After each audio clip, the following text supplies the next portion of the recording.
We hear the rhythmic clatter of hooves on cobblestones, signaling the start of a journey, a fresh path being carved out.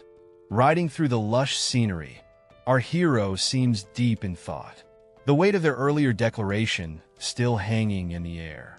The scene reveals our determined rider, clad in a sharp uniform, exuding a sense of purpose as they ride on. Check it out. That's Enro, the Empire's best magic school. The place looks like it's straight out of a fantasy novel, right? Our young hero is all geared up, reminiscing about his purpose. He's got this burning desire to assist his master. His mentor, an older figure, beams with pride. "I've watched you grow into a fine young man," he says. "And now, it's time to enter Enro." Zooming in on our hero's determined face, we learn that even in this life, he couldn't break his connection to the school. The title Magic Academy Survival Guide flashes dramatically. It's about to get real up in here. A new scene unfolds with a graduation banner. Looks like there's a big event coming up at the academy. Graduation day is here, caps and gowns are out, and everyone's buzzing with excitement.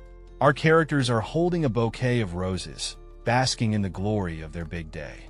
As the celebration continues, a conversation unfolds.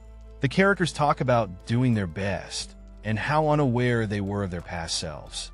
One of them cheekily suggests, "Hey, why not repeat grad school?" The response? A classic mix of humor and disbelief. That's going in the bustling glow of a sunset. Our main character, sporting glasses and a confident vibe, drops a bombshell. "I don't care what it seemed like. I just did my part," they declare, holding a basket of groceries. "I now refuse to be a part of any place of learning. Looks like someone's done with school." Zooming in on their determined eyes, they continue, "I'm going to live a life for myself." This person is ready to take the wheel and steer away from the expected road. Their thoughts are crystal clear. "So I don't have to be in another place like grad school." They're saying goodbye to textbooks and hello to freedom. Meanwhile, we cut to a scene inside a speeding vehicle. A mysterious figure grips the steering wheel, eyes focused ahead. Something's brewing on the road. The tension ramps up as the car barrels forward, headlights blazing, and the sound of a horn blares through the night. What's about to go down? Born as the third son of House Wardnax, our protagonist is hit with the reality of being in the leading magic house of the Empire. Is this for real? The realization sinks in. He's been reincarnated into another world as himself. Not to mention, he's the third son in a rich and powerful family. He reflects, thinking he's being rewarded for attending grad school in his past life. He sees this as his chance to take it easy, to finally relax. But oh boy, he was sorely mistaken. Rule number 1 in House Wardnax: the first son inherits everything. What about the rest of us, then?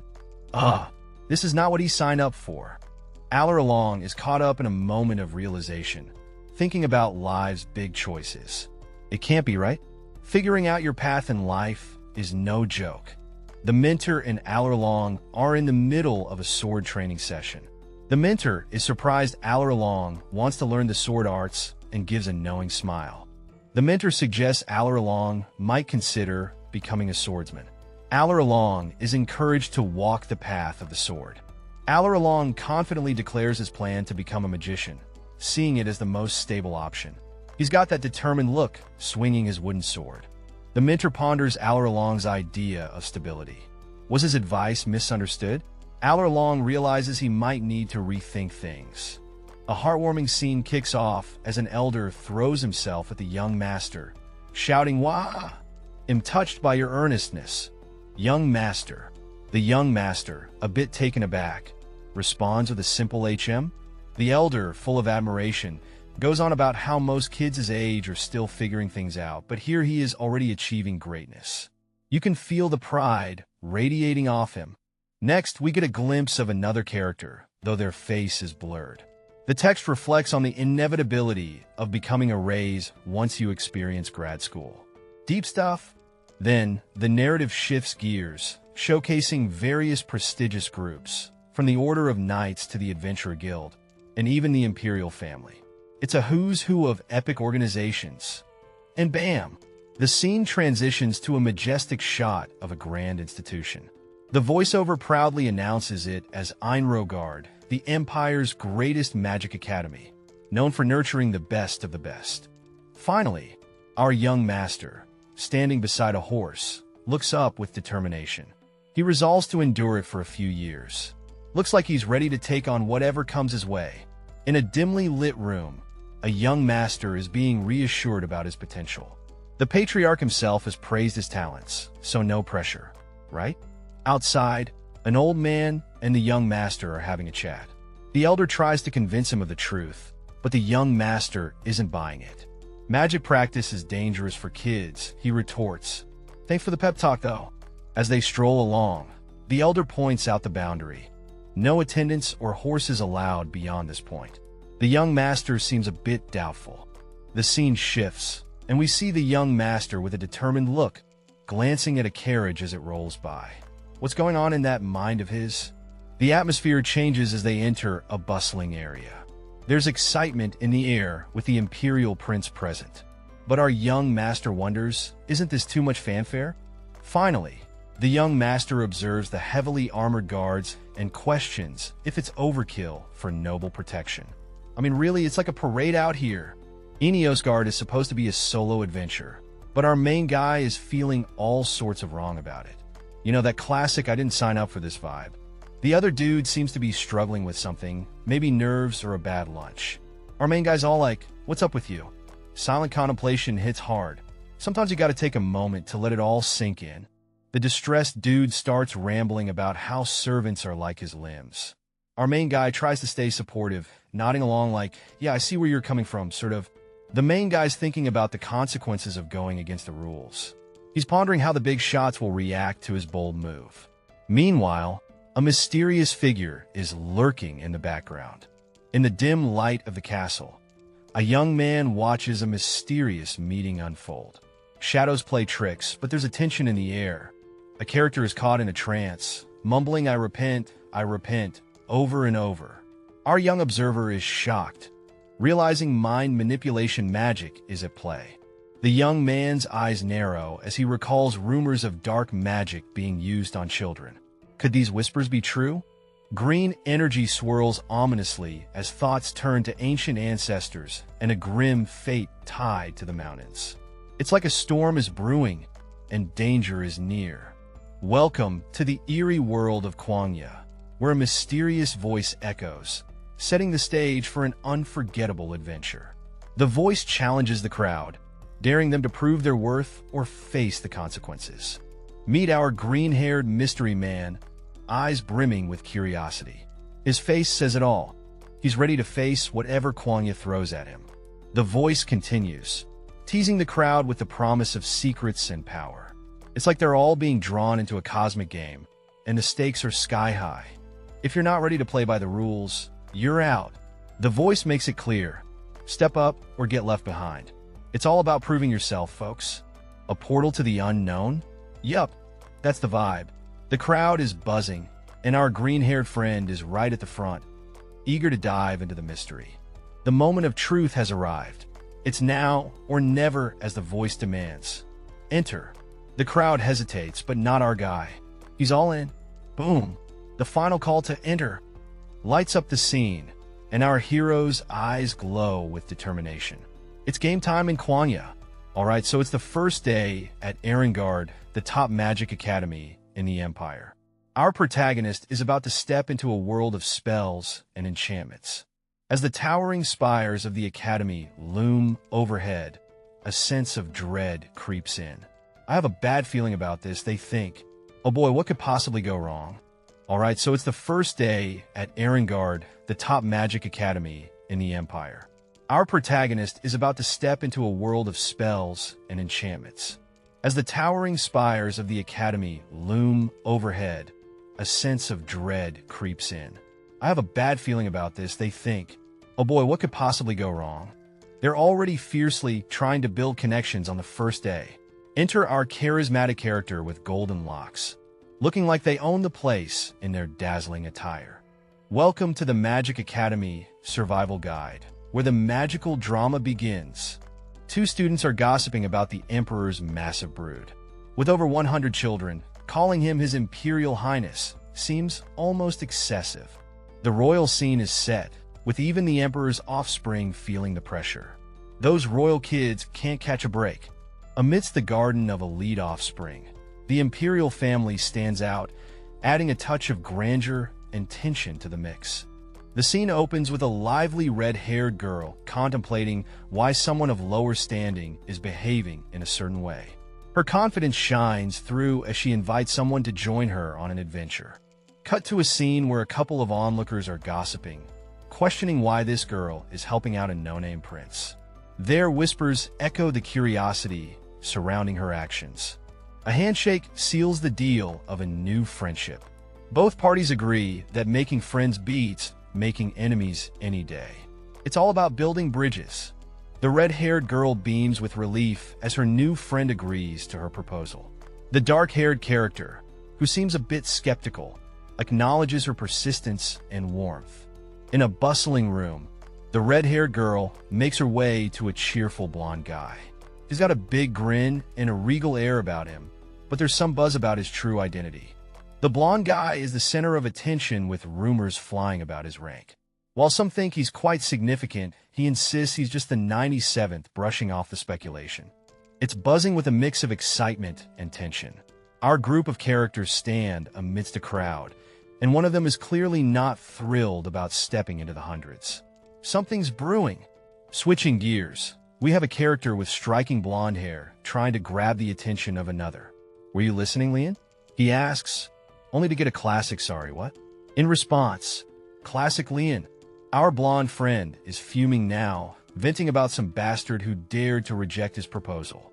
He's all animated, surrounded by imaginary little chicks, making his immaturity all too clear.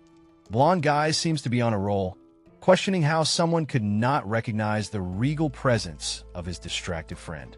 But wait, what's regal anyway? Turns out regal is a fancy word for someone of high class and value. Our blonde friend takes this as a compliment with a smug grin. "Ah, so it suits me." Back to reality, they're talking about the rejection again and notice someone important is engaged in conversation. The plot thickens. All right, so here we are, and who do we have? The fourth imperial princess, draped in elegance and mystery. She's got that aura that makes you stop and say, "Oh, she's someone important." Now we got two dudes chatting. One's got this golden mane, and he's all about the princess elegance. But hold up, he's throwing some shade, saying, "Unlike someone else." Ooh, drama. Golden hair's got a plan. He's like, "Yo, tall guy, handle it later, okay?" But tall guy's not having it, reminding Mr. Sunshine that regal folks don't harass. Burn. Mr. Sunshine's backpedaling, saying, "Not harass, but like maybe playfully push?" Tall guy's like, regal people don't do that either, bro." Checkmate. Sunshine's scratching his head now, asking, "What do I do then?" Tall guy, ever so wise, says, "Forgive them, or, maybe not." Intrigue. Tall guy drops the bomb. "Or challenge them to a duel." Sunshine's all, whoa, let's not go crazy here. I'm a prince. I forgive." Laughs all around. And we end with Mr. Sunshine getting a playful head pat from Tall Guy, with a bystander watching this royal bromance unfold. Good boy indeed. Our scene opens with a character getting praise for their amazing ability to handle someone's stubbornness, even when relatives couldn't manage it. Talk about skills. The conversation takes a turn as someone questions the motives behind their dedication to a relative. Mystery is in the air, and just like that, things get spooky. Green flames dance around, and a menacing skull face emerges. It's about to get real. Whoa! The Lich makes an entrance, asking if they're enjoying the little chit-chat. Talk about killing the vibe, literally. One of the characters recognizes the Lich from an encounter at the gate. Looks like they've got some history. The Lich is in full display, described as a master of magical energy. The scene opens with our protagonist in disbelief, whispering to himself, to think the headmaster would be a Lich. Yeah, gulp indeed. A mysterious figure stands center stage, surrounded by others, as if ready to drop some knowledge bombs. In a shadowy swirl, a voice questions, "Why do you think I am calling you Ironheads?" Curious minds wonder. The answer? The symbol for this year's freshman class is steel. Who knew the symbolism game was so strong? Amidst the chatter, someone asks about a point system for dormitories, which seems to catch a few off guard. The mysterious figure clarifies, of course not. If you want to become a magician, you should first learn how to tell lies apart from the truth. A lesson in deception, folks. The scene kicks off with a mysterious voice hyping up steel as the ultimate choice for crafting. It's all about that strength and style, folks. Our crew stands around, eyes wide, as a ghostly figure declares that the material suits the freshmen. One of them is like, oh, totally impressed. But wait, plot twist. The ghostly figure cackles, revealing they've been tricked once again. This mischievous spirit is all about messing with their heads. The room bursts into laughter, with one character looking particularly shocked, like they just saw the craziest meme of the year. Despite the rampant teasing, no one dares to clap back at the mocking entity. A spectator notes the group's collective silence, wondering why nobody's speaking up. The air is thick with swirling energy and mystery. A voice breaks through, hinting at something deep and unexpected. A character with green hair is seen, reflecting on how he's getting used to whatever's happening. He's ready, fist clenched. The scene shifts to a group facing a swirling portal. There's a sense of anticipation, as if they're about to embark on something huge. The voice speaks again, directing everyone's attention to a door on the left. It's like something big is about to go down. A door glows with intense light, filling the space with an aura of mystery and promise. What could be waiting behind it? The scene is set in a grand banquet hall, tables stretching endlessly with a mouth-watering spread. It's a feast for the senses, a celebration about to unfold. Adventurers are greeted with the invitation to indulge in the feast, excitement buzzing as one exclaims, "Yeah, this is it." It's a moment of joy and anticipation. The focus shifts to the delicious food, with freshly baked bread and creamy butter in the spotlight. Adventurers are seen savoring the taste, their smiles a testament to the delight. More dishes make their appearance, each more tempting than the last. From a savory stew to a perfectly baked casserole, the feast is a culinary journey in itself. The scene bursts with energy as a cheerful guy with bright yellow hair digs into his meal, exclaiming, "Thank you for the meal." He's so into it, you'd think he's never seen food before. The vibes are sunny and full of gratitude. Suddenly, things take a twist. The focus shifts to a pair of floating utensils and a dark, eerie vibe creeps in. A mysterious voice echoes, "You'll fall for it now, right?" Our cheerful eater looks completely unaware. Now we see a serious, dark-haired dude looking at the scene with suspicion. He's thinking, it's only a matter of time before he realizes. Clearly, he knows something our golden-haired friend doesn't. Chaos erupts. The word thirst blasts across the scene as some wild energy engulfs our sunny eater. The dark-haired guy watches with a resigned look, like he knew this was coming. What a ride! Our red-haired hero is in the thick of it, standing firm against a formidable foe. The air is thick with tension as they declare they're not holding back. It's all or nothing now. Our crew looks on, eyes wide with a mix of awe and concern. The stakes are sky-high, and every moment feels like it could be the turning point. Suddenly, a mysterious voice echoes, warning that these could be the last moments of this intense showdown. The atmosphere is electric, and the outcome is anyone's guess. In the heart of a swirling green vortex, some intense energy crackles through the air. The words echo loudly. "I am coming to life, driven by an insatiable thirst." The tension is palpable as a figure starts to emerge from this mystical chaos. As the energy grows, a character is suddenly overwhelmed, shouting, "Double H, what is this?" The energy is so powerful it demands attention, pulling everyone into its mysterious allure. Another character, eyes wide with realization, shouts, "Oh well, this is too much." The energy continues to surge, and it's clear that whatever is awakening is far from ordinary. The squad is huddled up, looking all sorts of confused and worried. They're hit with some bizarre rules that seem straight out of a fantasy novel. But they're real, and they've got to deal with them. Suddenly, this intense green glow appears, and boom, it's like the rules come alive, and they're not playing around. The stakes just got real. Welcome to the Magic Academy Survival Guide, where the only way out is through, or so it seems. One of the students is trying to figure out a loophole, thinking they can get stuff if they ask from outside, but that green energy is like, nah fam, we ain't doing that. The rules slam down harder. No sneaking out, no asking anyone for help. It's like a magical lockdown, and they're caught right in the middle, inside a grand hall. A swirling green portal commands attention as a voice declares, "Now then, dismissed." The room echoes with the sounds of awe and wonder. As the crowd begins to disperse, there's a parting message. Good luck, Ironheads. I hope you become great magicians. One young man listens, his expression a mix of determination and curiosity. Our main guy can't help but wonder, does every single place have a crazy professor? It's like he's seen it all before, fully aware of how wild these educators can get. The story takes a twist as he reminisces about a professor from his past life.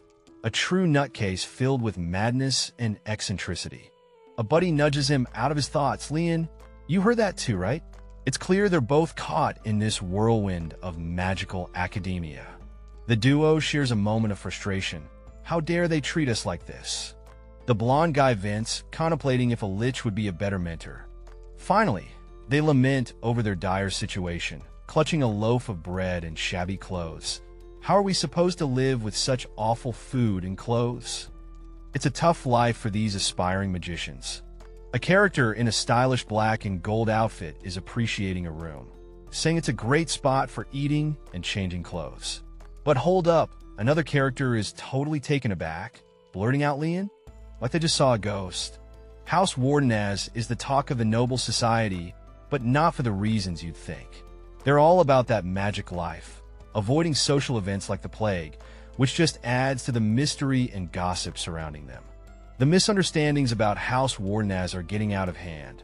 Our blonde character is freaking out, questioning what kind of life they're leading, while the other casually munches on food, unfazed. The scene shifts as the dark-haired character casually invites the blonde to visit their house. The blonde's like, okay, thanks, probably wondering what they'll find there. In a grand corridor, there's talk of heading to the dorms. Seems like a chill plan, right? A historical flashback shows the school accepting anyone with talent, but the dorms are strictly divided by gender to keep things from getting too wild. The legend of the azure blue dragon unfolds, a majestic creature with scales shimmering like sapphires, poised in a world filled with magic and mystery. Meet our protagonists, two young men caught in the midst of this dragon-infused saga. One with dark hair and a determined gaze, the other with golden locks and a mischievous smile, both seemingly ready to take on whatever challenges come their way. Enter the ominous presence of the Crimson Divine Phoenix. Flames dance around it as hooded figures gather, their intentions veiled, yet undeniably significant in the unfolding tale. The scene opens with a majestic white tiger, its roar echoing through the air, setting the stage for an epic tale. Below the tiger, three heroes stand united, each radiating determination and readiness for the challenges ahead. Our trio finds themselves in a dense, mysterious jungle, the air thick with anticipation. Despite the daunting path, their eyes are set on the prize, a testament to their unwavering spirit. One of the characters, with long flowing hair, leads the charge, their confidence infectious. A brief pause to assess their surroundings, and they're back on track, driven by a sense of purpose. Flashback to a moment of humility. These characters, often overlooked due to their low status, now stand at the cusp of greatness. Their past struggles only fuel their current resolve. Alright, so we've got a mysterious meeting going down.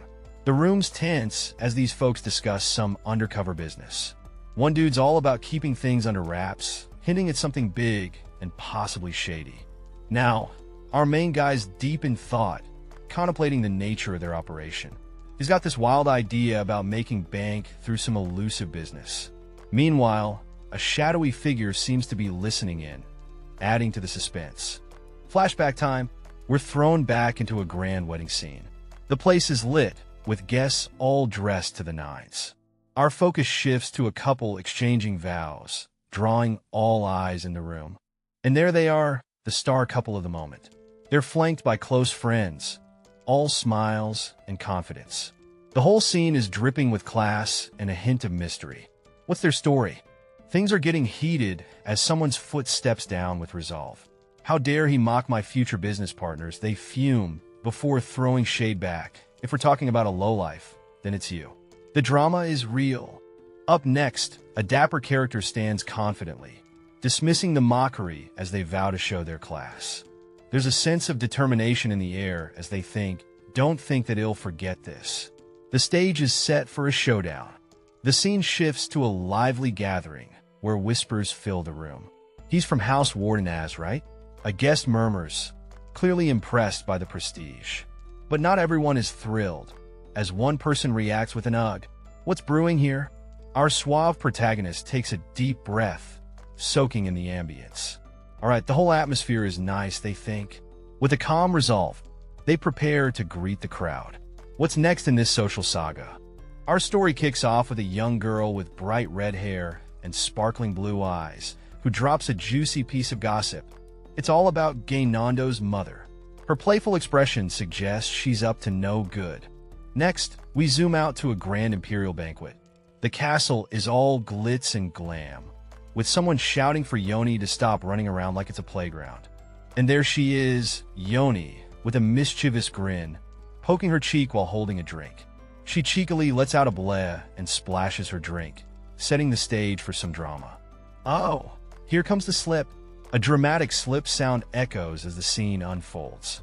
An ah is heard, hinting at the chaos that's about to ensue.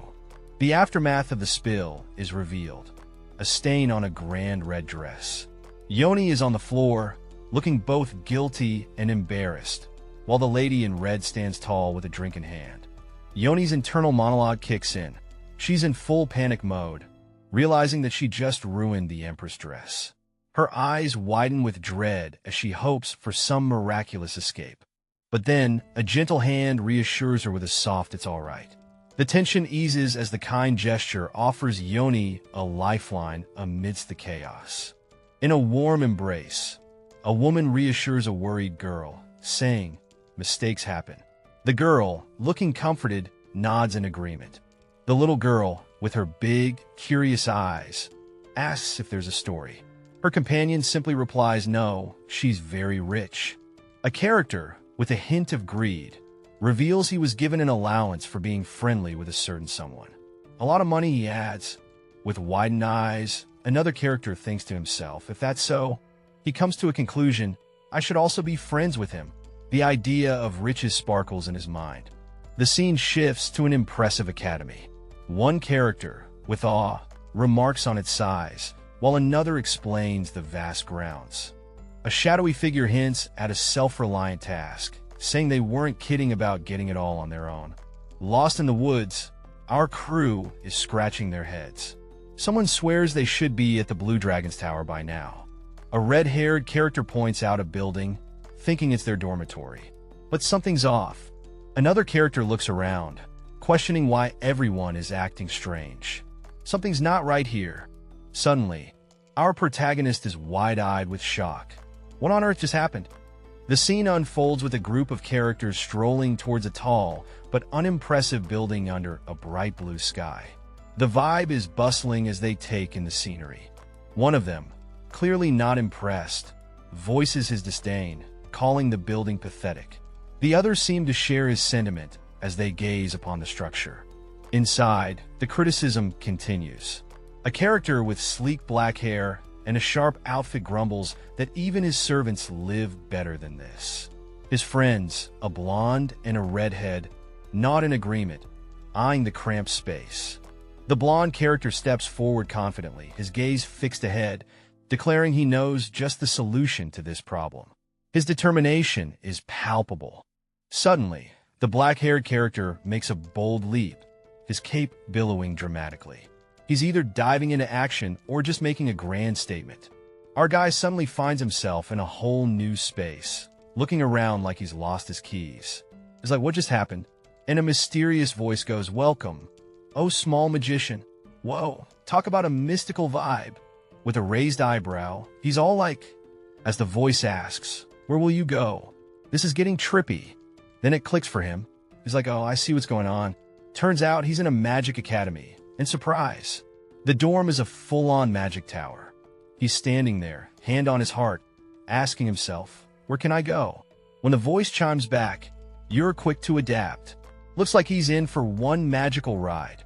The scene opens with a grand view of a massive structure, engulfed in swirling cosmic energy. A mysterious voice hints at an impending event, seemingly involving a young man.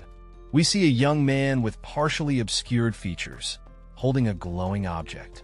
The mysterious observer speaks cryptically about the potential and future of this young individual.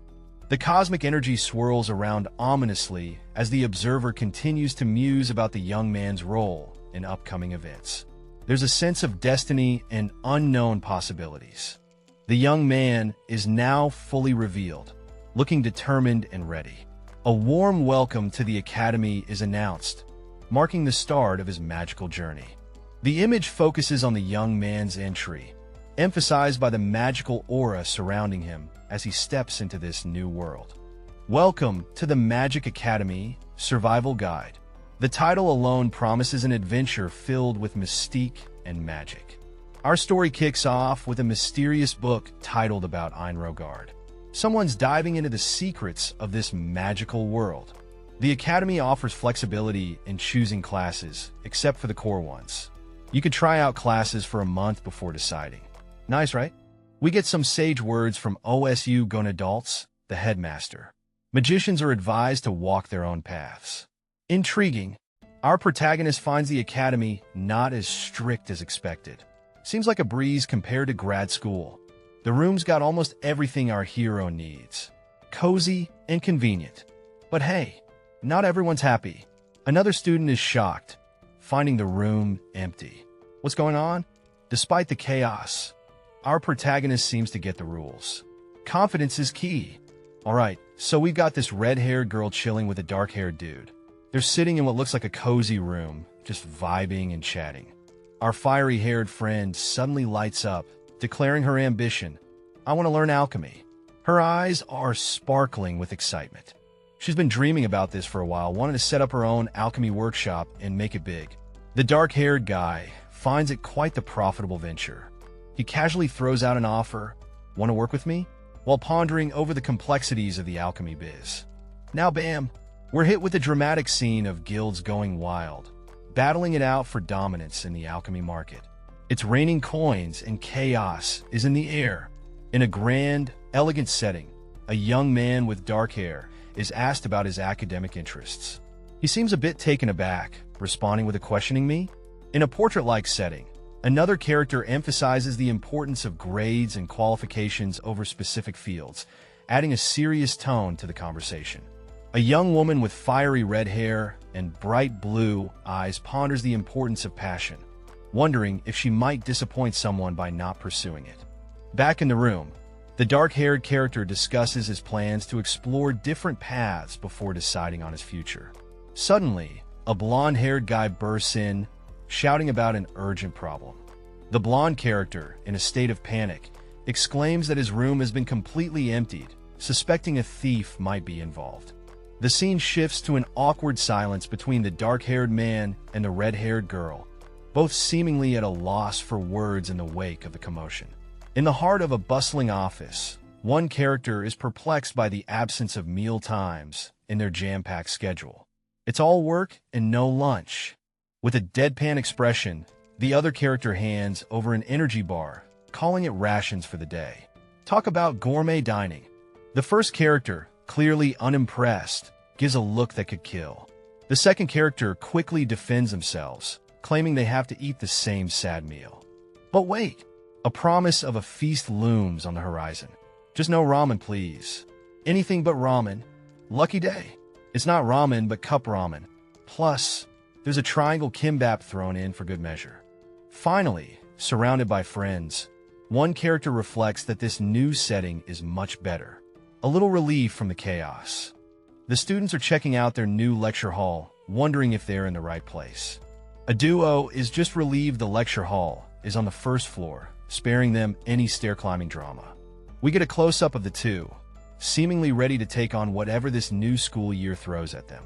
Suddenly, chaos erupts as a troll appears, catching everyone off guard. The unexpected troll has everyone in shock, clearly not a typical day at school. In a dimly lit chamber, we meet a mysterious figure.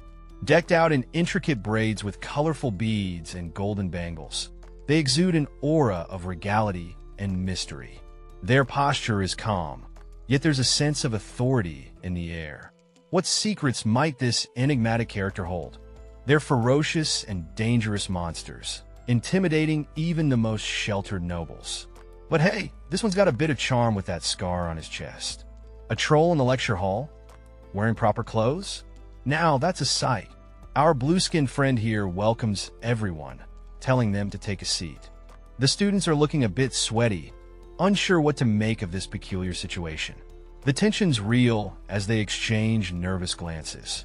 The lecture hall's packed, and our troll takes center stage, ready to drop some knowledge, or maybe just a few jaws. Garrick High introduces himself as a half-troll, trying to ease the students' nerves. He gets it, trolls aren't the usual professors, but he assures them there's no need to be scared. A mysterious character sits poised and composed, adorned in traditional attire with colorful beads braided into their hair. The setting has a regal air, hinting at a significant role or status. A close-up reveals a mischievous grin creeping across the character's face, accompanied by a cryptic thought, that is, unless I get very angry. This adds a layer of intrigue and suggests that there's more beneath the surface. It's a lively day in the hall as Garcia Kim stands up and introduces himself to the class, coolly declaring, "I'm Garcia Kim, a half-troll." The room's tension spikes, with everyone holding their breath, wondering what this revelation might mean. Nearby, a mysterious figure with vibrant, colorful attire and a blurred face catches everyone's attention. The aura around this character is intense, adding layers of intrigue to the scene. Things get a bit more intense as the mysterious figure gives off a vibe that screams, "Not unless I'm very hungry." Uh-oh, sounds like trouble could be brewing. Back to Garcia, who's now the center of attention once more, as someone asks if he's serious. The room is filled with whispers and curious glances, as everyone tries to figure out what's going on with this half-troll declaration. The title introduces us to a magical academy, hinting at the adventures and challenges ahead. A professor explains that most students don't trust magic due to its inherent dangers, preferring to avoid using it. The professor, whose face is obscured, mentions that everyone has magic potential and aims to teach students about magic and its uses. A red-haired student is determined to learn, seeing the professor as a guiding compass on the challenging path of a magician. As a ghostly figure looms over, students realize not all professors are like the headmaster, hinting at diverse teaching styles. Back to basics, the professor asks the fundamental question: what exactly is magic? A character stands in awe as a burst of light magic illuminates the scene, exclaiming, "Oh, light!" with a mix of wonder and excitement. The dazzling light fills the room, casting intricate shadows and highlighting the ornate details of the surroundings. In a classroom setting, a teacher explains to the students that their magic chant can be anything that helps them focus. The key is to keep it simple and personal. Another student, seemingly understanding the lesson, summarizes the process: gather magic energy, transform it with will, and chant a spell, expressing confidence in grasping the concept. Things are heating up in the training room. Our hero tries to conjure some serious magic, but it's not quite clicking. The energy is intense, and everyone's feeling the pressure. Meanwhile, the teacher, with blue skin and dreadlocks, is giving off some serious mentor vibes. He's all about letting the students figure it out on their own. The second attempt rolls around, and the classroom's buzzing with anticipation. But oh, why isn't it working? A third of the students have already thrown in the towel. Our mysterious teacher reflects on the Illuminate spell. It's the simplest spell, but who knew it takes over a month to nail it? No shortcuts here. The teacher's got a wand in hand, but he's keeping the secrets to himself. It's all about the journey, folks. Time for another round. The classroom is buzzing with attempts. Students are at their desks, each making their 7th try at something tricky. One student raises their hand, trying to get the professor's attention. A student calls out, "Excuse me, professor," breaking the monotony of the repeated attempts. The tension is thick as everyone waits to see what happens next. The focus shifts to a lone student who seems a bit overwhelmed. "I'm sorry to cut you off, but must I continue?" they ask, realizing they might be the last one standing in this challenge. The student stands with a blurred face, a mystery to everyone watching. The pressure's on, and it's anyone's guess what they'll do next. The professor, looking a bit puzzled, comments on the 7th attempt. We're already at the 7th attempt? Even with magic, this should have been wrapped up by the 5th. The stakes are high, and everyone's on edge.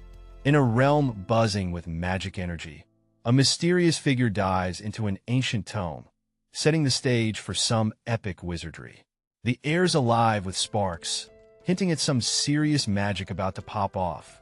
A wise old sage, wrapped up in some serious mystical vibes, stands like he's ready to drop the knowledge bomb. The power swirling around him screams legendary. Suddenly, we get a comedy break with a puzzled dude holding a bucket, water splashing everywhere. Classic chaos. Cut to a classroom vibe. A stern professor asks for a student's name. Leon, he says. Despite being his 7th try, the professor seems impressed. Leon's got that quiet confidence going on. A character with blue skin, braided hair, and golden bling smiles as they call Leon forward. They've got that "I know something you don't" vibe going strong. The scene kicks off with a mysterious figure rocking some vibrant dreads, asking our unsuspecting friend for his hand. The guy in the school uniform looks a bit caught off guard, but who wouldn't be with a request like that? Before you know it, a surge of energy takes over. The mysterious figure's eyes glow, and everything starts to blur into a whirlwind of mystic vibes. Things get wild as the aura around our dreadlocked character intensifies, swirling like a mini cyclone. Suddenly, they're submerged in a shimmering world of water, looking serene and completely in their element. As the water magic unfolds, our mysterious figure floats elegantly, wrapped in the powerful embrace of swirling waves. Sora, a mystical being, a mysterious professor with an intriguing appearance, is called Professor by a worried student. What's got everyone on edge? The student, with a calm demeanor, asks if there's an issue. Seems like something's up with the professor. The professor brushes it off, suggesting they return to class. But there's a hint of something mysterious going on. Meanwhile, 2 students in the back are having a hushed conversation. The blonde one is worried about someone getting eaten. The redhead, though, tells him to keep quiet. The professor asks Leon to see her after the lecture.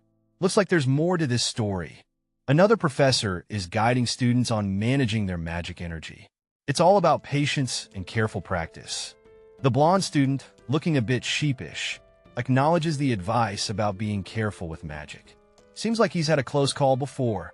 Our blue-skinned professor, adorned with colorful beads, confidently assures the class, "Also, I don't eat students." Well, that's a relief for everyone, right? The classroom seems a tad tense, but the professor's got it under control. As the scene shifts, the majestic school buildings bask under the sun, and we hear the professor wrapping up the day. We'll end today's lecture here. Good work, everyone. A student's voice chimes in, appreciating the class. A mysterious knock on the door signals the start of something intriguing. "Excuse me, professor?" echoes through the hallway, hinting at a private conversation. Inside the professor's office, a student stands with a puzzled look. "What's going on? Why did you call me out separately like this?" The room is filled with sunlight and curiosity. The professor, with those distinct braids and blue skin, starts to reveal something important. In truth, our student, looking a bit surprised, admits, "I heard about you prior to our lecture from the headmaster. There's definitely more to this story than meets the eye." Suddenly, a chilling image appears as the student exclaims in shock, "From that psycho lich? Oh boy, things just got a whole lot more interesting." Our protagonist hears from someone who's already got the lowdown from the headmaster. It seems like this head honcho has been doing their homework. But wait, there's a twist. This information is coming from a crazy lich. Things just got a whole lot more magical and mysterious. No worries though, because here comes the voice of reason, reassuring that everything's cool. No need to fret. Turns out the headmaster might be a bit quirky, but hey, who isn't? Deep down, they're a pretty nice person. Welcome to the Magic Academy Survival Guide, a place where things are about to get wild and magical. In the depths of the academy, the headmaster is keeping a sharp eye on everyone, dishing out knowledge to professors about the new students. The intrigue thickens. Alright, so we have this intriguing scene where a mysterious figure is dishing out some serious warnings. Our first character is a male demon, and let me tell you, he's not one you want to mess with. He's got a knack for cutting down foes in no time. Next up, we have this ghostly apparition giving us the lowdown on Leon. The verdict? He's a massive fool. Yeah, harsh, right? But hold up, there's more to the story. We've got this wise observer who's sharing some Eastern wisdom. Turns out, being a massive fool might mean you're also a massive genius. Who knew, right? The wisdom just keeps flowing. Our sage friend is dropping truth bombs about how what seems like foolishness might actually be genius. Mind blown. Now our wise observer is getting real. Turns out, they think Leon has the makings of someone who's going to succeed big time. The suspense is real, folks. And we wrap it up with some serious expectations set for Leon Wardenaz. The pressure's on, but it looks like he might just rise to the occasion. The scene opens with a student, decked out in a classic school uniform, standing in a cozy, book-filled office. He's addressing someone as professor, with a mix of curiosity and concern. The professor stands opposite the student, contemplating what he can reveal. He finally says, "The reason I called you is," leaving the student hanging with suspense. With a serious tone, the professor drops the bombshell. "Because you have too much magic energy." The room's atmosphere crackles with the weight of this revelation. The student, trying to play it cool, responds with an "Oh, I see." But inside, he's wondering if this is really something that required a private chat. The professor isn't done yet. He clarifies, "You don't have just a little more." The plot thickens as the student's eyes widen in realization. The professor is now silhouetted against a dramatic, fiery background, confessing, "I can't even fathom the limits of it." The student's potential is off the charts. The scene opens with our young magician looking determined, deep in thought. The air is thick with anticipation as he contemplates the path ahead. A dazzling light fills the scene, narrating that the amount of magic energy one possesses is crucial for a magician. It's like the ultimate power-up in this magical world. More mystical imagery, with a glowing symbol and crystal, hinting at the complexities involved if one lacks magic energy. It's not just about brute force, strategy is key. Back to our young magician, his hands raised as if feeling the magic coursing through him. He's pumped, ready to embrace the challenge. His inner monologue reveals excitement. If what the professor says holds true, then the future is looking bright, like sunglasses level bright. Enter a new character, a blue-skinned figure with a calm yet sad expression. They drop a line that's loaded with mystery. "It's a shame." Our magician is puzzled, asking, "What do you mean?"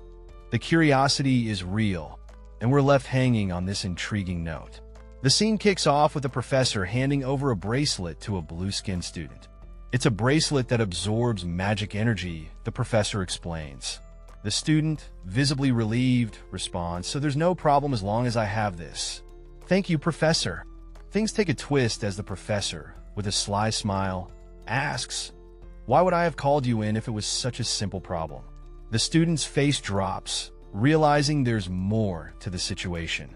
The student, seeking more guidance, asks for advice. The professor suggests, "ITLL, help a bit if you use a lot of spells to deplete your magic energy. Seems like a magical workout is in order." With a grateful nod, the student is told they can practice on their own, thanks to potential accidents from magic energy depletion. Thank you. I don't need such special privileges." The student chuckles, masking their nervousness. Onward to another scene. our student joins two friends on a staircase. Sigh. My future is now looking bleak, one of them laments. I'll have to make sure to keep my grades up starting now. Another adds determination in their eyes. Finally, the red-haired friend turns to the group. Hey guys, do you have any classes you were thinking of taking? The question hangs in the air as they ponder their next steps in the magical academy. Our red-haired friend is all pumped up, ready to dive into alchemy, and she's roping in her pals. Hey, want to join? She chirps, full of excitement. But hold up, the guys are already in their own world, debating whether alchemy is just a fancy word for suffering. One of them cracks a joke. Does it come with a free potion? Then bam! Ganito's got this fire in his eyes, ready to throw down. What? He exclaims, setting the stage for some unexpected drama. In a flash, a wild move, ask for a potion again, and you'll end up in the hospital. Someone yells as chaos breaks loose. Things get hilariously intense. Finally, we zoom out to see the red-haired girl staring at a mysterious figure with a blurred face. What's going on here? The plot thickens, and in his eyes, that was a 10 out of 10 punch. Our red-haired heroine stands triumphant, giving a cheeky thumbs up as a figure lies sprawled on the ground. On their way to their next lesson, basic alchemic comprehension, she wonders if hitting him that hard was really okay. Her plan? Apologize tomorrow. No biggie. Her companion, probably used to this by now, notes that it can't be the first time she's laid someone out. Her response? A simple ugh. The campus is bustling with students from various towers. The duo notices an especially large crowd from the Tower of the Black Turtle. Our blue-haired friend, though seemingly indifferent to the crowd, can't shake the feeling of being watched. Those gazes are seriously unnerving. When commoners meet nobles, it's a mixed bag of fear and hostility. This social divide is on full display with a heated confrontation. Amidst the tension, Ward Naz makes an entrance. The crowd whispers, but inside the academy, even Ward Naz's influence has its limits. If I act overly friendly, it might just backfire, thinks our mysterious lead, as they stroll through the school corridors with a red-haired companion hanging on their arm. Outside, a group of students gathers under the bright sky, surrounded by lush greenery. They're waiting, possibly for someone important. Is everyone here? Is it the professor? The blue-haired guy wonders aloud, as curiosity spreads through the group like wildfire. With a lich headmaster and a half-troll professor, it wouldn't be strange to see some other bizarre professor, muses the character, as a ghostly figure looms over. But he's just a normal dwarf? Meet our bearded friend, standing there with an air of mystery and a hint of sarcasm. My name is Urgulm Jelendar, but you can call me Professor Urgulm. This dwarf's got credentials, folks. I'm sure you're all thinking the same thing. We have such a majestic building, and indeed, there's a towering structure that screams prestige. Yet why are we gathered in a field without a single desk? Urgulm's got questions, and they're legit. To feel nature's mana, understanding what powers exist in nature is important for alchemists. Our professor is intrigued by this unexpected lesson. Something's caught someone's attention big time. What's going on here? A blue-haired student is asked what he thinks by a red-haired girl. The scene is set in a lush forest where a group of students, including a bearded man, are gathered. The bearded man suggests they are in a good place to gather materials, and the blue-haired student confirms this with a grin, feeling proud of his correct guess. The bearded man, with a hearty laugh, calls the blue-haired student smart, albeit with a little nickname mix-up, making the silver-haired girl blush. The silver-haired girl's face is blurred, indicating a moment of surprise or realization. The blue-haired student humbly downplays his correct answer, asking the red-haired girl not to feel rivalry, while everyone's attention is gathered. The bearded man announces the real reason for their gathering: to teach the most vital requirement for alchemy, with magical elements floating around him. The bearded man addresses the group, emphasizing that exceptional intelligence and precise magic control are key to alchemy. The red-haired character confidently declares their intent to gather materials. But wait, is there something unexpected lurking ahead? Suddenly, there's a loud noise, and the redhead's eyes widen in surprise. What could it be? We're hanging out in a lush garden setting where some students are chatting about Roland. This dude's got brains and magic skills that have everyone buzzing. But hold up, our red-haired girl isn't all that impressed. She's giving the side eye, wondering if being brainy is all that. But just as she's pondering, something wild catches her off guard, and she's left in shock. Our red-haired friend looks absolutely floored, eyes wide, mouth open. What has happened here? Welcome to the Magic Academy Survival Guide, where things are about to get magical and maybe a bit chaotic. Back to the greenery. A wise professor with flowing hair is giving some sage advice. He's telling a bearded fellow that gathering materials isn't the end-all, be-all. You can cultivate or borrow them. Wise words, professor. In a bustling setting, a green-haired character is getting an earful from a bearded man who's clearly not impressed. The bearded guy's frustration is written all over his face as he scolds them, reminding them about something crucial. Out in the field, the lecture continues. The bearded man points out that cultivating even 10% of the needed materials is a struggle, driving home the point that they're slacking. Now, the lecture takes a more serious tone. The bearded man insists that real alchemists should know how to fend for themselves, and hiring adventurers isn't always the solution. Our duo looks on, probably realizing they've got some work to do. With a serious look, the bearded man wraps up his wisdom bomb by stressing that self-reliance is key for any aspiring alchemist. If they can't gather their own materials, becoming a great alchemist is out of the question. A pair of young alchemists, one with red hair and the other with blue, seem to finally get the message. The red-haired one looks at the blue-haired guy, and it seems like the pieces are falling into place for them.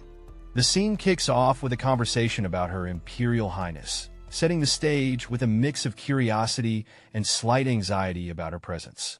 As two characters chill on a rock, the chat turns to the strict princess. One of them isn't too fazed, thinking they're just on a simple herb hunt. Oh, seems like they're already behind schedule. A quick hand gesture says it all. The princess appears to have wrapped up team selection, leaving some folks wide-eyed and maybe a tad intimidated. Looks like the princess team is all set. Some students are in awe, while others are just trying to keep up with her high standards. Her Imperial Highness is revealed with an air of elegance, her following of students showing her commanding presence. Chilling in his room, our little blonde buddy Gainando is feeling the vibes. He's got that "is someone gossiping about me?" look as he sits all snug on his bed. Meanwhile, outside, a group is chatting about teams. Seems like everyone who's already teamed up has bounced, leaving just the students from the Tower of the Black Turtle hanging around. A serious dude is pondering strategies. He's all like, "It's cool if they hate me. We just need someone who can score those sweet points." Check out this close-up of a badge. Someone's rocking it like it's the latest fashion trend, but it's got more to say than just style. Then we spot a mysterious figure with sleek white hair. This one's got that enigmatic aura, turning heads without even trying. Boom! It's her! The mysterious figure is none other than Nilia from the Tower of the Black. The scene opens in a vibrant forest, where an agile adventurer is swinging effortlessly through the trees, feeling at one with nature. The focus shifts to a mysterious character with white hair and pointy ears, holding a strange flower. They're unfazed, asserting that finding corrupted grass is no big deal. The white-haired character reveals a playful confidence, declaring the forest as their playground. They've got skills and they're not afraid to show it. An interruption occurs with a sharp ahem, catching the white-haired character's attention, leading to a curious expression. Enter Lena, a noble with fiery red hair, introducing herself with charm. She's accompanied by a cloaked figure, adding to the intrigue. The white-haired adventurer sizes up the newcomers, pondering the noble girl's status and the identity of the guy with her. What's their game? 3 adventurers are in a lush green field, and one of them is casually asking, "Won't you traverse the mountain with us?" It seems like a simple invite, but there's definitely more to it. A character with striking white hair and sharp eyes is musing about a secret plan, thinking that's your real plan, right? Clearly, they're onto something. Meanwhile, another character's hand is shown, indicating all the plans are the same. Our crew is still chatting about their secretive plans. The red-haired one is saying something about a game of heroes, but there's a hint of distrust in the air as they talk about showing their true strength. One character with dark hair and a serious vibe declines help, leading to a tense moment. The white-haired one is puzzled, wondering how this guy knows more than he should. The white-haired character, eyes wide in disbelief, is thinking, how did he know? But the conversation continues, and even the trees seem to whisper secrets about the House of Thieves. Deep in the forest, our hero is crouched with a beast looming over. They're sure that what happened here isn't ordinary, and there's this whole mission about collecting and transporting something mysterious. Meanwhile, there's a bit of a showdown with a white-haired character blushing as they're confronted by two others. The duo's like, you're not going to do this solo, right? It's all in good fun, but the pressure is on. Feeling cornered, the white-haired one bursts out, I don't know, but then reluctantly agrees, fine, they'll join you guys. Clearly, teamwork makes the dream work, right? The red-haired character is hyped, calling the reluctant one smart. But there's a bit of sass too, questioning what they're teaching in school these days. And with that, the team is ready to roll. A quick dash through the forest, and our mysterious figure is on the move. With a swift motion, they leap into action, showcasing some serious skills.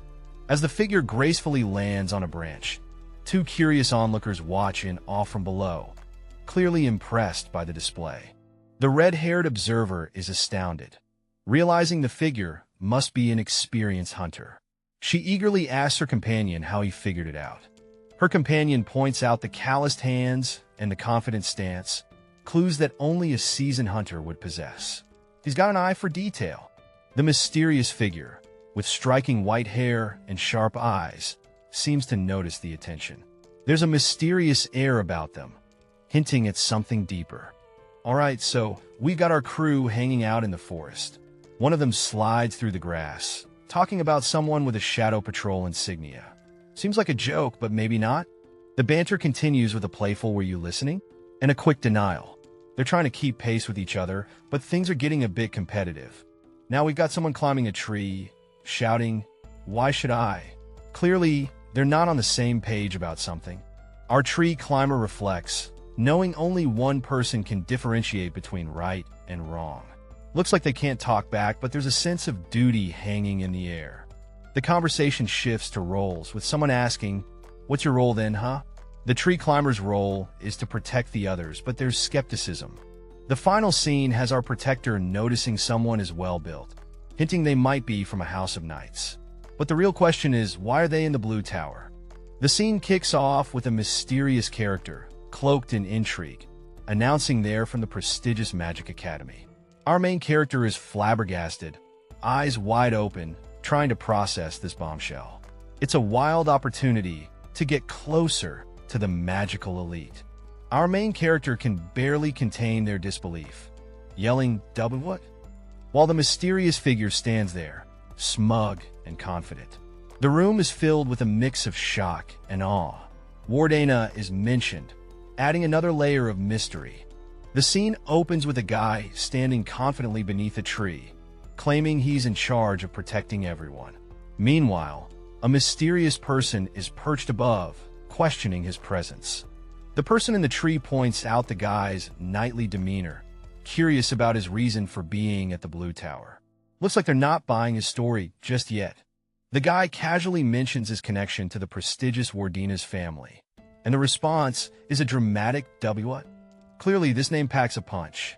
The dramatic revelation intensifies with the word Wardena's, echoing, leaving everyone in shock. What's so special about this family? Back at the tree, the person questions the significance of being from the Wardena's family. They're not easily impressed. Another character, with fiery red hair, chimes in, teasing about the Wardena's family's quirks. Seems like they're known for being a bit on the wild side. The big reveal. The Wardena's family patriarch is a dragon. Now that's a family secret worth spilling. The Hadena's family, big shots in the mystical world, have some serious mojo with ancient spirits. Their bloodline can make these spirits obey, like some kind of magical VIP pass. The Hidina's family is packing serious power. We're talking so powerful that they could level a whole city. Sounds like a family you don't want to mess with. Enter our protagonist, who's finding all this madness a bit much.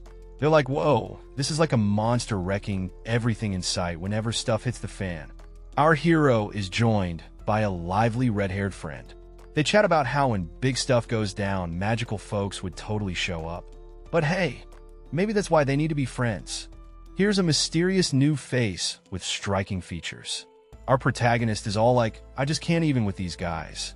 But hey, they're not bad folks, just extra magical.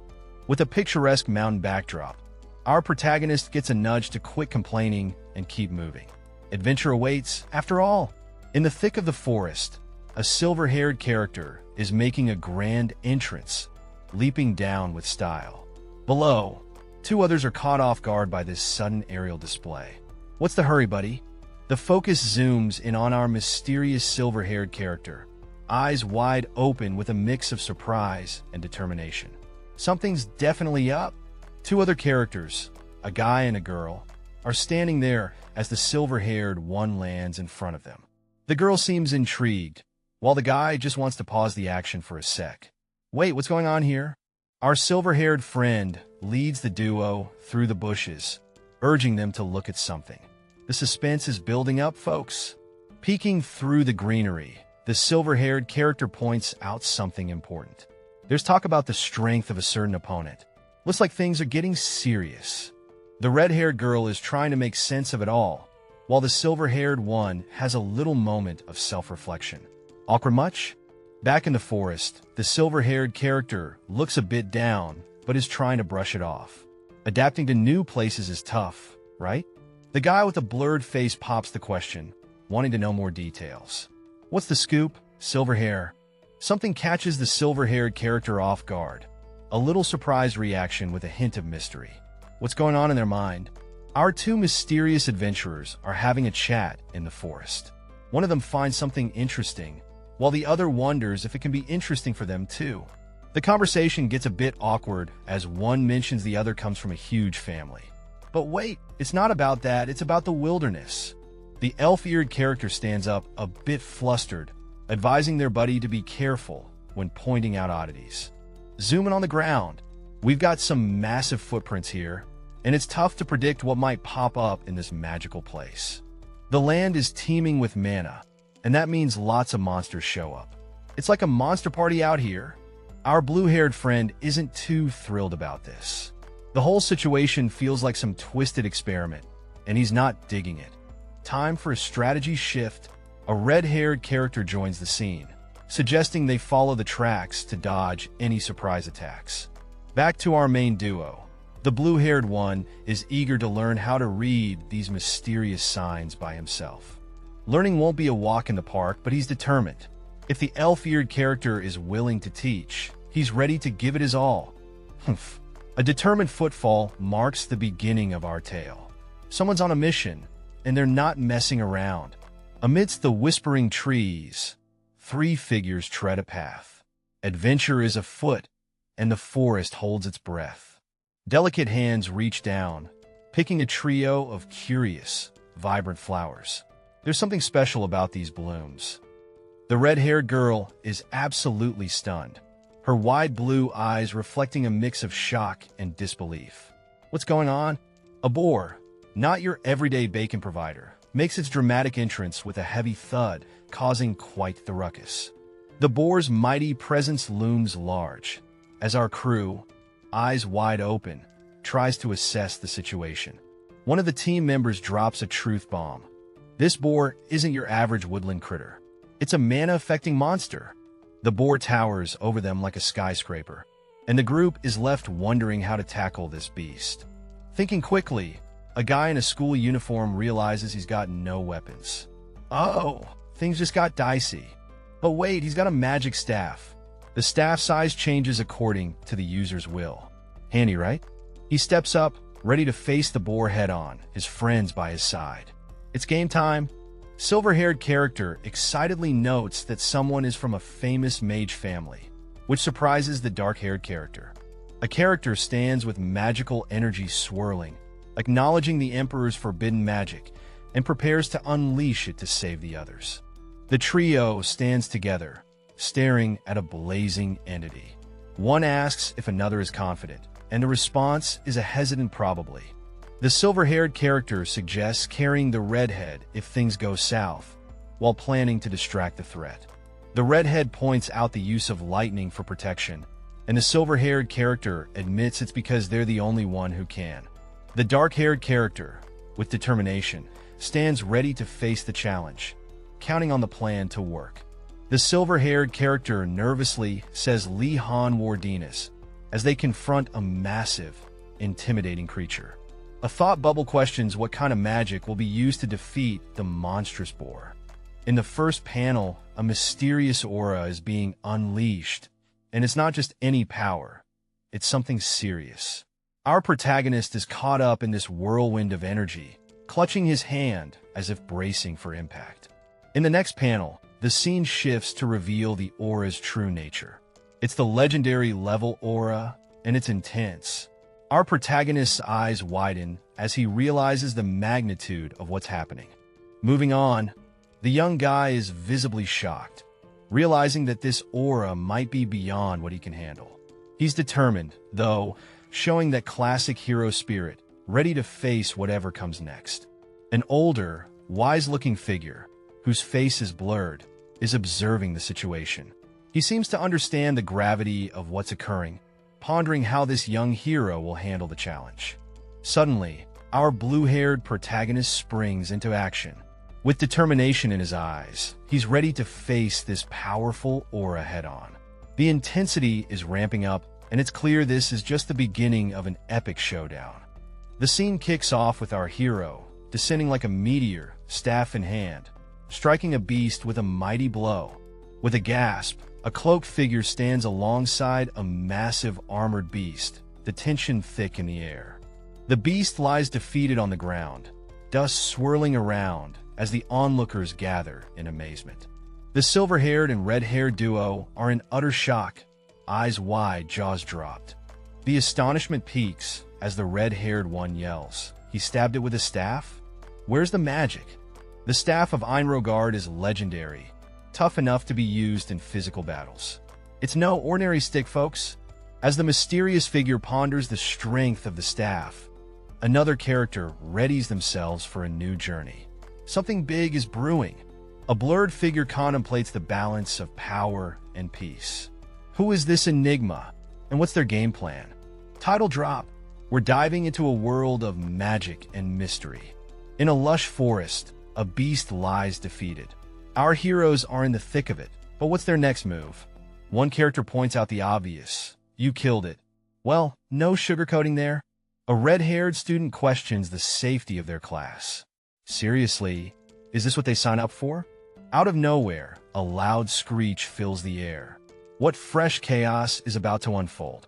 Amidst the greenery, our dark-haired dude and a red-headed girl are caught in an intense exchange. The mood's serious, like they're onto something big. Out of nowhere, there's a hustle, the sound of quick footsteps echoing around. It's like someone's making a sneaky getaway. Suddenly, an elf-eared character pops up, waving a hand, signaling the pair to halt. Our duo turns, surprised by this unexpected intrusion. Up ahead, they spot a crew of students gathered around a glowing, fiery spot. It's a scene straight out of a fantasy flick. Huddled on a rocky outcrop, the trio decides to play it cool and watch the unfolding drama. They figure the other group's got enough muscle to handle it. One of the students, looking all serious, is wielding a big OL stick like he's about to play some magical baseball. The redhead's eyes widen, and she's all like, "Isn't he?" Clearly, she's recognized someone, but who could it be? The scene opens with a mysterious figure, dressed in royal attire, engaged in what appears to be a formal ceremony. Their face is blurred, adding an air of mystery and authority.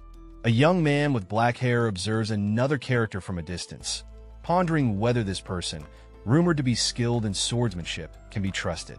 The two characters face off, with one declaring that the other won't be able to escape from his predictions, setting the stage for a confrontation. With a loud bam, The confrontation escalates as swords clash, showcasing the speed and intensity of their battle. One of the characters is sent flying, crashing to the ground, emphasizing the power and skill involved in this dramatic encounter. A wild boar stands its ground, snorting aggressively at a figure with silver hair. The tension is palpable, and the stakes are high. In a quick switch, a hand gestures towards two students in uniform. They're watching closely, their faces obscured but clearly engaged. The silver-haired character, exuding confidence, steps forward. Their demeanor suggests they're ready to take on whatever comes next. Nearby, a red-haired character exclaims, "The princess stepped up," and questions Li Han's next move, adding to the drama. Li Han's face is blurred, but the silence speaks volumes. He's clearly contemplating something big. The boar charges again, but the silver-haired character stands firm, eyes locked on the beast. With a determined look, the silver-haired character thinks, "It has to be perfect. I can't let this go wrong." The pressure is on. The tension breaks as the boar charges with a fierce squeal, but the silver-haired character is ready, stick in hand. Close up on the silver-haired character, winking with surprise as they hold a stick, showcasing their quick reflexes. The boar's aggressive advance continues, kicking up dust and debris, as the silver-haired character remains steadfast. The sun's out, and our crew is strolling through some lush greenery. One of them, looking all serious, is chatting about the importance of acing the exams. No pressure, right? Enter Li Han Wardinas. The dude's got some presents as he walks with two ladies. He's counting on them for some kind of favor. "What's cooking?" Li Han and the silver-haired girl exchange some pleasantries, and she seems pretty grateful. But why so formal, folks? The mystery is revealed. The girl thanks Wardinas, and he assures her there's no need to worry, calling her princess. Fancy. Meanwhile, two other members of the gang are puzzled. Why the formalities? Aren't they all in the same year? Just rolling with the vibe, I guess. Li Han's not done yet. He promises to pay back the favor and asks if he can request something. What could it be? With a mysterious air, Li Han is ready to spill the beans. The girl is intrigued. What could he possibly want? Boom! He drops the bomb, asking if she knows any classes where he can score good results easily. I mean, who wouldn't want that hookup? The girl is totally floored by his request. Seriously? Easy results? Her expression says it all. Deep in contemplation, our silver-haired hero is caught up in a whirlwind of questions. He's pondering what the heck is going on. Is someone testing him? The atmosphere is tense, and he's clearly on edge. Cut to the next scene, and we see a dark-haired dude standing in front of our hero. There's definitely some serious business going down. Both characters seem to be sizing each other up, trying to figure out if they're allies or foes. Things get a bit more intense as our hero's suspicions grow. The dark-haired guy has a smirk that screams, "I know something you don't," adding to the tension. Then, bam, a shadowy figure emerges from the darkness. It's a bearded guy with a wild look in his eyes, like he's about to unleash chaos. Our hero senses the danger approaching. Finally, daylight breaks through, and the dark-haired guy is offering some comforting words.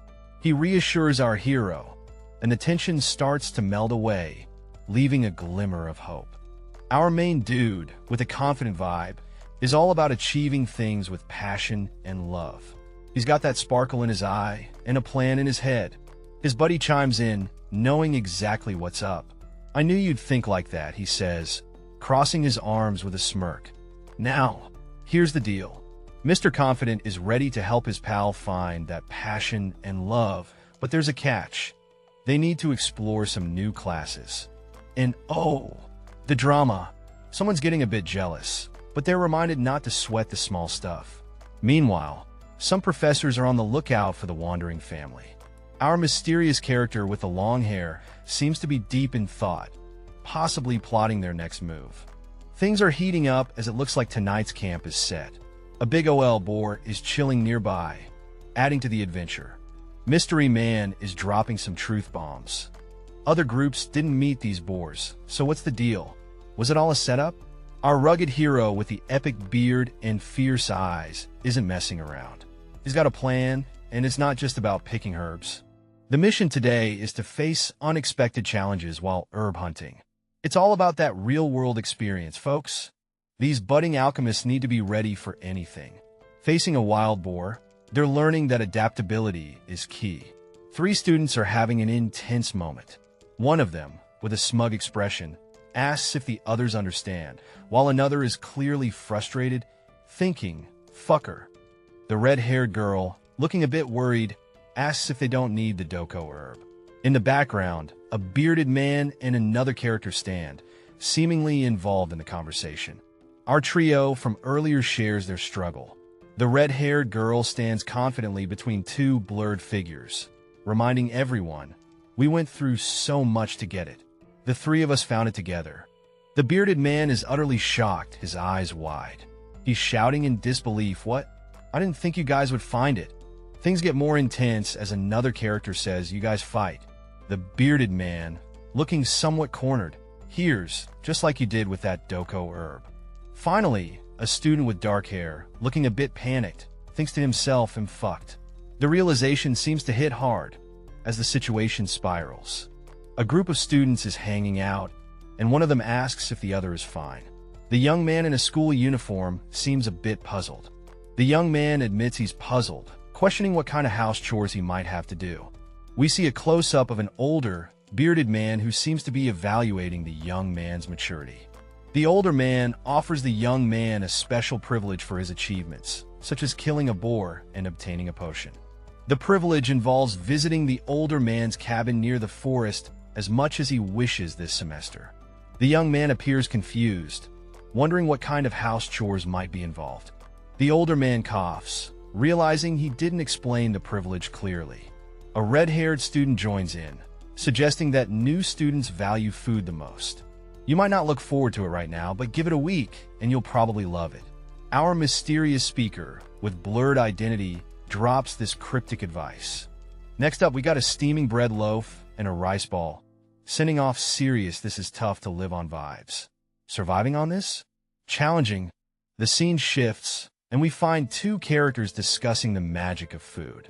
A bearded man makes his entrance with a bounty of magical eats. A feast fit for a king is revealed, courtesy of our bearded friend. The young man's eyes go wide with surprise. Our bewildered hero is now standing before a mouth-watering buffet. Chaos erupts as a wild boar charges through the forest, leaving students in panic. Someone shouts about a crazy professor letting it loose, and the students swear never to enter the forest again. One of them thought they were going to die out there. Li-Han strolls through the aftermath, looking like he's seen it all before. He's musing to himself, "What kind of school is this?" But seems not even surprised anymore. Li-Han's face reflects deep thought as he considers what the most urgent matter is right now. A quaint little house appears amidst the greenery, standing as Li-Han's peaceful retreat. Determined footsteps lead Li-Han towards his home, seeking solace and solutions to his urgent concerns. Li-Han wipes his brow, gathering his thoughts, ready to face whatever comes next. As Li-Han stands by the boar, he admits to himself, "I don't know if I can do it alone," clearly feeling the weight of responsibility. Li-Han reaches out to a friend, who turns out to be a red-haired ally. He calls out for help, hoping they're up for the challenge. The red-haired friend assures Li-Han they'll help out as well, showing camaraderie and support in the midst of wild school adventures.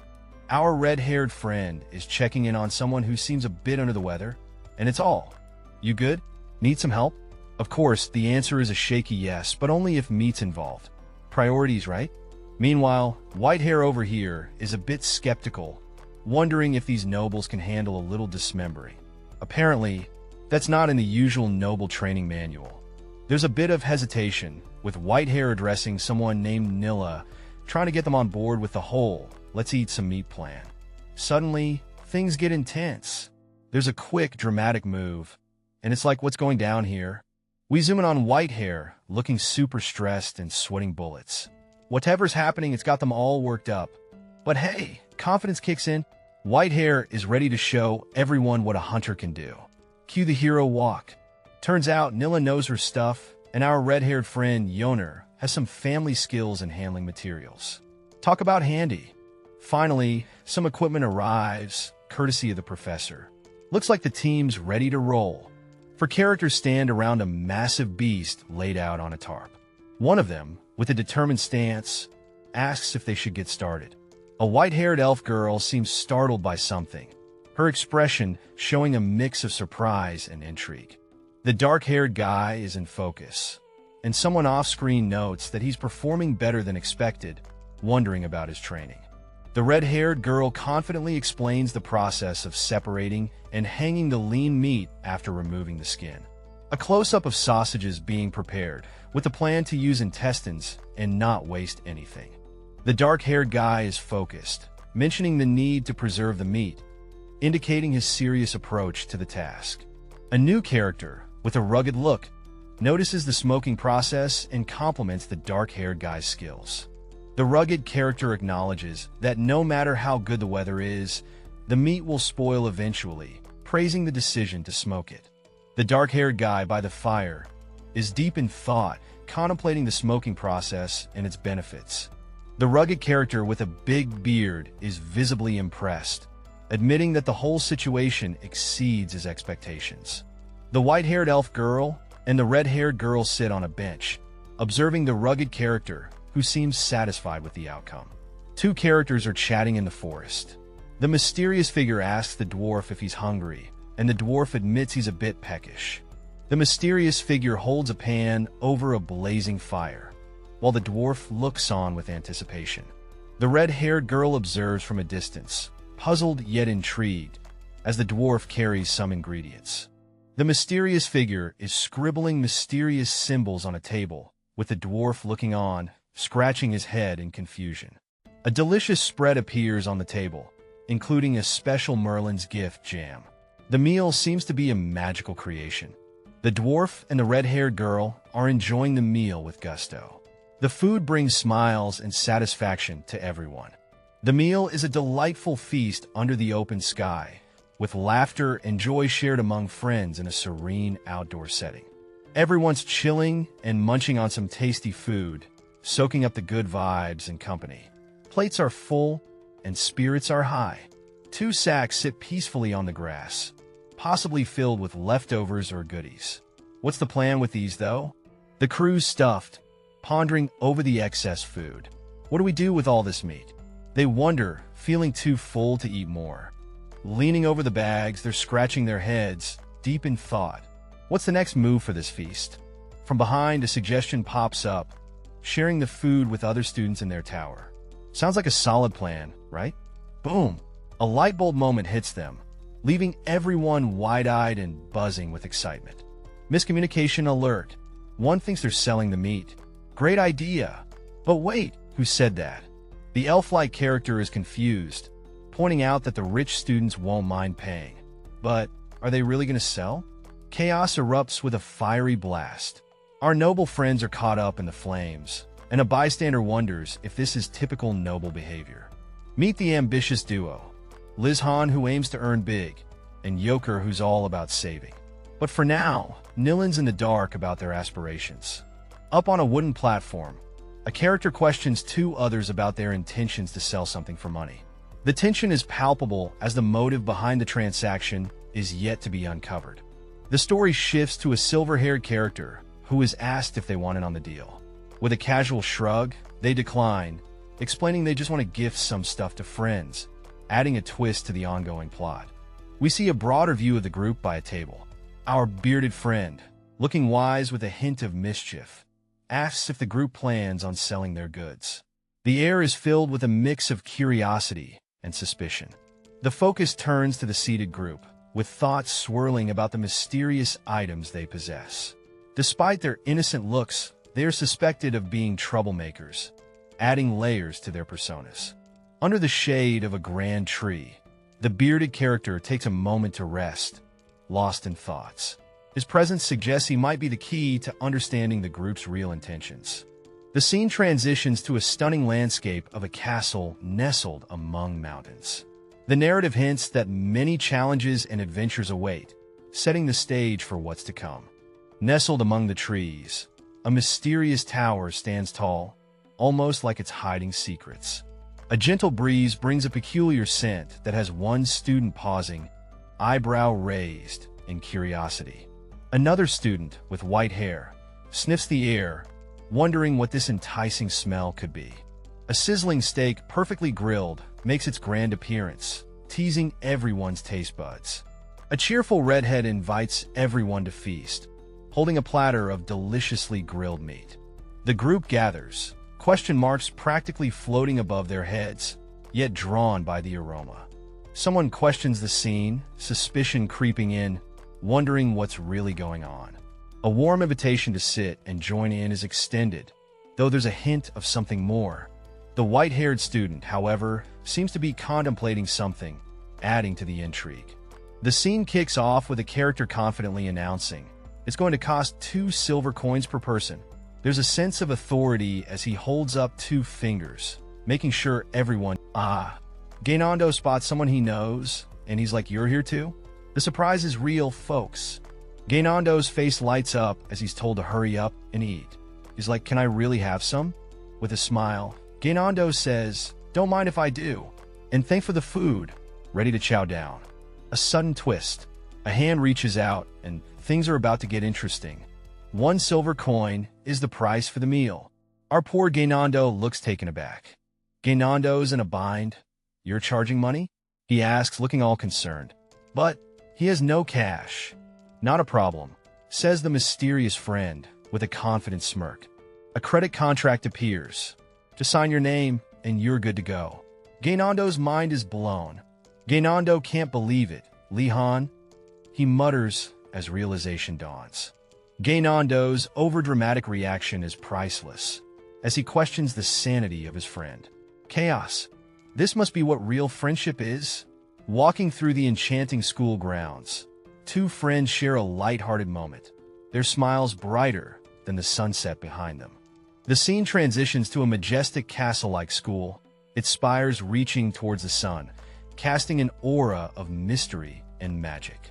This place is where our story unfolds. Inside a cozy classroom, students gather, the room buzzing with conversations. The warm sunlight streams through, adding a touch of serenity to the academic hustle. One student questions the necessity of basic magic personality education. The confusion is real, and the book in his hand seems to weigh heavy with unanswered questions. A noble student, with a hint of arrogance, wonders aloud why they need such lessons. Her laughter echoes, clearly amused by the situation.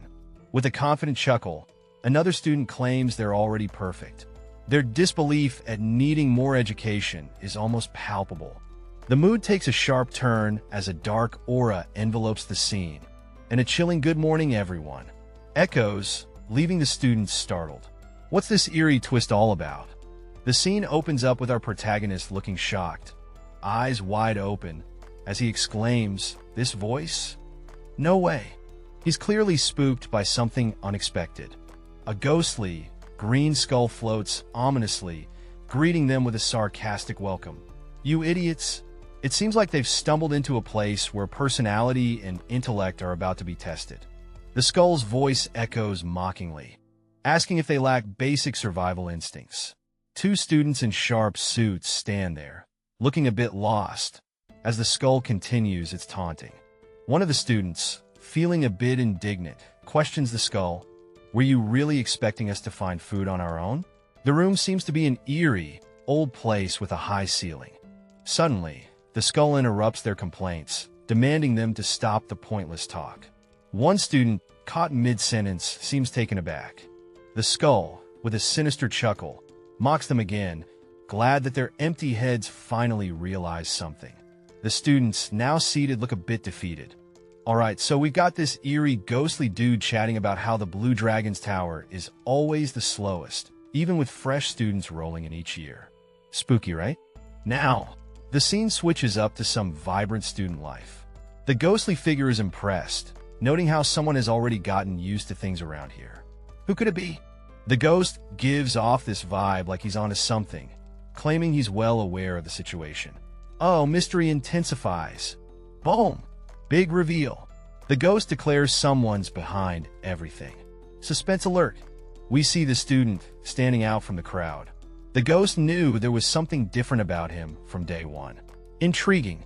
This student from a modest background is praised for being flexible and sharp, qualities that... Headmaster, may I ask what the purpose of this class may be? The student's curiosity is piqued as a ghostly skull looms menacingly in the classroom.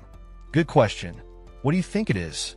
The headmaster throws the question back, leaving the students scratching their heads. Behold, the spirit warns. This class is going to get hotter than your last flame. The students are left in shock, eyes wide open. Why are you still here? The spirit seems to taunt as it hovers ominously, its presence sending chills down spines. I am a spirit of pure flame, and you will respect this spirit. The headmaster's voice echoes as a student yells, "Freak! Am I dreaming?" A student questions reality, looking at the mysterious book, trying to make sense of this strange class. In a classroom full of students, a young guy is sweating bullets, thinking, "I must not mess this up." Meanwhile, his teacher, with an intense glare, is laser-focused on him. But all he manages to summon is a tiny, glowing creature that lets out a cheeky loser. The student's face is priceless, pure disbelief. "Huh?" he mutters, probably questioning his life choices. Outside, in a picturesque castle setting, the student is repeating to himself like a mantra, "I will not cause harm to ordinary people with my magic." Twice, just to be sure.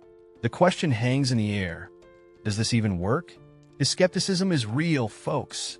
Our hero boldly states, "I won't use magic to intimidate civilians," but then wonders if it's really effective.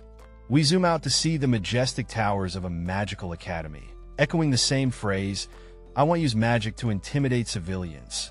The question lingers, really effective? The title card appears, hinting at the magical journey ahead. A swirling black void speaks, all right, setting a mysterious tone. A green, ghostly skull hovers above a classroom, proclaiming, "I hope today's class will help all of you develop a kind heart. Also, I need 2 volunteers to help me with the class." The students, dressed in their robes, exchange nervous glances, hesitant to volunteer. Our protagonist notes, everyone's looking away. It does sound troublesome, but the green skull taunts, "Won't you guys suffer more if no one steps up?" Our brave hero raises his hand. "I'll do it. I'm sure that there are benefits to doing this." Facing the eerie green skull, our protagonist simply utters, "Oh." Looks like the young man is staring down a giant, green skull with attitude. The skull is like, "You want to step up?" Huh? Clearly, this isn't your average day at school. Now, the young man's all polite, saying, "Wouldn't it be an honor for me to aid a professor I respect?" He's keeping it cool, but you can feel the tension in the air. The skull is not having it, though. It's like, "I hate hearing insincere things." This guy's clearly all about real talk. But the skull backs off a bit, saying opportunities seek out the proactive. Our guy stays chill, offering his help for the practical benefits. Cut to a classroom, and we've got a concerned friend, looking shocked, asking, "Who made you do this?" Clearly, not everyone's on board with the young man's choices. Another friend steps in, telling the blonde to chill. He's like he's motivating himself for us. Looks like there's more to this guy than meets the eye. The blonde friend, now determined, thinks, "I'll do it as well." Seems like the young man's resolve is contagious. Our scene kicks off with a student in slick glasses raising his hand with a touch of flair. This grabs the attention of a blonde classmate who's clearly intrigued. What's going on here? Enter the mystical skull, dropping hints about the student's lineage, the Bullard family, known for their document wizardry. Seems like our glasses guy has some pedigree. Meanwhile, another student is having a moment of realization, wondering if someone else is aiming for the same goal. The plot thickens. Amidst the intrigue, a student is basking in a moment of gratitude, recalling a helpful gesture from before. What a wholesome twist. But wait, the same student insists it's nothing, casually mentioning the family's knack for calculations. Humble brag? Anyone? The skull's back, and it's not here for small talk. It reminds the students there's something important to be done, pronto. Looks like the task at hand is to jot down all the student safety rules before the next class. No pressure, right? As the scene wraps up, the focus returns to the sun sets over a grand castle-like school, casting a warm glow on the towering spires. A student is furiously writing, flames of frustration blazing around him. As he shouts he won't fail, seething with anger, he questions why they must do something so pointless when magic could solve it instantly. Another student nervously wonders if his fiery friend is about to pass out from sheer anger. A thought bubble suggests an understanding of the headmaster's cryptic assignment. A ghostly skull appears, mockingly suggesting they use magic if they're so upset. Frustration mounts as another student admits they can't even perform the simplest magic, let alone writing spells. Desperation tinges his voice as he wishes the headmaster had left them a hint. A character named Wardinas is seen searching for a glimmer of hope to solve their magical predicament. Determined, Wardinas declares he's looking for anything that might help, asking if it's okay to proceed. No one said we couldn't. Also, this is the headmaster's lecture hall. Our protagonist, a young guy with sleek black hair, is looking confident and a bit cheeky. A character with long hair, feeling a mix of doubt and curiosity, responds with a simple as they stand in the impressive room. With a mischievous smirk, they muse, I guess stealing is alright once in a while. This is getting interesting. The duo is snooping around the hall, but unexpectedly, they find there's nothing much to nab. I thought there'd be something, the curious one remarks. Our slick-haired guy seems to be pondering a sophism, escaping his lips as he notices something unusual. Suddenly, there's a faint glow as they spot a mysterious drawer, pulsating with magical energy. This just got real. Excitedly, the black-haired guy calls over his friend, sensing some mana. Really? The companion exclaims, rushing over with anticipation. They brace themselves, ready to unlock the secret. All right, here it goes, says one as the drawer begins to open. And bam! A glowing green skull appears, casting an eerie light, leaving our duo in shock and awe. What's next? Our guy is standing there, questioning reality itself. Is this illusion magic? He wonders aloud, eyes wide with disbelief. Next thing you know, a creepy green glow fills the room, and a spooky voice starts giving instructions. Follow that book, young wizard. It's got all you need. It echoes. And there it is, a floating book glowing like it's straight out of Hogwarts. The voice insists, learn quickly, young Padawan. The voice drops a final goodbye then, and poof, it's gone, leaving our boy in a room that's way too quiet. Another dude, clearly having a meltdown, is clutching his head like he just found out his favorite snack got discontinued. I can't believe this, he yells. As the dust settles, the two start chatting about that magical book. One of them, still shook, asks, are we really doing this, Li Han?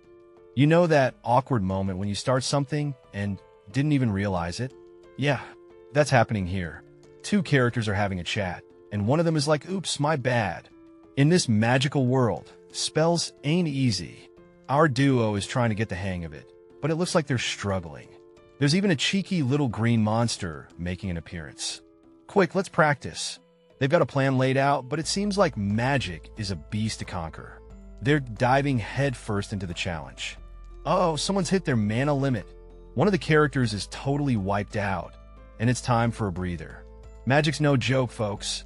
Our main character is deep in thought, realizing magic is tough stuff. It might look easy, but gathering mana is a whole different ballgame. Picture this, juggling on a unicycle. Yep, that's what magic feels like to our guy. It's a balancing act, and he's not too thrilled about it. Focus, Li Han. He's getting a pep talk to keep his head in the game. No time for slacking. You gotta treat this like your last chance. The stakes are high, and Li Han is feeling the pressure. It's all or nothing now. Feathers drift down from the heavens, glowing with a mysterious light. It feels like something big is about to go down. A young guy in a school uniform spots the feathers and yells move, as they whiz by, totally caught off guard by this magical moment. Inside a classroom, the same guy and another student are stunned as the feathers make their unexpected entrance, leaving everyone in awe. Our magical adventure kicks off with a bang. Or should I say a float? A pen is levitating, and it's got everyone's attention. One character, holding a wand, seems to be the mastermind behind this magical mishap. The pen's floating act continues, and it looks like our friend is trying to guide it carefully. But hey, when magic's involved, nothing's ever that simple, right? Oh, the pen's got a mind of its own and zips off with a sparkly flare. Our character's eyes are wide with surprise, and you can almost hear the magical whoosh as it zooms away. And boom, the pen shoots out the window, leaving a trail of blue magic behind. That's one way to make an exit. Our cloaked character is left speechless, wand still in hand, while their buddy looks on, probably wondering what on earth just happened. Cut to a serene scene outside. A couple of characters spot the pen near a tree. Did it really fly out the window? They wonder. Yep, it sure did. Welcome to the Magical Academy, where spells sometimes have a mind of their own. This place is all about learning the wizarding ways. A scroll reveals there's a magical problem to solve. 2, actually, and it seems like our heroes have their work cut out for them. The scene opens with our young mage channeling energy into a glowing, mystical pen. He's got that determined look, fully focused, as he prepares to cast a spell that's way above his pay grade. Boom! The air crackles as the pen releases a surge of energy. Our guy is in deep concentration, trying to keep it together.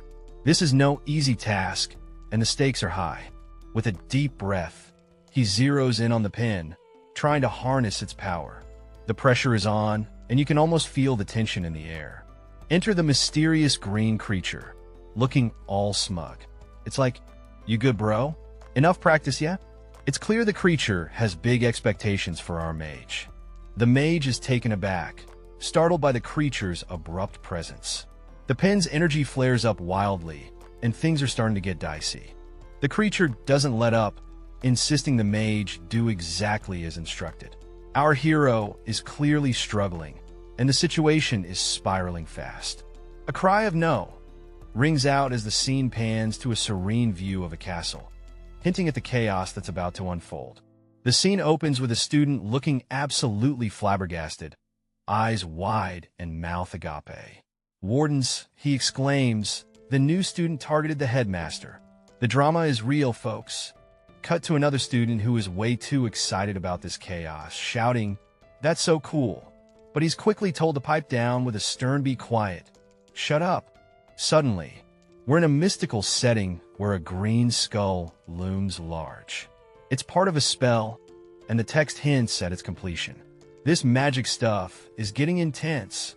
The green skull continues to float ominously, and one character is not impressed, muttering, "Huh, that's all he's saying?" Clearly, this skull's got some explaining to do. A student approaches the headmaster, face blurred, asking for tips on controlling objects. Seems like they're eager to master this magic game. The narrative shifts back to the student with glasses. He's impressed by someone named Wardens, acknowledging the difficulty of controlling objects. Yes, it is, he agrees. The headmaster reassures the students, saying, "All the new students struggle. There's no need to worry." One student reflects, thinking it was because of his magic. The relief of not being the only one struggling. Alright, so there's this mystical showdown going on with a big green entity laughing at a young guy. It's all about some spell that's a bit tricky to control, and the entity's having a blast teasing him, saying it's a lie about how easy it is. Now, the entity drops some wisdom, saying people who struggle with this spell are kinda special. But our guy's not having it. He's got that determined look like he's ready to figure it out. Zoom in on the young lad, and he's like, "Is that so? Thank you." Polite and determined, this kid's got some class, even with his face blurred out. Back to the green entity, who's feeling a little bad about making fun of the kid. The kid bows, promising to practice more, and the entity's like, "TSK, not that fun after all." The entity seems puzzled, thinking the boy should have reacted more. There's a hint of surprise, maybe expecting a more dramatic response. Meanwhile, someone nearby seems a bit confused. The entity now shifts its gaze, realizing the kid might actually have some hidden potential. It's like, don't get too comfy, kid, while others are just chilling, not knowing the mystical drama above. The scene changes to some other folks, oblivious to the mystical stuff. Someone's like, wait. And then there's a dramatic fall, leaving us all wondering what's going to happen next. Our character is frustrated, grumbling about someone who never uses their powers when needed, but decides it's cafeteria time. Priorities, right? Another character strolls in, questioning if a Hyan has been whisked away elsewhere. Nope, she's just getting her magic fatigue sorted. The protagonist enters the deserted dining hall, realizing they're way past lunch. It's like a ghost town in there. Oh, look, it's rice balls and bread again. Our protagonist can't catch a break, but decides it's better than nothing. But wait, there's a silver lining. He's got some smoked meat saved from last time. Score. Out of nowhere, a figure appears, catching the protagonist's attention. It's none other than the princess, looking all regal and mysterious. Our protagonist is floored, questioning what the princess is doing here. With a serious vibe, she hands over some data, sparking curiosity and setting the... Oh, snap! Our main dude just got handed a mysterious scroll by a fellow student, and he's all like, "Thank you, princess." Who's the princess here? Intrigue levels rising. Next up, we zoom in on our hero's eyes as he's hit with a wave of curiosity. What's he thinking? Something's definitely up. Whoa, check this out. He's looking at a list of lecture topics: basic alchemy, imperial linguistics, and ballroom dancing. Is this Hogwarts or what? He's questioning how these became popular. Enter our bearded friend, who's baffled about why understanding of alchemy is a hit. A dwarf with doubts. Who knew alchemy was trending? Back to our student, trying to wrap his head around these courses. He's chatting with the silver-haired girl, asking what's up with these popular classes. She's got that mysterious vibe going on. The moment of realization. Our hero is making connections like Sherlock Holmes. He's figured something out, and he's got his game face on. The silver-haired girl is speechless. She's having an intense internal monologue, thinking if that's the case. But what case? Here comes the banner. The guy's all smiles, teasing her about looking for easy courses. But she's not buying it. She's thinking the child of wizards? Flashback time. She's reminiscing, thinking he was noble-like at first. But now she's like, nah, I was so wrong. A classic case of misjudging a book by its cover. And finally, a soft touch. There's a moment of connection, or maybe tension, as a hand gently grabs an arm. What's this about? Stay tuned for more drama. This is it. Our main character is pumped, holding onto a piece of paper like it's a winning lottery ticket. He's convinced this idea is going to be a crowd pleaser. Meanwhile, in a dramatic twist, we see some folks practicing magic, but it's all basic stuff. One of them isn't impressed, thinking it's as exciting as watching paint dry. Back to our excited character, he's like, who even cares? Because his determination is shining brighter than a supernova. Thank you, popcorn, for this drama. A mysterious silver-haired figure decides it's time to bounce. With a flick of their hair, they're out of there. What's their story? The scene shifts to a majestic castle, setting the stage for more intrigue. It's the next morning, and who knows what adventures await. Our main guy is strutting down the corridor, but oh no, everyone's bailed on his idea. He's got that seriously? Look on his face. His friend with the golden locks is like, dude, why bother with the unpopular lecture? Not exactly a morale booster, huh? Then, we have a cheerful redhead with an apologetic smile, holding a schedule. She's like, oops, got a class then. Classic dodge. One character is grabbing another by the shoulders, demanding to know why they're wasting their time. The intensity in the air is palpable. Responding with a calm demeanor, the other character acknowledges the uncertainty of the future with a philosophical touch. The scene transitions to a metaphorical depiction, illustrating the harsh realities of school life, where empathy seems like a foreign concept. Walking with determination, a character reflects on the balance of give and take, hinting at deeper personal growth. Another character, looking contemplative, mutters under their breath, hinting at some serious thoughts brewing. The page shifts to a mysterious set of stairs leading to a lecture hall, raising questions about the secrets hidden in the basement. Alright, so there's this ominous magic tower that looks all kinds of spooky at night. The text warns, you mustn't recklessly enter the magic tower. Sounds like a solid piece of advice, if you ask me.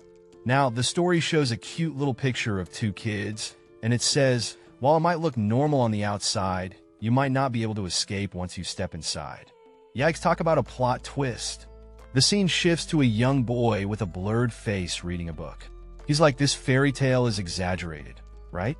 And there's this wise old man, Master Li Han, who chimes in, it does seem a little exaggerated. Then there's this dramatic moment where the boy suddenly realizes something, and he's like, huh. His expression is priceless, totally caught off guard. Next, we've got a shadowy silhouette of three figures standing in front of the ominous magic tower, with lightning and a skull symbol overhead. It's like they're gearing up for some serious action. Finally, the narrative wraps up by saying that despite their curiosity, new students don't try to explore the academy. Seems like the spooky stories are doing their job. In the dead of night, a lone figure stands at a window, deep in thought.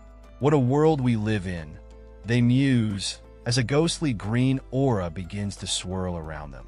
Suddenly, a spectral entity appears, asking, are you entering the underground's first level? Our figure is taken aback, eyes wide in shock. But wait, this isn't just a threat, it's a chance. No, this is an opportunity, the figure thinks, determination glinting in their eyes. With newfound confidence, they declare, it's an honor to see you, revered headmaster, clearly addressing the spectral presence. The figure admits, I was trying to enter underground level 1, but quickly shifts gears, asking if the ghostly figure could enlighten them about something. A swirling void responds ominously, I don't have anything, leaving an air of mystery lingering. The ghostly figure grins, to tell you, I'll offer your corpse a reward if it's discovered tomorrow. The stakes have risen. With a cheeky smile, our brave figure simply responds, fucker. Talk about sass. Behold, the definition of a graduate student is revealed with a burst of energy, suggesting that this journey will be nothing short of magical. Welcome to the Magical Academy, a place where wizards are born and legends are made. A flickering torch lights up a stone corridor, giving off major Hogwarts vibes. Our protagonist, a student, ponders their whereabouts, only to realize they might be lost in this maze of magic. A mysterious student, with their face hidden, appears, adding to the intrigue of who they might be. Two students, in typical school uniforms, exclaim their surprise at finding another student, confirming their shared predicament. Another student tries to make sense of the confusion, realizing there are too many students for them to be alone in this blunder. They finally decipher the sign, basic magic combat repetitive practice. Wrong place, wrong time. Time to bounce before they get into serious trouble. With haste, they decide to retreat, commenting on the scary reputation of the class, even scaring off the toughest students. Walking up to a mysterious door, our main character seems a bit hesitant. The atmosphere is tense as he reaches out, unsure of what awaits him inside. As he opens the door, he finds himself in an eerie classroom setting. Three peculiar students are seated, each with an air of mystery about them. One of the students with pink hair casually notes, so, there's still 3 students here. Huh? Meanwhile, the other 2 seem just as puzzled. The main character takes a seat, overhearing a student mutter, I think we entered the wrong class. Clearly, they're as confused as he is. Noticing a strange orb on every desk, he wonders aloud, what's this thing? It's on every desk. The mystery deepens. Suddenly, a voice breaks the silence. Time's up. Take your seat. The main character turns around, startled by the presence of a mysterious figure. He didn't even notice the guy was there before. As he looks closer, he begins to piece together the unsettling vibe in the room. With pale skin, gloomy eyes, and long canine teeth, this guy has a definite vampire vibe going on. Our hero's mind races. Is he a vampire? The figure introduces himself as Bloody Greg, the professor in charge of the class. Vampire or not, this class just got a whole lot more interesting. The scene shifts to a focused student, eyes locked onto the orb. He's told that magic stones can change their power, leaving him both puzzled and intrigued. This ain't your regular science class, folks. As the mysterious orb glows brighter, the student is informed about the vast potential of these stones. He's feeling the pressure and excitement. Will he uncover the secrets hidden within? The student places his hand on the orb, attempting to harness its power. But alas, nothing happens. The room is filled with whispers and gasps. Is he really magicless? The disbelief hits hard. The student can't believe he has zero magic aptitude. He stares in shock while others look on, the tension building in the air. In the lecture hall, our purple-haired student nervously attempts to control a glowing ball of energy.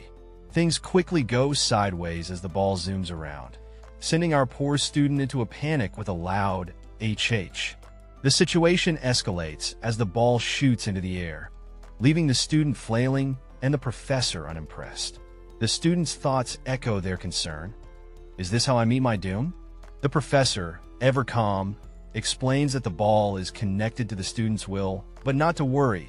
There's a contract to prevent it from wrecking the lecture hall. Our student's wide-eyed shock says it all.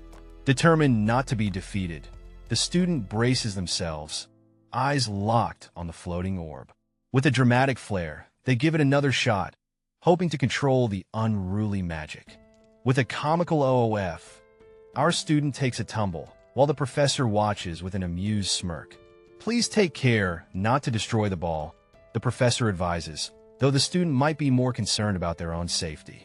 Flat on the ground, the student mutters a cheeky retort. Don't you mean take care so you don't get hurt? Their determination shining through, despite the faceplant. The professor, unfazed, instructs the student to try making the ball float again. The student, realizing this professor is no pushover, steels themselves for another round. It's time to show what they've got. A student is instructed to draw a circle as part of a magical exercise. The tension in the air is palpable as he focuses on controlling a floating blue orb. Despite the challenge, the student manages to draw a circle, but the orb remains stubborn, refusing to move according to his will. Success! A student excitedly announces that he has drawn a circle, capturing everyone's attention. The professor, with a no-nonsense attitude, demands the student to do it again, much to the student's dismay. Reluctantly, the student agrees to try again, exuding a mix of determination and exasperation. One student, clearly weary, wonders if drawing circles will be their only task for the class.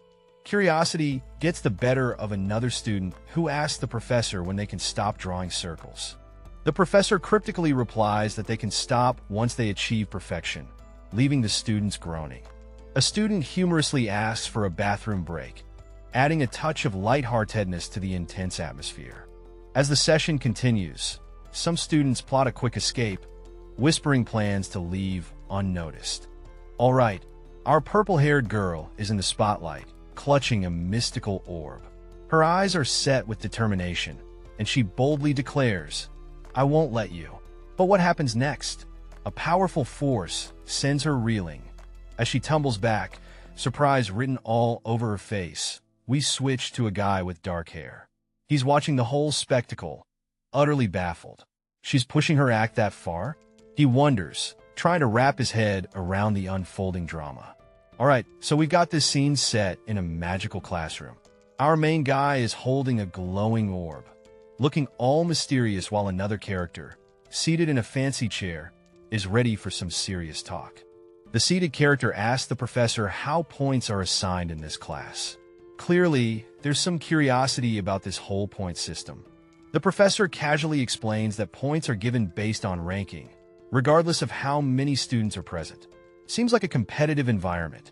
Now the student, standing up this time, responds with a simple, "Is that so?" Clearly, they're pondering over this point system. Switching it up a bit, the scene shifts to a bright and intense vibe.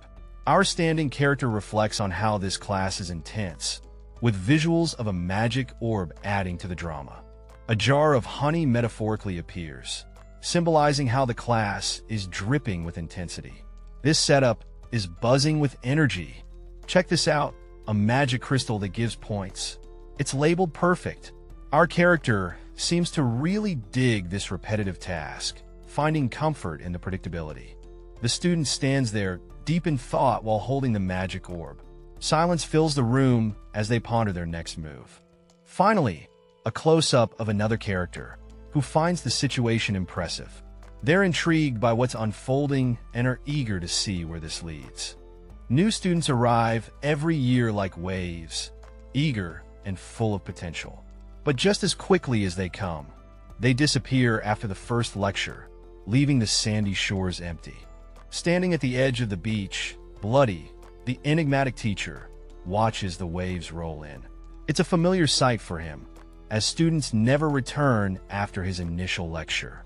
The attendance sheet tells a lonely story. Last year, not a single student stuck around. It seems like Bloody's classes are more of a legend than a lesson. Bloody, however, isn't fazed by this. His contract's simple: hold a class each year, regardless of attendance. It's not about students showing up, it's about fulfilling an obligation. That's why Bloody spends his days in the empty lecture hall, surrounded by quiet. He hopes time passes without a single student in sight, embracing the solitude. But today something shifts. A new student arrives, challenging Bloody's expectations. This isn't just another face in the wave. This one seems different. Despite his youthful appearance, this new student carries a mature vibe. He's not just another fleeting figure. He seems like someone who might actually stay. Bloody finds himself hoping that this student will continue to attend. If that happens, perhaps things might take an interesting turn. I think I can progress with the academy for the first time. The towering spires of the academy stand tall, a symbol of hope and endless possibilities. In the cozy confines of a restroom, two students are seated, engaged in what seems like a serious conversation. The setting is relaxed, but the mood is intense. Listen to me? This is important information. Our guy clutches a cup, emphasizing the gravity of what he's about to spill. A student, face blurred in mystery, passionately insists on attending a particular class. The promise? A good grade just for showing up? Share a few more details. What does he teach? Exactly? Two curious students probe further, eager to uncover the truth. You infuse mana into a crystal ball that he provides, and you practice forming a circle with it? The instructions sound vague, but the intrigue is real. He hasn't said anything else. The mystery deepens. Our faceless informant is out of answers, leaving everyone hanging. Two students, one with golden curls and the other with fiery red locks, exchange puzzled glances. Doubt hangs in the air like a cloud. Do you think he's a fraud? Why is that important? The room filled with books and a chessboard hints at deeper mysteries yet to be uncovered. Our story kicks off with a student getting a shocker. "You're missing a body check," they exclaim, leaving another character wide-eyed and speechless. Clearly, the day is off to an unexpected start. Elsewhere, we have a dragon reflecting on things. "I thought I was something else too," it thinks, while another character with red hair sits contemplatively, pondering over someone's practical nature. We then meet a mysterious character who's all ready to bolt to their next class. But hey, they're cool with any opposition, as they casually declare, "It's fine if you're honestly opposed to the idea." A cozy fireplace scene follows with a curious question hanging in the air. What's your next class? Intrigue builds as the plot thickens. Bam!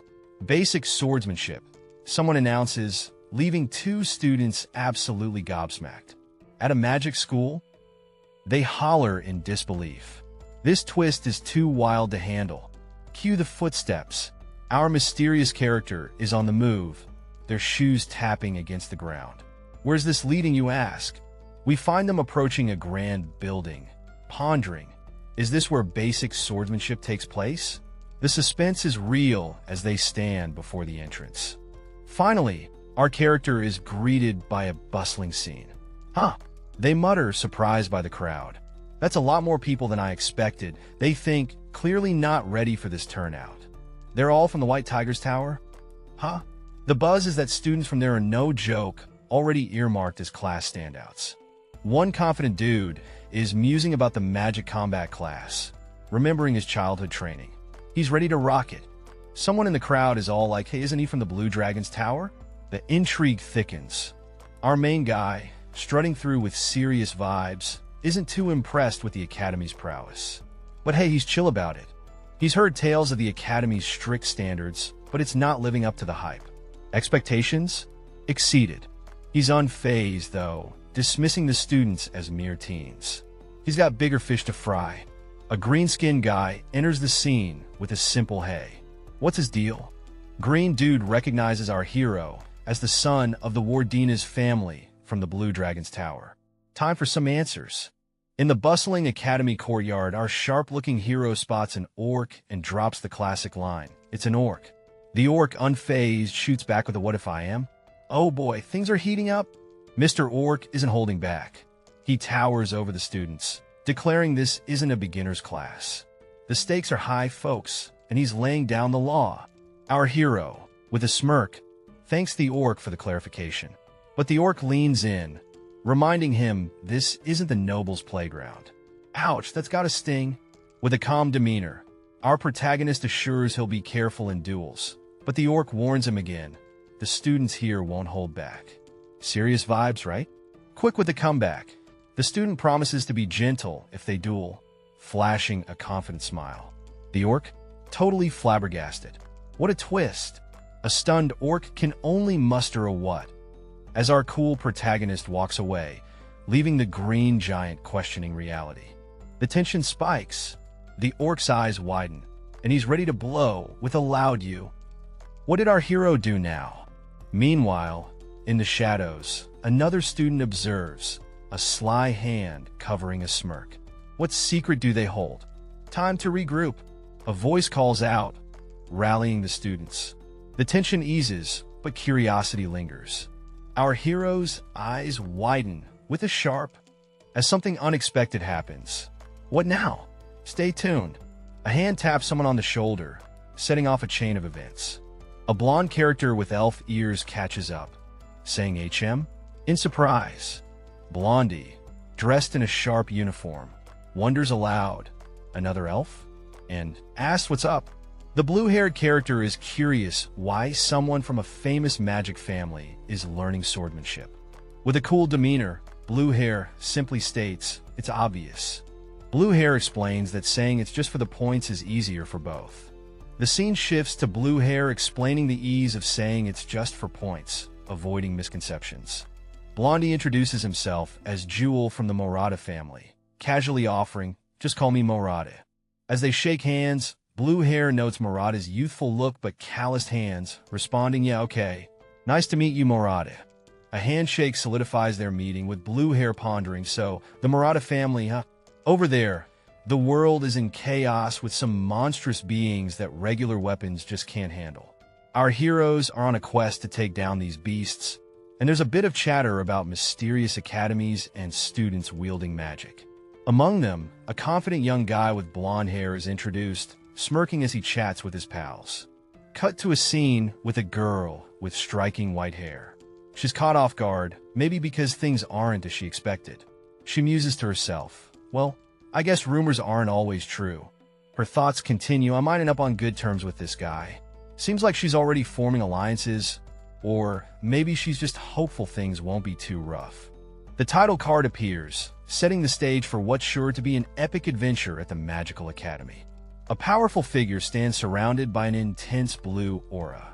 The text hints that this technique is something legendary, learned from an ancient lineage. The mysterious character is channeling some serious energy here. Enter a scene filled with tension. A black-haired girl is shown training hard, determined to prove herself. Her expression is fierce, and the narrative suggests she's got some big shoes to fill as the clan leader. There's a commotion as a gray-haired man shouts. He had no choice. It's a heated moment. And another character, seemingly a mentor, acknowledges the use of the Cliff Boulder Blade, a technique that seems both impressive and controversial.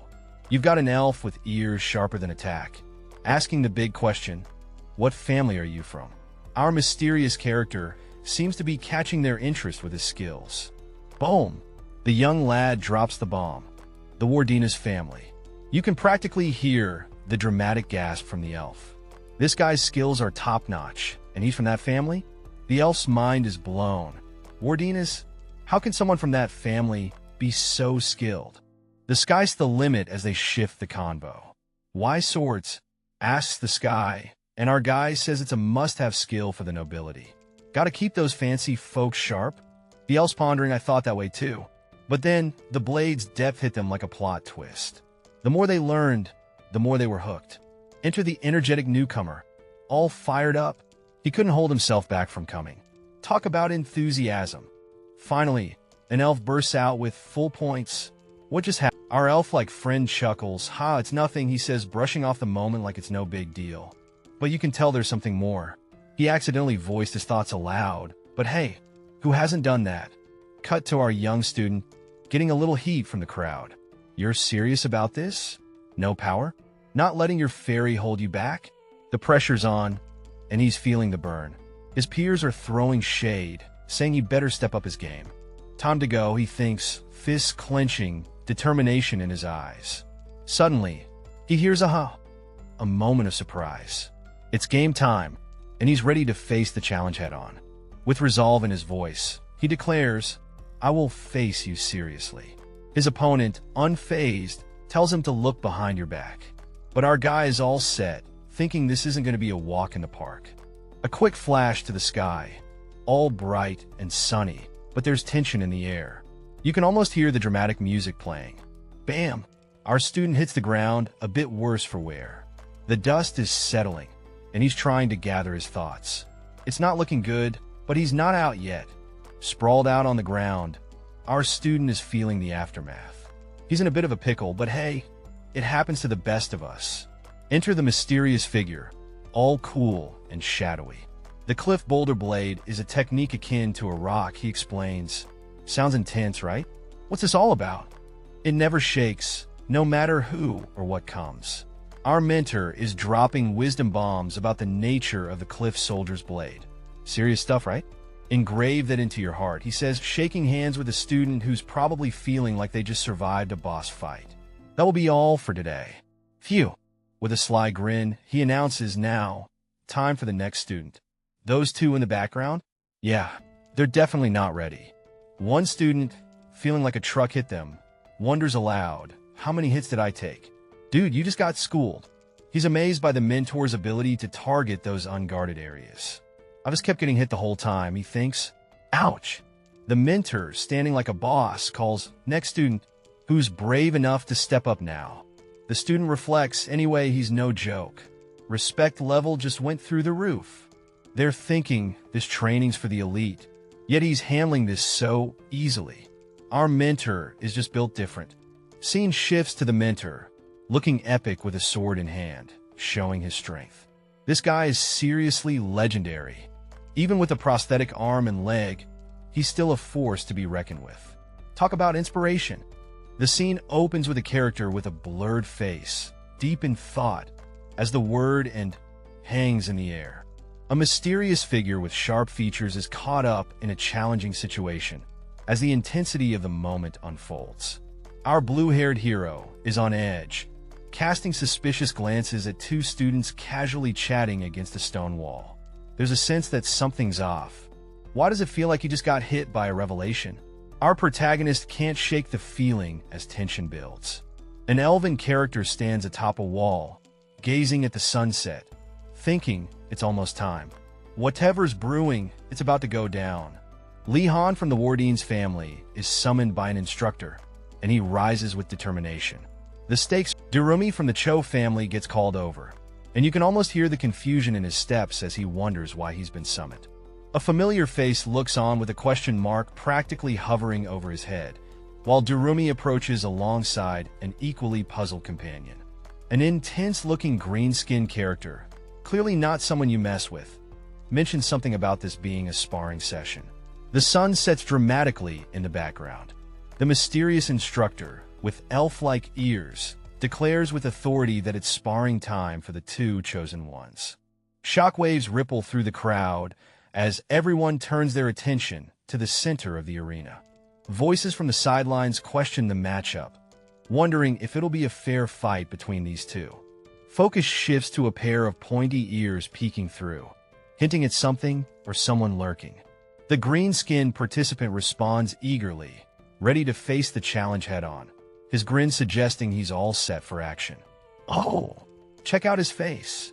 Our young hero is sizing up his opponent, a tall, green-skinned figure with an intense aura. And who's this with the sharp ears and white hair?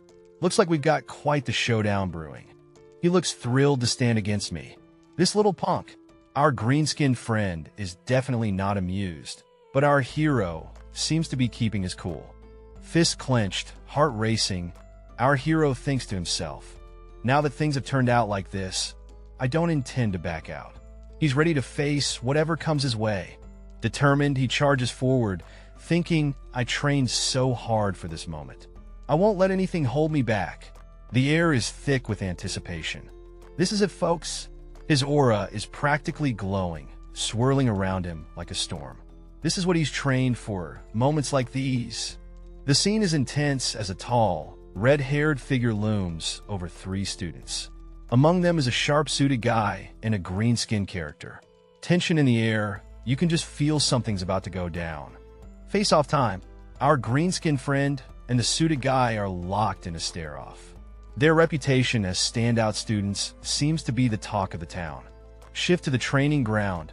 It's all about putting in the hours. Swords clash, arrows fly. It's a montage of sweat, grit, and bear encounters. Yeah, bear. Cut to a close-up of some serious neck-chopping technique. Mastering this move means aiming for the jugular, literally. But wait, just knowing the move isn't enough. You gotta have the skills to back it up in a real fight. No shortcuts here. Now we're talking theory. It's not just about swinging a sword. It's about understanding the art. Only then can you unleash your true potential. Enter the mystical sword.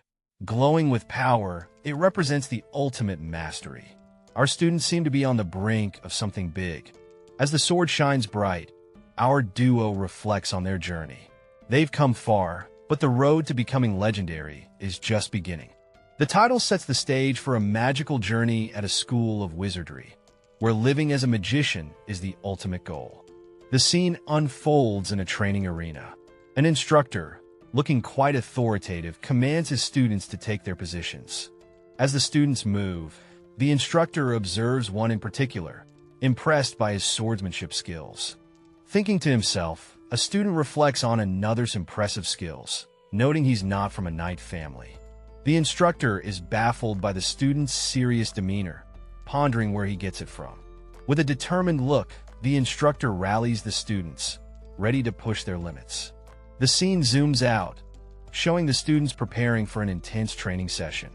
A green-skinned warrior prepares to demonstrate his prowess, looking quite fierce and ready to go. Our story takes a curious turn as a mysterious elf-like character with sharp features and pointed ears muses about past events. He looks contemplative, hinting at deeper secrets yet to unfold. Meanwhile, a green-skinned character plants his foot firmly on the ground, as if ready to make a significant move. The tension in the air is palpable, and you can almost feel the earth shuddering beneath his step. The green-skinned dude, dressed in a casual white shirt and dark jacket, seems a bit irritated as he asks, "Not coming?" His attitude suggests he's been waiting for someone, and patience isn't his strong suit. Inside a room, a young man is chilling on the couch, completely caught off guard by something unexpected. His expression screams, "What the heck just happened?" Suddenly, the green-skinned guy bursts into action, unleashing some kind of magical power. The young man looks up, eyes wide open, clearly taken aback by the spectacle unraveling before him. Things go from zero to chaos real quick. The young man tries to dodge an incoming attack, but it's a full-on mess. The room's in shambles, and it looks like a tornado just swept through. The green-skinned character is laughing wildly, clearly enjoying the mayhem he's causing. Meanwhile, some onlookers are utterly shocked, wondering, is there a savior in sight? As they witness the unfolding disaster. In a classroom setting, a student is startled and questions the professor. "Professor, is that allowed?" Clearly, something unexpected is happening here. The student is now amazed, exclaiming, "Amazing," at what the professor just demonstrated. Everyone's eyes are wide with wonder. The scene shifts to a tense battlefield. A student is confronted by a green goblin who is ready to attack. The student seems undeterred, ready to face the challenge. With a swift move, the student deflects an attack, showing off some impressive combat skills. The goblin looks surprised, and the student remains composed. Back in the classroom, students are whispering among themselves. They're discussing the professor, who seems to have a mysterious and impressive background. The focus shifts to another student, who is recognized as a true swordsman. His eyes are sharp, and his aura is filled with determination. Back on the battlefield, the student delivers a powerful strike against the goblin. The goblin is knocked back, clearly overwhelmed by the student's skill. I got hit by such a mellow strike. Our green-skinned character is taken aback, regretting letting his guard down just because his opponent isn't from a knight family. Rookie mistake, right? Meanwhile, our other character is observing the situation. Alright, he's totally out of sorts, he thinks, noticing the confusion in his opponent's eyes. Things are heating up. The green-skinned character is feeling cornered. I have to keep him out now, he declares, determined not to back down. But wait, what's that move? Looks like our main guy is planning something. I should end this, he decides, ready to bring things to a close. Dramatic pause. What's going to happen next? Our hero charges up with a flashy move, but the green-skinned opponent isn't backing down. I can't waste time on you, he yells, swinging his weapon fiercely. With a swift maneuver, our hero dodges and keeps moving, leaving his opponent sprawled on the ground. The battle isn't over yet, but the tables have turned. Well, what just happened? Our main character seems completely taken aback, eyes wide open, as if they just saw a ghost. Some intense vibes here. One character is sweating bullets, thinking, he's going that fast. Clearly, things are heating up. Enter the mentor. With a big grin and clapping hands, he cheers. That's amazing, my young students. Things are getting wild. Our hero is dodging and weaving like it's nobody's business, leaving everyone on the edge of their seats. Swift moves left and right. It's like watching a dance-off, but with way more stakes. The mentor, watching the action unfold, is all like, this is beyond my expectations. Clearly, things are getting epic. A character is mulling over their previous thoughts, realizing they might have underestimated someone. The green-skinned character, exuding authority, is locked in a verbal clash with the young guy, who's exuding a powerful aura. The young guy's eyes reveal a fierce reflection of his opponent's, showing his intense focus. The young guy charges forward, visibly agitated, with energy swirling around him. The young guy grips a sword, green energy sparking around it, showing he's ready to unleash his power. The green-skinned character is startled, questioning the sudden surge of energy emanating from the young guy. The scene is heating up as a powerful energy swirls around a sword, slicing through the air with a vibrant green aura. It's like the universe just hit the turbo button. Enter our green-skinned friend, eyes wide with disbelief, as he exclaims, "What's with that energy?" Clearly, this isn't your average Tuesday. Feet shuffle urgently on the ground, and a voice cuts through the tension, urging Lee Han to get it together. Looks like things are about to get even more intense. Our hero's mind is racing. I need to improve my odds of winning. Determined and focused, he's ready to turn the tide.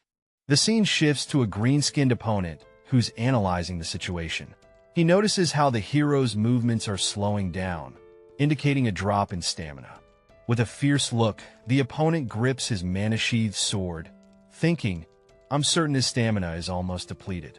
He's ready to strike. The scene opens with a young man, his eyes closed, as a powerful, glowing aura swirls around him. There's an air of mystery as he seems to be tapping into some hidden power. Boom! We're thrown into an intense action scene. The same guy is now in the heat of a battle, racing against time. It's a high-stakes fight, and you can feel the adrenaline. The title page appears, teasing us with a promise of magic and adventure. This is going to be an epic ride. The air is thick with tension as our hero is thrown back, barely dodging a green blur. Shit! He exclaims, trying to regain his footing.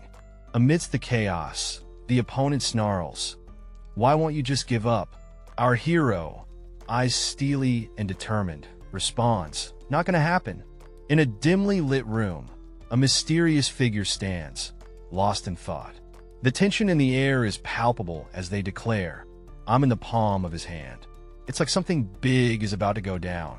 Suddenly the scene shifts. Our figure is jolted into action, grabbing a weapon with determination. There's an urgency in their movements, a sense that something dangerous is lurking just out of sight. Alright, so we've got our main dude sitting in what seems like a classroom, totally lost in thought. His blue hair perfectly matches the seriousness of his mood. It's like he's contemplating the mysteries of the universe or just what he'll have for dinner. Heavy stuff. Meanwhile, outside, things are heating up. Two warriors are locked in an intense sword fight. The sun sets in the background, casting dramatic shadows. The scene is so epic it's like watching a live-action anime. Swords clashing, sparks flying, and all that jazz. And just when you thought it couldn't get any more intense, bam! One of the warriors pulls off a massive move, slamming his weapon into the ground with a force that could probably split the earth in half. Dust flies everywhere as the battle escalates. Boom! An explosion of energy lights up the scene as our hero unleashes a powerful attack. The air vibrates with intensity, and the ground trembles beneath the force. The dust settles to reveal our protagonist landing a solid punch on a towering, green-skinned adversary. The clash is electric, and neither side is backing down. It's a showdown for the ages. The air is tense as our green-skinned warrior stands firm, sweat trickling down his face. It's clear he's just been through an intense battle. Our other contender, the determined young man, catches his breath under the setting sun, showing signs of a hard-fought struggle. An authoritative figure steps in, halting the fight with a decisive call. "Stop! The winner has been decided," he declares, bringing a sense of closure to the fierce competition. The green-skinned fighter and the young man are summoned forward by the same figure, signaling a moment of reckoning for both. In a dimly lit space, a shadowy figure contemplates, "Will my actions tip the scale of justice?" The air is thick with tension as an ethereal scale appears, shimmering with an aura of destiny. The scale begins to tilt, revealing a small, intricate object on one side. It's as if the universe itself is weighing the worth of this mysterious figure's deeds. What could it mean? A close-up reveals a sharp-eyed individual, exuding an aura of nobility. The thought trails off, hinting at the character's prestigious lineage and the expectations that come with it. On the rooftop, the sun sets dramatically as our main character stands confidently with the breeze ruffling his hair. His crew, looking sharp in their uniforms, backs him up, ready for whatever's coming. A wise figure steps into the frame, dropping some knowledge bombs. Today, there's a crucial lesson. He says, firstly, winning isn't everything. The message seems to be aimed at the eager young minds present. An elf-like character, with long flowing hair and pointy ears, chimes in with some wisdom. The winner should be humble, and the loser should be motivated, he advises. Both parties are encouraged to move forward together. The atmosphere is tense yet respectful. The elder commands, bow to each other, urging the students to show respect and sportsmanship despite their differences. It's a powerful moment of unity on the rooftop. The air is tense. Someone is pondering the potential fallout if an attack happens. Stakes are high and decisions are crucial. A green-skinned character, looking quite formal in a suit, admits it was a good fight and apologizes for being rude. Props for owning up to it. A blue-haired character firmly declares that someone has the right to attend the class. It's all about standing up for what's fair. He's onto something. Our green-skinned strategist is thinking he's planning on catching me off guard and then attacking. Classic Orcish intuition kicking in.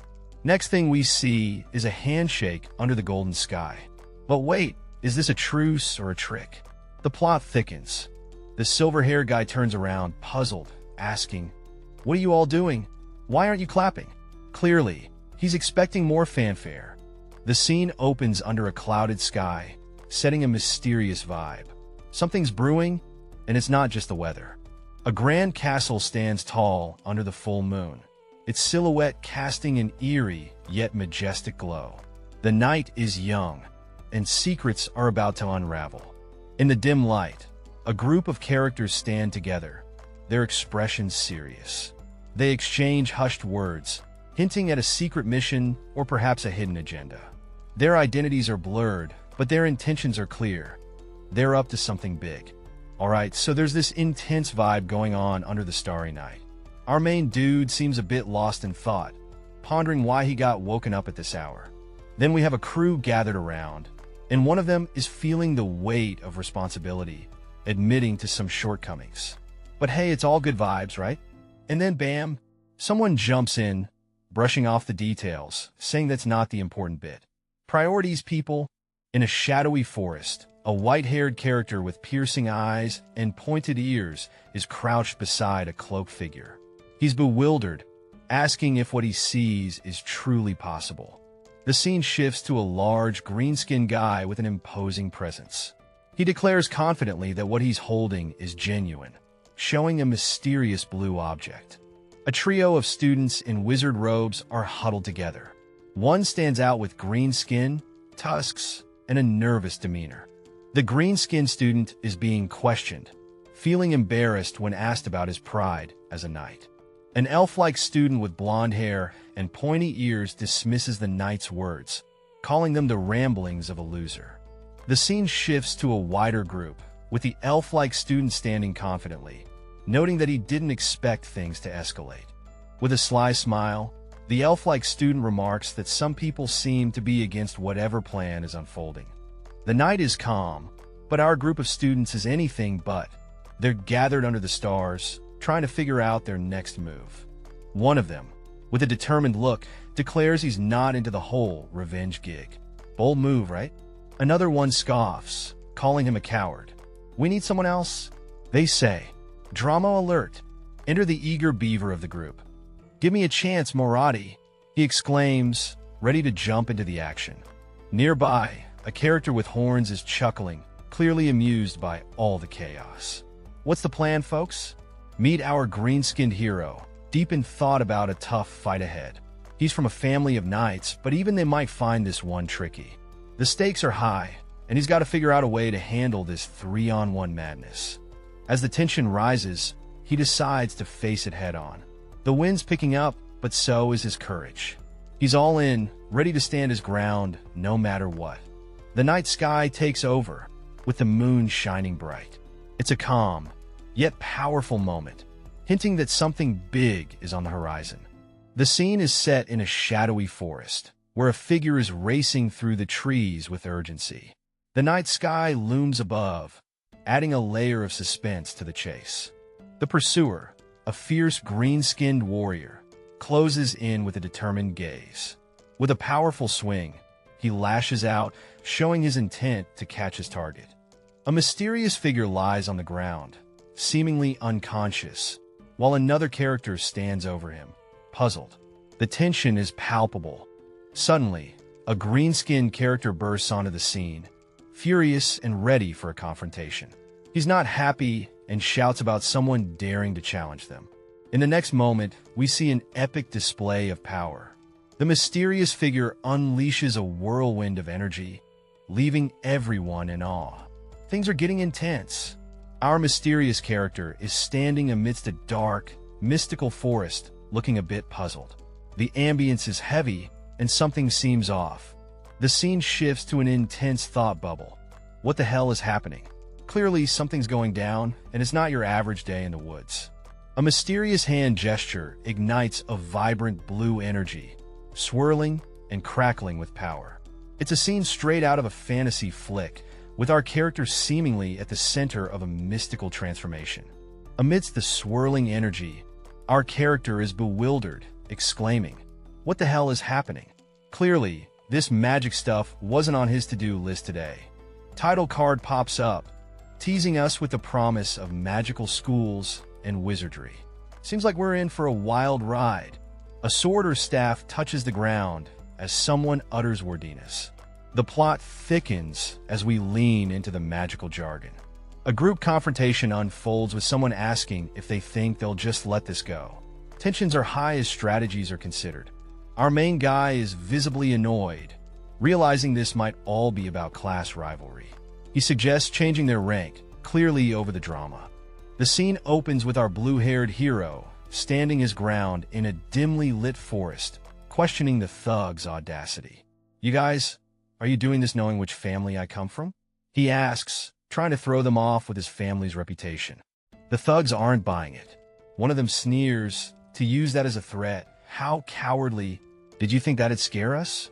Clearly, they're not backing down. Things are getting intense as the thugs mockingly say, "Maybe there's a bodyguard." Our hero stands firm, facing the threat head-on. With a smirk, one of the thugs taunts, "Do they think someone will come to save him?" Our hero, feeling the pressure, mutters to himself, "Well, I didn't really want to use that way if I don't have to." Amidst the tension, the blue-haired guy steps up, demanding, "Who ordered you to do this? Was it someone from a great family you couldn't refuse?" A bold move as he tries to get to the bottom of the ambush. A new character, with wild hair and sharp eyes, shouts, "Shut up. Don't let him mislead you," clearly agitated by the probing questions. The goons, not wanting to lose control, bark orders. "Surround him. Don't give him room to escape." The blue-haired guy is now the center of their attack formation.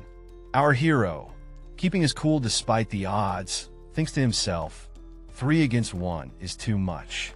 He knows he's in a tough spot, but there's no backing down. Arlorant gave some solid advice. When outnumbered, run like the wind, but our hero's path is blocked. Now what? Facing a green-skinned menace, our hero's escape route is a no-go. He's stuck, but not for long. Suddenly, there's a moment of clarity. Wait, he thinks. Something's cooking in his brain. He's got the power.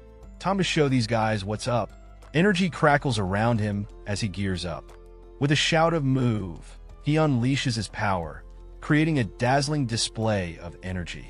His confidence is palpable. He's in the zone, ready to make the leap. Let's go. With a swift motion, he slices through the air, making his daring escape. Our red-haired mystery man is making a dramatic entrance, darting through the air as his enemies look on in sheer disbelief. They're like, "What is happening right now?" Meanwhile, we've got a blue-haired guy who seems to be completely floored by the scene. His reaction is all like he's just seen a ghost. Blue hair snaps back to reality, admitting he needs more practice. But these two guys, one with glasses and a green-skinned dude, are fuming. They're all about how dare he. Then boom, blue hair is glowing up with some epic energy, looking all mystical. The other guys are still talking trash, not realizing they're about to get schooled. Blue hair is on a roll, telling them if they want a piece, they better bring it. He's all about standing his ground, looking pretty unstoppable right now. Our baddies are freaking out, scrambling and yelling that he won't get away with this. Yeah, right. They're definitely on the back foot. Greenskin is left scratching his head, wondering what kind of show he just witnessed. Clearly, he's not used to seeing this kind of power play. Under the moonlit forest, a guy casually holding a flower gets asked if he's here for a brawl. Nope, he's just chilling. Things heat up when someone brings up a threat made by some gaze dude. Drama, right? Our characters are now by a campfire, chatting about Jiggle. It's all mysterious and cozy. Switching scenes, we see a cheerful White Tiger Tower crew, all happy and family-like. Despite the warmth, the White Tiger Tower is hinted to be a force not to mess with. Back to the campfire, a funny doodle of a face pops up. But who the heck is it supposed to be? The main guy spots someone familiar, questioning if it's that guy from before. Suspense. One character is puzzled, thinking he was a nice guy, but his actions are confusing. Looks can be deceiving, right? The other character remarks on how he's just playing his role like any popular guy. But hey, is anyone even paying attention here? The conversation continues, noting his popularity. Does this mean he has motives behind his actions? By the campfire, they find it odd that someone would pick a fight. There must be reasons behind this challenge. The truth drops, a revelation about the character's prestigious family background. No wonder he's a target. Someone's plotting a power move. Defeating a famous family member would boost their status, especially if they're a first year. Our main guy feels like a trophy in someone else's game. That's a tough pill to swallow. The conversation wraps up with a realization that this is more than just a simple rivalry. In the shadowy ambience, a mysterious figure with pointed ears and a sly grin reveals their expertise in manipulating emotions. This person is clearly up to something, and it's not anything good. The scene shifts to a warm campfire, crackling under a sky full of stars. Someone warns about the necromancy classes, a hint of danger lacing their words. It's a classic watch-your-back moment. As the night deepens, we see a solitary tower standing tall under the moonlight, surrounded by trees. It's the kind of place that screams mystery awaits. Inside the tower, someone is having a serious chat. There's tension in the air as one character, with a blurred face, makes an offer. But the other person isn't buying it. Nope, they're sticking to their guns. Determined not to give in, a character's foot firmly plants on the ground. I'm not going to take it, they think. Talk about standing your ground. Elsewhere, another character is deep in thought. This one's all about pride and understanding emotions. It's a heady mix of feelings and ego, folks. The scene unfolds in the common room, where a student urgently calls out to everyone, grabbing their attention. A distressed student reveals that he was attacked by students from the White Tiger Tower, causing a stir among the group. Emotions run high as another student laments being targeted just because of his association with the Blue Dragon Tower. Confusion and outrage fill the room as everyone reacts to the news of the attack. A passionate student rallies the group, suggesting they take action against the White Tiger Tower's aggression. A student is surprised by the intensity of the group's response, realizing they're more invested than he anticipated. The tension peaks with calls to arms, but a voice of reason tries to calm the situation, suggesting restraint. Amidst the chaos, a student expresses gratitude, acknowledging a debt owed for standing up against the White Tiger Tower. The scene kicks off with a lively chat about some meat that one of the students hunted. Everyone's munching away, singing praises for the great headmaster who made it possible. Suddenly, the mood shifts as another student bursts in, declaring, "That was all a lie." This dramatic reveal sets off alarms, and he calls everyone to gather. The students, still fired up, rally with cries of victory, forming a united front. But hold up, there's a twist lurking in the shadows. As the excitement peaks, a student realizes the danger of the approaching beasts. He's caught in a dilemma, trying to warn the others. Amidst this chaos, a profound thought bubbles up. People often end up hating those most similar to them. Two figures stand together, embodying this irony. Back to the scene, panic spreads like wildfire. A student, in sheer shock, is trying to process the unexpected turn of events. In a desperate move, one student yells, "Wait," trying to halt the impending chaos and regain control. Before you go, listen to me. The room is buzzing as students chatter about some exciting event. One of them, a bit more animated, shouts, "Let's do this," as they all rush forward with enthusiasm. Suddenly, one student calls out, "Wait," causing everyone to halt in their tracks, eyes wide and curious. The focus shifts to a character whose face is blurred, saying, "Before you go, listen to me." This person seems to hold some authority or insight. The blurred character continues, "We can't act rashly. That tower is for those from families of knights. If we go there recklessly, we'll lose." The room falls silent as the weight of the words sink in. Another student, wearing glasses, raises a fist in determination, declaring, "We'll lie in wait and then attack." This suggestion brings a mix of hope and strategy to the table. With enthusiasm, the glasses-wearing student rallies others. As director of the planning committee, "Let's make it happen." Their energy is infectious as they shout, "Forward, my team!" In a twist of self-reflection, another student whose face is blurred thinks to themselves, "I'm the idiot for expecting something," revealing their inner doubts about the plan.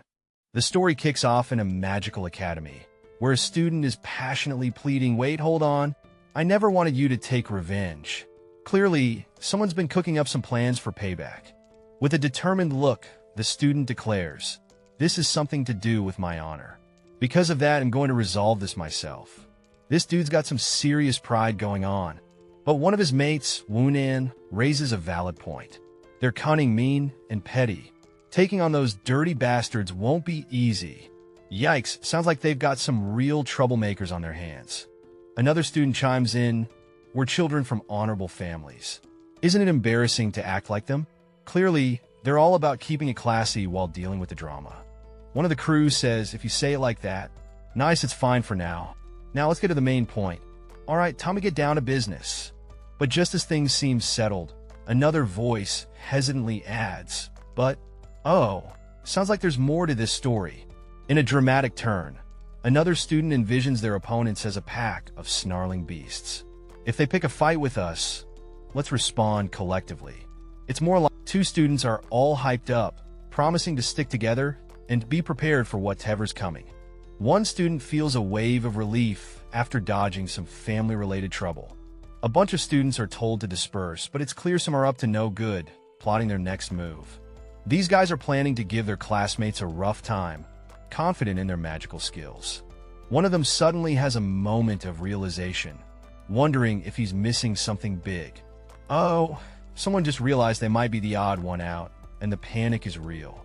A mysterious figure is stressed about not mastering magic, adding to the suspense. Lastly, a red-haired student strikes a confident good morning, or maybe not so good if you're getting scared out of your wits first thing. Our protagonist is caught off guard by a friend who looks like they've been through a magic marathon. What's wrong with your face? The orange-haired one asks, totally not noticing the dark circles of doom. I didn't sleep because I was practicing magic, says the friend, trying to look all nonchalant. Practicing magic? That's risky business. But then again, they did get permission last time, didn't they? The friend nods, confirming their rebellious but sanctioned night. Magic practice seems to be a hot topic, especially when the others have already aced illumination. But our protagonist wonders, why should that even matter?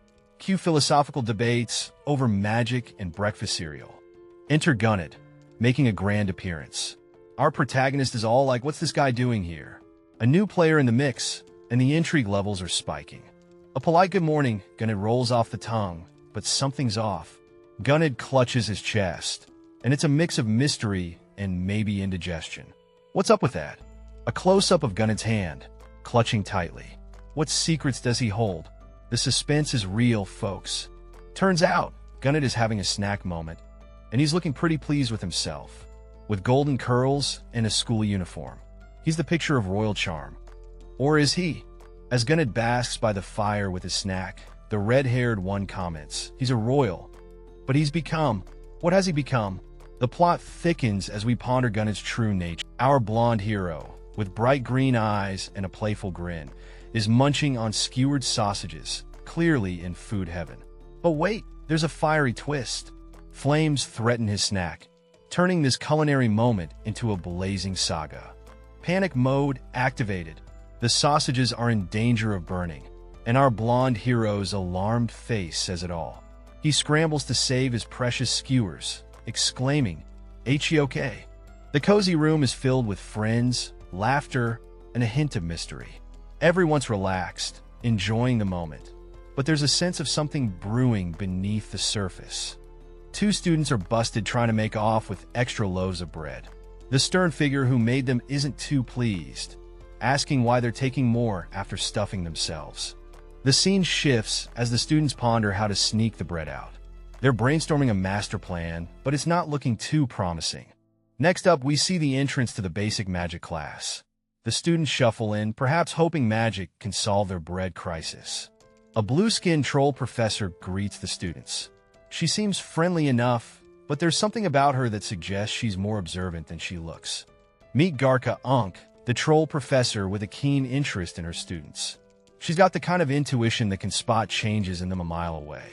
It's been a week since the students joined the academy, and hunger is hitting hard.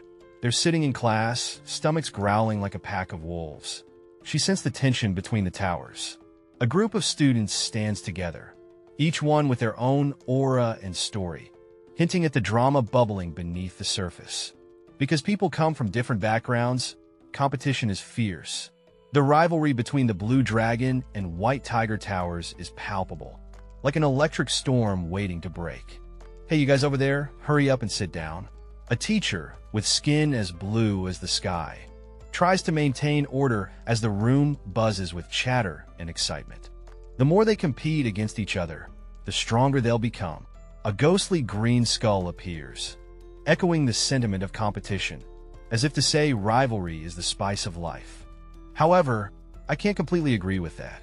The blue-skinned teacher sighs, expressing a hint of skepticism towards the idea that rivalry alone breeds strength. If you want to stay in one piece, sit down. The teacher's patience snaps, and the room falls silent as the air grows tense with authority. We all learned telekinesis last time. A student nervously raises a hand, trying to recall the lesson as tension hangs in the air. I can sense the struggle in his eyes. He's determined, but there's a lot at stake. The camera zooms in on a student, eyes filled with resolve, ready to face the challenges ahead. Our scene opens with a student looking shocked, exclaiming "What?" as he processes some unexpected news.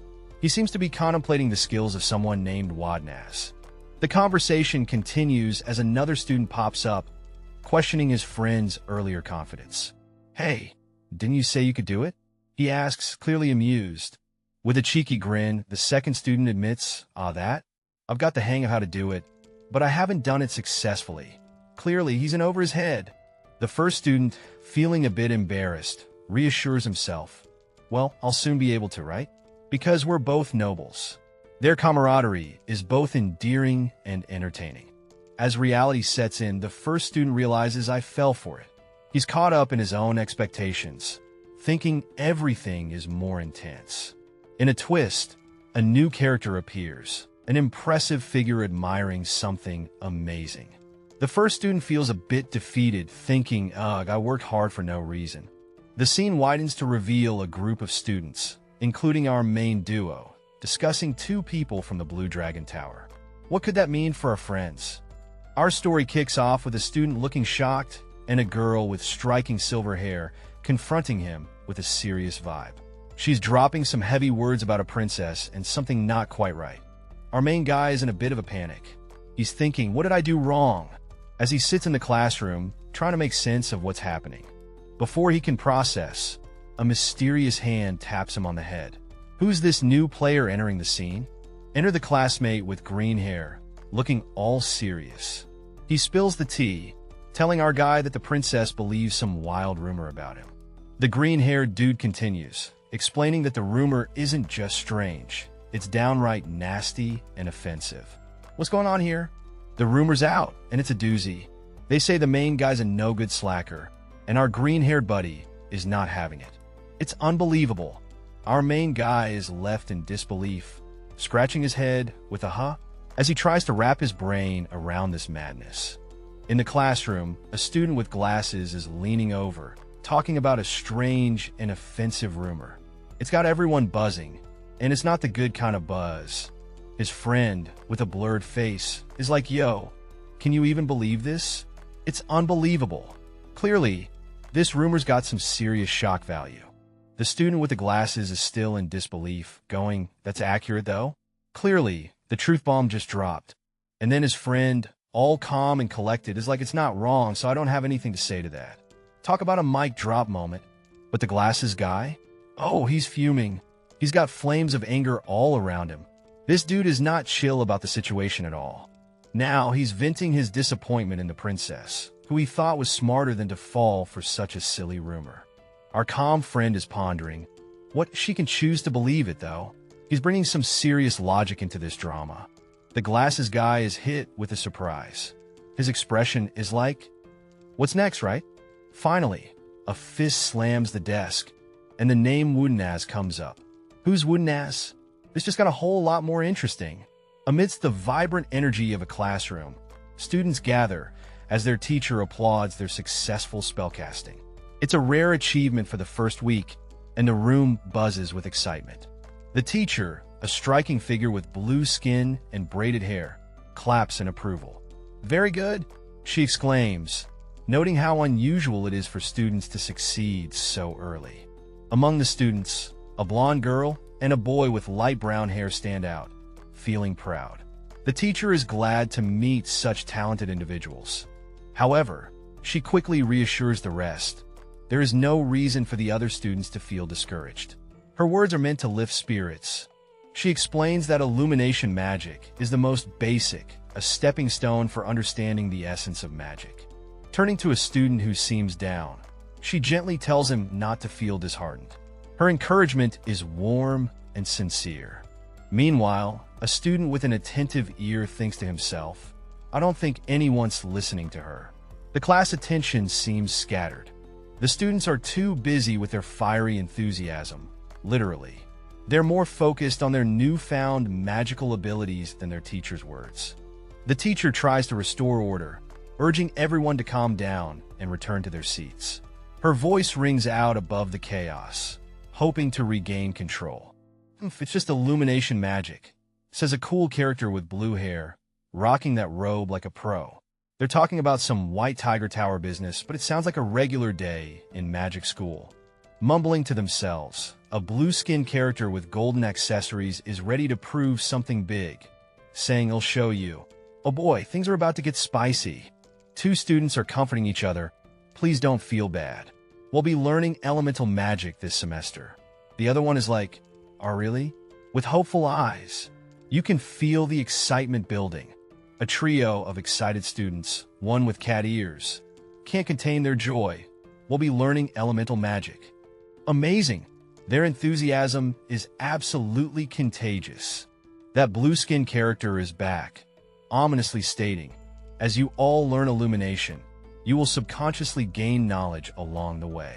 Sounds like they're dropping some deep wisdom. Now we're diving into the cosmic side of things.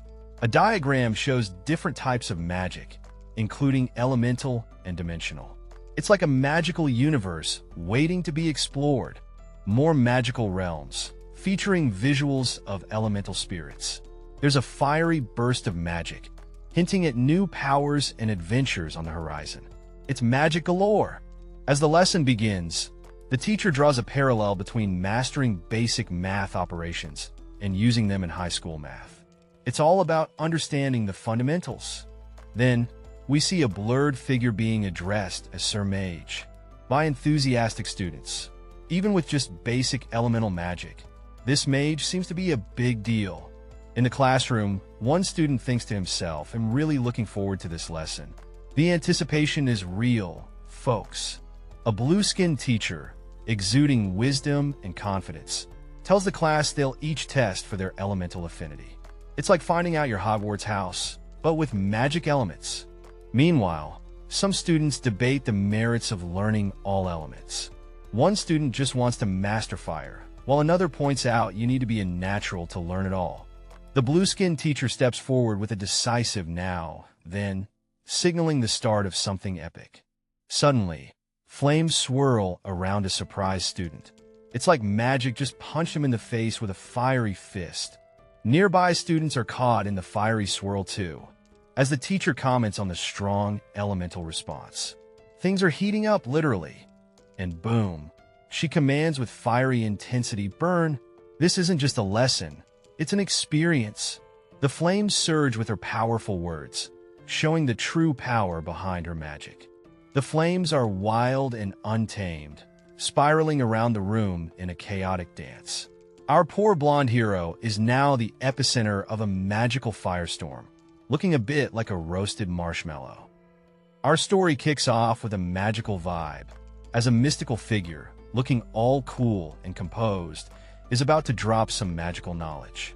They're all about that magic life, and they're glowing with fiery energy. Next up, the class is all set to dive into the magical chaos. The teacher, with an air of confidence, asks the students if they're ready to join the fun. The students, pumped and ready, shout out their excitement, ready to unleash their inner wizards. The scene shifts to a couple of students in the back, eager to ignite their candles. They're chanting "Burn" and "Blaze," like they're at a magical concert. Meanwhile, another student, with a contemplative look, ponders over the importance of the candle in this lesson. There's definitely more to this magic trick than meets the eye. The student realizes that the candle is not just for show.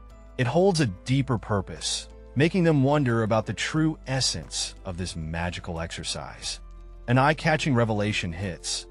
The closer the magic is to your heart, the easier it is to imagine and manifest. This insight opens a whole new dimension to the magical practice. The mysterious student decides it's time to step up and try their hand at this fiery magic. They're all set, candle ready, to turn this lesson into a personal magical journey. With determination in their eyes, the student prepares to unleash their magic. The teacher, watching closely, seems intrigued by their resolve. Suddenly, things go a bit haywire. The student's magic starts acting up, and they're caught off guard. A whirlwind of energy swirls around them. Oh, something's definitely off. The teacher steps in, putting a halt to the student's fiery escapades. They announce that this student will need a break from fire magic for a while, leaving everyone, especially the student, in a state of pardon. Standing in a grand hall, our young magic enthusiast is puzzled, asking why. He's on a quest to make some cool magic. His mentor, decked in ancient robes, gives a stern warning because it's dangerous. Suddenly, a burst of light blinds our hero, leaving him in pain, clutching at his eyes. Ah, my eyes. Reflecting on the ordeal, he muses, if I can't control light, I'll just be blinded by it. But if fire explodes... Boom! A fiery explosion fills his imagination, and he shudders. I don't even want to think about it. His mentor, with a knowing smile, suggests a different path. Let's practice water magic. It's not as dangerous. Peering into a bowl of water, the student sees his reflection, since it isn't that dangerous. Still yearning for excitement, he laments, water, like fire, is a basic element. But it's not cool. The scene opens with a student looking thoughtful and a bit embarrassed, muttering, I take that back. Clearly, something's brewing in his mind, and it might be more than just tea. Cut to a dramatic showdown of elements.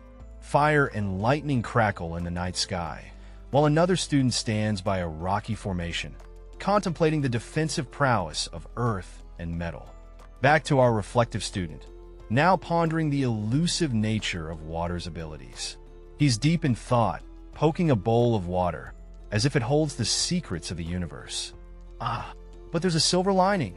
Our student realizes one advantage is that I can drink water anywhere. A small victory, but hey, hydration is key. Back in the classroom, the student laments, but what can I do?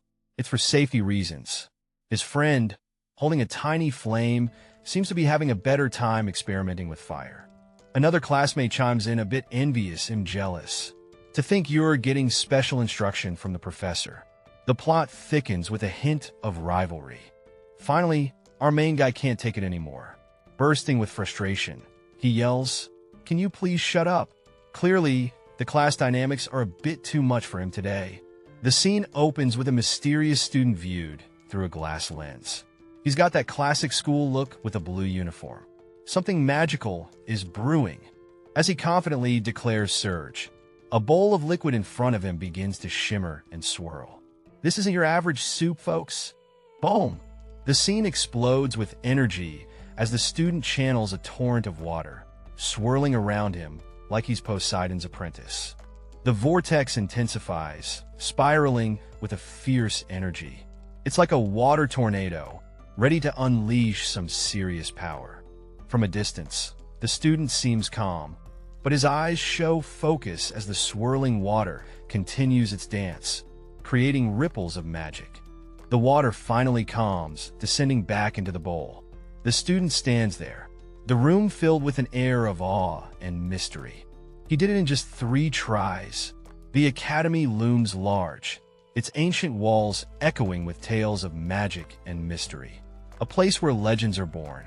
Welcome to the world of life of a Magic Academy mage. The title shimmers with promise, hinting at the magical adventures about to unfold.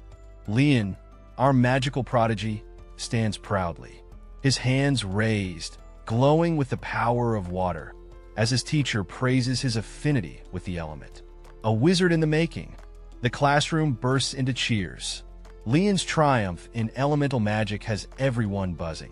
His success becomes the talk of the academy. Blue flames engulf our hero, and he can't help but let out an ugh as the mystical energy takes him by surprise. It's like the universe just dumped a bucket of magical ice over his head. Our mentor, with a knowing smirk, checks in on the student. So, how's that magical hair wash feeling, huh? Clearly, this isn't their first rodeo. With a swirl of magic, the mentor continues the lesson, guiding the student through the mystical flow. Feel that? That's your inner magic having a party. The student nods, trying to look cool while holding on to his sanity. Ah, the joys of magical school. The mentor laughs it off, saying it's just another day in the life, kid. Keep that magic in check. While the student clutches his pendant, wishing for simpler times. The mentor, taking a more serious tone, advises, normally, you'd be handling this with a partner, but hey, solo practice is character building, right? The student, unsure, just nods, hoping he doesn't explode. Remember, keep it together until the bell rings. The mentor reminds, it's a classic case of fake it till you make it, as the student tries to channel his inner zen amidst the chaos.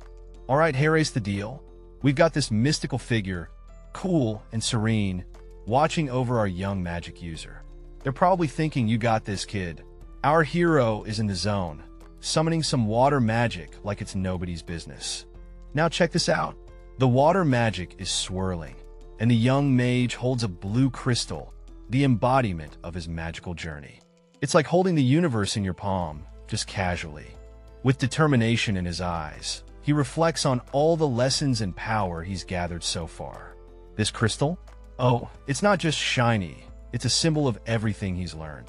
Switching gears, we're in a cozy room. Our main guy is being cheered on by his mentor, who's all about boosting confidence. I'm sure you'll do well, the mentor says. It's like getting a pep talk before the big game. And boom, end scene at this majestic academy. The day wraps up with a see you next week, and the castle stands tall, basking in the glow of a day well spent. It's Hogwarts vibes, but with a twist. Under the blazing sun, someone desperately whispers, "Please hear me out." A student, clearly stressed, asks, "Don't you think it's too much?" A mysterious character with long hair seems confused, responding with "Eh?" An exciting montage reveals various characters, showcasing their unique powers. The student, still perplexed, admits, "But I just stared at water for the whole lesson." A bearded friend cheekily suggests, "Maybe Professor Kim likes you? That seems to be why she's teaching you that way." Suddenly, the student has a light bulb moment, exclaiming, "Aha!" Amidst the greens, a young guy is chatting with a bearded dude about some veggies. The young man seems to be throwing a little shade, mentioning how his friend is always busy fiddling around on YouTube. Classic. The bearded guy, with a laugh that could shake a tree, tells the young guy he's full of complaints. Seems like these two have a playful banter going on. The young man, not backing down, reminds the bearded dude that he was the one who volunteered for the task. Touché. Professor Beard, as well call him, is grateful for the help. The young man came to lend a hand with some cabin chores. Teamwork makes the dream work. With a hearty grin, Professor Beard asks if he can munch on the young man's food in return. The young guy is cool with it, telling him to do whatever he wants. Carrying a mountain of food, the young guy mutters about going with the flow. But suddenly, there's a shout from Professor Beard, telling him to put it down. Whoops! As the young guy plops the load down, Professor Beard thinks about how he can't let his guard down, not even for a second. Seems like he's got trust issues. A close-up of a hand grabbing some goodies from a barrel. Someone sneaking snacks. Our story kicks off with a bearded dude sipping his drink, pondering over someone's unusual nature. What's going on in his mind? Switch scenes, and we've got this young lad pondering deep thoughts while holding a flower. The Wozane family, huh? What's the deal? Back to our bearded friend, who's curious if any drama's been stirring, especially with the White Tiger Tower. Intriguing, right? The young guy's like, not so great with the White Tiger Tower, my friend. Seems like trouble's brewing. Things are looking same old with the White Tiger Tower, year after year. These two are in deep conversation. Our young gardener's multitasking, wondering why bother fighting in an academy when magic practice is the real MVP. The bearded guy chuckles, agreeing it's better to throw down some magic practice instead of fists. Wise words! And now, a moment of silence between them, taking it all in. What's next for these two? The sun's shining bright, and we've got two characters here having the time of their lives. Our blue-haired buddy is grinning wide, while his bearded friend is clearly enjoying the good vibes. It's a day filled with laughter and barrels. Maybe a veil? Who knows?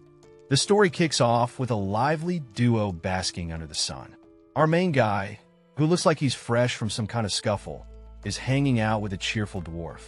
They're having a good laugh, probably exchanging tales of mischief. Welcome to the magical world of Magic Academy Survival Guide. Get ready for some spellbinding adventures and unexpected shenanigans. Our main character seems a bit defensive, saying, "Stop looking at me like that. It's not like I wanted to fight." Clearly, there's more to this story. The dwarf raises an eyebrow, sipping from his mug. That's strange. Fights don't normally happen in the first week. What happened? He's intrigued.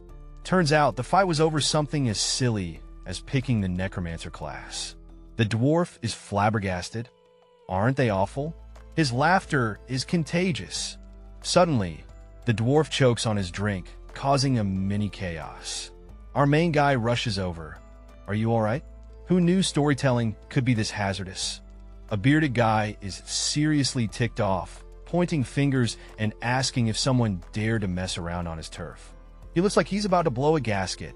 The blurred character, chill as a cucumber, says they can register for any class they want. No biggie, right? But the bearded dude isn't having it. Now the bearded man is sitting down, kind of defeated, sipping on something and saying it's fine. The damage is done. He's not thrilled, but he's letting it slide. Switching gears, the blurred character is told they look fine after a fight. Apparently, the opponents are skilled with blades, and that's got everyone impressed. The blurred character admits it was tough, facing off 3 against 1. Talk about a showdown, but they pulled through somehow. The bearded man's jaw drops, and he's left speechless. It's like he just saw a magic trick or something. The blurred character starts to leave, and the bearded guy, still in his chair, asks where they're headed. He's not ready to let them walk away, just yet. Our mysterious character with the basket is all like, "Hey, you can chill for today. He'll whip up some grub." And the other dude's eyes light up. "Oh, really?" Then it's like, "Yeah, of course." And our guy's thinking, "I should be nice to him." Who knows? He might be a big shot one day. Cue the dramatic flashback. Our dude imagines himself as the greatest swordsman in the Empire. Talk about dreams. Now we're outside, a peaceful picnic vibe. The two are about to share a meal under the trees. And look at that. Our main guy is glowing with happiness, literally, as he munches on some bread. The other guy in the back is just relieved. As he munches, he's like, "Now that I think about it," he's got something on his mind. And then curiosity strikes. "Have you been managing this by yourself before I came? Was there no one else?" The plot thickens. The scene opens with our protagonist looking puzzled, staring at a burly, bearded man who seems to be wielding a massive sword. The words echoing in his mind are about the sheer volume of knowledge needed just to grasp the basics of blacksmithing. He's baffled, wondering if this much effort is truly necessary. Continuing on, we see our protagonist deep in thought. There's a hint of disbelief as he processes what the bearded mentor just said. He's thinking, "Don't you think so too?" As they both ponder over the task at hand. Our hero reflects on his time in graduate school. He's torn between his academic instincts and the current situation. His mind's racing, thinking these chores are something students should just know, yet here he is questioning everything. Suddenly, a realization hits him like a ton of bricks. He can't let things slide. This isn't right. He's fired up, determined to make things right. Shifting to a new perspective, our protagonist spots a vast expanse of fields. He asks the professor if he could grow something there too. There's a spark of curiosity and opportunity in his eyes. The bearded mentor beams with excitement at this proposal. With a hearty laugh, he encourages the idea and asks what the young man wants to grow. The possibilities seem endless. The simple joys of gardening. Our protagonist contemplates planting Napa cabbages and leeks. The mentor approves, nodding with a grin, thinking it doesn't sound too bad at all. Our story kicks off with a student poking fun at his professor, asking if he's going to sell some mysterious items. The professor pauses, probably caught off guard by the cheeky question. Surprised, the professor wants to know how the student guessed his intentions. He's wondering if his predecessors already pulled the same stunt. The student bursts out, declaring this professor is a trailblazer, or maybe just the first one to try selling whatever it is. The professor, clearly a bit ruffled, mutters his surrender, telling the student to do whatever he wants. Classic move. The student thinks to himself, labeling the professor as a bit of a weirdo. But hey, aren't all geniuses a little quirky? Now, our student switches gears, eyeing a pile of Napa cabbages and leeks. He's brainstorming if there's a gourmet dish hidden in these greens. With a spark of culinary curiosity, the student asks the professor if he knows any recipes featuring Napa cabbages and leeks. Cooking class? Anyone? Alright, so we have our main dude, whose face is blurred for some mysterious reason, suggesting that Jigi would be a good pick. And he's got this shocked expression like he just discovered the meaning of life. Our next scene zooms in dramatically on a steaming bowl of Jigi, as if it's the star of the show. The text is basically screaming Jigi, with all the intensity of a soap opera revelation. Then we dive into a bit of food philosophy, pondering how Jigi stacks up against the culinary delights of the West. It's like a fusion food showdown with a side of fries and a slice of pizza thrown in for good measure. The narrative continues, painting a picture of delicious harmony between cheese, noodles, and Jigi. It's a culinary combo that would make any foodie's heart sing. The blurred-faced guy and a new bearded character are now having a heart-to-heart about Jiggies. The bearded dude admits he likes them, but tries to steer clear. It's like he's confessing a guilty pleasure. Yo, our young guy with the book is chilling under the trees, looking curious. He's like, yo, did something go down? He's talking about some distant relatives from the east. Apparently, they love to nag him whenever they meet. Our blue-haired dude is getting the gossip. He's surprised at how strict things are in the east, like, whoa, didn't know it was that bad. Then our bearded buddy jumps in, all casual, asking, so, what's the week? Do I have to come work? Our laid-back student asks, turning to a bearded, rugged fellow who clearly has no plans of working weekends. Who does, right? Flipping through a calendar, the student is baffled. Weekends off? Is this a dream job or what? The bearded man, broom in hand, drops some wisdom. You won't even have time to come here, he grumbles.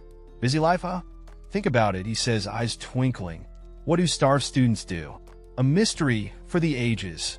Burn the school down? Our student imagines chaos, but the bearded man is like, whoa, buddy, that's a bit much. A friendly pat on the back suggests a more sensible approach is coming. The wise old beard concludes, cornered students will find a way to eat and survive. A survival guide for the hungry scholar. The black turtles are out in the lush forest, gathering fruits and berries. They're all about that harvest life. The white tigers, on the other hand, are in full hunting mode. Someone's got to bring home the bacon, or in this case, venison. What about the blue dragons, you ask? They're always a step behind, but don't count them out just yet. There's always some skilled talent among the blue dragons. They'll find their groove eventually. Check out this rugged-looking dude with that beard and intense stare. He's definitely someone not to mess with. The energy is buzzing. This year is set to be wildly different from any other. Change is in the air. And finally, what's the deal with the Tower of the Phoenix? There's definitely some mystery they're waiting to unfold. A majestic phoenix bursts forth in fiery glory, its wings spreading wide as a voice echoes, urging a significant decision to prevent more suffering from hunger. It's intense and dramatic, setting the stage for something epic. The scene shifts to a radiant figure, symbolizing purity and faith.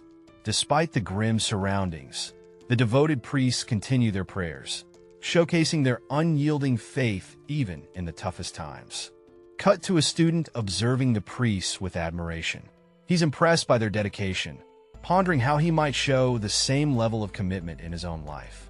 The student, filled with newfound determination, decides to go hunting with friends over the weekend. It's a bold move as he clenches his fist with resolve. He's ready for any challenge, planning to push back if anyone tries to start trouble. Confidence surges as he stands ready to fight back with his crew if necessary. One of our characters is feeling adventurous, planning a hunting trip with friends. Excitement's in the air, and maybe a bit of mischief too. The conversation takes a serious turn. If there's a fight, they're ready to handle it with strength in numbers. Who knew hunting trips could be so intense? A broom sweeps the ground as a voice expresses doubt about avoiding some looming trouble. Seems like our characters might stumble into something they weren't expecting. Our wise, bearded character thinks there might be another path. But what path? The mystery deepens, and the plot thickens. His answer? Escape. A surprising twist that suggests things could get dicey. Who's running from what, and why? The title Magic Academy Survival Guide appears, setting the stage for a magical journey with lots of twists and turns ahead. In a world of magic and mystery, our hero stands before an imposing fortress, its walls glowing with enchantments. But he's not worried. He's got the confidence to break through any barrier. Balancing school life and hero duties isn't easy, but our protagonist makes it look effortless. With determination in his eyes, he's ready to face the challenges that come with his double life. As he enjoys a casual moment with a snack, his mind brims with reasons to smile, though his true thoughts remain a mystery. Suddenly, a boisterous bearded figure appears, accusing him of plotting something mischievous, adding a dash of humor to the scene. The bearded teacher, with an expression that means business, is pointing and saying, "Snap out of it." He's ranting about how the simplest tasks get breached first every year. The scene shifts to a worried student flinching as the teacher asks, "So is anyone successful?" The vibe is tense. The student stammers a few, but, looking exasperated, the teacher thinks to himself, "It's all gone wrong." He's not going to listen. With a casual wave, the teacher turns away, saying, "Whatever. If you want to try it. The best time to go through adversity is when you're young." Classic old-school encouragement. The student, face blurred but sparkling with determination, insists, "No, not at all, Professor. I would never, ever do that." But the teacher calls them out, demanding they say it with a straight face. The scene shifts to a dramatic landscape, the teacher's words echoing. "Say that with a straight face then." It's like a challenge thrown to the wind. The stage is set with a dramatic ambience as a group of cloaked individuals gather around. At the center, a confident man with green skin stands, seemingly leading this mysterious meeting. One of the hooded figures holds a candle, casting flickering shadows. The green-skinned man, unfazed, tells them to focus, adding a bit of tension to the scene. The hooded figure suggests that it would be wise to cooperate with them, but our green-skinned friend dismisses the need for such drastic measures. As the scene unfolds, another figure remains hidden, adding to the suspense of what's really going on here. In a sudden shift, a blonde character reveals their face, laughing about the effectiveness of their disguise, bringing a touch of humor to the tense setting. Things get heated as Gainando, our blonde buddy, gets accused of knowing someone they were supposed to threaten. The redhead and the guy in the suit are not amused, and chaos ensues. A green-skinned figure looms over a flustered Gainando, who's not too happy about being called a squirrel. This is turning into quite the circus. Suddenly, a mysterious hand pulls a rope, and the command to calm down. Gainando echoes. Who's this mysterious peacemaker? Sunlight dramatically floods the room, revealing a serene scene. Looks like the tension is finally easing up. The green-skinned guy salutes, while Gainando and the redhead look relieved. The room is filled with a sense of calm and light. Our redhead is deep in thought, wondering why things got so out of hand. Meanwhile, the guy in the suit gazes out the window, lost in his own thoughts. What's the deal here? The scene kicks off with a green-skinned character, looking a bit puzzled, as he gets an unexpected offer. Someone's suggesting he becomes a mole, and he's not quite sure how he feels about that. Next, we see a footstep accompanied by a casual "It's nothing really." Someone's downplaying the situation, but there's definitely more to this than meets the eye. Then, a determined figure insists that the task isn't trivial, especially for someone who's about to become their mole. The plot thickens. Our green friend is baffled, asking, "What do you mean by mole?" He's not loving the dishonorable ring to it. Finally, a blonde character steps in, arms crossed, wanting to know why the term mole is being thrown around. He's all about finding a more honorable title for the job. Our story kicks off with a blonde-haired guy casually suggesting that being a mole is pretty perfect. But wait, he's about to eat his words. Enter the green-skinned guy with a face like Hulk smash. And our blonde hero quickly backtracks, realizing he was oh so wrong. We got a redhead joining the scene, and a mini discussion erupts about how mole just isn't cutting it for a title. It's gotta be about honor and justice, you know? Cue the dramatic proclamation from another student, declaring from now on, "You're a whistleblower." Sounds intense, right? Our green friend is caught off guard, pondering the weight of being a whistleblower. A lonely role indeed. But hey, doesn't it sound kind of cool? The green guy thinks so. He's all in, embracing his new title with a thumbs up. As they look forward to the future, the redhead is left wondering what kind of lessons Leon picked up from home. Intrigue. Anyone? In a quiet room, a young man seems deep in thought as he contemplates his next move. There's a sense of regret as he covers his face, pondering the weight of his decisions. The scene shifts dramatically to a bustling room where a bald man makes a booming entrance with a resounding "all right." The crowd is taken aback, their expressions filled with shock and confusion. Leon, a green-skinned character, can't believe what's happening. With disbelief written all over his face, he questions if this is for real. The young man, perhaps named Durbil, tries to explain himself. With a hint of confidence, he introduces his alias, Shocker, adding a twist to the unfolding drama. Another green-skinned individual, with a face obscured, chimes in, expressing disbelief at the thought of escape, further complicating the tense situation. The scene kicks off with a character, sporting brown hair, looking absolutely stunned, eyes wide with an expression that screams wait. What? Something unexpected has clearly taken them by surprise. Switching gears, we meet an intriguing duo, a tall, frog-like figure and a smaller companion. They're deep in thought, reflecting on how tough times have only fueled their hunger and drive. Things are getting intense, and it's clear they're not backing down. With a hand placed over their stomach, one of the characters admits, "We can't go on like this." It's a moment of vulnerability as they acknowledge the struggle and the need for a serious game plan. Two students are fired up, declaring they need to hunt. One of them is super enthusiastic, insisting they can do it today. A calmer, more collected student steps in, telling everyone to settle down. The group seems to be taking his advice as they gather around. The voice of reason continues, pointing out that hunting might sound good, but isn't as easy as they think. He's got everyone's attention. A flashback or a story reveals that what Wooden has caught was a beast deliberately released by the alchemy professor. Sounds like a wild tale. In the depths of a moonlit forest, our trio stands chatting about catching something mysterious. But there's a snag. They'll need to go deeper, and the forest isn't exactly their backyard. Cue the nervous glances. Back at what looks like their base, the guy with the green hair is skeptical. He throws a question. Got another method? They seem stuck, pondering their next move. Then, the blonde dude, with a confident grin, drops the bombshell. "Yeah, we're going to escape the academy. This guy's got some guts, that's for sure." With determination in his eyes, the blonde assures them, "They'll make it so that you won't even think about those beasts." His resolve is clear, and the plan is set in motion.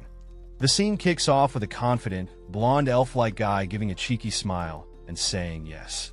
What's he up to? Next, we're looking over a vast academy from a high vantage point. Someone's got a daring plan to break out. Our blonde friend is all fired up, declaring he'll make it happen. This kind of enthusiasm is contagious. The excitement is real as one of the students, with purple hair and pointy ears, pumps a fist and shouts, "Are really?" But wait, there's doubt in the air. Another student questions if this grand escape is even possible. Blonde dude's got it all figured out, tapping his head with a sly grin. He's already mapped out the escape route. The plan is shared with the group, and they're hyped. Someone shouts more at, "You're the best." However, there's a twist. The enthusiasm is halted by a student who seems to have a butt ready to throw in. In a dimly lit scene, a determined character with sandy hair and sharp eyes declares, "My decisions are final." Clearly, there's some serious plotting going on.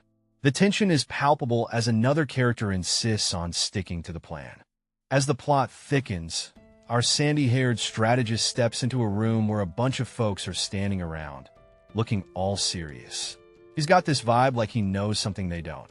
"I have all of you right where I want you," he thinks, adding a layer of mystery to the whole setup. Suddenly, a green-skinned Orcish dude peeks from behind a corner, looking startled. He's got these tusks, and it'll look like he's just heard the juiciest gossip of the century. What could have caught him off guard? The title card rolls in, Life of a Magic Academy Mage. You know things are about to get magical and chaotic. Cut to a stunning view of a magical academy. All towers and spires against a vibrant sky. Someone's shouting, "What? Is that true?" Clearly, some big revelations are about to drop. Alright, so this guy's all like, "Hey, maybe I can join in if it isn't too risky." His friends are just standing there, probably thinking, "Really, dude?" Now, check out this green-skinned fellow. He's not buying it at all. After what happened to Gobble, he questions, clearly not impressed. "Come on, no one would mind such a trivial matter," says another guy, waving it off like it's nothing. Our main guy is still trying to convince everyone, but the room's filled with mixed vibes, and everyone's just shivering. Suddenly, there's a close-up of some footsteps. The tension's rising. This just got more complicated. Someone thinks, and you can feel it. Now we're in a new scene, and there's some serious plotting going on. Spooky vibes, green mist, and masked figures. Looks like things are about to get wild. Enter Murata, the wild card. He claims he's got a way out, but can he really be trusted? Back to our main dudes, and they're skeptical. He doesn't look like a manhood lie, one says, but the doubt is real. Standing ominously against a dark backdrop, our mysterious figure is described as smart and cold, manipulating situations like a chess master since the semester began. There's a hint of intrigue, as someone suspects he has a reason to think he can escape. In a brightly lit room, a group of students gathers, tension thick in the air. The focus is on a determined young man, with others lounging around, seemingly waiting for some big reveal. With a sly smirk, the main character decides, it can't be helped then. Whatever the plan is, it's about to go down. Raising a fist with fiery determination, he declares, "You'll follow him and find out what it is." Looks like someone's about to play detective. A green-skinned character, clearly shocked, shouts what? In disbelief, the plot thickens as the stakes rise. Facing the room, the green-skinned character questions the seriousness of the plan. The leader challenges back, "Do you have a better idea?" It's a strategy showdown. With a conflicted look, our green-skinned friend questions the morality of the plan, calling it a little dishonorable. But in this game, is honor even on the table? Sitting calmly, a red-haired girl and a blonde guy listen. The redhead advises, "Drygull, think about it." They're weighing their options, and the tension is palpable. Our protagonist is deep in thought, gripping the door handle tightly. They're planning an escape, but the details are still hazy. Gotta think it through. Suddenly, the door swings open. A red-haired girl and a blonde guy appear, causing quite the stir. Our hero mutters a surprised woe. The red-haired girl, looking both curious and suspicious, confronts the protagonist with a simple "you." Tension in the air? The scene shifts to a beautiful academy backdrop. The protagonist nervously denies having any prior magical training. Smooth move, buddy. The day transitions to evening, painting the sky in warm hues. A moment of calm before the storm? Our hero turns away, something on their mind. The weight of the day's events seems heavy as they walk off. Finally, a gathering. The red-haired girl, a mysterious white-haired figure, and two others are introduced as my friends. Looks like things are about to get interesting. Thank you all for coming. We got a situation here. The white-haired character, looking stressed, exclaims about being outnumbered. It's a classic "what have I gotten myself into" moment. The scene shifts to a black-haired character, who seems cool and collected. He reassures the team, saying, "Relax, I've got a plan." The tension starts to ease a bit. The white-haired character seems a bit startled, eyes wide open with a sense of realization or perhaps a new understanding. The spotlight is on the black-haired character. A mysterious aura surrounds him, indicating he's got something special up his sleeve. He's definitely not your average strategist. The white-haired character, now curious, asks, "What's the plan?" The anticipation builds as the black-haired character begins to reveal his strategy. All right, kicking things off with a cartoonish head sketch, someone's got their artistic groove on. This cheeky face is setting the mood for what seems like a fun and quirky adventure. Now, we got a lively chat happening. Two buddies are sparking up a conversation, and it seems like they're cooking up some sort of plan. The mood is light, but there's a sense that something exciting is brewing. Enter the redhead with the piercing blue eyes. She's dropping names and making it clear, Nil is the MVP here. There's a mix of surprise and realization as this character steps into the spotlight. Our red-haired girl is not holding back. She's casually throwing it out there. This plan wouldn't be possible without Nil, right? She's got everyone's attention now. Whoa, someone's caught off guard. There's a guy who's just realized the depth of the situation. His expression says it all. He's in awe and maybe a little nervous.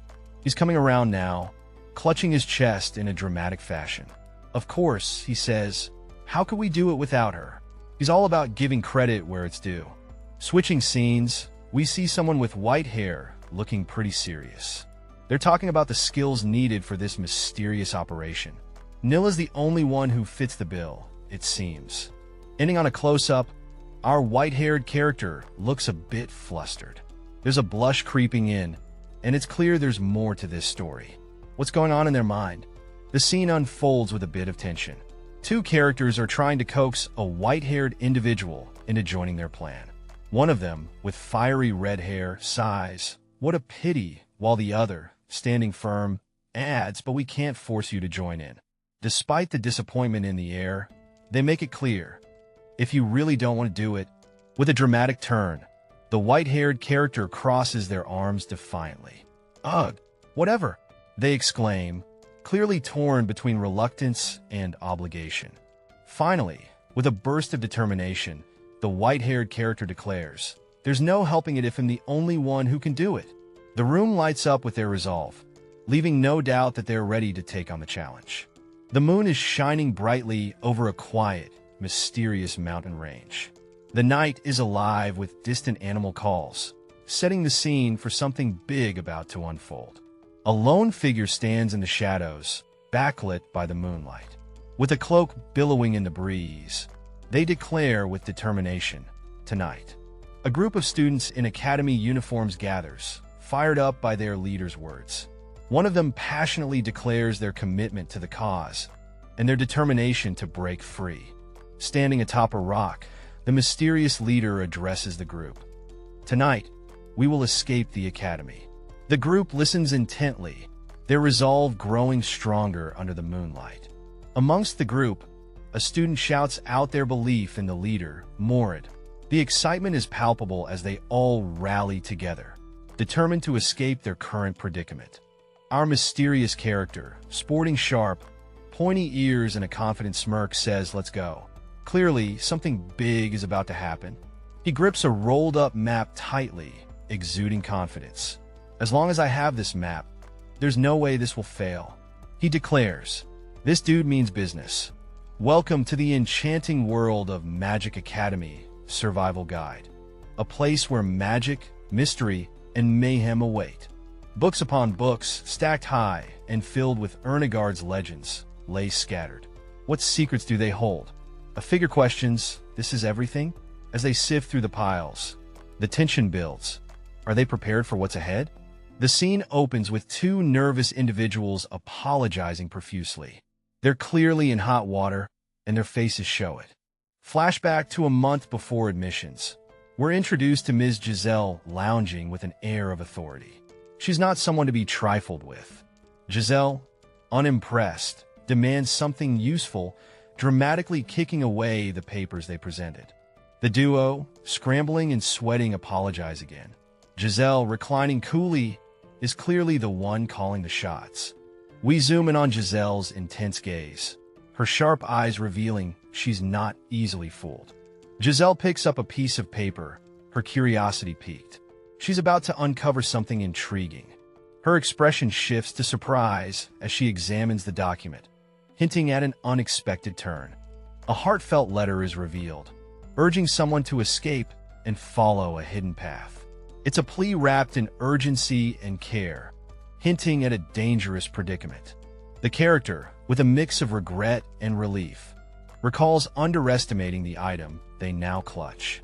Once deemed useless, it's now a lifeline. The weight of the moment sinks in as they question the necessity of their current path. A curious artifact glows ominously, adding to the tension. The scene shifts to a tranquil night, with a tower standing against the backdrop of majestic mountains under a starlit sky. A group of mysterious cloaked figures, torches in hand, silently navigates the forest, their intentions unknown, adding an air of suspense. Hidden behind the thick bushes, someone signals the group, "Guys, I think we can move now." It's a stealthy vibe as they prepare for action. As they emerge, the leader strategizes, "Seems now we're going into the mountains. I don't think there's any other path. Is everyone ready?" The squad nods, ready for the challenge. From the back, a voice questions, "Huh? Why are they going into the mountains? Climbing the mountain is hard." It's clear some aren't thrilled about this uphill battle.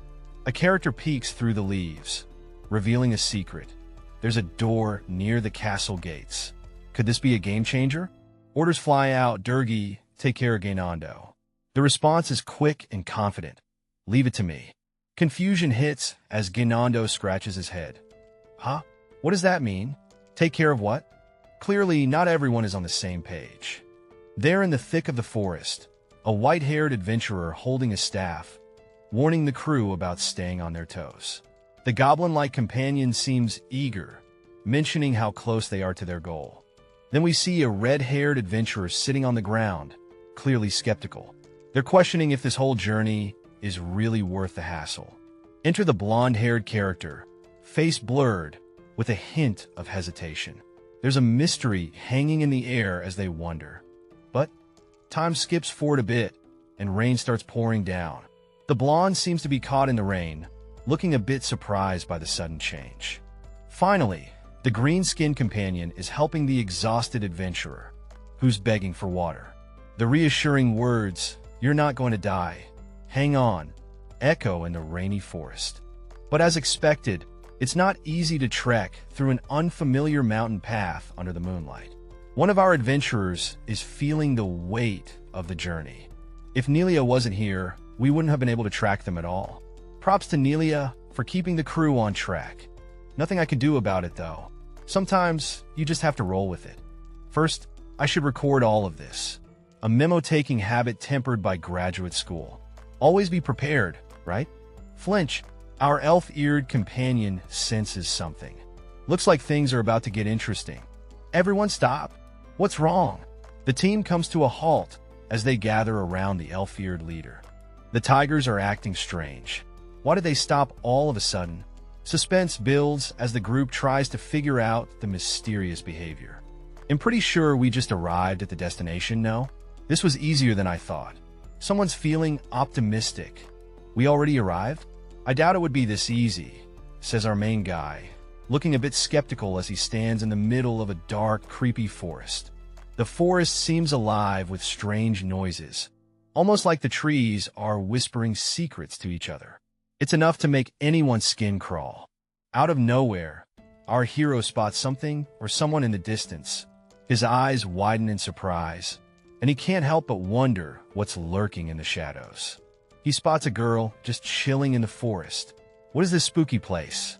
Her presence feels out of place, yet oddly intriguing. Don't tell me.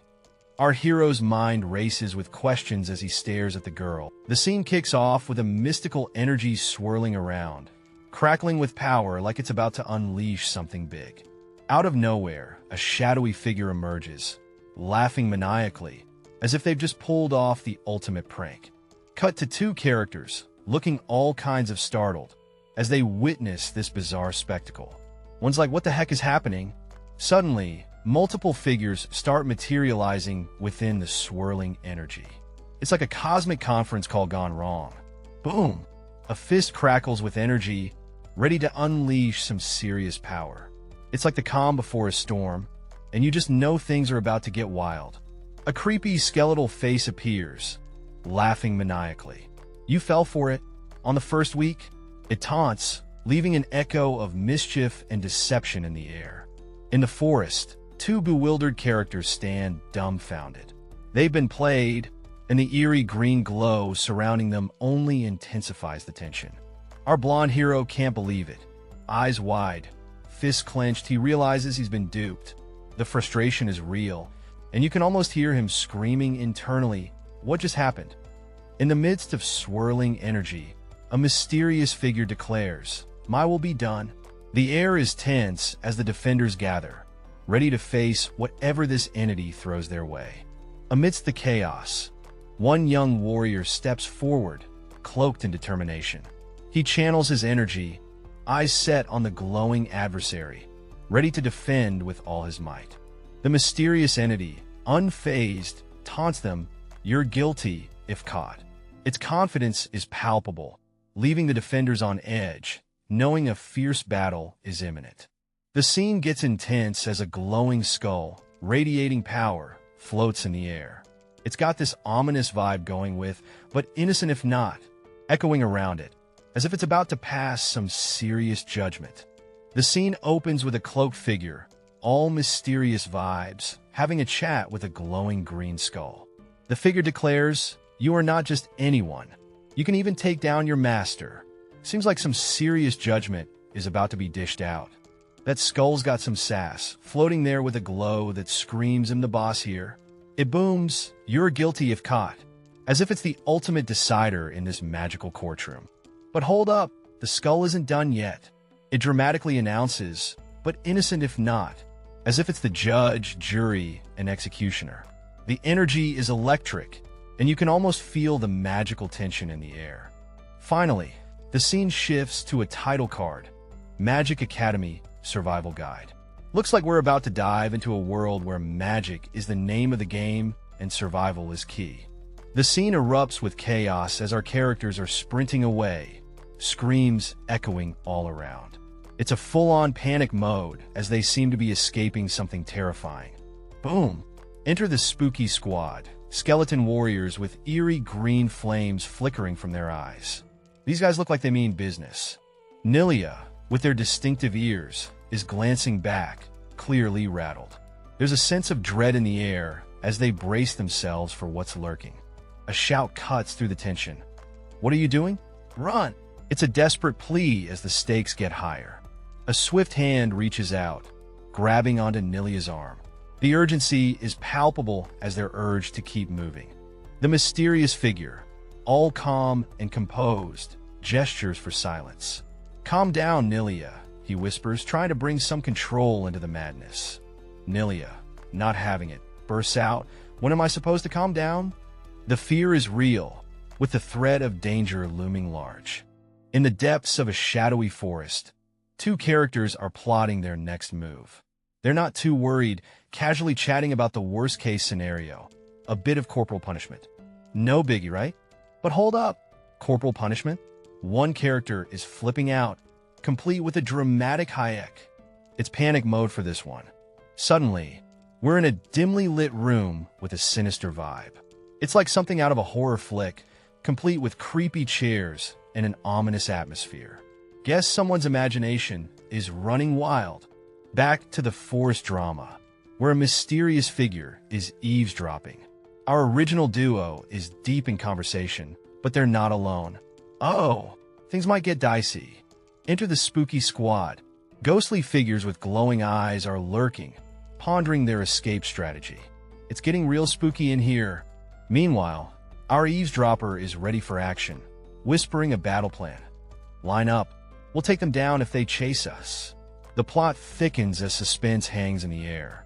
Descending from the heavens, our brave warriors are ready to face the chaos.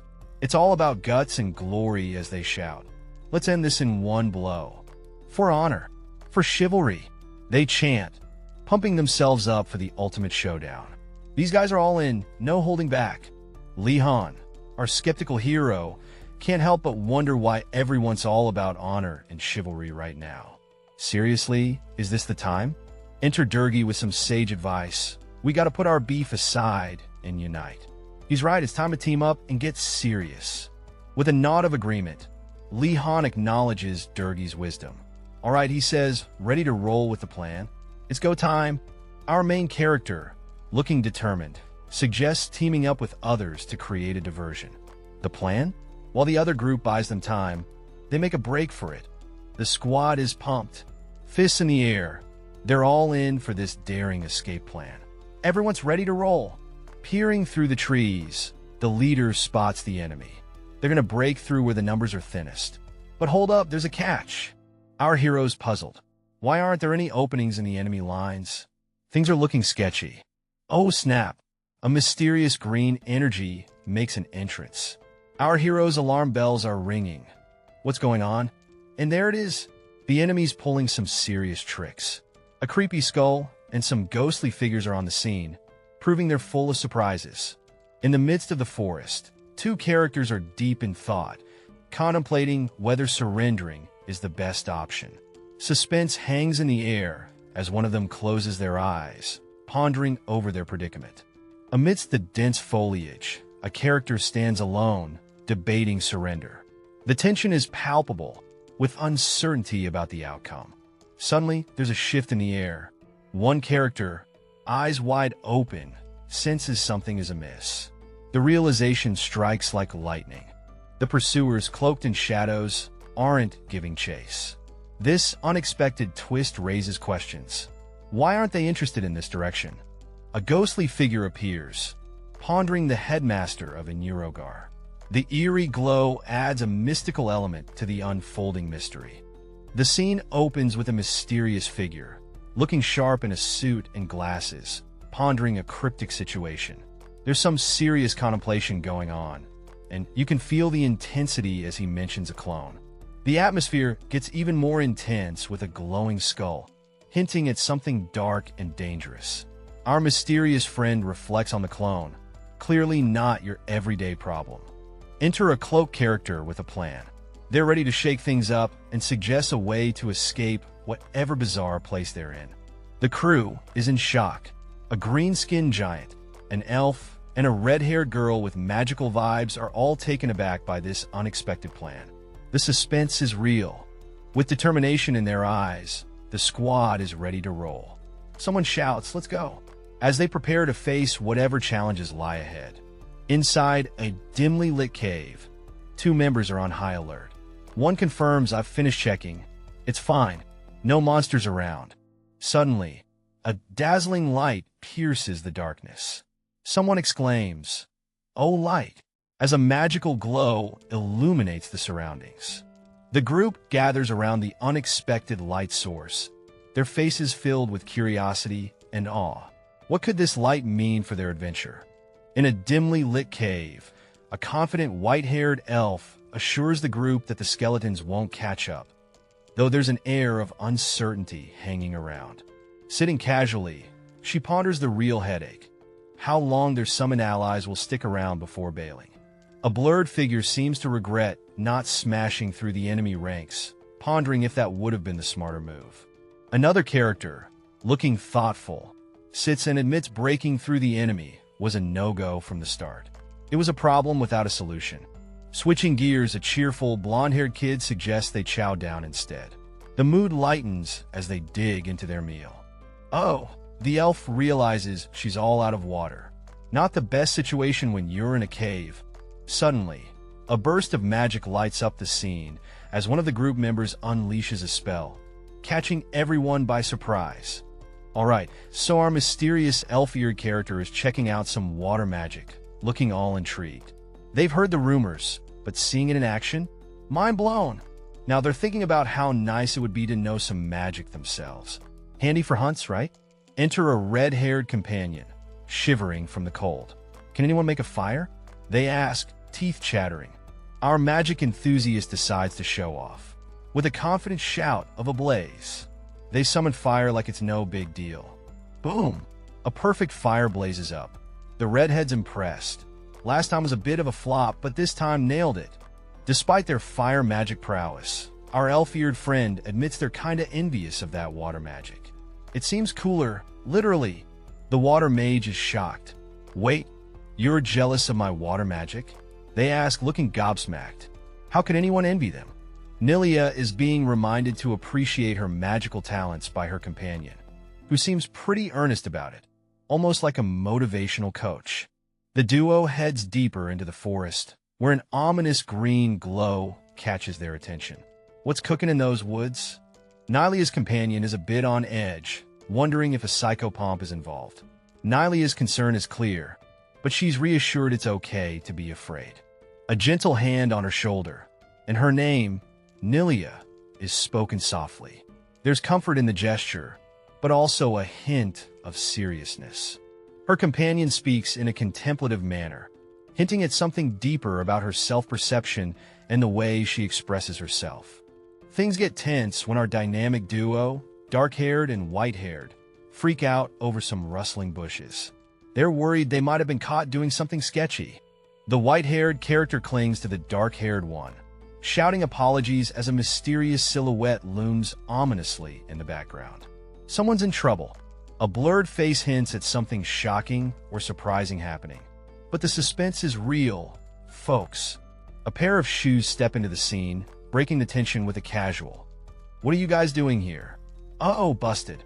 The camera pans up to reveal a new character with elf-like features and a snazzy uniform.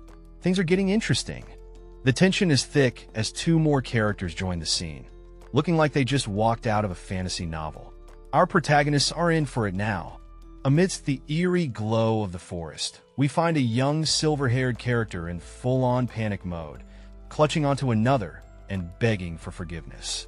The suspense is real, with a shadowy figure creeping in the background. The scene is intense as the focus shifts to a blurred moment, leaving us hanging in anticipation. Suddenly, a new character steps in with a question that slices through the tension like a hot knife through butter. What are you guys doing here? Enter more characters, each rocking their own unique style. One with sharp ears and a laid-back vibe, adding to the mix of this magical mystery. The group stands together, tension still in the air as they face each other, each expression telling a story of its own. Boom! The title drops, Magic Academy Survival Guide, promising a wild ride through the world of spells and secrets. A mysterious hand reaches out, hinting at the magic and mystery yet to unfold.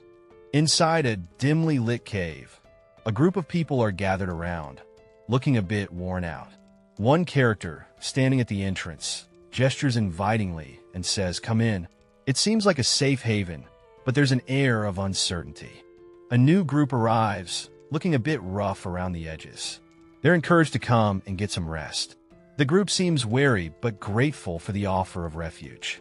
In the corner, a blonde character is munching on something, clearly skeptical. "We don't even have anything to eat. Why is he?" But before he can finish, he's shushed by a green-skinned friend. It's clear that resources are tight and tensions are high. The green-skinned character reflects deeply, thinking about Lion's situation. Lion had the right to ignore them. With what they did to him, there's a sense of injustice, and Lion's past looms large over the group. Despite the past, Lion's actions are seen as admirable. But instead, he's treating them kindly like this. It's respectable. The group is in awe of his ability to rise above and show kindness. The focus shifts to Lion, who's portrayed heroically. Lion is someone that truly knows honor. There's a sense of admiration in the air, as the group looks to him as a beacon of hope and integrity. The gang is chilling in a cave, sipping on something, looking all cozy. The green guy's expression is intense, like he's about to spill some serious tea. One elf-looking dude is deep in thought, eyeing his drink suspiciously. How did those blue dragon bastards get here? He's definitely onto something. A blurred-out figure seems to have a map, and our elf friend wonders if they snag one too. The plot thickens. Staring into his cup, the elf ponders their next move, now that they've got some unexpected help. He's having a moment, caught up in his thoughts. "Don't forget, Giselle," echoes in his mind. Flashback time. Standing on a balcony, a younger version of our guy hears the family motto, "Do not forget any grudges." Sounds like there's more to it, though. The scene closes with a mysterious, lingering thought. What could it mean? Alright, so here we have a mysterious dude rocking some slick blonde hair, laying down some wisdom, or maybe it's just a threat. He says, "Kindness is only to be repaid when you can remember it." Sounds like he's about to stir some serious drama. Now we're thrown into a heated scene. Two characters are face to face, and the tension is thicker than a bowl of oatmeal. Suddenly, out of nowhere, a surprise attack sends one of them flying.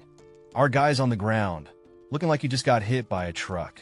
His opponent stands tall, with an expression that screams, "Didn't see that coming, did ya?" Now we've got two more characters looking absolutely dazed. Their eyes are all swirly, and they seem to be trying to wrap their heads around what just went down.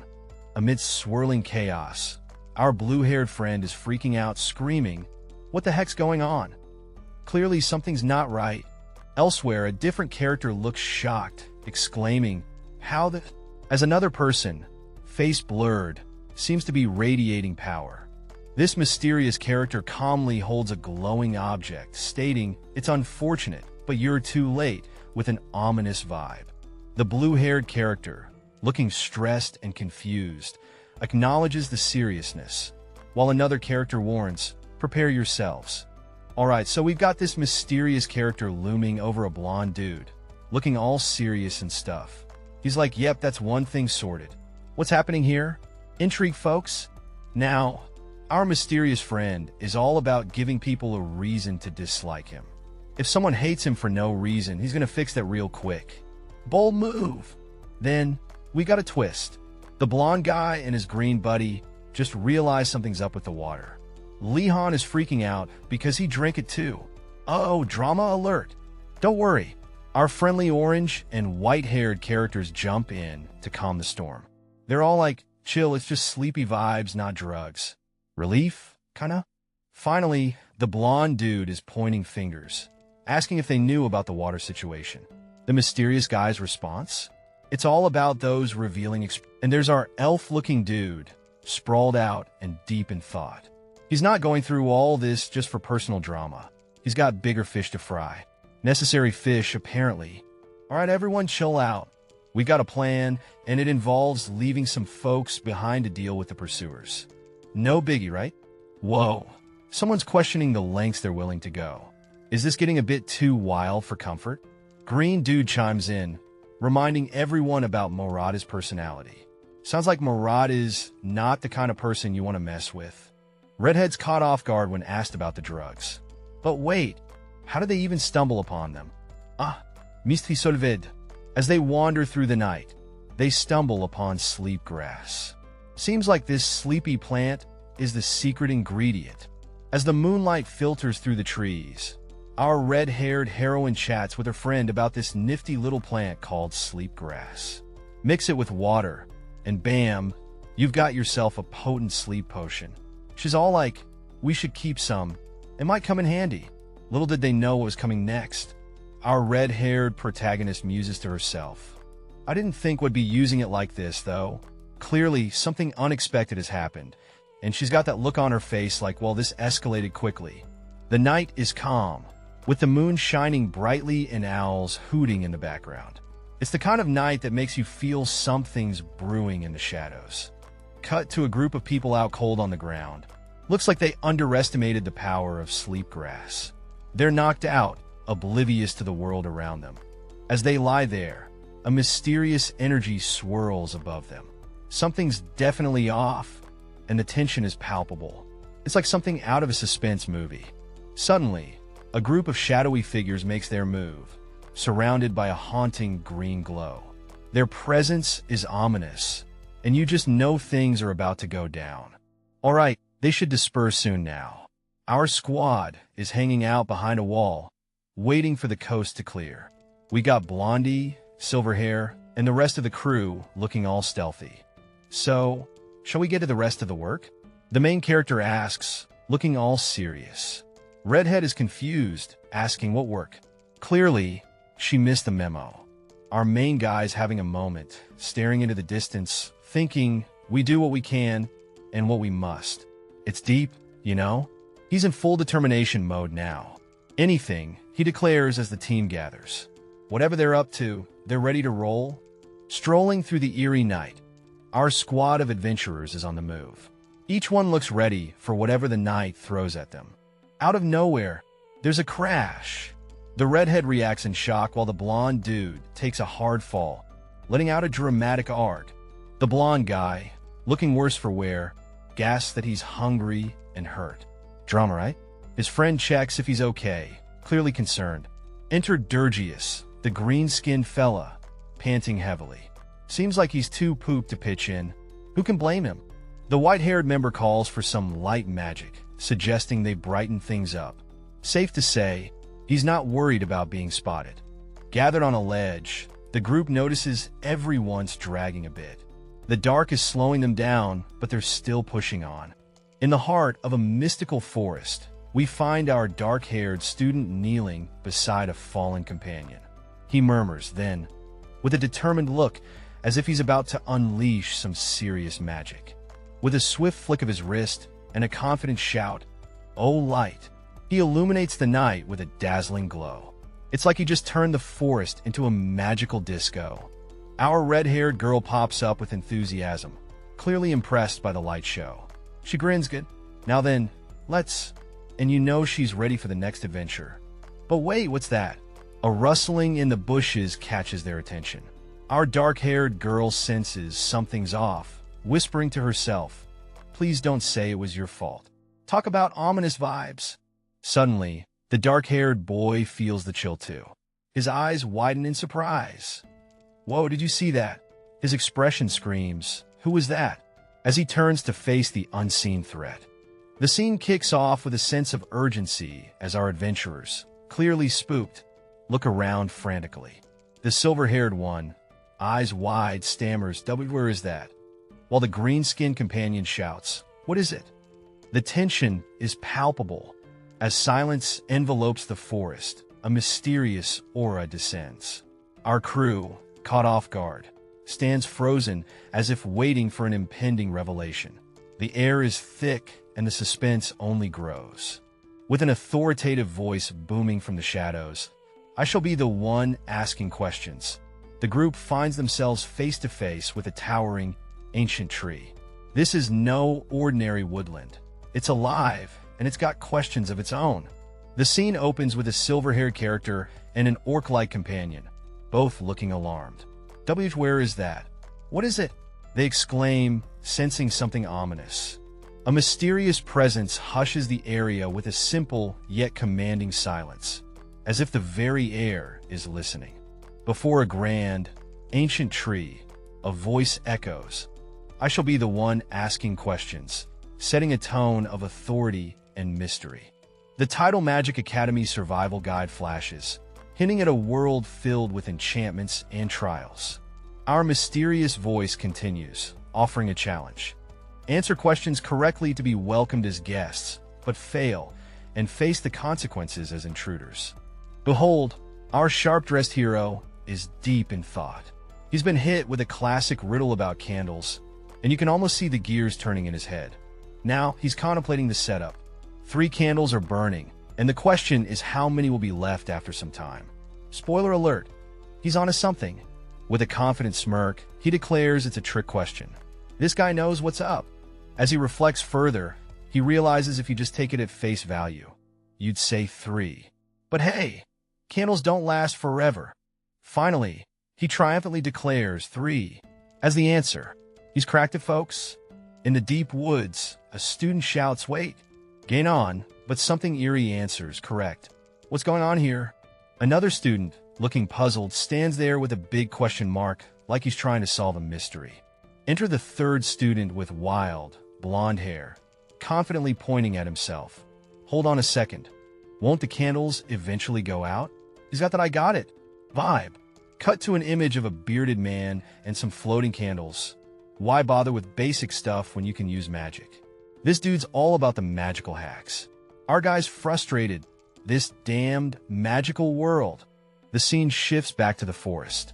A voice declares, "I shall treat you all as guests now." But with a mysterious twist, it would be a shame to end it like this. A new challenge arises. What do you say to answering another riddle? A prize is up for grabs for the student who nails it. The enthusiasm is real. I'm ready. Our tale kicks off with a lively duo, a blonde guy and a red-haired girl, enjoying a moment together. But wait, what's that? A strange brick thingy appears on the scene, and they can't help but wonder what it's all about. Intrigued yet? Zooming in, we spot a mysterious figure doing some fancy moves. The question on everyone's mind: who is this guy? He's got some serious skills. Cut to the next scene, where our curious blonde and red-haired duo are joined by a group of friends. They're all scratching their heads, trying to figure out what the mysterious figure could be up to. Any guesses? In a sudden twist, a hand reaches out to touch a tie. The word's the answer. Hang in the air, adding more mystery to the mix. What's going on here? And just when you think it can't get any more mysterious, we see a shadowy figure pondering. Is he a shadow? This story's got layers, folks. The scene opens with an intense moment as a mysterious figure acknowledges the students with a booming correct. For solving a riddle, two students with vibrant red and blonde hair look on with a mix of surprise and curiosity, wondering how the answer came so easily. Our main character, with dark hair and thoughtful eyes, reveals in his mind that the riddle was something he knew from a past life. Clearly, he's got some secrets up his sleeve. The student reflects on the famous riddle of the Sphinx, the one that stumped even the mighty Oedipus. Though the current riddle was a twist on that classic, the answer wasn't far from being human. The mysterious figure, still faceless, praises the group, calling them clever students. Our dark-haired protagonist ponders whether he should disclose his unique edge, but for now, he keeps it under wraps. Suddenly, there's an unexpected twist. The mysterious figure, cloaked in shadows, makes a surprising movement, leaving the students and us on the edge of our seats, eager to see what happens next. In the depths of a mystical forest, a group of adventurers hears a mysterious voice welcoming them. The place is buzzing with magic, and they step forward, curiosity leading their way. The adventurers, a lively bunch, continue deeper into the vibrant and lush greenery. The forest is alive, practically sparkling with enchantment, and they can feel the magic in the air. A dazzling scene unfolds as the group gazes at the towering trees. One of them, with fiery red hair, seems especially captivated, whispering a soft woe. They're all clearly in awe of the forest beauty. A mysterious figure appears, cradling a gigantic mushroom. This person seems to be part of the forest charm, hinting at the magical wonders hidden within. The adventurers are offered a drink by their mysterious host. It's a green, bubbling concoction that doesn't exactly scream refreshing. The smell? Well, let's just say it's not winning any fragrance awards. The scene kicks off with a character accepting a drink that smells oddly like vegetable juice, saying a hesitant thank you. As he begins gulping it down, an unexpected wave of emotions hits him, transporting him to a scene filled with a refreshing vibe. His friends, on the other hand, are skeptical, wondering if this peculiar beverage is even safe to drink. Despite their doubts, the main guy finds it surprisingly tasty, asking for a second serving with enthusiasm. Just as he requests more, Leon stands before a towering tree, being asked to reveal his identity. The mysterious figure insists, "I still have yet to hear your name." With a slight nervousness, Leon introduces himself. My name is Leon." Things get intense as Leon mentions House Woodenass. The tree seems to react with a dramatic dudun. Feeling the tension, Leon apologizes, mentioning that it's all because of some rumors. Leon's eyes reveal a mix of curiosity and determination as he listens closely. The mysterious figure encourages Leon, suggesting that he has the potential to become a great magician. But wait, what's this? Our guy is caught off guard with a loud, as something unexpected happens. Is it a surprise? A threat? The tension is real. The mystery man, with his face blurred, confidently declares, "We were enjoying a midnight stroll." Meanwhile, the red-haired girl beside him seems baffled. How could he lie so easily like that? What are they hiding? Our mysterious friend is deep in the woods, under a starry sky, claiming they weren't up to anything suspicious. Don't tell me they saw us? He wonders, clutching a peculiar item. Enter the green Orcish dude and his elf companion, seeking wisdom from a spirit. Oh, spirit, could you perhaps give us some advice? They ask. It's all sparkles and mystery. The thoughtful guy with dark hair ponders. There is a method to leave. But he seems puzzled. It's merely impossible for ordinary people to do so. What's the secret he's missing? In the dead of night, a sneaky character contemplates escape, but those electrified fences say otherwise. That's a shocking realization. With a clenched fist, our mystery planner acknowledges that slipping through the walls is a no-go. Bummer, right? A warning floats in the air, urging not to leave the campus just yet. Looks like someone's playing it safe, hiding in the bushes. The forest is chill now, but soon it'll be party time for the monsters. Yikes, better watch out. Our protagonist bows, thanking someone for some crucial info. Respect is key, folks. A curious voice notes, oh ho, look at him. Someone's got their eyes on our sneaky friend. His eyes are steady, not even a hint of a blink. This guy's gearing up for something big. Meanwhile, someone else is finding this all too entertaining. A rustling tree and a mention of a gift? Things are getting interesting. Now, we've got a mysterious figure standing his ground, dressed in a long coat, looking ready to take on whatever comes his way. The rustling leaves part, revealing a young boy with wide eyes, clearly startled by something hidden in the forest. Amidst the greenery, a mystical creature appears, glowing softly as the boy whispers in awe, "What is?" A narrator explains the blending of realms, hinting at secrets that intertwine with the boy's world as he stands alongside a companion. Check it out! Our guy here just became the first freshman to snag a new rank. He's holding this glowing scepter, looking like he just won the lottery. Artifacts are practically a magician's hands and feet, right? And amongst those artifacts, the magic staff is the most vital.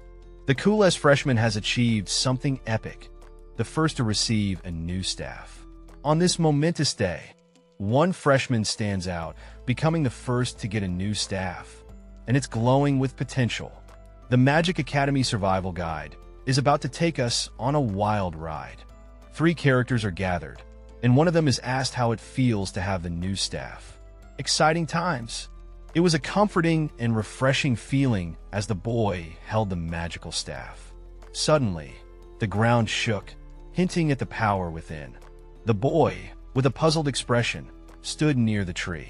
A mysterious voice noted that he isn't an ordinary boy, just as expected. Spirits dwell within that staff, the voice explained. It's unusual for someone his age to detect that.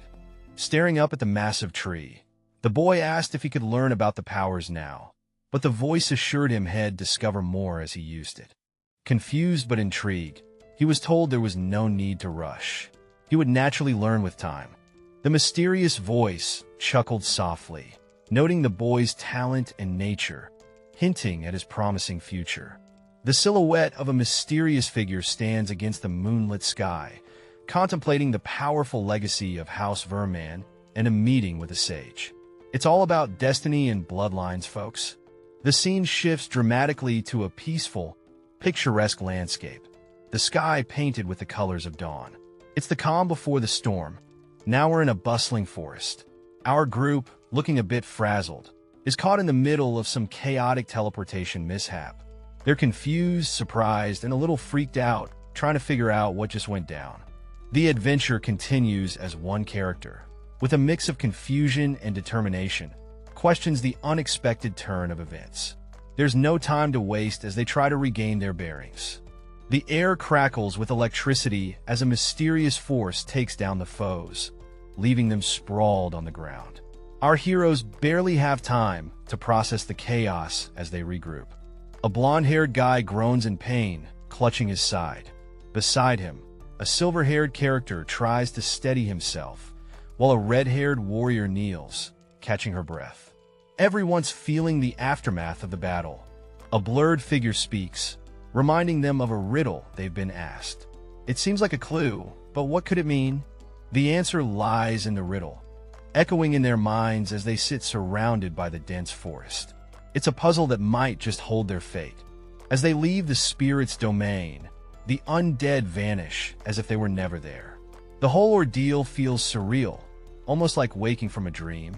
Our group, with the sun shining overhead, begins their descent down the mountain. They're a mix of relief and exhaustion, ready to put this journey behind them. Back home, one of our heroes face-plants in a bed, utterly done with the day. It's time for some well-deserved rest after all the madness. Footsteps echo urgently as someone rushes down the hallway. Something big is about to go down. A loud BM jolts the scene as someone wakes up, startled. Who's causing all the ruckus? The door creaks open, and a sleepy face peeks out, with a confused what? Hanging in the air. Another character barges in, breathless and apologetic, exclaiming something urgent is happening. The tension rises as the intruder reveals the headmaster is outside, doing something wild with a glowing green skull. The initial character looks shocked, clearly not expecting this kind of morning drama. In the dark of the night, a group of students wakes up with a start. They seem to be on a mission, maybe trying to track down some students who planned an escape. A student decides it's best to act normal in these situations. He nods to his companion and says he'll wake everyone up before heading outside. Suddenly, there's a burst of colorful scenes, almost like the beginning of a festival. A group of students in cloaks stands around, looking confused. One of them, a young man with black hair, seems particularly puzzled by the scene. As confetti floats through the air, the black-haired student wonders what's happening, noting the festival-like atmosphere. Despite the lively scene, something doesn't add up. It doesn't look like they're tracking down the person behind the escape at all. What is this strange snack, and why does it feel like it's the key to some devious plot? The tension is thick as someone wonders what exactly is going on. All right. The scene shifts to a bustling assembly. People are gathered, excitement in the air. A floating skull with a horn is making its presence known. But what's it up to? With a clap, the skull grabs everyone's attention. This isn't your usual school assembly, that's for sure. On stage, 3 mysterious figures stand tall. The atmosphere is buzzing as they're introduced. This weekend, a trip to the academy is announced, and the crowd erupts in applause. The headmaster, showing unexpected warmth, welcomes the figures. But why such a grand reception? One of the figures thanks the headmaster, expressing appreciation for the opportunity to work with the students. It seems like there's more beneath the surface. A floating green skull is chatting it up with some priests, all grateful and stuff for them understanding its woes. The skull's got a favor to ask. Send a message to the emperor. It needs some cash flow to jazz up some ancient magic. But the priests are like, whoa, that's above our pay grade. Looking all awkward and stuff. Cut to a young dude piecing it all together, realizing these priests are part of something big. Then, the skull is introduced as part of a class, and it's all formalities and honor to meet the students. The priests declare themselves as mere servants of religious groups, but the young man is onto them, thinking these aren't your run-of-the-mill priests. They're all standing there, wrapped in this intense blue aura, like they've just stepped into a magical rave. The buzz? It's the massive mana they're packing. Our curious buddy senses something off. This mana ain't like the others. It's got a unique vibe, you feel? Boom! Out pops a glowing skull, all up in their face. The character? Totally spooked. Then it hits them. A priest's mana is so pure, it's basically divine power. Mind blown! The skull's like, I knew it. You can totally sense mana. Feeling a bit proud, aren't we? Awkward pause. Our hero's sweating bullets, but manages a sheepish outright. Classic. Amidst the vibrant school festival, a cloaked figure questions a student, urging them to stop hiding their talents. Apparently, there's no one else in the academy who can stack mana like this student can. The scene shifts as the student talks to a floating skull. The skull seems rather chatty, telling the student to quit downplaying their abilities. But the student wonders what the skull's purpose is in all this. Back at the festival, the conversation turns quirky. One of the students is surprised, admitting it's their first time seeing priests. The cloaked figure stands nearby, adding to the mystery. The floating skull isn't done yet. It muses that the student's lack of experience with priests might be due to their origin from House 1Ns. The student questions why this matters, and the skull drops a bombshell. Apparently, the student's family, much like the skull, doesn't have faith in gods. They're all too smart for that, or so the skull claims. Amidst the vibrant school festival, a cloaked figure questions a student, urging them to stop hiding their talents. Apparently, there's no one else in the academy who can stack mana like this student can.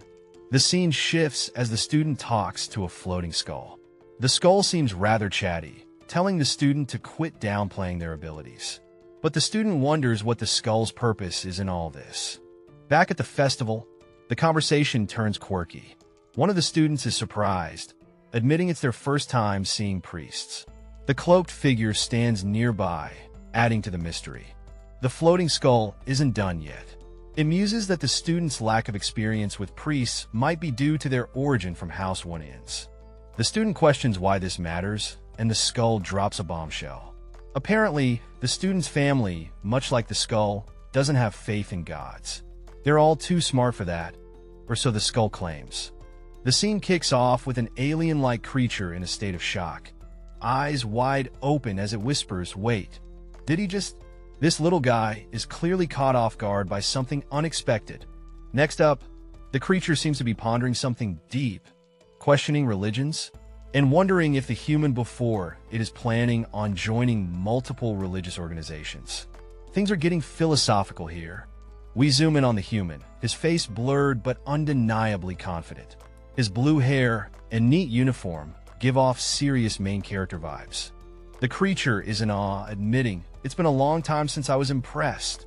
Whatever this human did, it left quite an impact." Our blue-haired hero stands tall, cloaked in an aura of mystery. The creature muses, it's obvious what his intentions are, plotting to extract something from all the religions. This guy's got plans. Finally, the creature acknowledges the absurdity of it all, thinking it's ridiculous, but what crazy adventure are they about to embark on? The mysterious green figure is absolutely vibing with whatever's happening, exclaiming, "I like it," and "very good," with a cheeky grin. In the glow of an eerie green light, someone is impressed after a long time. What's going on here? Enter a confident figure, cloaked and mysterious, plotting to seize everything from someone who's at a loss. Things are getting intense. Suddenly, a pair of bizarre green jaws appear, leaving someone totally dumbfounded. What's next? A quirky little green creature pops up, declaring its admiration and finding something very impressive. Quite the character. Welcome to the world of life of a Magic Academy mage. A place where magic, mystery, and mayhem are just the beginning. Amidst colorful festival decorations, someone hums thoughtfully. Seems like we're gearing up for an adventure. In a swirl of cosmic energy, a mystical meeting unfolds. The first figure, draped in golden robes, speaks of the precious soul, preparing for what's to come.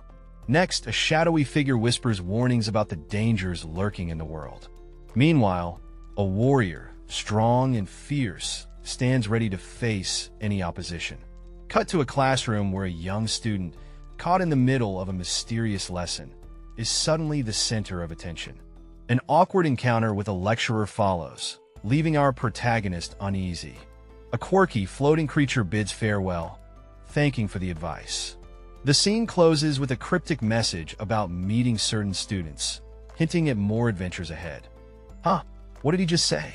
The scene is bustling with energy, and our main character seems puzzled, standing amidst a colorful festival backdrop. Out of nowhere, a glowing figure emerges with an aura so intense it feels like the air is crackling with magic. The vibrant energy spirals through the festival, catching the attention of onlookers who can't help but stare in awe and a bit of fear. One character, surrounded by the magical aura, seems to be lost in thought, wondering if all this has something to do with some tiger guys. Meanwhile, another character, Lee Han, is pulled aside with a gentle but urgent reminder, "I really need to be more careful." A red-haired character appears, greeting Li Han cheerfully and asking about his plans with a friendly wave. They discuss Li Han's intention to visit the principal's office, and the red-haired character seems intrigued, responding with a playful smile. Curiosity piqued, the red-haired character asks about a basket Li Han is holding. With a chuckle, Li Han remembers its significance. A hand extends a gleaming book with a confident "Here, take this," while the recipient stares in awe, wondering where such a precious item came from.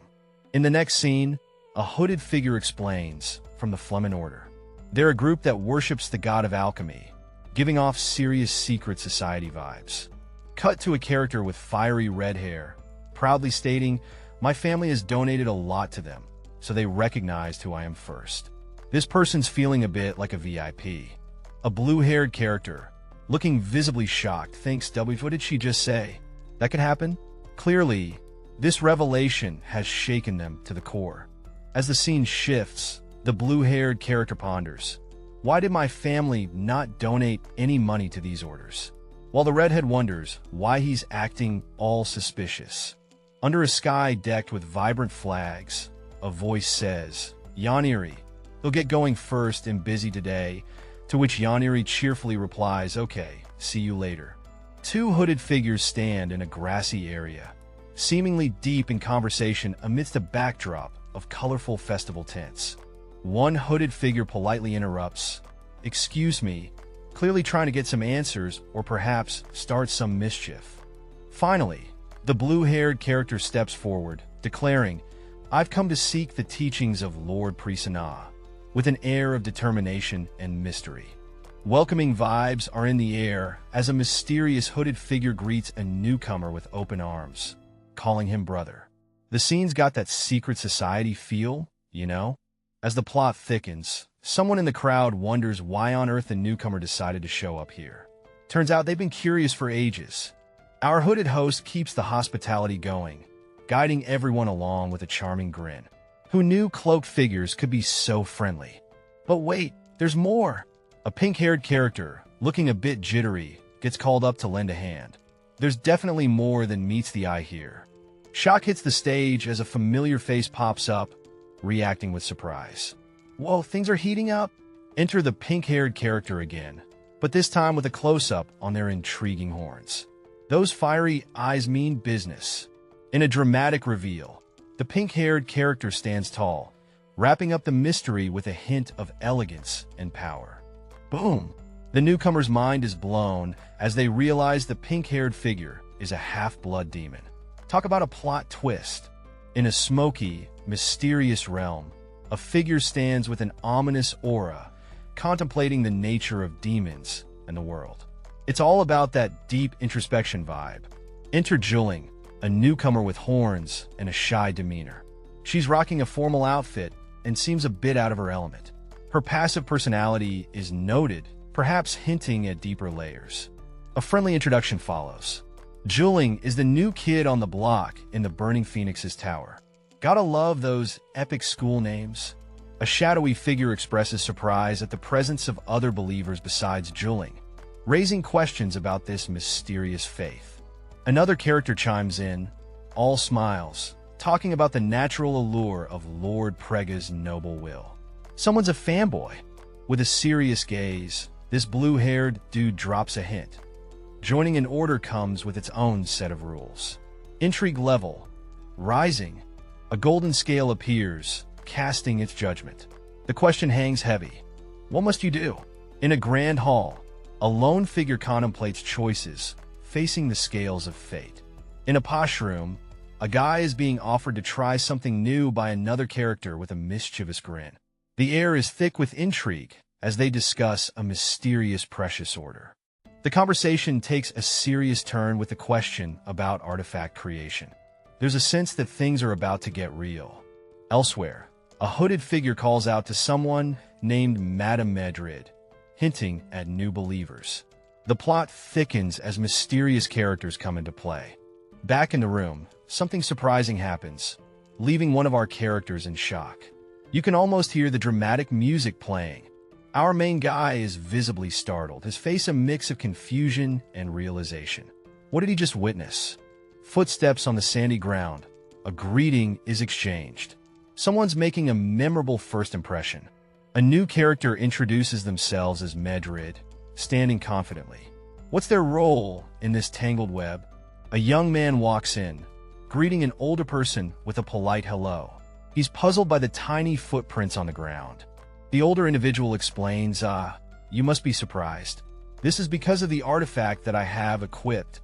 With a mysterious aura, the older person reveals it's cursed and would increase the weight of one's body by several times. The young man, clearly confused, asks, why would you wear something like that? In a dramatic gesture, the older character declares, of course, it's for the sake of Lord Phoenix. The young man is bewildered, staring at a figure who appears, asking, what do you mean?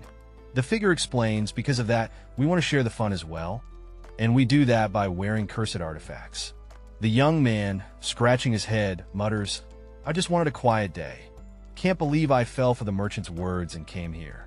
But I understand if you don't wish to walk the same path, as it is an arduous one, says a mysterious figure, setting a heavy tone. The air is thick with decision-making vibes. In that case, let's take up our offer and get out of here. Someone's ready to make a move, stepping out with determination. Change is in the air, but I can't help but to feel disappointed. I had prepared an artifact as a welcome gift. A character holds a chest, a mix of regret and hope in their voice. I guess even though it's called an artifact, I doubt anyone would want to equip an item that would absorb mana. A character stands by the window, pondering the artifact's true nature. Wait, what is it cursed with? Another character's eyes widen with realization, the plot thickening with every beat. If there's such a curse, there'd be other functions too, right? The excitement is palpable, as someone begins to see potential beyond the curse. Here we have a mysterious figure stepping up to the podium, rocking a formal black robe and some seriously intriguing vibes. Who is this enigmatic character, and what's about to go down? In the depths of a mystical pool, a figure stands, contemplating a daunting task that seems impossible to achieve. A determined student, his fist clenched, declares that the object must have other effects, given its cursed nature. An older figure, with a calm demeanor, silently absorbs the situation, leaving questions hanging in the air. The scene transitions to the title, Magic Academy Survival Guide, setting the stage for an epic tale. As dark clouds gather, a thought echoes. Just like every action has a reaction, artifacts often have a more powerful effect the more intense the curse is. This one is no exception. An older figure with white hair is holding a chest, looking a bit uneasy. They mention the curse of increased divine energy. The elder reveals to a younger man that the artifact has invisibility magic. The young man looks surprised. The young man interrupts, questioning what the elder is implying as he reaches for the chest. With determination, the young man announces that he is more than prepared for whatever comes. The elder seems taken aback, thinking the young man would be scared off, but he's ready to face it head-on. Our guy finds this card that looks like it might hold some serious magic. He's all like, am I the chosen one? And gets ready to see what it can do. The card starts doing its thing, and suddenly he's surrounded by this mystical aura. Whoa, things are getting real. And bam! He's not just hiding in the shadows, he's gone full-on invisible. This card's got some juice, and he's like, what else can this thing do? He decides to strut his stuff and reveals himself, making quite the entrance. Two mysterious figures in cloaks watch him, probably thinking, who's this dude? He's checking out the card again and wonders, is this thing even cursed? Oh man, the plot thickens. Sister Merit, it's time to step up my game with more artifacts. Can't let these responsibilities weigh me down. Merit is genuinely moved, giving a heartfelt who. How commendable. Hold up, can't be burning out too soon. But our hero's not having it. More weight, more responsibility. A voice from afar breaks in. Someone's calling for brother and Sister Merit. The sky's calm and serene, setting a contrasting scene. Time to inspect that glowing gadget on his belt. It's like the ultimate accessory. Chilling on a chair, he seems a bit defeated, so I wasn't able to get any more in the end. But even this is going to be a huge help for me when I try to escape. Our protagonist is deep in thought, pondering the complexities of his current situation. And this became the beginning of the Church of Frizinga. We're in a classroom where a history lesson is unfolding, offering insights into the origins of a significant establishment. We'll call it here for today. Thank you for listening. The lesson wraps up, and it's clear our student has enjoyed it. To summarize the doctrines, anything goes, but the core of it revolves around the fact that you have to find gospel items. The chalkboard is filled with intriguing notes, hinting at deeper mysteries. Hold on before you go. Just as our protagonist is about to leave, someone reaches out, stopping him in his tracks. Please take this. A beautifully arranged basket filled with goodies is offered, a gesture of kindness. I thought you would need it, so I prepared it for you. Sister. The character is taken aback by the thoughtful gift, showing genuine surprise and gratitude. It really was a good idea to come. This kind of warmth in my heart is rare these days. Reflecting on the gesture, he feels an unexpected warmth and gratitude. A gentle tap-tap on the shoulder kicks off this scene, as one character gets the attention of another. The giver, holding a basket full of goodies, says, "Please take this too," offering generosity. The recipient, confused and curious, asks, "What? Isn't this your share? Why are you giving it to me?" The giver explains, "I am someone who serves Lord Frizinga. Luxuries such as these are too much for me." Another character notices and comments, "Taiziling," again hinting at a familiar pattern. A different character observes, intrigued, thinking about how different this group is from the rest. The observer steps forward and asks, "Excuse me, brother. Could I just request one thing?" Adding another layer of curiosity. With the sun setting in the background, a character with pink hair is asked to keep an eye on Taiziling, who's known to be pretty hard on herself. The scene shifts to a character with a blurred face, holding a basket, puzzled about their location. They're in a different tower. After all, a close-up reveals a basket packed with fresh tomatoes, jars of goodies, and cheese, shining like a treasure trove. Our confident young man, with a playful smile, waves off the concern. "What does that matter? Leave it to me," he declares with a chuckle. Against a backdrop of a vibrant sky, a voice affirms, "I shall, brother," with birds soaring by. The sunset paints the scene with warm hues, casting a serene glow over tents. Walking side by side, the young man asks the pink-haired character if he should call her sister Taiziling. She casually replies, "You can call me whatever you want." The scene kicks off with a curious student asking about the enigmatic Tower of the Phoenix. He's all like, "What's the deal with you guys? You don't hang out with the other towers much. What do you do for fun?" The pink-haired girl with horns, looking all proud, says they spend their free time praying. Yep, morning, afternoon, and even night. They got it covered. She goes on to explain that some of them even venture into the forest or mountains to pray all night. Talk about dedication. The curious student is taken aback. "Wait, all night? You guys can do that?" He points out that his dorm has a curfew during the weekdays. The girl nods, explaining that their tower got special permission due to their unique position. They've got some serious privileges. The student's eyes widen with a gulp. "So the priests are free from curfews?" Huh? He's definitely intrigued. Then, we see a mysterious figure with a glowing skull thinking, "If I get a priest's robes, I can be active for longer. Seems like someone's got plans. Do you think I can get a priest's robes?" Our cheerful guy is all smiles, throwing this wild question into the air. The pink-haired girl, with horns peeking through her hair, is utterly speechless. She's not buying what he's selling. She breaks the silence with some hard truth. "Your curse won't get any weaker just because you wear a priest's robes." Ouch! That's a reality check. Unfazed, the young man clarifies, "Of course not. I just wanted to understand more of Lord Frinsing's will." His curiosity knows no bounds. She's impressed, or maybe just amused, and promises if you're going that far, he'll prepare a set for you by the next time we meet. Looks like he's getting those robes after all. "Thanks, Taiziling." He beams, ready to take on the world, or at least the next adventure. With a pat on the back, they're ready to roll. With their spirits high, they stare at a mysterious glowing staircase. The words "escape" loom large, their path to freedom literally lighting up. Our story kicks off with a girl who's got pink hair and horns, chatting it up with a mysterious figure. She's all about understanding this Lord persona better. Serious business, right? She's not backing down, promising to bring some priestly robes next time. Looks like she's got a plan up her sleeve. Next, we see her being thanked by a guy named Diley. He's all smiles, and she's just soaking it in. What's brewing between these two? Then, bam, we're hit with an escape moment. It's like they're playing the ultimate escape room game. What's the deal with this sudden twist? Oh, the title rolls in Life of a Magic Academy Mage. Sounds like we're in for a magical ride. Our duo is taking a stroll discussing meals. The guy is checking if she's been eating well. Sweet, right? She assures him she's satisfied with what she has.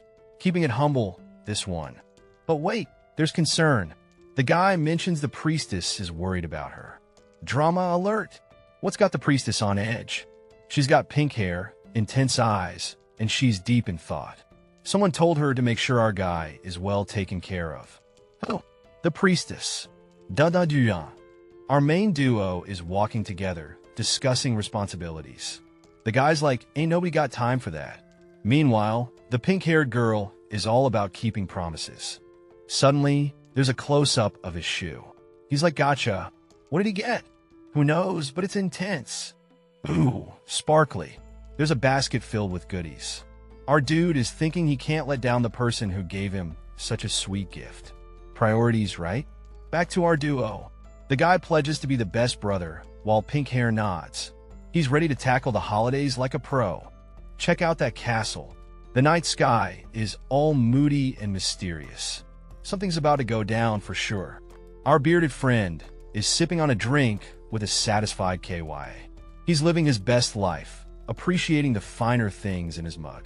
Ah, the bearded dude is loving the new tea. Apparently, it's gotten tastier since a certain boat arrived. Must be some magical brew. Gathered around a table, a group ponders why they're there.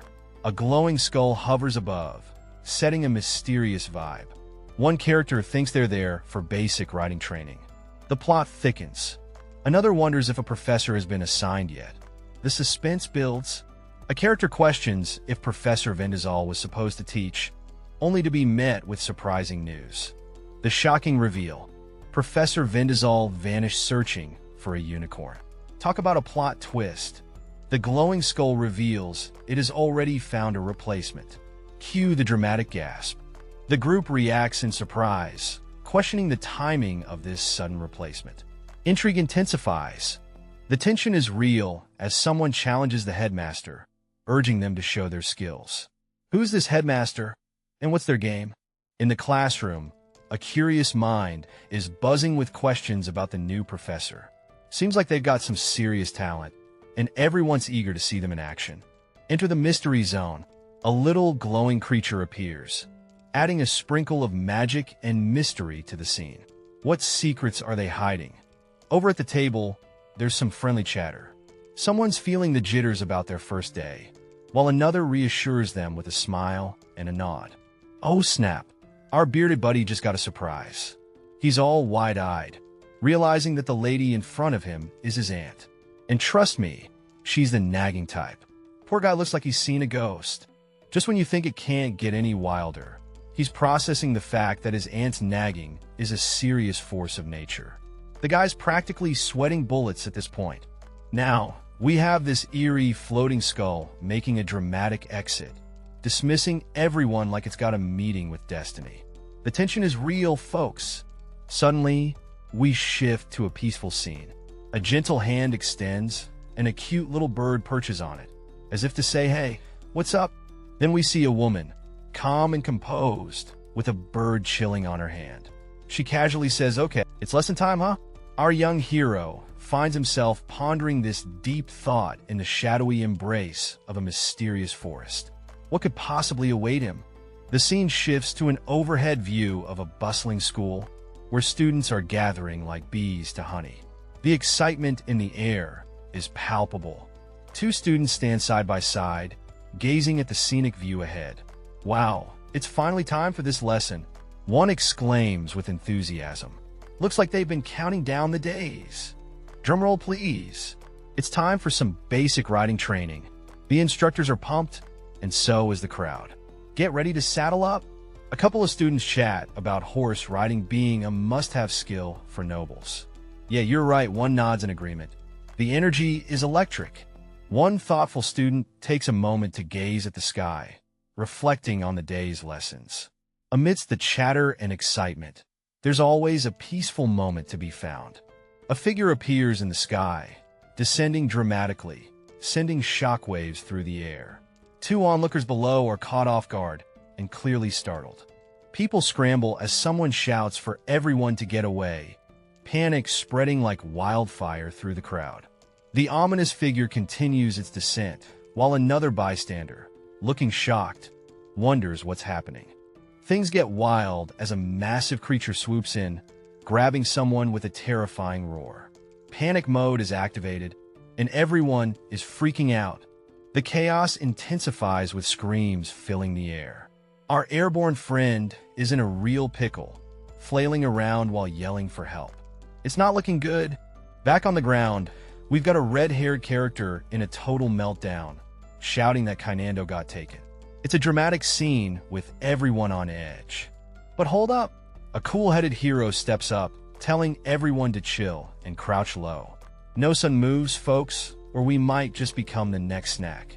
They all hit the deck, staying as low to the ground as possible. The tension is palpable as they try to stay unnoticed. Our calm strategist, still unruffled, muses about how these wild situations don't even surprise him anymore. Just another day, right? A bird swoops down from the sky, catching a student off guard. He's shielding his head, trying to figure out what's going on. The student is puzzled, wondering where this random bird came from. He's looking around, clearly confused, and blurts out, "Where's the headmaster?" Then he spots someone in the distance, probably another student, who's questioning the academy's security. Isn't this the best academy? What the hell is wrong with the security? In the midst of chaos, our mysterious friend makes a grand entrance, stirring up a storm of energy. The crowd is in a frenzy, trying to make sense of the sudden turn of events. Our blue-haired protagonist stands frozen, eyes wide with disbelief as the figure's power unfolds. A dramatic close-up reveals the blue-haired character's realization, his eyes filled with urgency. Turning around, he seems to connect the dots, a look of shock and understanding crossing his face. Could it be what he thinks? Amidst the golden glow, our yellow-haired character is teary-eyed, caught up. All right, so we've got this dude with hair shinier than a disco ball, sleeping without a care in the world. Dreaming of something sparkly, perhaps? Suddenly, the scene shifts to another character having an epiphany. They shout, "It's their hair color!" Apparently, some birds got a thing for shiny-looking hair. Who would have thought, right? Those three rascals are at it again, causing trouble with Keranos. Our mysterious character seems quite concerned. What's going down? Amidst the tension, someone claims they aren't involved at all. But who are they trying to convince here? Then, with confidence, the character guarantees that this person in question is all right. Whoa, that's a bold claim. The princess herself vouches for the mysterious figure, leaving everyone stunned. Looks like this situation just got a lot more complicated. A curious onlooker asks if they know each other. Seems like there's more to this story than meets the eye. A knight steps forward, introducing herself as Rowena, a servant of the princess. Now that's a twist. Another character seems baffled by the revelation of Rowena serving the princess. What's their deal? A reflective thought crosses someone's mind about loopholes and rules. Seems like they're cooking up a plan. Two characters discuss how the academy can't stop someone from entering as a student, hinting at a clever loophole.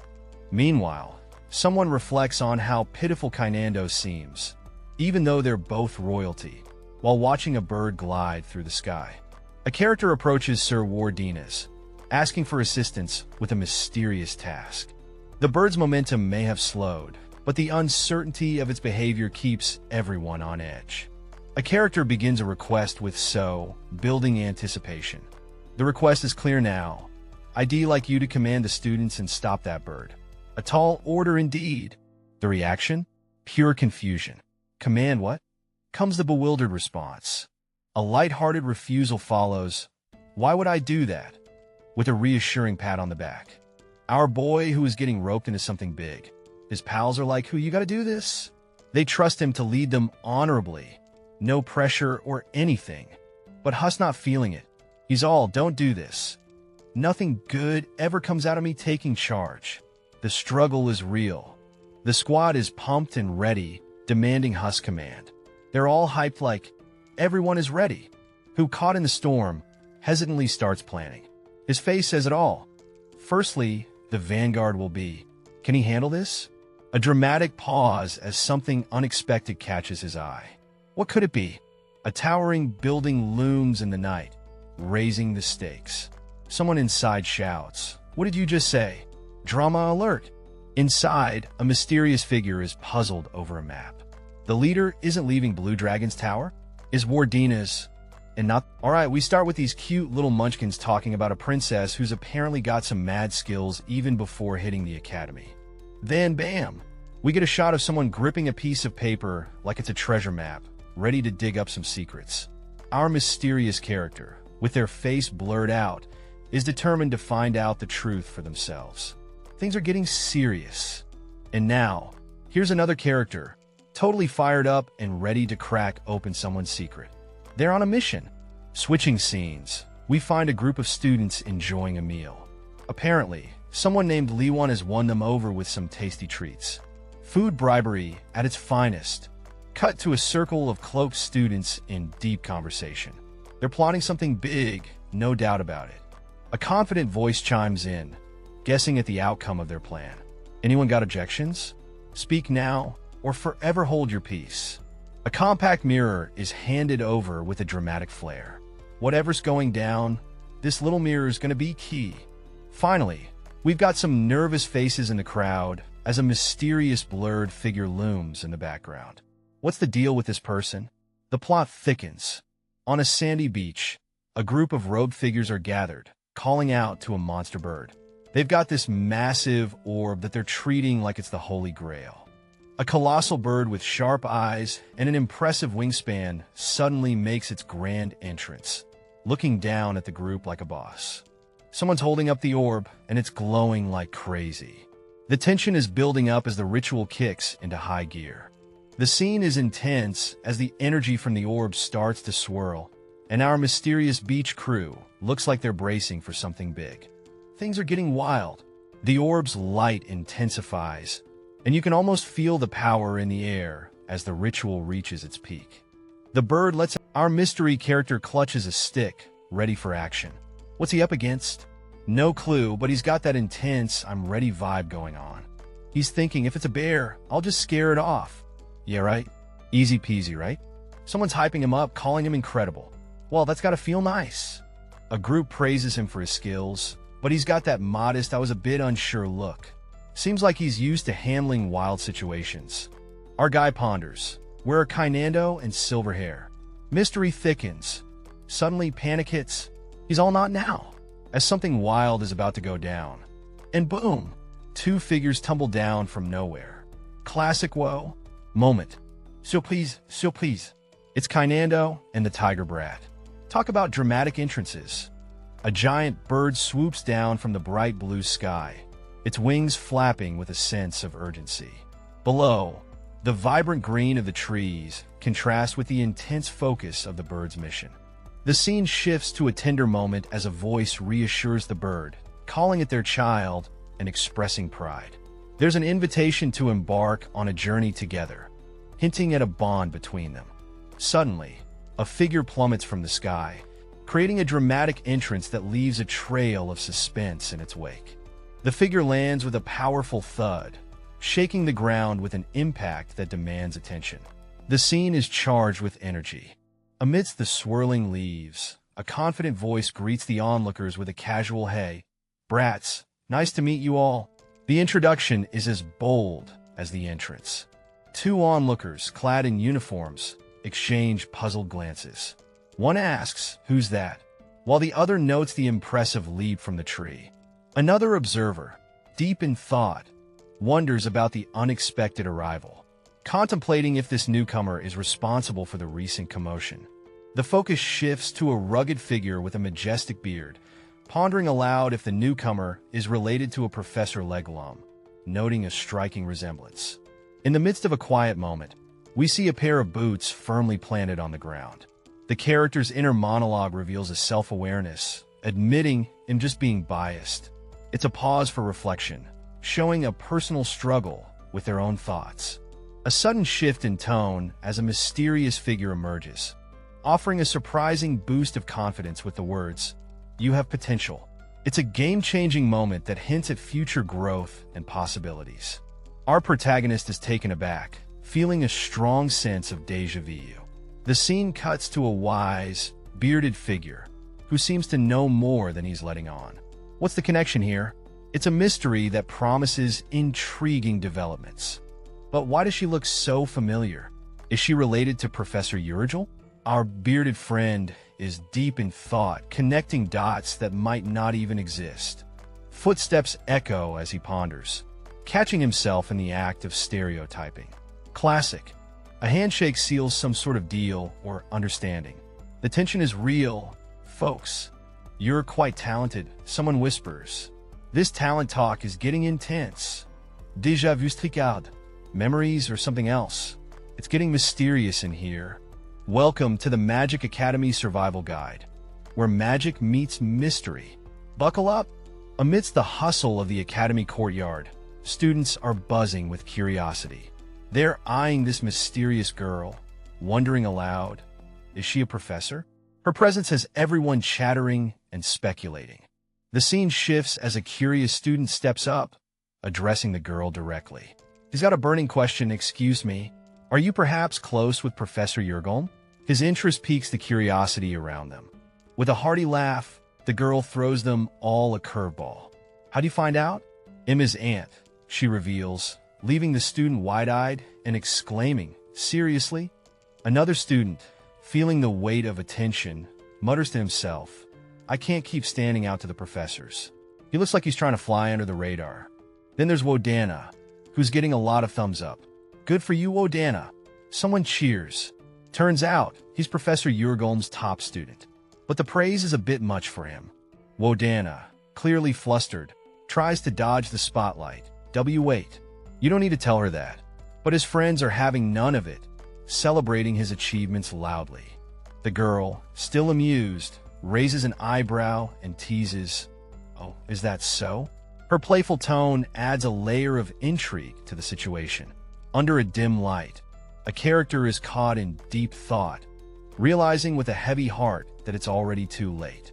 A student replies to the professor, contemplating how to make a good impression as a majestic bird soars through the sky. With a dramatic flair, hands clap together, signaling the start of something exciting. Meet Thunderstep Kodar, introducing themselves with authority and a hint of mystery. The students are taken aback as they learn their original professor went missing on a unicorn quest. Excitement buzzes among the students as they realize they're in the presence of Thunderstep, the legendary explorer. Someone's gone missing, but our main guy is baffled why no one else seems to care. He's got that serious face on, pondering the mystery. Boom! A student rolls in with a Thunderbird, and everyone is like, "What is happening?" The creature is massive and majestic, definitely not your everyday school pet. The scene shifts to a bit of chaos as the Thunderbird shows off its stormy powers. It's clear this isn't just a regular bird. It's got some serious skills. Our main guy and his friend are in shock. How did she bring this beast to school? They're worried the Empire might come down hard on the school for this. The students are buzzing with questions. Is riding the Thunderbird their new class goal? They're all standing around, trying to piece this wild situation together. A teacher appears, laughing at their ambitions. Ride a Thunderbird? Not a chance, she says. It would take them a decade to even think about it. Woodenaz is suddenly called out by the teacher, who asks him to give an answer. The teacher seems to be challenging him, wanting to know if there's a deeper reason for his silence. The teacher continues, suggesting that Woodenaz might have been curious about how they'd react to a dangerous monster. Tension rises as we wonder what Woodenaz's true intentions are. Another student chimes in, figuring out the teacher's question was a setup. Their face shows surprise. as they realize there was a reason behind the teacher's inquiry. The scene shifts to a massive bird and a lesson in survival. The teacher stresses the importance of always being prepared, especially when traveling. But hey, no stress. The teacher reassures everyone that riding lessons are still the core of the class. The students relax, knowing that their current focus is a bit more chill. The teacher wraps it up by assigning Woodenaz to lead the students to the horse stables. Looks like Woodenaz is stepping up, ready to guide his classmates on this next adventure. The life of a student. Our protagonist is standing outside a grand academy, yelling, "Yes, professor," but internally screaming, "Why does it have to be me again?" Above, a majestic dragon soars through the sky, adding a little extra drama to his day. Cut to a sandy path where our hero is trudging along with a bunch of other students. They're all in it together, but you can tell everyone's mind is wandering, probably thinking about lunch. Now we get a deep dive into horse riding philosophy. Apparently, the horse is the MVP when it comes to riding. If you can't handle a horse, you're in trouble for any other rides. No pressure, right? Meanwhile, in the land of yawns, a student is told that mastering the horse is step one if they want to ride anything cooler. Sounds like horse riding is the gateway to greatness. Everyone's chilling and talking about how relaxed they are. Makes sense, considering most of them have probably been around horses since they could walk. Finally, we zoom in on a peculiar moment. One student stands silently, lost in thought, while our protagonist gives them a curious glance. What's going on there? Only time will tell. The scene kicks off with a tense face-off. One character is visibly shocked, eyes wide open, as if they just saw a ghost. The tension is real, folks. A new character steps into the frame, and the vibe is electric. There's something about this person, a feeling they can't shake off. Could it be destiny knocking on the door? Another character makes their appearance, but their identity is shrouded in mystery, leaving us all guessing. What secrets do they hold? Things take a twist with a cryptic message. This lesson won't be something as simple as just riding horses. Oh boy, this is getting interesting. The scene shifts to a grand barn under a bright sky. Someone stands before it, ready to unveil the mysteries within. Inside the barn, the characters are awestruck by the sight of Engord's magnificent horse stables. It's like stepping into a whole new world of wonder. As the sun casts a golden hue, a pair of polished shoes hit the ground with a resounding tap, signaling the arrival of someone important. Suddenly, we see a blonde figure confidently pointing at a feisty horse, exclaiming, "This one." The choice is unexpected and bold. Two bystanders, a sharp-looking guy with dark hair and a red-headed girl, exchange puzzled glances. They're thinking, why is he picking that horse? It's clearly super temperamental. The horse, not one to be tamed easily, reacts wildly. Our daring blonde hero seems unfazed.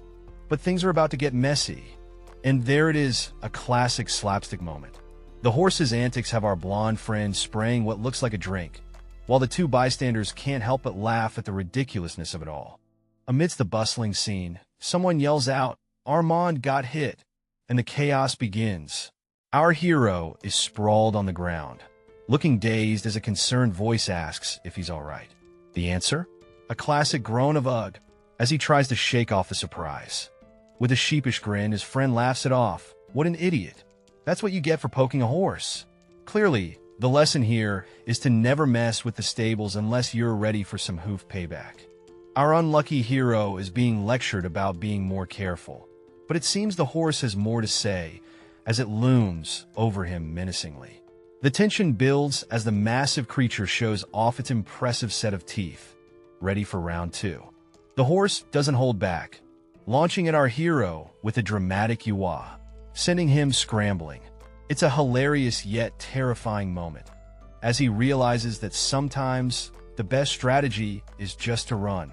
In the thick of the action, a frantic voice yells for help.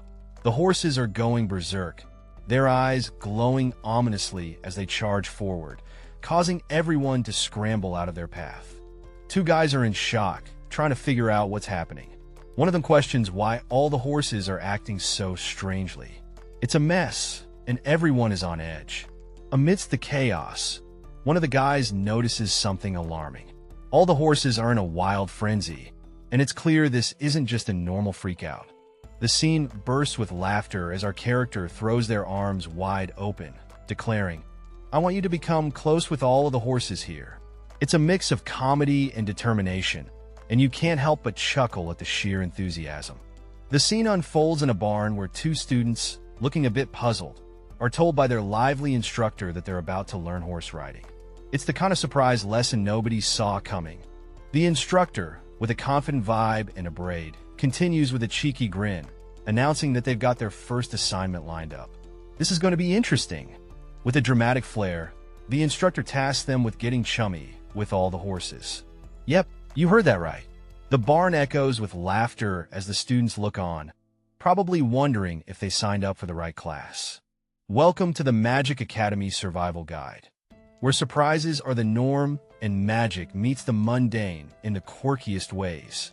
The students, clearly taken aback, exclaim in disbelief. One mutters, "What the hell?" while another pipes up with a meaning. It's chaos and comedy as they process their new reality. With a confident humph, a character with long braided hair and a teal scarf drops some wisdom. Maybe the secret to connection is taking care of things with utmost care. The scene shifts to a group of determined individuals being briefed on their mission. The objective? Become best buds with a horse. Sounds easy, right? Not everyone's convinced, though. Skepticism hangs in the air as someone doubts the effectiveness of cozying up to horses. Meanwhile, a hand gesture emphasizes the point.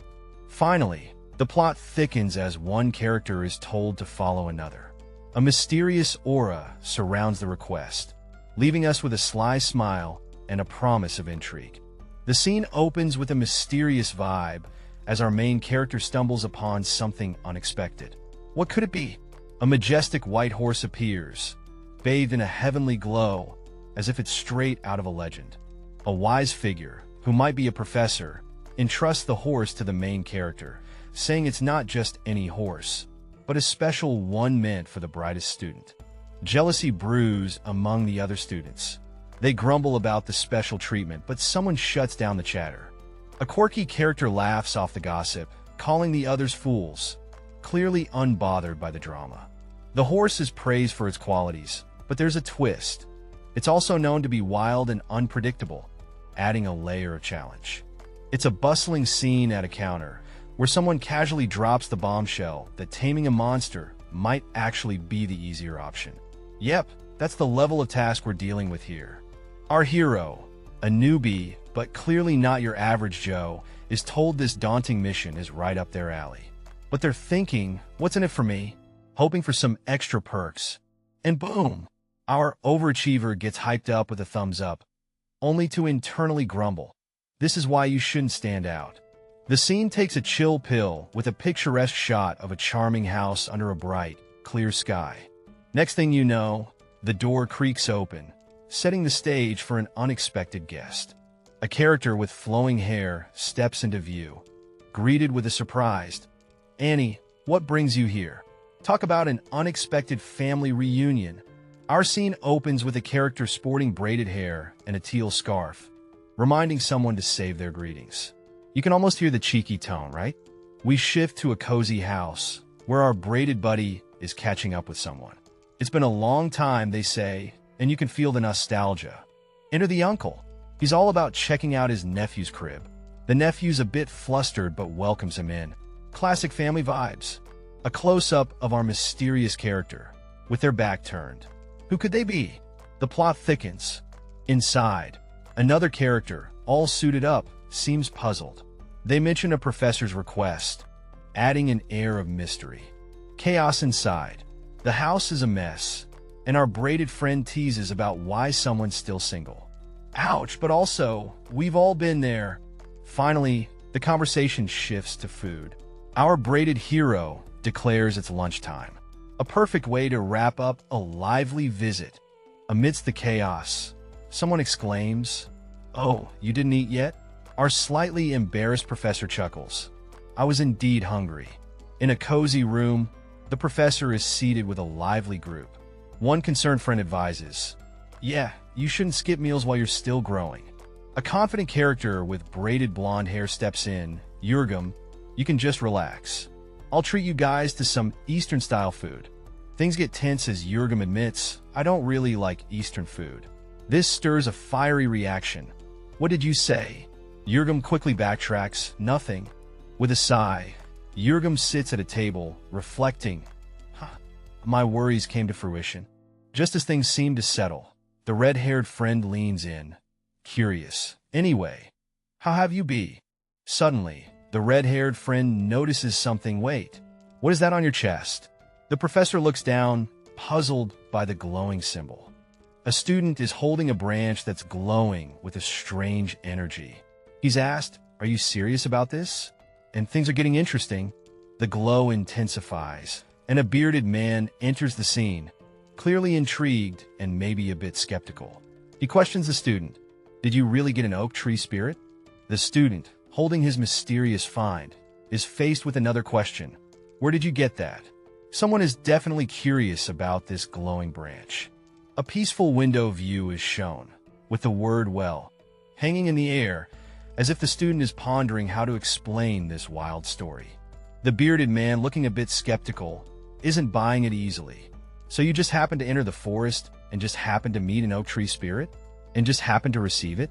In a cozy room filled with sunlight, our main character chats about life's randomness, suggesting maybe someone tried to escape. The vibe is all casual, but there's a hint of something more. Cut to a mysterious forest scene, where our hero is having a wake. What? Moment. A voice asks if a spirit hit them with a riddle, and they're all like, how did you know? We zoom in on a serious-looking dude with a majestic beard. Turns out, that riddle is kind of famous. Everyone knows this spirit can't resist a good brain teaser. Back to the forest, we're told the spirit's gift isn't just any old tree branch.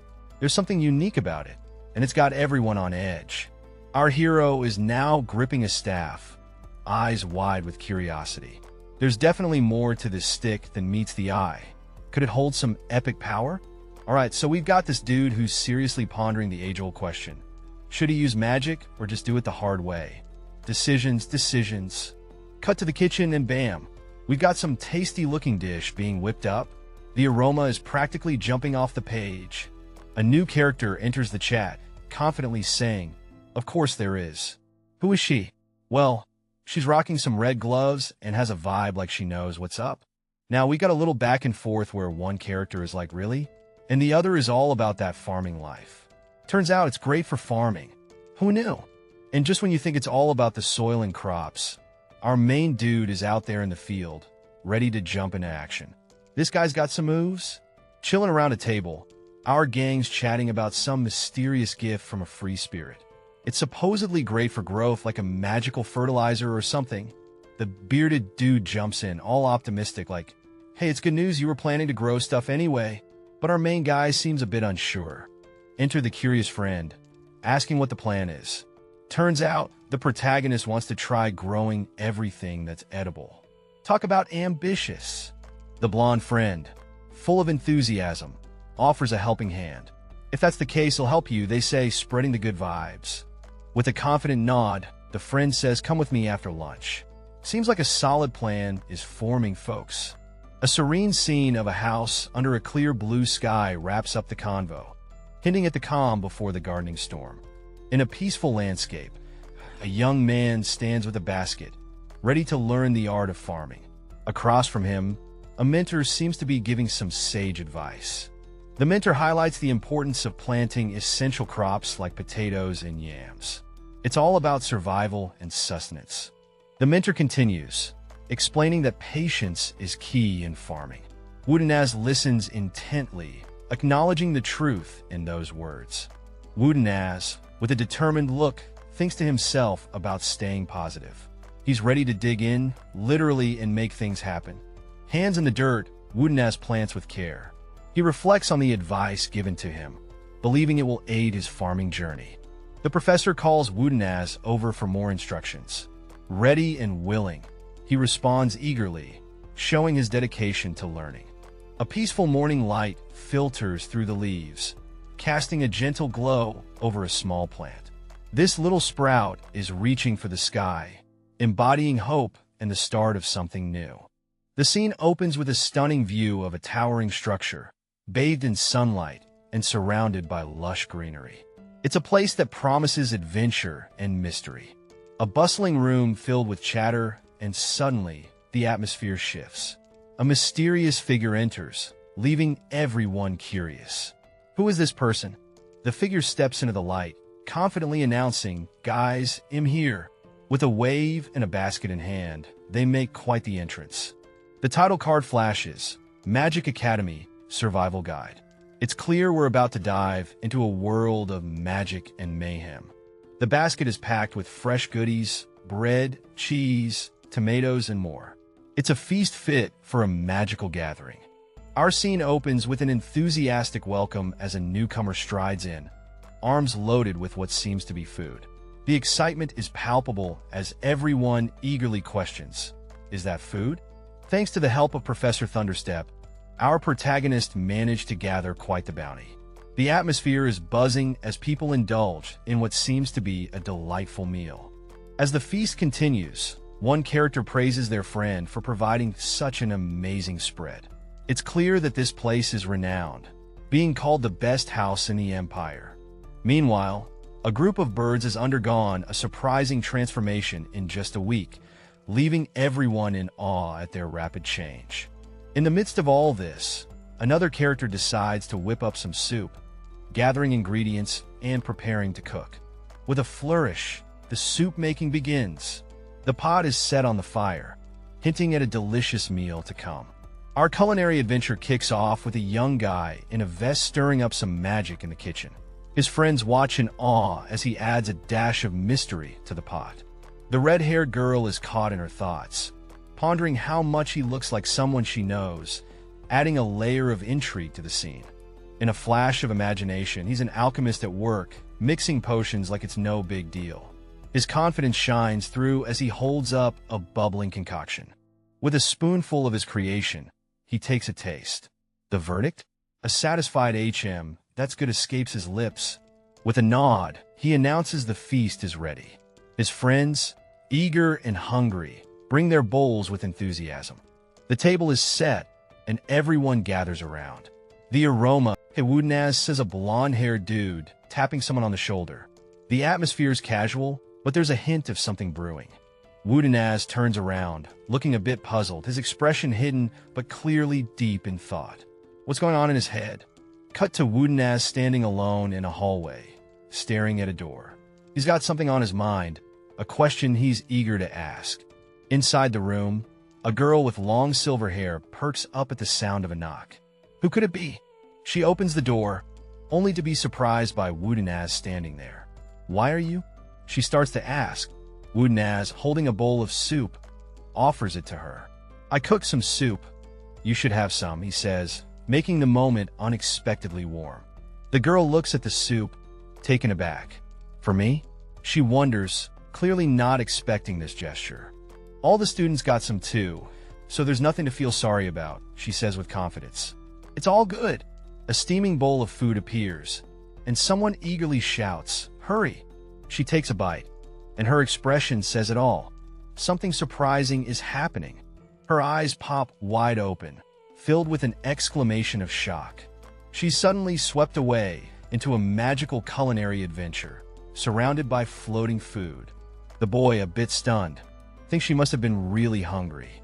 With a grateful smile, she assures him, "Thanks, he'll return this favor someday." The scene opens with a pair of feet stylishly stepping down some grand stairs, setting the stage for a mysterious entrance. The mystery man reveals himself, casually walking down the staircase, as two students wait eagerly at the bottom. One of them exclaims in surprise, "Wudinaz!" The students, clearly impressed, ask about the reaction of an important figure. The mysterious character reassures them, saying, I think she liked it," earning praise for his amazing skills. One of the students, feeling bold, asks if they can make similar requests in the future, promising to pay double the silver coins this time. Our mysterious character, surprised but pleased, confirms, "You'll keep giving me double?" He adds with a smile that serving the imperial family should be an honor for nobles. The students, relieved and chuckling, marvel at how much they care for her imperial highness, clearly appreciative of the mysterious character's talents. The imperial family really must be amazing, right? But hold up, there's someone named Gaiman who seems to be the odd one out. What's the deal with that? In the afternoon class, we've got a serious-looking professor doing his thing with some magical orb. The room's got that classic academic vibe, all books and wooden desks. Meanwhile, a guy with a blurred face sits there, arms crossed, looking like he's deep in thought or maybe just waiting for his coffee to kick in. The professor is tapping his fingers, thinking about his contract. He's only here to teach, not play babysitter for students. Can't blame him, right? Suddenly, there's a glow of intense mana. The professor's got that amazed look, like he just saw a unicorn or something. He's thinking he'd hate to lose such talent. You know, like when you realize you almost lost your favorite pen. Except this is way more epic. A young guy with sleek dark hair, looking all serious, coughs into his hand. The room's dim light adds a mysterious vibe. His instructor, face blurred out, hits him with a "Do you have any questions?" Our guy panics inside, thinking his act is busted.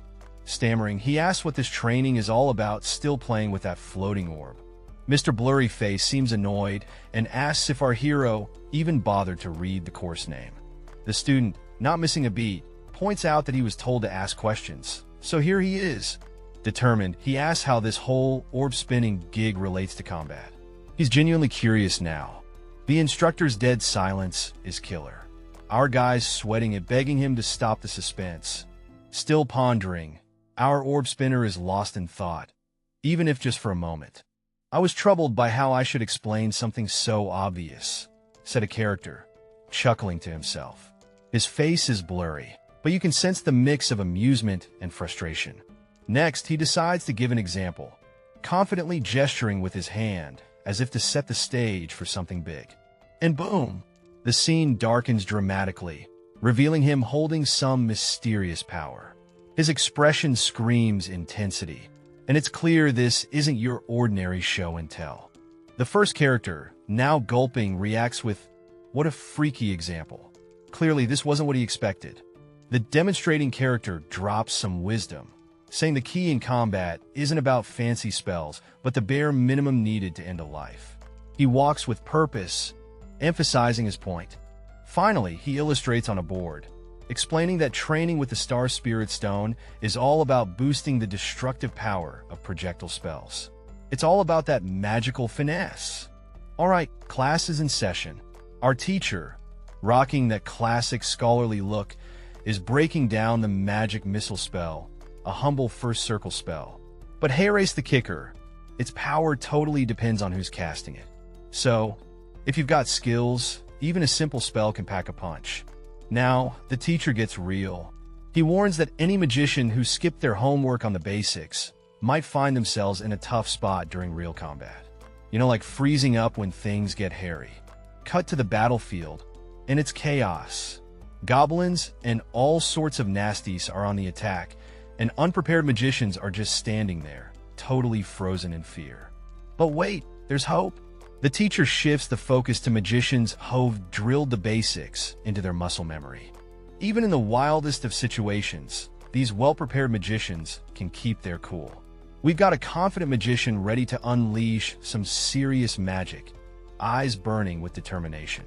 And finally, the air crackles with energy as a spell is about to be cast, glowing symbols lighting up the scene. Something epic is definitely about to go down. Our hero is caught in a whirlwind of energy, eyes sharp and focused as he dodges an incoming strike. The air crackles with intensity. Sparks fly everywhere as the battle heats up, each move more intense than the last. Our hero is fighting with all his might. With a swift move, our hero dodges yet another attack, determination written all over his face. The scene shifts dramatically as our hero finds himself alone in an empty courtroom, the chaos behind him for a moment. He takes a breath, the calm after the storm. In a mysterious hallway, someone notes that nothing's broken at all. The explosion wasn't destructive, just magic colliding with more magic. Weird, right? Two characters, dressed sharply, are in the scene. One seems a bit uneasy, like he just walked into something unexpected. One character, with confidence, talks about becoming capable of doing things like this. It's clear they're talking about some serious magical skills. Another character is in awe, thinking this magic user didn't even break a sweat. Impressive magic skills on display. Meanwhile, there's a brief exchange near a grand archway. Someone feels like they said too much, but they get a simple yes, thank you in response. Mystery continues. Two students are chatting, and one of them is saying how they became capable of doing incredible things, hinting at some magical prowess. The conversation continues with admiration for the magic being done effortlessly, like it's no big deal. They're clearly impressed. One of the students feels like they might have said something embarrassing, but they still express gratitude.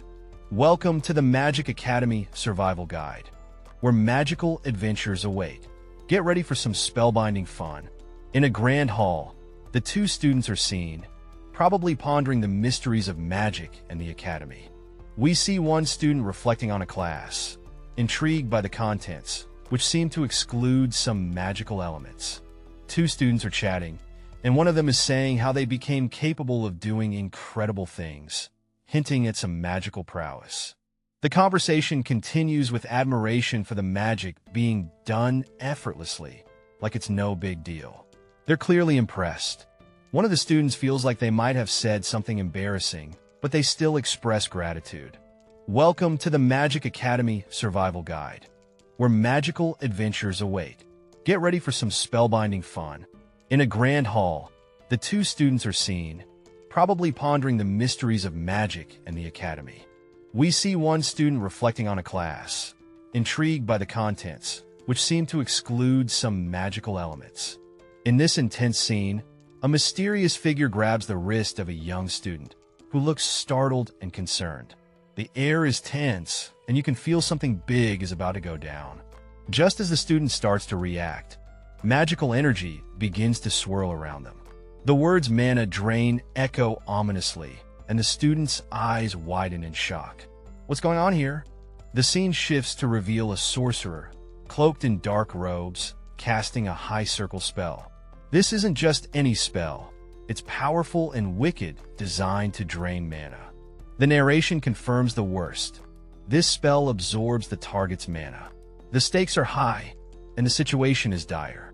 As the reality sinks in, another student watches in disbelief, realizing this dangerous spell is being used right in front of them. They shout "wait!" in a desperate attempt to stop the madness. Holding on to some serious power, the red-haired figure drops a bombshell, leaving everyone stunned. A mysterious, icy glow surrounds the scene, hinting at some supernatural shenanigans. Standing amidst a frozen wonderland, our hero looks around bewildered, trying to make sense of what's going on. It's like stepping into a winter wonderland, but not in the fun way. Suddenly, one character takes a tumble, hitting the ground with a thud. Another rushes over, clearly worried about the unexpected fall. With a close-up view, the blue-haired character seems on edge as a gloved hand reaches out, adding more mystery to the moment. Despite the chaos, the figure with the blurred face reassures everyone with a simple "I'm fine," trying to play it cool amidst the chaos. Two characters are sitting together, and one of them is trying to make an impression by showing off his mana. The other guy, probably a professor, seems impressed and a bit overwhelmed, saying, "You had more mana than I thought." Cut to a scene of the professor collapsing, unable to handle the mana flow. It's like his power just went haywire. Someone's thinking, no way a professor at enro wouldn't know his limits, implying the professor should have seen this coming.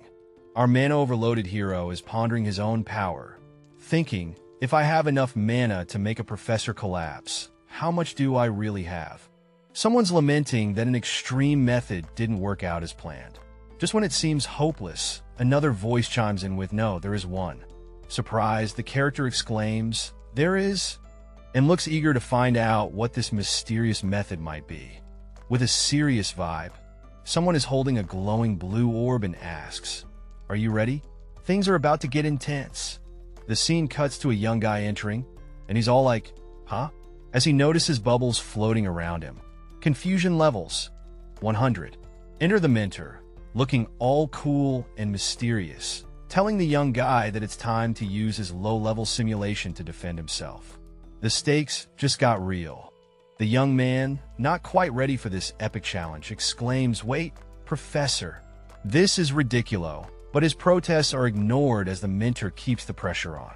Our guy is hit with a wave of intensity, screaming art as the challenge unfolds. This training session is no joke.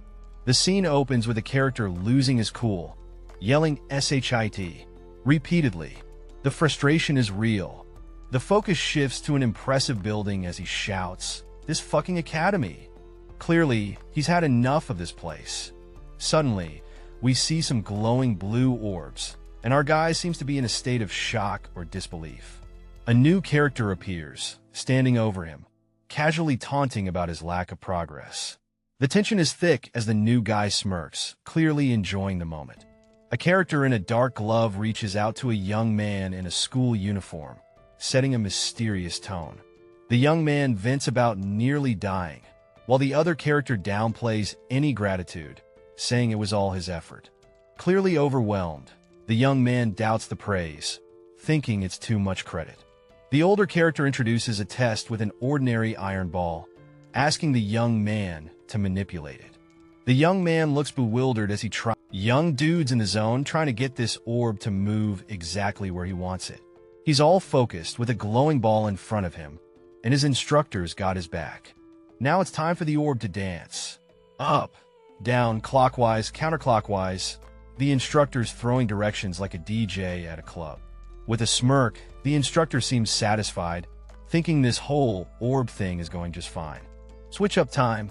The instructor's like, "Let's use an iron ball instead of the Star Spirit Stone." But our guy's not too sure since circles with the Star Spirit Stone ain't his thing yet. Back to basics. The instructor encourages him to give the Star Spirit Stone another whirl. He's holding it, thinking about how he couldn't pull this off earlier. Whoa, plot twist. It's suddenly way easier for him. He's like, what the heck? This is a breeze now. A student stands in a grand magical hall, absorbing the wisdom that magicians grow from intense experiences. You can almost feel the weight of the advice lingering in the air. The mentor, looking sharp and composed, educates the student about the Star Spirit Stone, a tool for newbies. But guess what? Our student doesn't need it anymore. Talk about leveling up. With a smirk, the mentor challenges the student to draw a circle, but this time with an iron ball. Things just got real. The student clutches the blue stone, pondering over the mentor's promise to retake the test. You can see the gears turning in their head, bracing for the next level. Suddenly, confusion strikes our student like a bolt of lightning. What? Echoes in the hall, capturing the essence of every student's struggle. The mentor, with a knowing look, waits as the student tries to process the whirlwind of magical training. The tension is palpable, yet exciting. In a world where folks either freeze up or freak out when things get hairy, we've got this kid who's all about that action. This child is the latter, always ready to throw down. And guess what? This kid's got what it takes to become a combat magician. Yup, they've got the qualifications to wield some serious magic. A mysterious figure with sharp features and piercing eyes enters the scene, looking like they've got a plan up their sleeve. Now, they're thinking, if that's the case, I just have to teach the class in a more effective manner. Time to switch things up and bring some new energy. A majestic academy stands tall amidst a scenic landscape as the sun sets, painting the sky in hues of orange and gold. A young man approaches a girl with pink hair in the courtyard, asking if she waited long.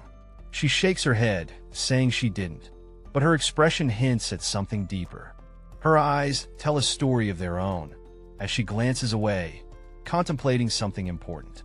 Things get mysterious as the title Magic Academy survival guide appears, promising an exciting journey ahead.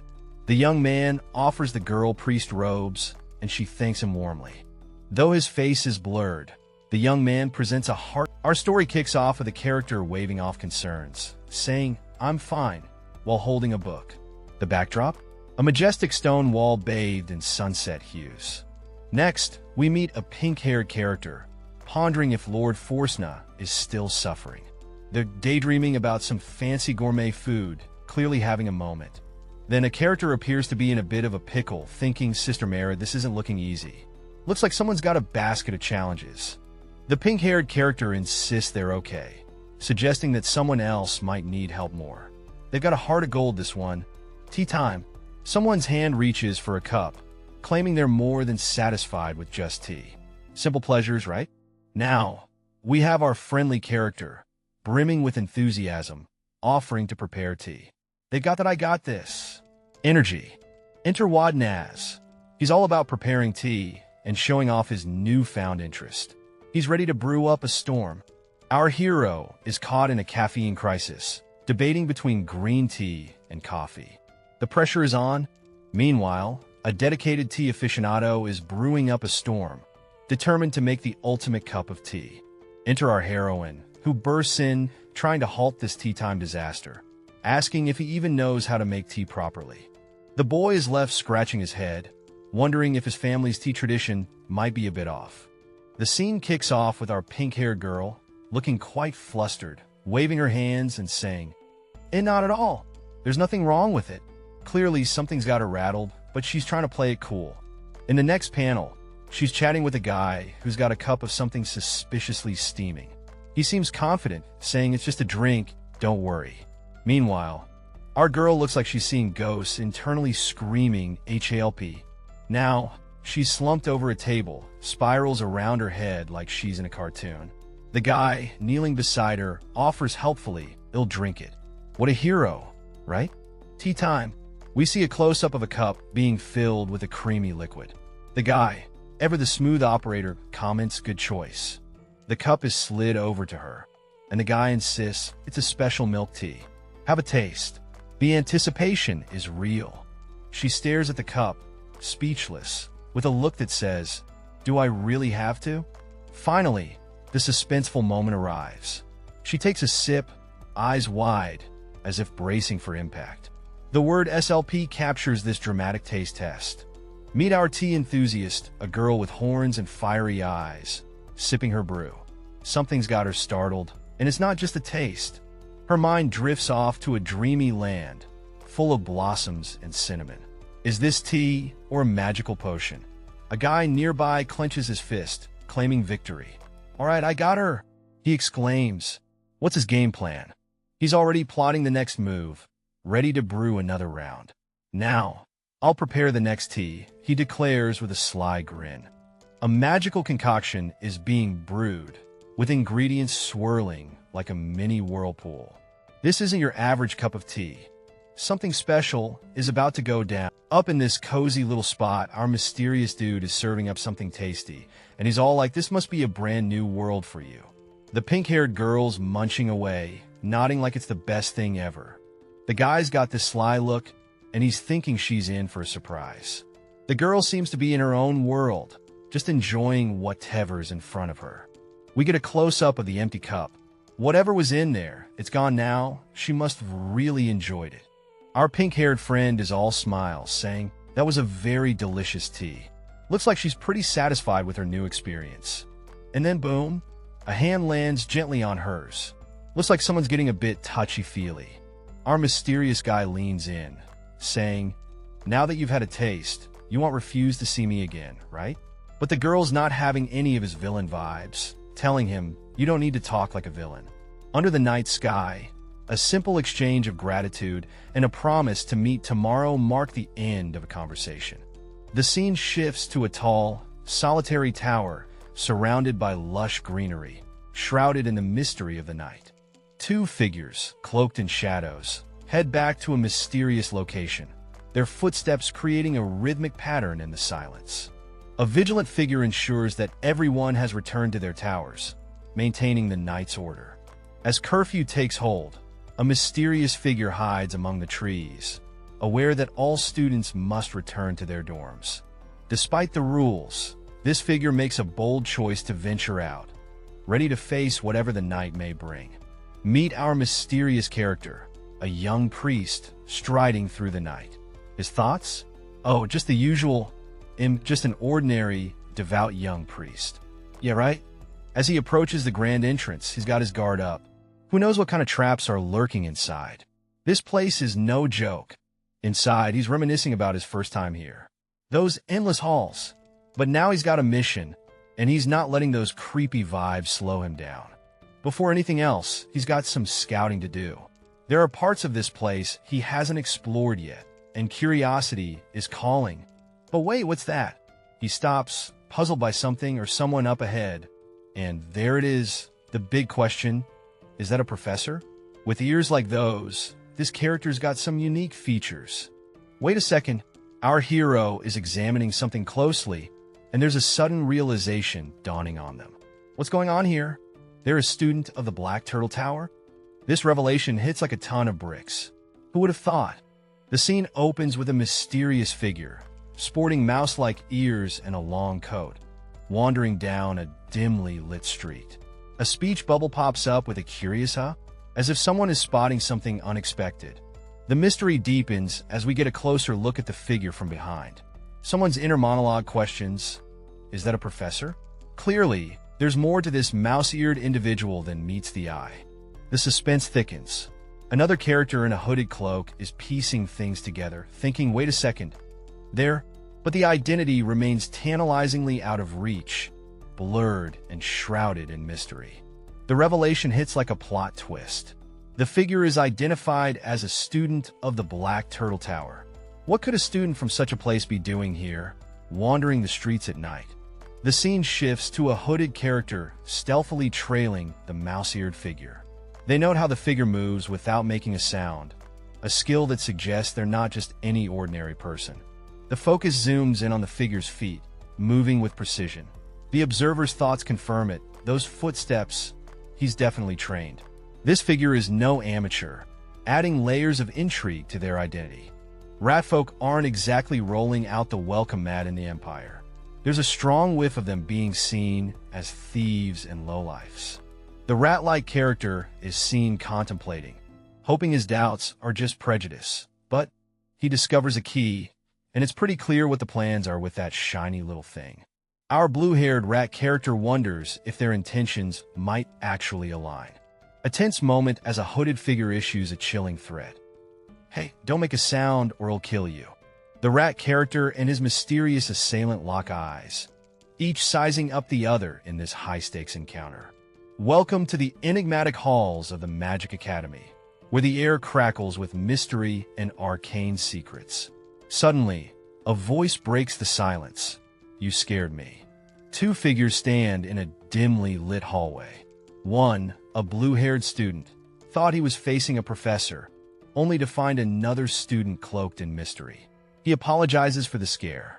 The hooded figure, with an aura of intrigue, suggests they introduce themselves, asking for the student's name. The blue-haired student hesitates for a moment, then begins, "My name is..." With a flourish, the revelation strikes. His name is Ratford, a notorious professional. Inside a dimly lit corridor, our gray-haired guide leads a curious group. They're on a mission, eyes peeled for hidden secrets. One of them pauses, spotting something intriguing. A hidden door, perhaps? With a quick flick, the hidden door clicks open, thanks to a mysterious figure who just appeared. This figure isn't your everyday stranger. They've got the skills to back it up. One of our group is starstruck, eyes wide, exclaiming how talented the mysterious figure is. Turns out those skills didn't come easy. It's all about dedication. But wait, who is this enigma? Our curious friend suspects a connection to the legendary White Tiger Tower based on the figure's presence and actions. Meet our mysterious dude, smiling under his hood, introducing himself with a grin. I'm... Boom! The name drops like a bomb. Lihan Woodenaz of the Blue Dragon Tower. Another character is losing it, freaking out at the name Woodenaz. This guy seems to be from some notorious noble family. The hooded guy brushes it off like it's nothing, telling the panicked one to chill and trust his own skills. Is that cool? The panicked one can't believe it. After all, he's talking to a high-ranked noble, With a smirk, the hooded figure asks, "What do you think I'm doing right now? Leaving us all hanging?" Mouse-eared dude is like, "Seriously?" As he rushes the cloak figure. They're in a hurry, and time's ticking. The duo reaches a stubborn door. Did the door open? One asks. Nope, Magic's got it locked up tight. Mouse ears and cloak exchange glances. As expected, ordinary methods won't cut it, they think. Hold up. They spot something curious on the door. The cloaked one has a revelation. "That symbol," he exclaims, eyes wide open. Mouse ears is puzzled when asked to move aside. "Huh? What are you trying to do?" The cloak figure pulls out a dazzling key. It's about to get interesting. A cloak figure stealthily unlocks a door with a click, revealing a boy with mouse ears standing in surprise. The door creaks open, and the boy is left utterly confused, his expression a mix of shock and curiosity. The cloaked figure grins, showing off a key, and casually mentions it was stolen from the headmaster's drawers. The boy, taken aback, questions the origin of the key, clearly startled by the revelation. A flashback scene unveils another character, reflecting on the past, admitting they never told Asen about taking the key. The flashback continues, showing the character's determination to use the key for an important mission, hinting at hidden motives. The hooded figure is on high alert, whispering to himself about the traps he can almost smell. This dude's got a sixth sense or something. Our hooded protagonist is joined by another character with fluffy ears, and together they're taking cautious steps in this eerie setting. A secret passageway reveals itself, leading downwards. What's next for our dynamic duo? Just as they're about to head down, the fluffy-eared character seems to hear something. Suspense is in the air. The fluffy-eared character suddenly drops to the ground. The hooded figure calls out, trying to make sense of the situation. Close up on the fluffy-eared character's face, lying on the ground. What's going on here? The hooded figure reacts with surprise, trying to piece together what's happening. Mysteries are piling up. The atmosphere is tense as the characters stand at the entrance of an underground passage. They seem ready to explore the depths below. A hooded figure confidently gestures to descend, while their companion seems hesitant, pondering the situation. The staircase creaks ominously as they venture further down, adding to the suspense. One step at a time, the pair cautiously make their way, the surroundings getting darker and the tension building. As they walk down the shadowy staircase, one remarks on how dark it is, even though they haven't gone far. Amidst the creeping darkness, one character thinks about lighting the way, reaching for something to illuminate their path. Our hooded friend, looking all mysterious, warns someone not to do anything dumb. Apparently, the headmaster's got something up their sleeve, and it ain't gonna be a cakewalk. The other guy, catching on, admits he didn't really plan ahead. Typical, right? But he's all ears now. Meanwhile, our puzzled character is scratching his head, wondering who this mysterious guy is. It's like he's made for chaos. The hooded figure is piecing things together, and you can almost hear the gears turning. "Don't tell me," he mutters. The suspense is real. Outside, another scene unfolds. Someone's laying down the law about not using magic willy-nilly. Apparently, it could bring back some big shots from the past. The mystery deepens as a flashback reveals these legendary figures. All of them were there, causing quite the stir back in the day. As they proceed, the hat-wearing character looks worried, peeking around cautiously. There's a sense of unease as they move forward. They soon discover that the entire floor is dedicated to storage. The place is massive, filled with rows of shelves and crates, hinting at secrets hidden within. Out of nowhere, a burst of flames erupts, lighting up the scene in a dramatic and unexpected twist, leaving them both in shock. We gotta be careful, right? Our hooded friend tiptoes into this shadowy corridor when, bam, something unexpected happens. The whole place lights up like it's Christmas, and our buddy is left blinking and wondering what just went down. And then, the sound of footsteps echoing. The suspense is real, folks. Who's about to crash this party? Look at those feet tapping away, getting closer and closer. The tension's rising, y'all. Our hooded hero flinches, beads of sweat forming, as they realize someone's coming. Could it be the storage keeper? The mystery deepens as our intrepid explorer braces for the unknown. The scene opens with a hooded figure, chatting with a quirky grin and a peace sign, asking cheese. Is this being confirmed? A couple of others are in the mix, clearly a bit confused, wondering if they're confirming some kind of meeting or mission. As the hooded figure reflects, he's amazed by the thoroughness of what's unfolding. He shushes, signaling for silence, as if they're onto something big. The atmosphere shifts as the scene fades into a cloudy backdrop. A voice lingers in the air, introducing a curious, by the way, leaving us hanging on what's next. In a dimly lit corridor, another hooded character confronts someone with a direct, "Who are you?" The tension in the air is palpable, as identities are cloaked in secrecy. The tension escalates as the mysterious figure is confronted with a silent question, a finger pointing, leaving us on the edge of our seats, waiting for the reveal. Things are heating up as a group has someone cornered, with one of them saying they've finally caught their target. Our protagonist, with a steely gaze, seems ready to face whatever comes next. The tension builds as attention turns to the captors. Their eyes are hidden, and the mystery deepens. What are they planning? You can practically feel the suspense. The title screen flashes, Magic Academy Survival Guide. You know you're in for a wild ride filled with magic adventure and probably some epic showdowns. A golden scale appears, weighing the balance of senses. It's said that losing one might just enhance the others. Intriguing, right? What could this mean for our hero? Two shadowy figures are deep in conversation, their expressions hidden. One of them remarks that things didn't make any noise, which just adds to the eerie vibe. The scene shifts to a close-up of one figure, wrapped in bandages, asking how something happened. The mystery deepens with their silence. A hushed SHH fills the air, signaling something secretive or perhaps dangerous. The scene shifts again, drenched in blue hues, with silhouettes and an electrifying moment that crackles with energy. In the midst of the roaring ocean, our hero battles fierce waves, trying to stay afloat. The water's got a mind of its own, and it's not playing nice. As the waves surge, something catches his attention. A massive form lurks beneath, sending chills down his spine. Meanwhile, in a dimly lit chamber, a hooded figure bows deeply, caught off guard by a sudden presence. Two characters are chatting in hushed tones, worried about being detected by their mana. It's clear they're in the middle of something sneaky. One of them, with cool mouse ears, acknowledges the difficulty of their mission. They decide it's time to move on before things get hairy. They stumble upon some barrels but decide against taking them. If someone's counting, it's best not to mess with it. The focus shifts to finding a secret passage.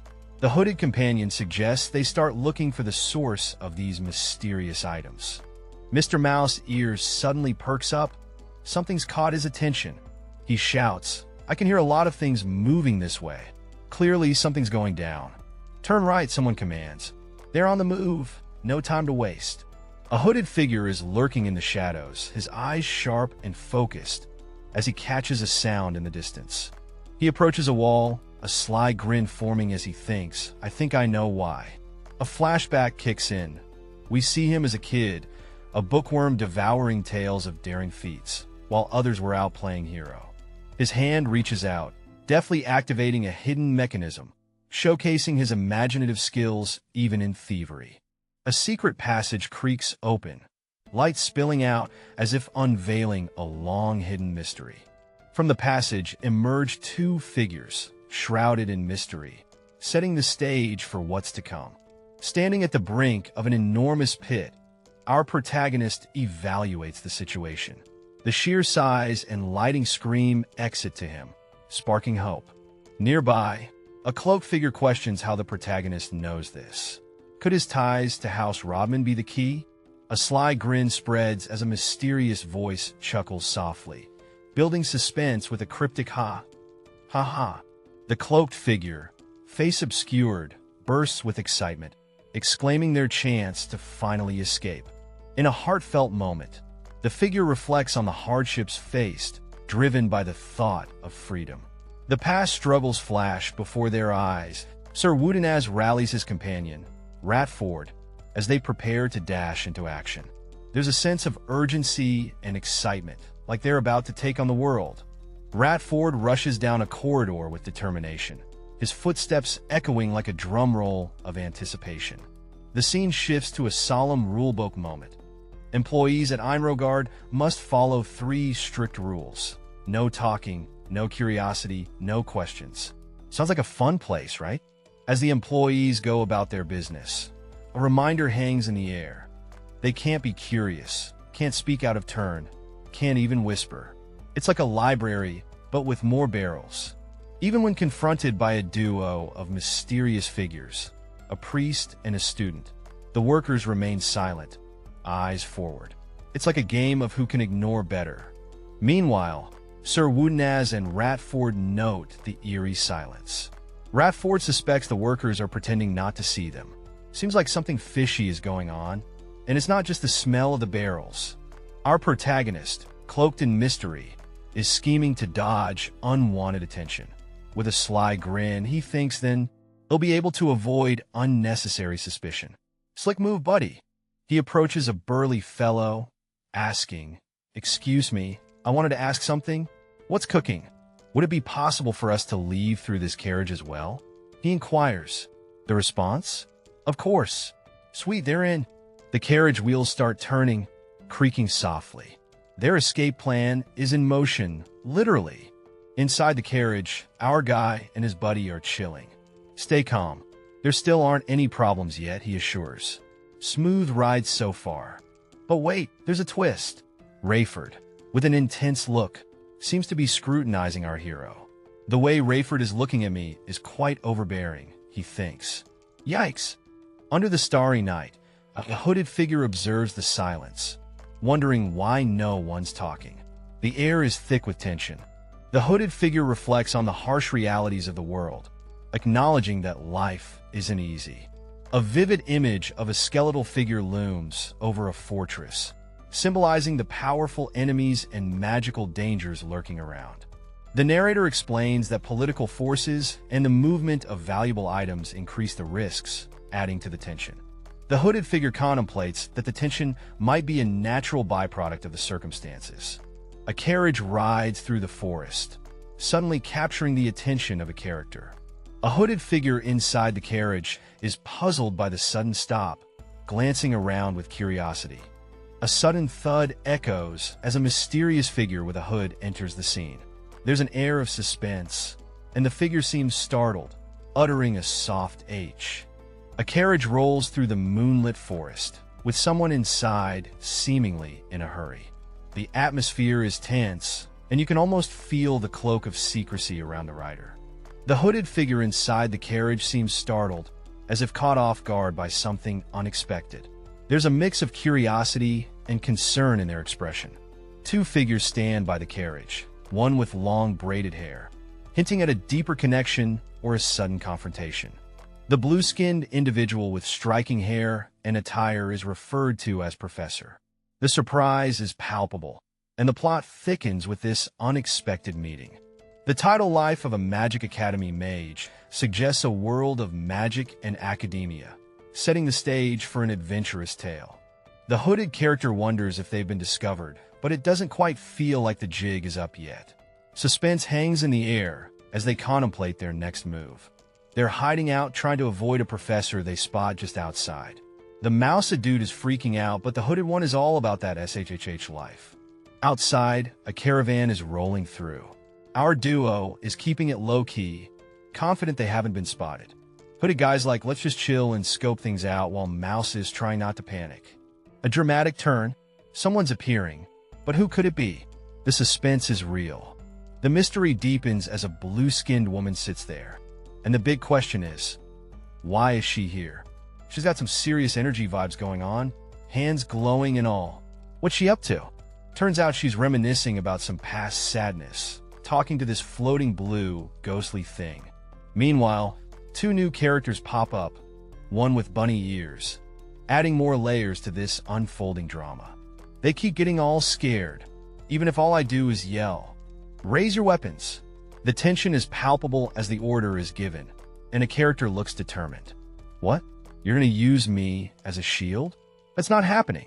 An intense moment as someone realizes the stakes, exclaiming in shock. This is your last warning. Under the eerie glow of the moon, a demanding voice cuts through the night, urging the cloaked figures to reveal their identities. But wait, who are they talking to? Two hooded figures raise their hands, feigning innocence. We're just merchants passing by. They insist, but something's fishy.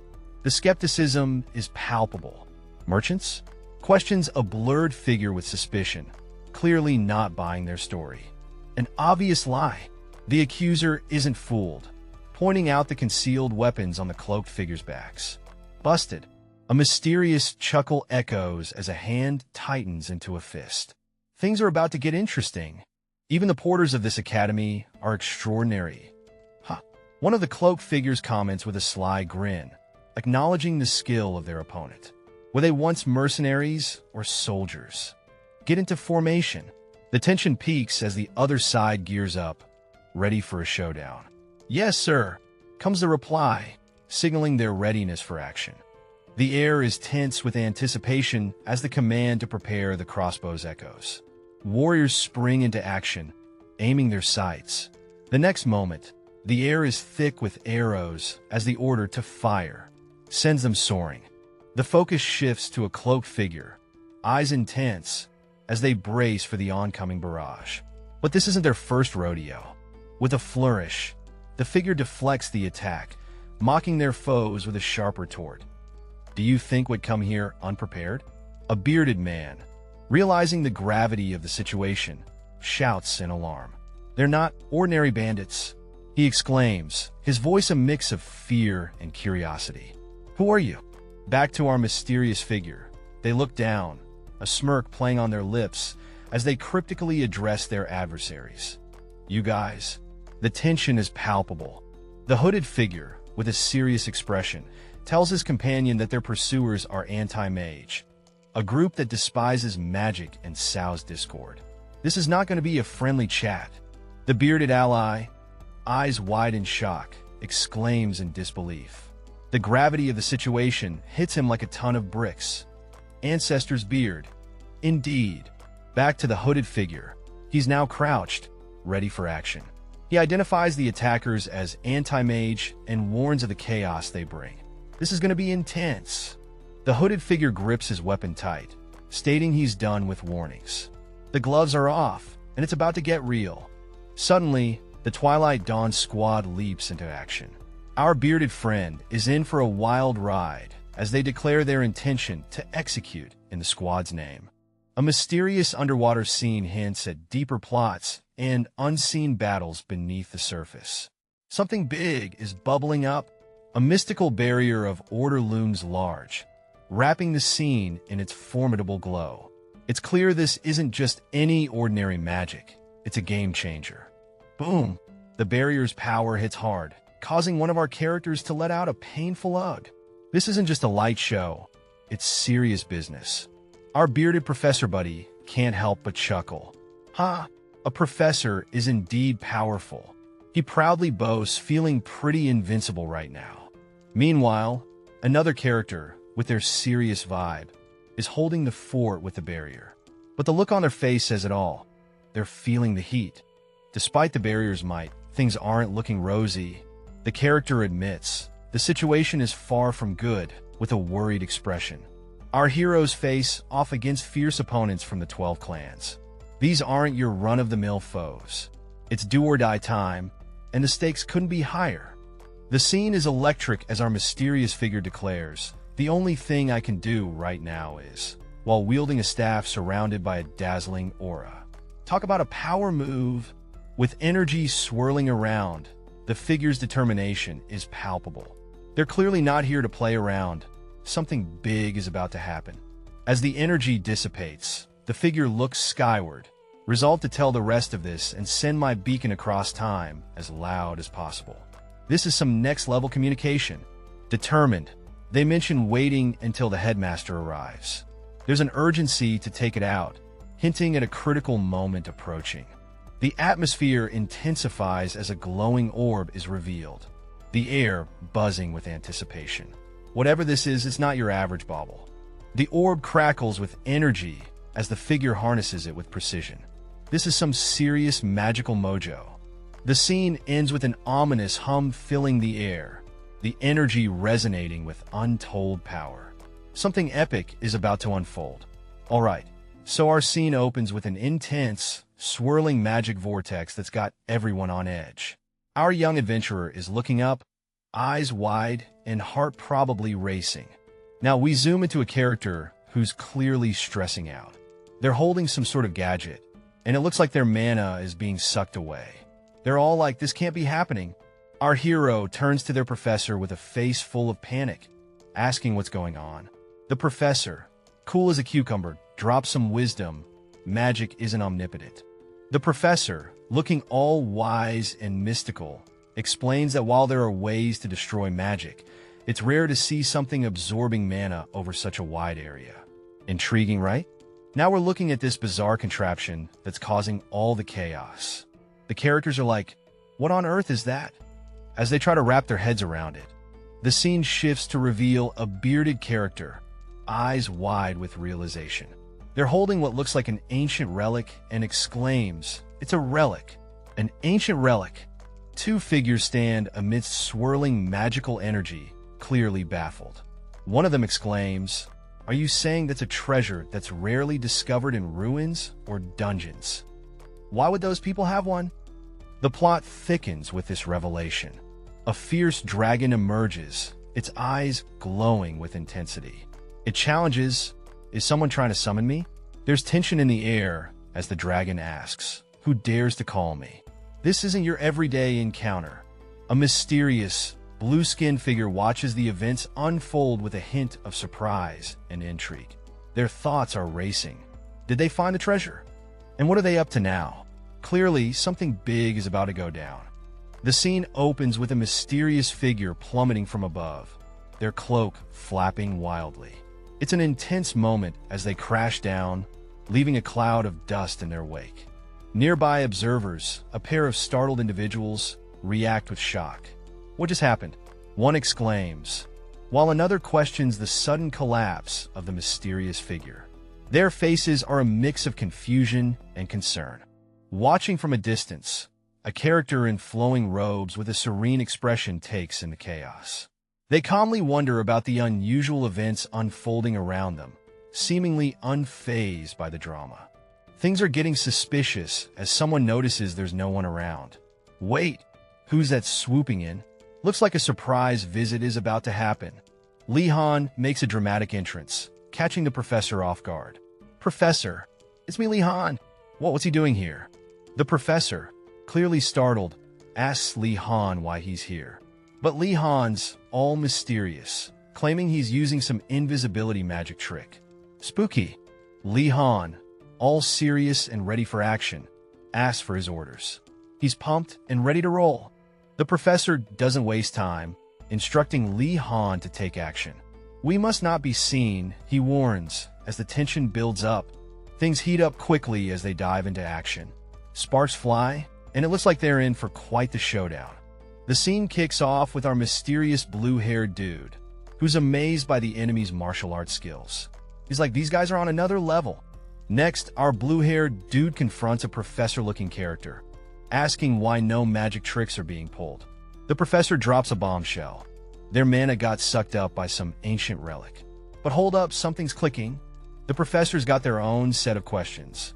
How's this invisibility trick staying on point? Something's fishy.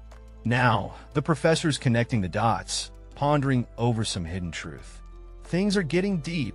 Boom. Revelation time. The professor figures it's because the blue-haired dude's mana is as endless as the ocean. Desperation kicks in, and they beg for some mana help. With determination in the air, the blue-haired dude agrees. Yes, professor, as they reach out for a magical handshake. Swirling magic fills the scene as their powers combine in a dazzling display. It's go time. Boom! The scene explodes with energy as our hero, a cool-looking dude with blue hair and sharp eyes, is caught off guard by something extraordinary. What power is this? He wonders, eyes wide in disbelief. Cut to a mysterious glow in the distance. An ethereal crystal floats midair, surrounded by mystical symbols. What is that? Someone gasps, echoing the confusion and intrigue of the moment. Suddenly, everything blurs as the focus shifts to a brilliant flash of light. The air crackles with energy, hinting at something epic unfolding. A swirling sphere of energy forms, drawing everyone's attention. It's coming! The real show is about to begin, exclaims a voice, setting the stage for something big. An explosion of color and light erupts, shaking the scene with its intensity. The clash of powers resonates, leaving everyone on edge, wondering what comes next. The scene explodes with energy as a powerful blast lights up the surroundings, sending shockwaves through the air. Amidst the chaos, a warrior triumphantly announces, "I did it! My mana is coming back," feeling the rejuvenating power coursing through them. But wait! Danger lurks ahead. With a flash of lightning, a menacing wolf appears, ready to strike with its electrifying presence. As the tension heightens, someone yells, "Run!" urging everyone to escape the impending doom brought by the lightning wolf. In the midst of the madness, a character is taken aback, eyes wide with shock, as they try to process the rapidly unfolding events. In the dimly lit scene, someone senses a faint mana flow, hinting that it's being channeled somewhere. The mystery deepens as they ponder its destination. We get a glimpse of a magical relic buzzing with energy, clearly connected to the mana flow. The tension is palpable as the situation becomes more complex. The professor, looking quite alarmed, confirms that the relic is still working. The urgency in their voice is apparent as they demand clarification. A rallying cry echoes as the group decides to unite and launch an all-out attack. The goal? Prevent the mage from launching any spells. Caught in a tricky spot, a character realizes their focus on the relic allowed the enemies to close in. It's a classic "oh" moment as they scramble to adjust. With swift movements, a figure leaps into the fray, striking down with power. The battle heats up as magic and might collide. Chaos ensues as two opponents are taken aback by a sudden fall. Confusion reigns as they struggle to comprehend the turn of events. In the dead of night, a mysterious cloaked figure gets ready to strike, their intentions clear and menacing. Our blue-haired protagonist, with a keen eye, assesses the scene, thinking, "That's odd," as they notice the enemy's strange moves. The blue-haired hero can feel it in their bones. This enemy isn't like the others. Something's off, and it's making them uneasy. Amidst the chaos, someone else is determined, swearing, "I can't let him get to the professor." It's a race against time. The blue-haired character, with a cool demeanor, pulls up their hood, ready to face whatever comes next. The night is theirs, and as the darkness surrounds them, the tension reaches a boiling point, hinting at an epic battle on the horizon. The hooded figure sneers at the protagonist, assuming he's just a kid, and threatens to teach him a lesson for getting in their way. Meanwhile, our protagonist is contemplating his next move, ignoring the taunts as he strategizes. One of the hooded figures steps up, ready to take on the protagonist, while ordering his crew to attack from the other side. With determination, the hooded leader declares he'll handle the protagonist himself, while others focus on the main target. Our protagonist takes a deep breath, calming himself, preparing to act with precision. In a burst of speed and power, the protagonist shouts, "Move!" charging forward with determination. Chaos breaks loose as our hero is ambushed. A hidden weapon flashes in the night, catching them off guard. "Whoa, didn't see that coming." Someone shouts a warning. "Be careful. He's using a hidden weapon." Clearly, this opponent is no joke, skilled and ready to rumble. Meanwhile, a mysterious sensation grips another character. It's like their brain's on fire, and the energy is totally unfamiliar. What's going on here? Our character's mind races. Is my life in danger? The stakes are high, and the tension is through the roof. A tactical move is in play. He'll shoot out the signal, retrieve it, and activate it, But ouch, taking a hit in the process. This ain't easy. The aftermath is grim, with bloodstains marking the grass. The night's battle leaves its mark as the dust begins to settle. The scene is intense. Our mysterious character is surrounded by strange symbols, their expression hidden but clearly taken aback. Something big is happening. Boom! Our mysterious hooded dude just got whacked and he's not loving it. Ugh! He groans, feeling the sting. Drip drop. Blood hits the ground, creating a tense vibe. What's going down here? Zoom in on those lips. A single drop of blood trickles down, adding drama to the mix. Whoa! Plot twist alert. Lightning crackles, and our guy's eyes widen in surprise. What did he just discover? Welcome to the Magic Academy Survival Guide.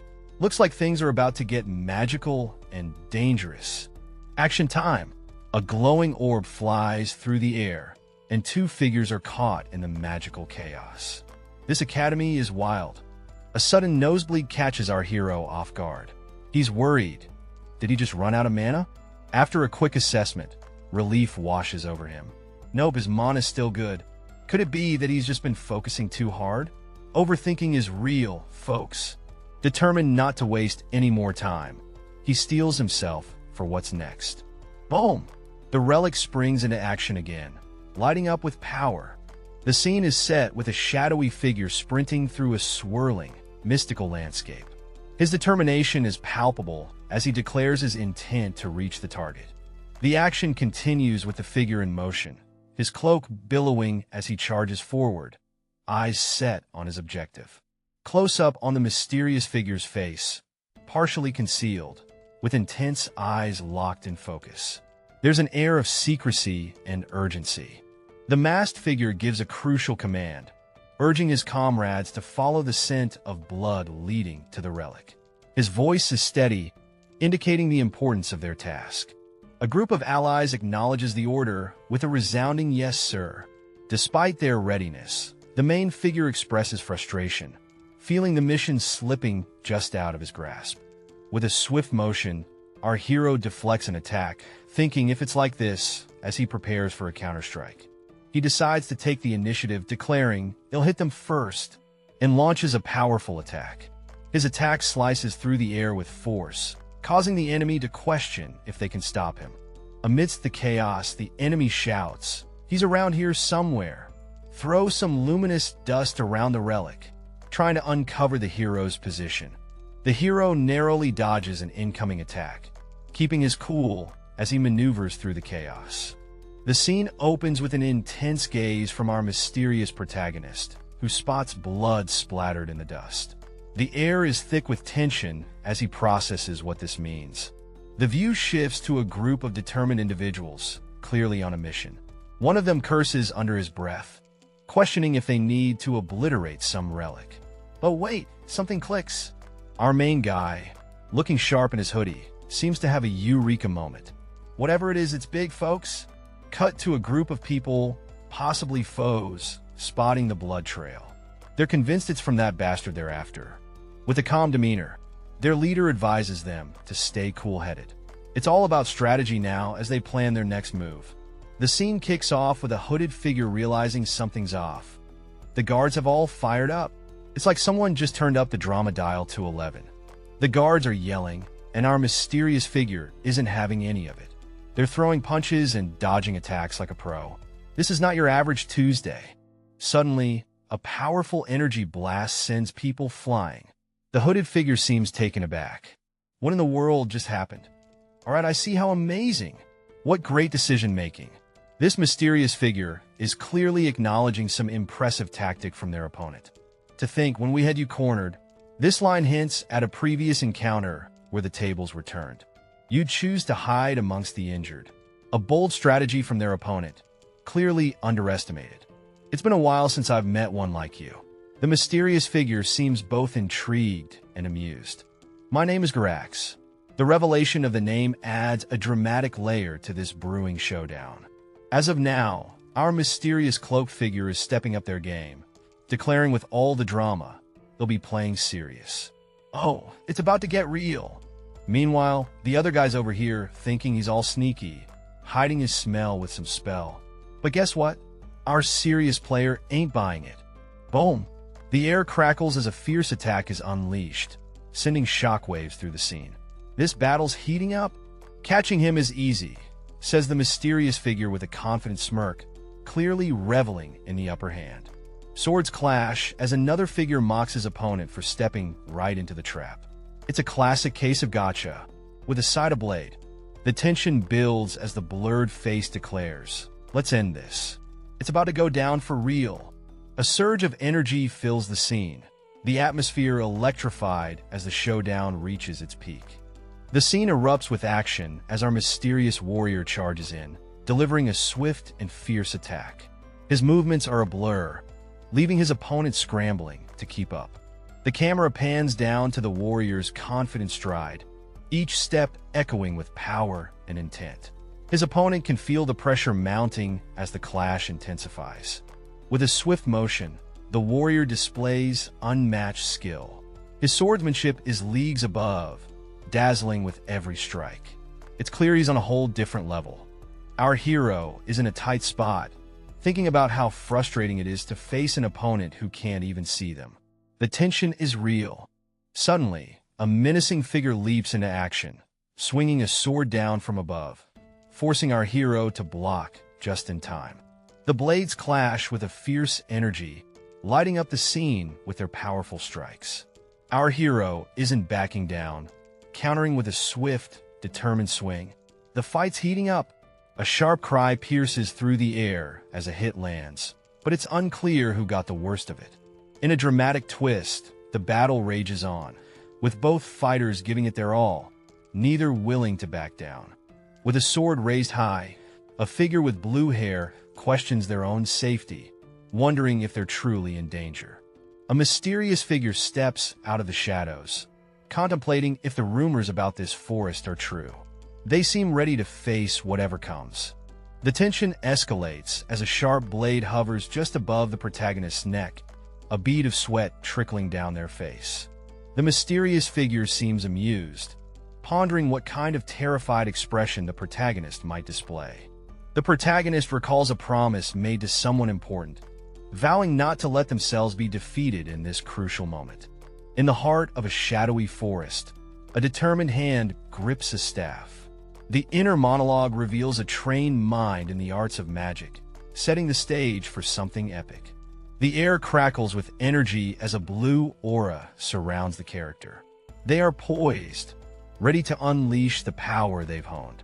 With a fierce expression, the character releases a powerful burst of magic, the energy surging and expanding, lighting up the darkness around them. The scene is electric as our hero stands with a fierce glow, pondering his next move. He's got more power than he knows what to do with. With a determined look, he decides to pour all that energy straight into his sword. Things are about to get wild.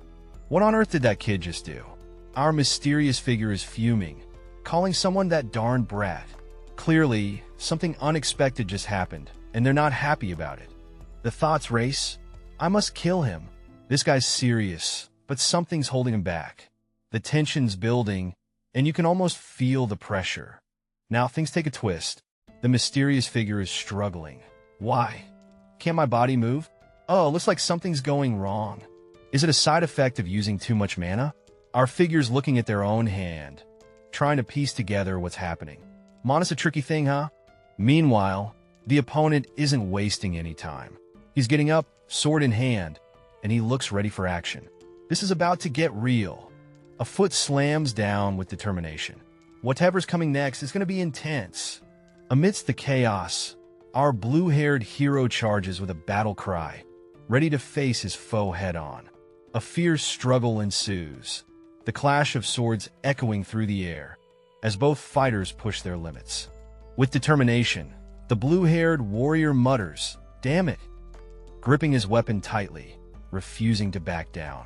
The enemy, reeling from the impact, coughs up blood, showcasing the brutal nature of the skirmish. In a swift move, the opponent is sent tumbling backwards, losing his footing in the heated battle. Now kneeling beside the fallen adversary, the blue-haired warrior holds his sword firmly, marking the end of the confrontation. The defeated foe lies on the ground, blood trickling from his mouth, eyes dimming as the reality of defeat sinks in. Finally, our blue-haired warrior, breathing heavily, reflects on the intense battle, sword still at the ready, as he processes his hard-fought victory. The scene opens with intense drama. Our hero is down, coughing up blood, but there's a hint of triumph. The mana-infused attack actually worked. Amidst the chaos, a moment of relief. The hero stands, sword in hand, and utters a single word: survived. It's a close call, but they're still in the game. Tension spikes again as a figure calls out in panic, "Leon, who's this?" A concerned friend or something more? A striking blue-skinned character appears, checking on the hero. "Are you all right?" They ask, genuinely worried. There's a bond here, forged by battle and trust. A sudden realization hits our hero as they see the blue-skinned ally. Their presence is both a surprise and a relief. In a twist, the hero acknowledges the blue-skinned character's strength. "We'll check out your injuries first," they say, hinting at a deeper connection. Turns out there was no need to worry about this powerful ally.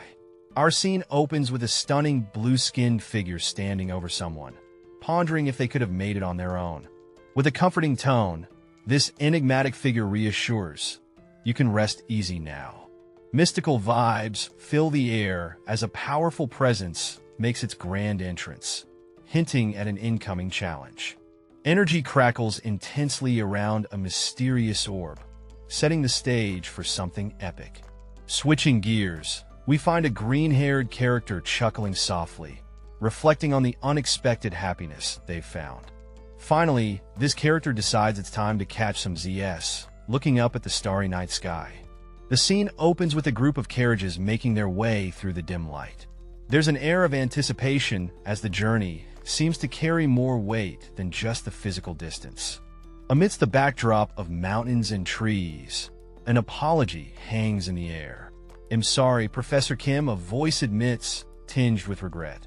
Inside one of the carriages, a figure reflects on their decisions. "I put you in danger," they confess, wishing they had known more beforehand. A conversation unfolds.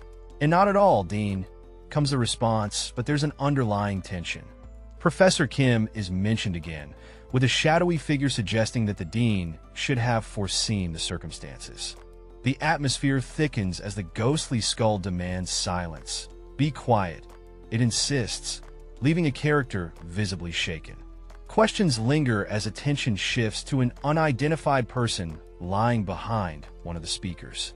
More importantly, the scene opens with an unconscious guy sprawled on the ground, a shadowy figure looming over him. The air is tense, like something big just went down. "That's dangerous," echoes ominously. The mystery deepens as the entity declares he's still breathing. They'll take charge of him. What's this eerie green skull floating around? Our ghostly friend seems intrigued by the surroundings. It murmurs, eyeing the battlefield littered with weapons and clues. Inspecting the scene, the observer notes these traces of battle. That's not the way mercenaries fight. Something unusual is definitely afoot here. The big question hanging in the air, were these? But what exactly is it hinting at? As the scene shifts, we see the unconscious guy again, glowing with some mysterious energy. Is doing? Someone questions. Who's pulling the strings here? What kind of child has the Wardinia family raised? This question lingers as a character lies deep in thought, clearly impressed by someone's prowess. A glowing skull, looking quite eerie, acknowledges its gratitude for Lehman's help, admitting the danger it could have faced without it. There's a plea to let the issue slide this time. Then, with an air of mystery, another character states, "That's not all," hinting there's more to the story. The conversation shifts to the new student, who seems to be a prodigy in magic combat. The glowing skull can't help but be amazed. More details emerge about this student's prowess. It seems like they've got some serious magic tricks up their sleeve, and their skills in combat are nothing to scoff at. The mysterious figure expresses interest, stating, "I want him." Clearly, this student has caught some important attention. The scene opens with some teal-skinned, robed figures being ordered to clear the area. They nod and respond with a unified Roger as they prepare to confiscate a merchant's goods. A glowing, floating skull pops up out of nowhere, adding a creepy vibe with its ominous presence. The instructions continue with a reminder not to forget an ancient relic buried among the debris, hinting at its significance. These little green dudes, looking like they've just stepped out of a sci-fi flick, are all about business. They've got orders to clean the area, and they're on it with a serious mission vibe. A floating skull appears, looking all mystical and intense. It's like it's supervising or maybe just judging silently. As if things weren't mysterious enough, there's a reminder echoing through the air. Don't forget to take that ancient relic as well. Seems like this mission's got some serious stakes. In the eerie glow of the forest, a dark-haired man in a cloak tends to a fallen figure, while a curious ghostly creature observes the scene. The ghostly creature, with a hint of sass, asks, "What are you doing, Professor Volid?" Professor Volid, with a serious tone, explains he's investigating some peculiar situations involving the ambushers. Yeah, things are definitely not normal here. The scene kicks off with a mysterious glowing skull floating ominously. Someone's freaking out, thinking, don't tell me this was Wooden-as too. Clearly, some serious mojo is at play here. Our next panel shows a dude with blue hair looking all kinds of shocked as he stares down the glowing skull.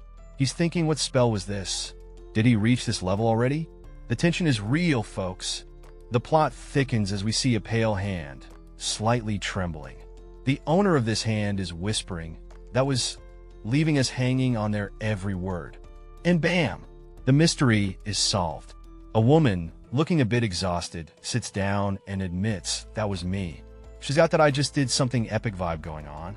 Welcome to the world of magic and mystery. Our tale kicks off at a grand magical academy, its spires reaching into the bright blue sky. This place is buzzing with enchantment and secrets waiting to be uncovered. Meanwhile, inside a cozy room, we find our protagonist tucked in bed, lost in dreams. The warm glow of the morning light hints at the adventures that lie ahead for this young lad. It's soft and warm. Our sleepyhead hero is waking up, wondering if everything's back to normal. This is Wait Who's Talking. A mysterious green aura interrupts his morning zen. Boom! Eyes wide open, and our guy's screaming, what is this alien-looking thing?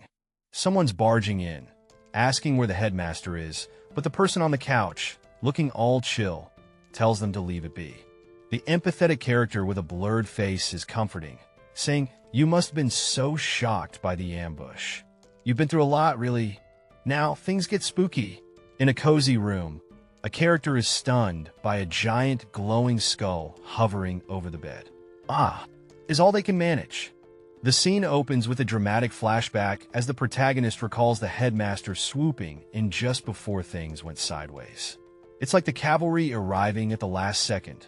A giant green skull with glowing eyes floats in the air, giving the protagonist a hefty pat on the back, metaphorically speaking.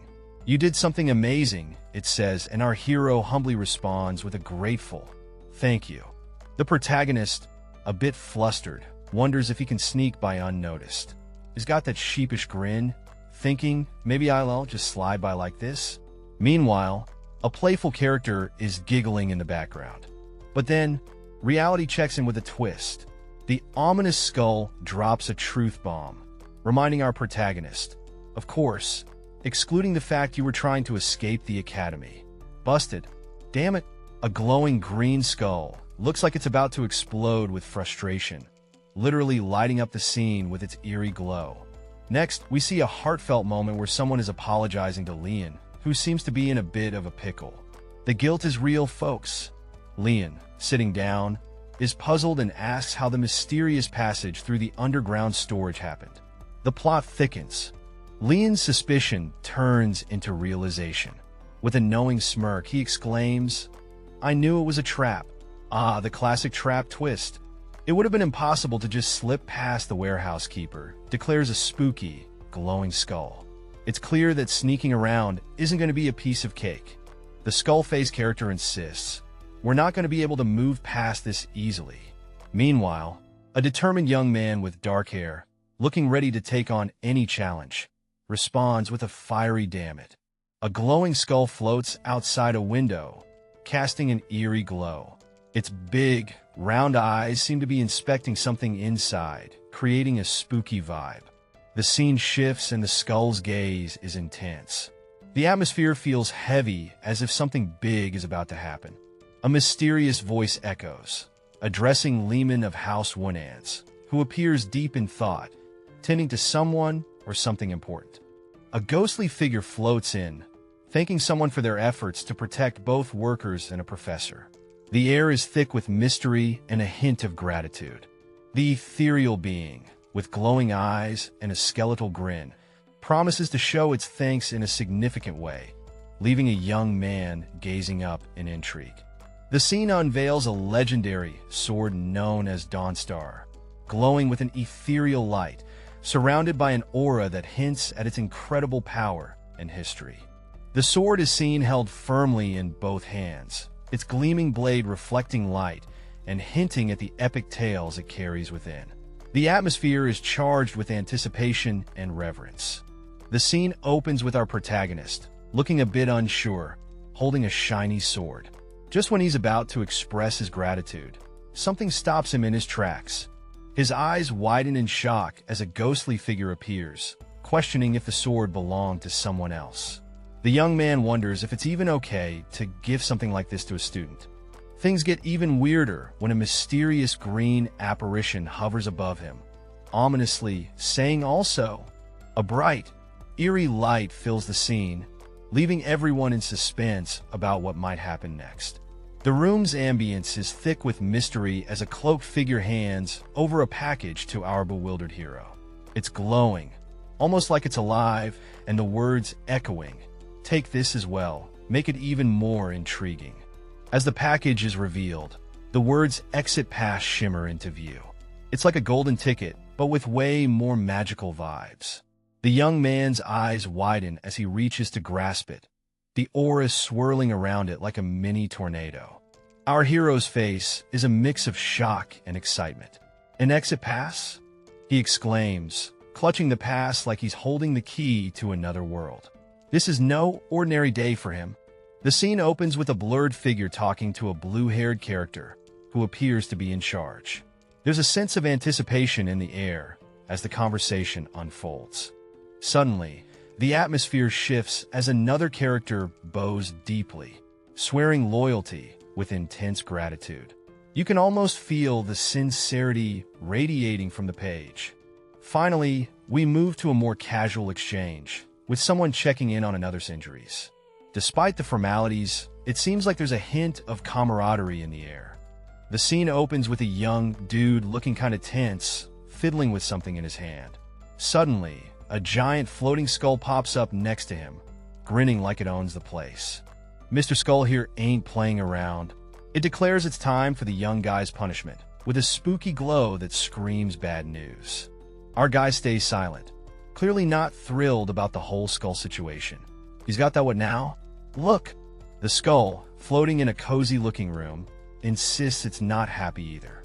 The young man and the skull have this awkward vibe, like two roommates who just realized they have to share a tiny dorm room. In a dimly lit room, a voice echoes, warning about the consequences of leaving the premises without permission.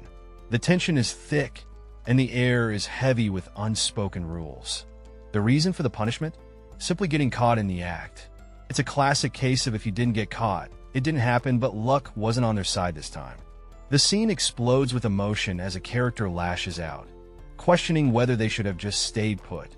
Their frustration boils over as they hurl an insult at the shitty headmaster, clearly fed up with the situation. A mysterious skull with an eerie vibe floats in front of a window. It's like something straight out of a spooky tale, and it's got that gleam in its eye like it's up to no good. The scene shifts to a breathtaking sunrise, casting its golden rays over a serene landscape. The text ominously hints that something is brewing until the sun rises again. Inside a dimly lit building, the atmosphere is tense. The words in there, echo, suggesting a secret or hidden event about to unfold. The scene opens with an ominous vibe as our character stands in a dimly lit room, pondering how to escape. The words "think of another way to escape" float above him, setting a tense mood. His hand clutches the door handle, and he's muttering to himself, "Actually got locked in. He really is so strange." Clearly, someone's playing a twisted game. A close-up reveals a thoughtful look on his face, marked by a simple HM, as he tries to piece things together. Then it hits him, the chilling realization. So this is the punishment room. Things just got real. It's a dimly lit room with a bed and a desk, not too different from a college dorm room. Simple, but it has that familiar vibe. Then we see a guy with sharp blue eyes and tousled hair, chilling on the bed. He's thinking there's less to it than I expected. But hey, compared to his past life as a grad student, this is like a 5-star resort. Meanwhile, a mysterious figure with a glowing head creeps down a shadowy hallway. What's this all about? Suspense is in the air. In a dimly lit room, Leon of House Woodenaz is suddenly on high alert as an unexpected knock catches his attention. A mysterious figure appears, shrouded in secrecy, and hands over a basket to Leon with a simple, "Take this." Leon, bewildered and caught off guard, can only manage a confused "huh?" as he tries to make sense of the situation. In a sparkling display, a basket brimming with fresh, shiny fruits and a small gift box takes center stage. The fruits are gleaming like they've been polished to perfection. Someone's eyes widen in disbelief as they hold the basket. What is this?" they exclaim, bewildered by the lavish selection. Why are the meals in the punishment room this nice? Clearly, this isn't your average prison chow. Slurping some tea, our protagonist is in deep thought, probably digesting the aftermath of a fierce fight. It's the kind of moment where you sip and think, what just happened? He's recalling that intense fight, a real clash of titans. It's the type of battle that leaves you both in awe and a bit scared. Amidst the chaos, he's surprised at his own skill. There's a moment of clarity where he sees his progress. It's like, whoa, did I just do that? With a newfound confidence, he forms a perfect circle with his powers, feeling a bit proud. Improvement is sweet, isn't it? But then reality kicks in. He remembers his professor's words about the toll of such intense focus. And he's like, oh, I might have overdone it. Completely wiped out, he slumps over, feeling like he might just collapse if he tries that stunt again. Exhaustion hits hard, folks. I shouldn't carelessly use mana from now on. I was simply lucky this time. I don't want to end up in the newspapers. The most stupid death of the year. Well, enough of self-reflection. I know what I can do now. A mysterious book catches the attention, glowing ominously. Take this. That book will keep you busy during the punishment. Give it a read. The story kicks off with a close-up of our main dude, eyebrows furrowed, looking all sorts of suspicious. Something's definitely not adding up in his mind. Next, we see a hand holding a shiny apple. But wait, there's a snake involved. Is this a sweet gift or a total trap? The suspense is real. Now our guy's conscience is getting involved. Little devil and angel versions of himself pop up, debating if this apple is a treasure or a trick. Classic. To add more spice, we learn the headmaster isn't human, but an undead. Yep, undead. Things just got a whole lot weirder. Suddenly, a book flies open on its own.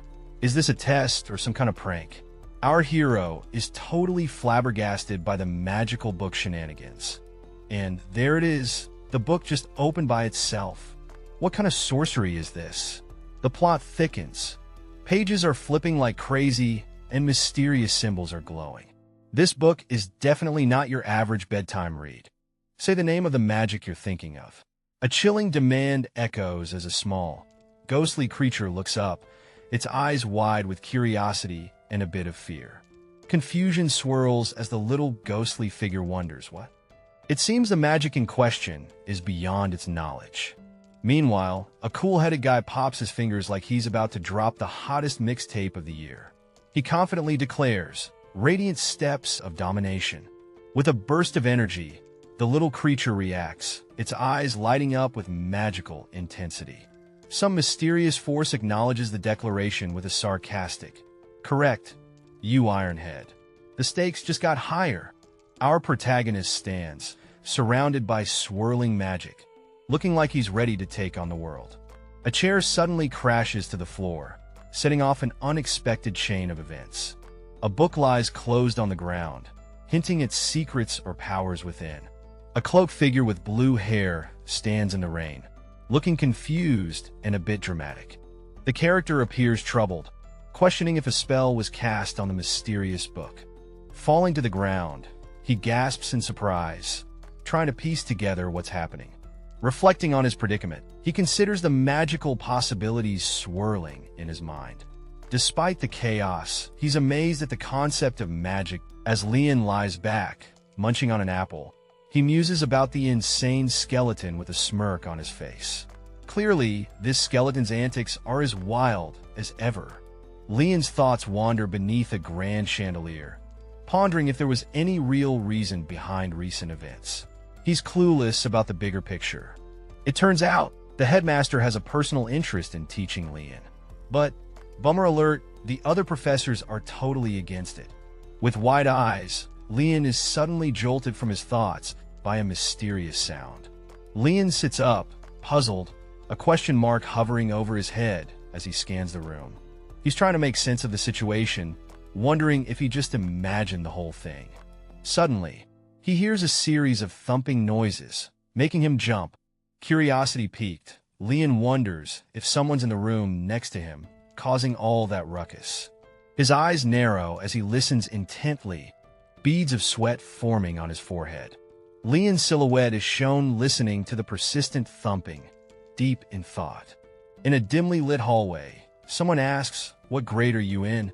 The atmosphere is tense, like they're sizing each other up. The response comes quickly, straight to the point, "Huh? I'm a first year." There's a hint of surprise in the air. Then, with a cool confidence, the mysterious one declares, "I'm gold." Yeah, just like that, dropping a name like it's a bomb. Suddenly, everything goes gold. Coins and sparkles everywhere. It's like a treasure exploded in the room. The name Gold X floats triumphantly. The first year, still processing, thinks that means he's older than me. And then a simple greeting, "Hello." Confused, the first year wonders, why are they here if they're a fourth year? A hint at some secret mission or special circumstances. The scene gets all mysterious as our character stands with his back to us, pondering aloud. But isn't that allowed for fourth years? What's he scheming about? Only time will tell.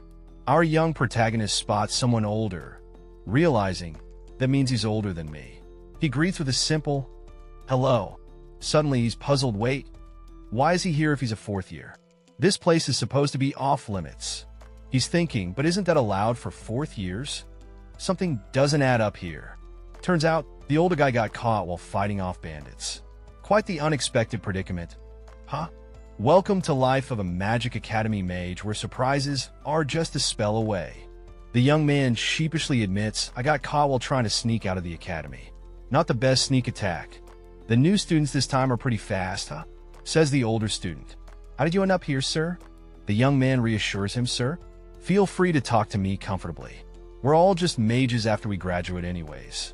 The older student agrees, "He'll talk comfortably then. What did you do to be sent in here?" A question hanging in the magical air. In the shadows, a mysterious figure is deep in thought, confessing, "I came here because I failed." The mood is heavy, like a gloomy day with no escape in sight. The scene shifts to a young man, his face a mix of shock and determination. "Isn't this way too much?" he exclaims, clearly overwhelmed by the task at hand. Our young protagonist is now in a room, thinking hard. He seems to be psyching himself up, his inner voice echoing, "What kind of person am I?" With a nervous chuckle, he decides, let's not focus on the details. It's like he's trying to convince himself that the big picture is all that matters. Adjusting his tie, he's speechless for a moment. The silence speaks volumes. A pause before the storm, perhaps? Sitting in an empty room, he's resolved. More importantly, if I don't want to end up back here in this room again, it's a promise to himself to push forward, no matter what. Things are getting heated as our main guy, rocking a hood and a serious look, talks to his boss about escape plans. The underground route? Out of the picture now. They gotta think fast. Do you know any other escape routes? He asks, urgency in every word. Our hooded hero slams his hand on the table, calling out for a guard. Something's not right, and he's on high alert. Meanwhile, the shadows hide a sinister figure in a suit, eyes glowing with mischief. The tension thickens as our mysterious figure looms closer. The corridors are dim, and every corner feels like a threat waiting to pounce. The air is thick with suspense. A frantic dash to a heavy door unfolds. No! Echoes through the hallway as our hero realizes he's trapped. The stakes just got real, and the clock is ticking. Alright, so we got this shadowy dude all jittery, clutching a bunch of gifts like his life depends on it. He's got that what the heck is going on face. Suddenly, his eyes pop wide open with a big what? Vibe. Something's seriously messing with his head. Cut to a different scene. We see this cool-looking guy with blue hair, sipping tea like he's in a Zen garden. What's his deal? The blue-haired guy's like, yo, how did you swing this from the punishment room? Those are gifts. And he's all chill about it. Shadowy dude's crouching, thinking, man, he's getting this stuff from the punishment room? This guy's on another level. He's so shook, he's like, who the hell is he? Yeah, buddy, we're all wondering the same thing. There's a moment of suspense, just silence and mystery hanging in the air. Blue-haired dude finally goes, all right, I'll spill the beans. It's the power of presents, baby. But let's make this clear. Our blue-haired protagonist is standing in a shadowy room, laying down the law with a serious expression. It's like he's about to drop some truth bombs. It's unconfirmed information then. However, sitting down, a character is deep in thought, trying to piece together information that's as solid as a cloud. What's the catch here? I'm not in a position to be choosy right now. I'll know the results after meeting you all. Our character seems caught between a rock and a hard place, ready to dive into unknown waters. Cut to a serene forest scene. We see two figures walking along a path, their steps crunching softly on the leaf-strewn ground. Yonair, who came to tell him about the lecture. Red-haired Yonair's on a mission, spilling the beans about a lecture to our blue-haired friend, who looks like he's got a lot on his mind. I can't believe he's still doing research after recovering from a long sickness. He's really crazy at times. Our blue-haired thinker is pondering the dedication of someone, possibly questioning their sanity. The scene opens with a close-up of someone's feet, stepping onto the ground with purpose. The atmosphere is tense, almost like the calm before a storm. As the view zooms out, we see two characters standing in front of a massive gate. One of them remarks, looks like we've made it here again. The stable. Intrigue is thick in the air. One of the characters, with a serious look, asks, have you heard about the stable at the top of this academy? The mystery deepens, and you can't help but wonder what secrets this place holds. A towering structure is revealed. The text explains, rumor has it, the creatures here can ride the winds and reach the sky. This stable isn't just any stable, it's a realm of legends. Majestic creatures are shown, soaring through the skies. They say once you're on their back, you'll feel like you're flying, the narration adds. The allure of the stable is undeniable. Back on the ground, the skepticism is palpable. One character thinks, even if what he said is true, doubts linger, but the intrigue only grows. Even with doubts gnawing at him, our protagonist knows he has to give it a shot. This place isn't exactly welcoming, but hey, he's got nothing to lose. His hand reaches out, touching the cold surface. It's a slim chance, but a chance nonetheless. It's not zero, right? The door creaks open, flooding the room with light. He's silhouetted against the brightness, ready to take whatever comes next. As long as there's a glimmer of hope, it's worth diving into the unknown. Our guy's got determination written all over him. Inside, things get interesting. A green-haired character appears, catching our hero's attention. Suddenly, whispers fill the room. Isn't he a Wardinas? One character asks in surprise, while another seems just as clueless. The green-haired character is certain. Indefinitely, they exclaim, demanding to know why our hero's here. As the tension rises, the green-haired character turns away, leaving our protagonist to piece together the mystery. You ought to get rid of your nasty habit of judging others by their family. Our blue-haired hero drops some truth bombs, while the redhead by his side looks on, probably thinking, did he just say that out loud? But hold up. The redhead jumps in, pointing out the real issue. People are acting funny because of the rumors swirling around the blue-haired guy. Oof. Drama alert. Suddenly, someone calls out with a hey, and both the redhead and a dark-haired character turn around. Who's this newcomer breaking the tension? Enter Ratford, a mouse-eared character, looking like he's about to spill some secrets. The blue-haired guy seems surprised, and we're all like, what's Ratford got to do with this? Ratford bows with a good morning, Sir Wardinas, showing mad respect. The dark-haired dude is taken aback, leaving us wondering about Ratford's deal. Blue-haired guy is all flustered now, asking why Ratford's being so formal. Talk to me like last time. He insists, clearly not a fan of the bowing. Ratford's not having it though. He's all about the formal vibes, saying it'd be disrespectful otherwise. Blue-haired dude's face says it all. He's stressed. Redhead senses the tension, thinking, great, more misunderstandings on the way. Meanwhile, the dark-haired guy looks like he's just given up. Finally, Ratford admits he's got something to say. I hear you. Stop bowing already. Blue-haired guy's patience is running thin. What's Ratford's big news? Shortly after the headmaster and other professors arrive to help, our sneaky protagonist, with their mouse ears perked up, takes the opportunity to make a move. With the workers distracted, they delve into the horse carriage, rummaging through chests with a determined look. As they open a chest, a sparkle catches their eye, hinting they've found something precious. A mysterious person hands over a box to our main character, and it's clear something important is going down. The box is filled with some fancy-looking stuff, and our character is all like, I think these things are kind of special. Our hero starts pondering, these look like my grandma's, while a red-haired person and the mysterious figure chat. Suddenly, a hand taps on the shoulder, and you can feel the suspense. A friendly face pops up, saying, you're truly the best.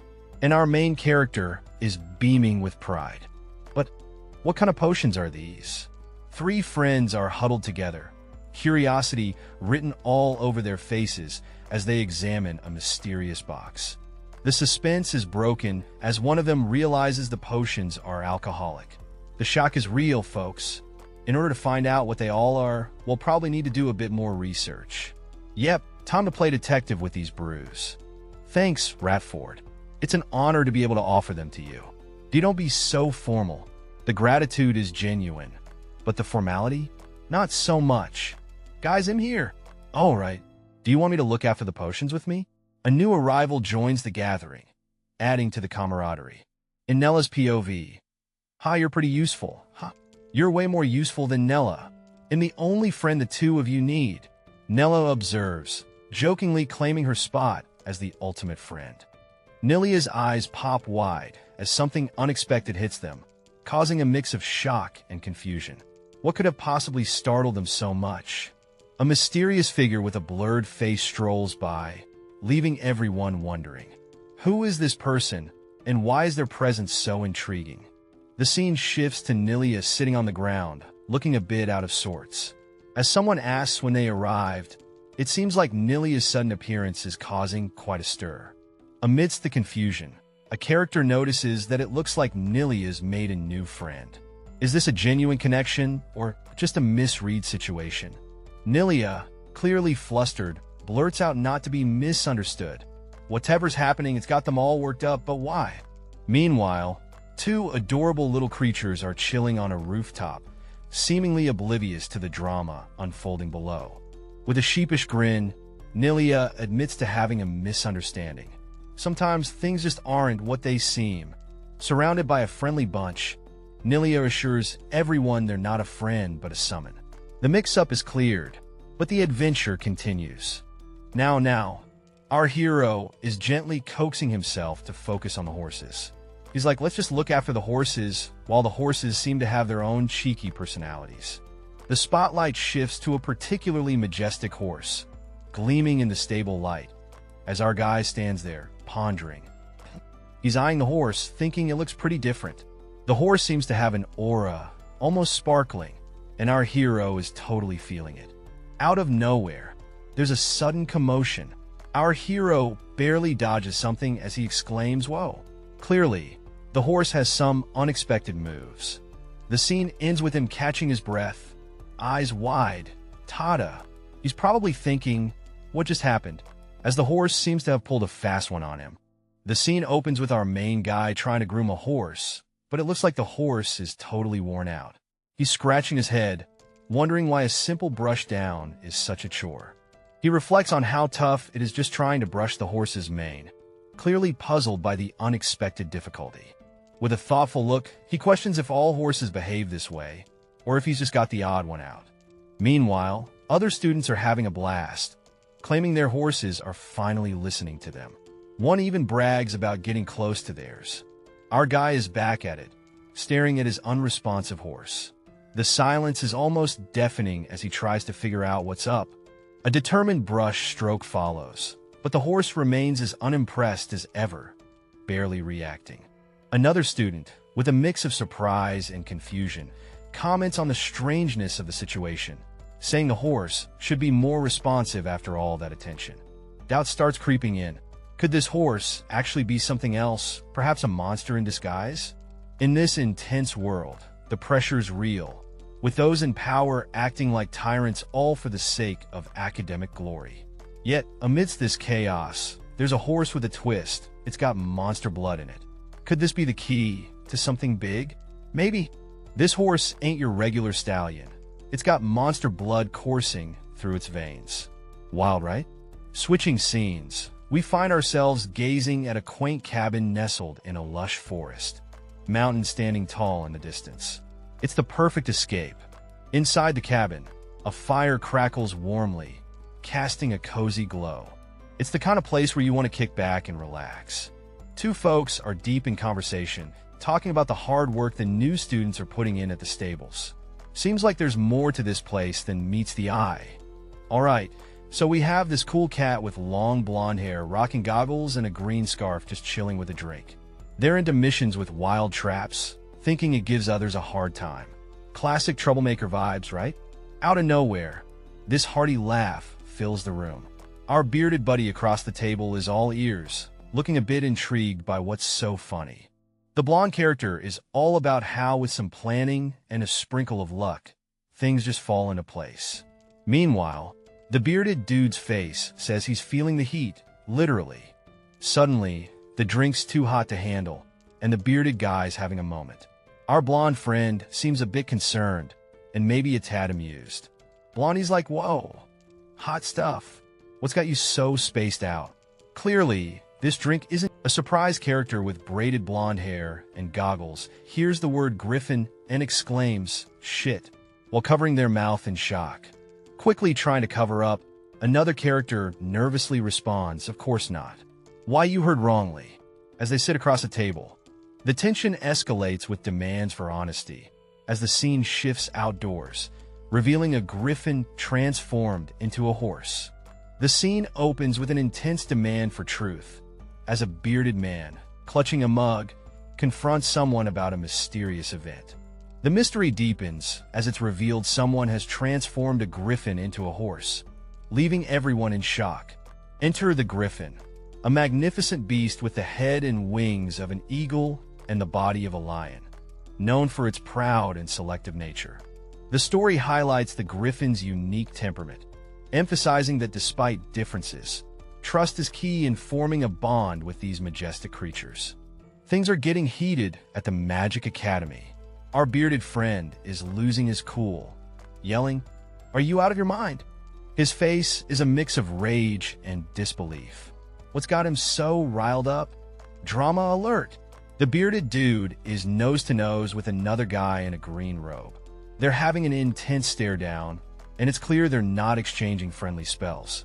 The green robe guy's like, "How dare you yell at a senior?" Clearly, respect is a big deal here. As the tension escalates, we zoom out to the Academy's beautiful grounds. Sunlight pours in through grand windows, making us wonder what kind of magical chaos is about to unfold within these walls. Say hello to Magic Academy Survival Guide. Looks like we're in for a wild ride through spells, rivalries, and who knows what else. Alright, so we're out here in this beautiful landscape with our dude chilling at a cozy stable. He's got this cool white horse with him, looking all majestic. Next thing, he's having a serious chat with the horse. It's like, yo, you ready for this? The horse seems to be vibing with him. The horse is definitely feeling some kind of energy. There's a bit of glowing action happening, like it's charging up or something. Then bam, the horse gives a snort, and our guy's just laughing it off. Bonding moment, right there. Our guy starts pondering, hand on the horse, talking about mana and its mysterious absorption rate. Deep thoughts while petting a horse, classic. Close up on the horse's belt, glowing with that mystical aura.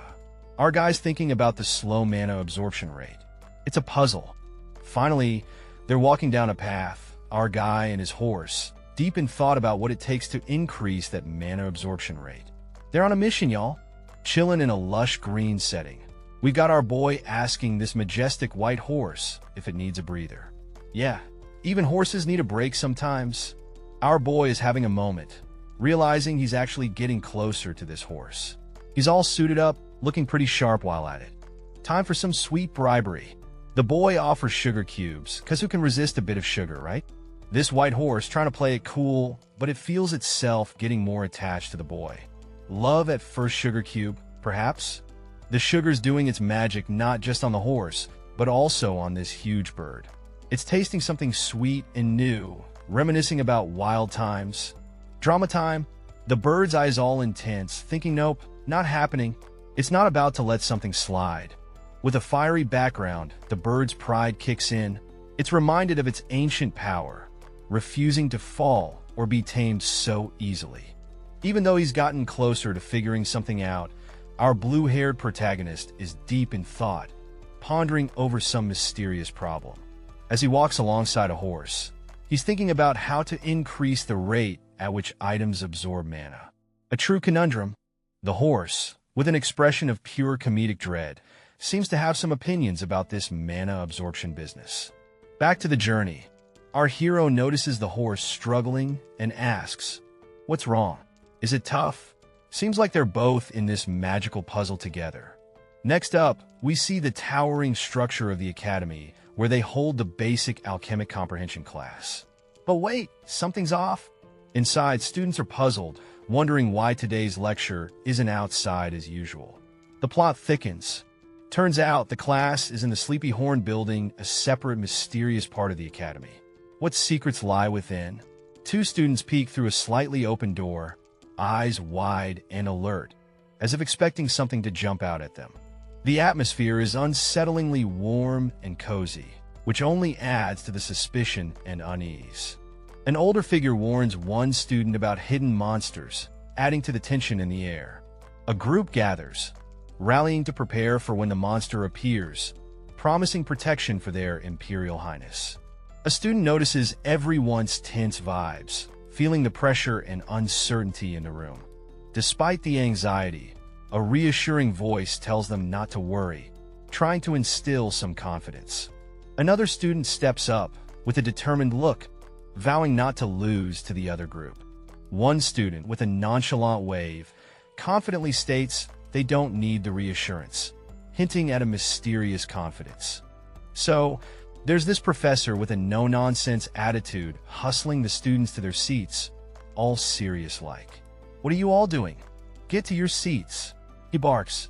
The students, probably used to his style, respond with a dutiful "Yes, Professor." As they scramble to settle down, one brave student pipes up, "Excuse me, Professor. Why aren't we having our class outside today?" There's a hint of confusion and maybe a little hope in their voice. The student presses on, "Last time you said it was important to gather ingredients out in the field. Do you plan on creating medicine outside as well?" This kid's really pushing for that outdoor adventure, huh? The professor, sensing the classroom's unspoken thoughts, goes, "I know what you all are thinking, but don't worry. Unlike the outdoor classes," he pauses for dramatic effect. What's he cooking up?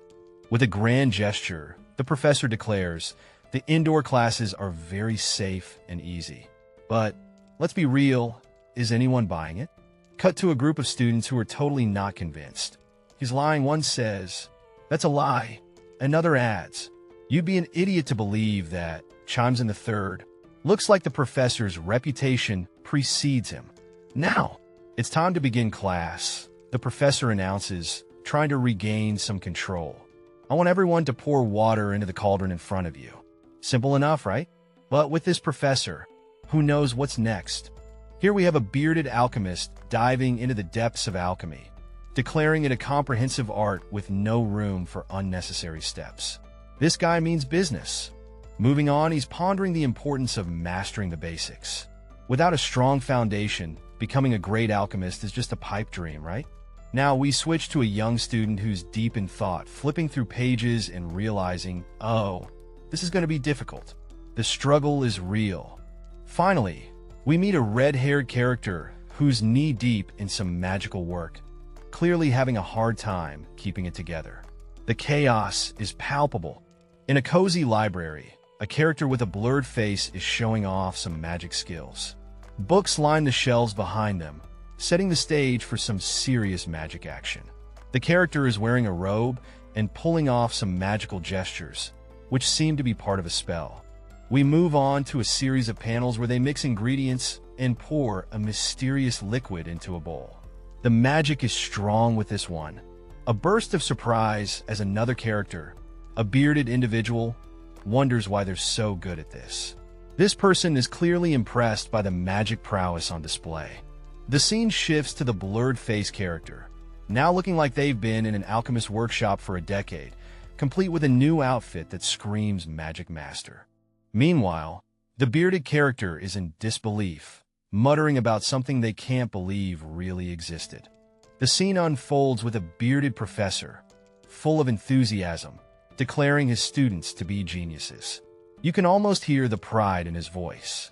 As the professor's words hang in the air, we zoom in on a student, coolly stirring a cauldron. The student's face tells a different story, thinking to himself about the professor's assumptions. With a slight sweat drop of realization, the student muses that's probably what he's thinking, clearly not on the same page as the professor.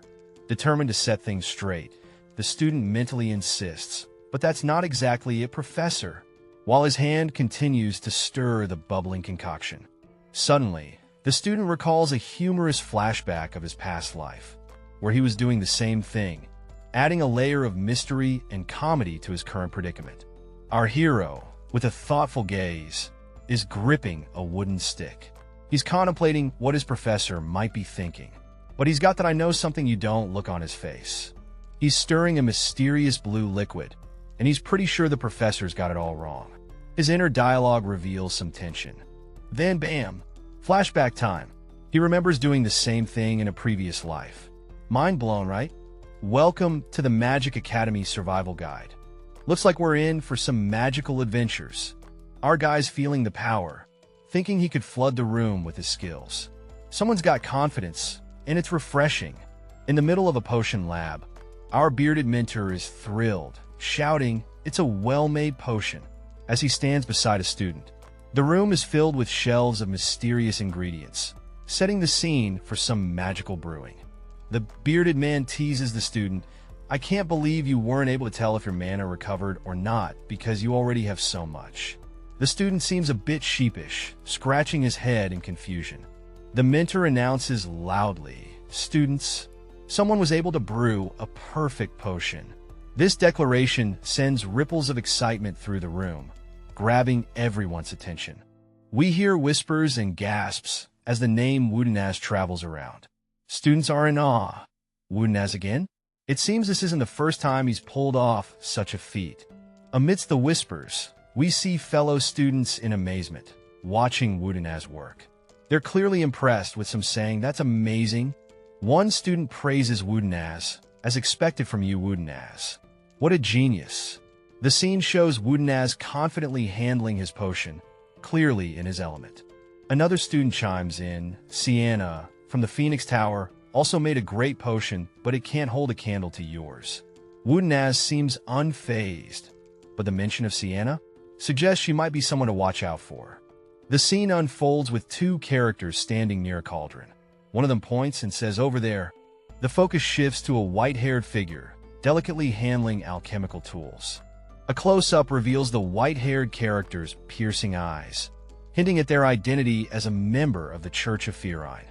The lore of the Church of Firine is highlighted, a religion that deeply values alchemy. The white-haired figure reacts, seemingly caught off guard, while the young man watches with interest. The scene ends with the white-haired figure turning to the young man, who looks back with a curious HM. Alright, so we have this elegant figure, Sienna, dropping names and making introductions. She's all, "You're from House Mondial, right? Pleasure to meet ya. My name is Sienna." Smooth, right? Then we got another character chiming in saying, "It's nice to meet you too, Sienna. No need to be formal around me. Oh, and by the way, I whipped up a better potion than her." A little bit of sass never hurt anyone. We're hit with a cold handshake moment. Someone's hand is icy, and they're thinking her hand's cold, probably because she's snake folk. Spooky vibes, anyone? Sienna's back, complimenting the potion skills and asking, "Did you learn from your house?" The other character's a bit caught off guard, like that's... Then boom, this dwarf-looking teacher steps in, "Boys, stop chatting and sit down.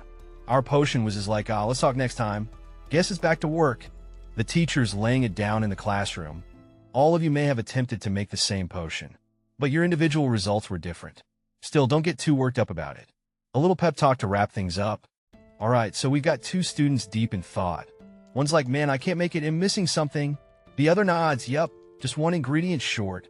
Our red-haired friend turns to the professor, asking where to get this spirit blossom grass. Is it hidden on the upper floor? Professor Mysterybeard just smirks. "What are you talking about? Find it yourselves." The plot thickens. With a casual wave, the professor leaves them hanging, telling them to go find it. Adventure time, folks. And just like that, the professor pulls a fast one, reminding them about his first lecture. Cue the confused faces. The scene opens with a stunning view of a grand castle basking in the sunlight, setting the stage for a magical encounter. Two students, one with striking pink hair and horns, are sitting at a wooden table. They're in deep conversation, surrounded by the castle's serene atmosphere. Our pink-haired friend is fully immersed in the joys of sipping a special tea, feeling quite fancy amidst a backdrop of blooming flowers. The tea party continues with a bit of playful banter. Apparently, the Wadnaz special tea is as thick as soup, but hey, it's delicious. Another student approaches the duo, sensing a vibe. They ask if everything's cool, and the pink-haired student plays it off like it's no biggie. The blue-haired student expresses surprise at running into Wadnaz, hinting at a history or maybe just a funny coincidence. A group of students in classic school attire approach, looking for our main characters. Looks like the gang's all here. The white-haired student, Sienna, finally gets a moment to talk, bringing up some alchemy homework. Sounds like a magical study session in the making. We have 3 students huddled together, planning to whip up a low-grade spirit friendship potion. They're all about teamwork, talking about gathering ingredients together. The focus shifts to one of the students, who looks a bit worried, beads of sweat forming as they ponder the potion plan. A mysterious figure thanks, someone from the shadows, while the group enthusiastically decides to gather the potion ingredients together. A student is over the moon, realizing that students from another tower have finally reached out to them first, and it's a group effort. The idea seems to be gaining traction, as another student agrees, calling it a great idea. They suggest gathering students from the Blue Dragon Tower for some cross-tower bonding. As the conversation winds down, 2 students exchange goodbyes, planning to meet later. It's time for one of them to head out. Our 2 characters are standing by the sea, steam rising from their heads as they exclaim, "We survived." Clearly, they've just made it through some serious chaos. One of them mentions seeing their life flash before their eyes, a classic near-death experience moment. Now, we shift focus to a conversation between a girl with pink hair and a faceless guy. She's asking if he's close with Sister Sienna. He casually replies they're in the same alchemy class. But something's fishy here. The girl looks pensive, her golden eyes reflecting a storm of thoughts. What's going on in her head? Our faceless hero says it's nothing. Yeah, right? We all know that's code for it's definitely something. The pink-haired girl isn't buying it. She warns him about leaving things unsaid, pointing out it only piques curiosity more. She's got a point there. He's pondering her comment about speaking ill. Seems like there's more to this Sister Sienna than meets the eye. The pink-haired girl is even more curious now. She's intrigued, but knows the other person isn't one to spill the beans easily. Suddenly, she spots something startling. Her eyes widen, and we catch a glimpse of some mysterious object in someone's hands. What's this about? In a sunlit park, our main guy is kneeling like he's at some holy altar, deep in thought or prayer. Nearby, a pink-haired girl is watching him with curiosity. The pink-haired girl isn't holding back. She asks him what he's up to, while he's just standing there sparkling like he's in a shampoo commercial. She's suspicious, asking if he's trying to pull a fast one. But he's all zen, claiming he's too busy praying to hear her. The girl looks skeptical, and our guy is wondering if his act wasn't convincing enough. He tries to level up his sincerity, admitting he's been praying for world peace or maybe just his next meal. The girl is all ears, intrigued by his antics. Alright, so there's this young dude who's clearly troubled, talking about how he's not sure if he should have done something. Meanwhile, a pink-haired girl with vibrant yellow eyes is like, dude, just chill, okay? Our guy seems to be praying, hands together, with a blurred face, while another character with a stylish red tie walks past him. It's like they're in some fancy academy or something. Now, they're both kneeling in front of this statue of Lord Frizinga. The young man is trying to say he's not blaming anyone, just laying it out there. The guy says thank you, looking all sincere. Maybe he's thanking the girl, or maybe Lord Frizinga. It's a little ambiguous. The pink-haired girl? She's not having it. She's deep in prayer, telling the guy she can't hear him. Priorities, right? And there they are, just the two of them in this serene garden setting, lost in their thoughts or prayers. What a peaceful scene. Two figures, one with pink hair, kneel before a statue. The man, speaking to Lord Frizinga, warns against making false accusations. The young man with dark hair simply says thanks. The girl with pink hair whispers that she can't hear anything as she's deep in prayer. Silence falls as they continue kneeling before the statue, surrounded by serene scenery. The title reveals the setting as life of a Magic Academy mage, setting the tone for a magical journey. In a dimly lit room, a shadowy figure speaks about the dangers of jealousy and competitiveness, hinting at deeper themes. The figure continues, emphasizing that these traits harm one's faith. The scene shifts to a grand and ornate hall labeled as the Burning Phoenix Towers dormitory, setting the stage for what's to come. A certain student once whipped up a fatigue recovery potion, claiming it was for everyone's benefit. Intriguing, right? The potion is a hit. One dude's feeling rejuvenated, another is all smiles, and they're both showering compliments on the creator. The students are raving, saying this potion beats anything Sienna has made. Quite the compliment. They turn to Sienna, asking for her thoughts. The suspense is building. Sienna, with a cool demeanor, declares she's too independent for comparisons. Ooh, confident. But the very next day, Sienna steps up with her own potions, asking if anyone's keen to try them. Gratitude galore. One sip, and the fatigue vanishes. Sienna's got the magic touch. As Sienna walks away, another student relishes the refreshing effect. Seems like a win. Sienna keeps the potion train rolling, offering them day after day. She's on a roll. Sienna stands before a statue, her face full of anticipation, asking, "How is it?" Her smile is wide as she eagerly awaits validation. She really wants to be recognized for her efforts. The air fills with applause as someone cheers, "Sienna, you're really the best." And she finally feels content. Meanwhile, at the arena, two onlookers stand silently, observing the scene. Breaking the silence, one comments on the competitiveness of the participants. The pink-haired observer, with a hint of worry, notes that the story doesn't just end there. Back in the room, another admirer approaches Sienna, praising her potion-making skills with enthusiasm. But there's a twist. The admirer stutters, sees Sienna, as if something unexpected has caught his eye. The scene opens with a girl sporting pink hair, horns, and a look of shock on her face. What could have possibly caught her off guard? The spotlight shifts to a boy observing her.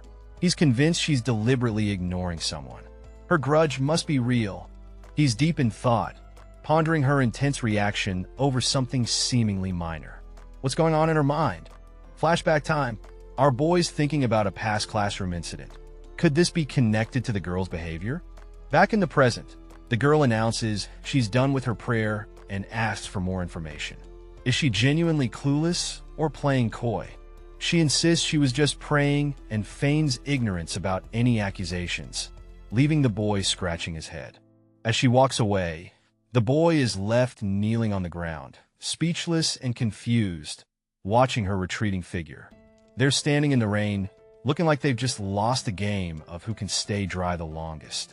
Feeling cold and defeated, they huddle together like penguins at a brick wall. One student, clearly fed up, questions the logic of their temperament lesson, suggesting it's more about duking it out than learning. Another one sighs, wondering what kind of goofy lesson this is. They continue to complain, pointing out their flag got snatched by the White Tiger Tower. Words with those guys? Yeah, right. Might as well talk to a wall. Someone brings up that the other group's flag is from their tower too, suggesting a swap sounds diplomatic. But who are we kidding? As if they'd agree to that. These barbarians have about as much honor as a raccoon in a trash can. Yeah, good luck with that. Finally, one student suggests letting it go. It's just one homework, they say, ready to leave this soggy mess behind. Sometimes you gotta pick your battles, or in this case, let them go. Our main character, with a serious expression, thinks this isn't good. He's clearly facing some kind of trouble. Next to him, a red-haired girl stands, and he reflects, I can't let them act this way already, since giving up on the homework would mean giving up academy marks. We see the impressive academy building, and he's frustrated that they're giving up at this level of difficulty. Resolute, he thinks, I can't let my school marks fly away like this, and calls out to his friends, guys. There's a brief moment of uncertainty, but then he faces his friends with determination. A friend with light blue hair eagerly asks, do you have a way to do this? Showing trust in him. Another friend, with a confident grin, says, I knew you'd have a way, as they rally together. The group seems to change their attitudes quickly, asking excitedly, what is it? What are we going to do? Amidst a misty backdrop, someone hesitates, reaching out with a simple await. It's like that awkward pause when you forget what you were about to say. Another student steps up, a glow behind them as they declare, I could change the game one day. It's all about having a plan and the confidence to back it up. More faces join the fray. One of them admits, you're not wrong, while another exclaims, oh. It's the classic light bulb moment in a group brainstorm. The crew's getting hyped. One student shouts, how bold, and volunteers to join the plan. This is the kind of energy you want in a team. Pure excitement. Our hesitant hero is back, being cheered on as the person who should lead us. It's like they've just been handed the keys to the kingdom. Things get a bit blurry here, but you can tell there's a build-up happening. The suspense is real. Finally, our main guy seems resigned, thinking to himself, these guys just don't want to do any thinking, huh? He agrees, all right. It's the classic fine, I'll do it myself moment. The scene is intense. A bunch of fired-up characters are shouting, ready to take on the tiger bastards. They're all about plundering, fists in the air, and everything. Cut to a blue-haired dude who's just like, I knew it. Clearly, he's not shocked by all this chaos. Next, we see the mountains kissed by the morning sun. Someone's thinking this isn't helping their teaching skills one bit. Our blue-haired friend lets out a big yawn, clearly feeling the morning vibes. He's strolling down a path, looking all thoughtful and stuff. Seems like he's deep in his own world. And there he is, gazing at the sunrise, pondering life. The sun's rising, and so is a new day. The scene opens with our protagonist entering a dimly lit room, his gaze fixed on a mysterious figure sitting in the shadows. The atmosphere is tense, like something big is about to go down. Without missing a beat, the mysterious figure snaps a book shut with a decisive thud, adding a layer of suspense to the encounter. Then, in a voice as sharp as their gaze, the figure announces, "You're 11 seconds late." Talk about precision. This dude doesn't mess around. The scene opens with a mysterious figure holding a book close to their chest, setting a tone of intrigue and mystique. The title Magic Academy survival guide flashes across the screen, hinting at an exciting journey ahead. In a grand hall, one character apologizes for being late due to tending to their horse, while the other assures them there is nothing to apologize for. The student stands there, absorbing the words hurled at him. The only one losing something is you. He ponders, where the hell do professors learn that line from? Classic professor vibes, right? Next, the scene shifts to a more hands-on setting. The confident teacher steps up. Let's start right away. Try circling the iron ball. Our student, eager and a bit nervous, replies, "Ah, yes." The student, with a flick of determination, tries his hand at circling the iron ball. It's all about focus now, and maybe a sprinkle of magic. Meanwhile, the teacher, showing how it's done, swirls the iron ball with finesse. It's like he's been doing it his whole life, smooth and effortless. In the dimly lit room, a hand radiates an otherworldly energy, setting the stage for something epic. As the scene unfolds, a young man is sprawled on the floor, contemplating his unexpected success. "He's much better at controlling it than I expected," the observer muses. A voice breaks the tension. "Not bad. Go to your seat," the blurred figure acknowledges, signaling a mix of approval and intrigue. The scene kicks off with our student looking pretty chuffed, holding a shiny orb and exclaiming, "Thank you." Turns out Professor Volity just gave him a nod of approval. Not bad at all. Next up, we see a hand resting on another orb, and the student reflects on how rare it is to get any praise from the professor. Must be feeling like $1,000,000. Professor Volity, looking all wise and professor-like, tells our student he's heard about his water creation skills. "Try it," he says. The student, all geared up, responds, "Yes, professor." In the final panel, we get a magical splash of water, with the words "surge forth" echoing through the scene. Looks like the student's about to make some waves. The scene opens with a young dude standing amidst a swirling vortex of blue energy. It's like he's in some kind of magical training session, and the task at hand is clear. He's got to compress this energy into a neat little orb. The stakes are high, and the pressure is on.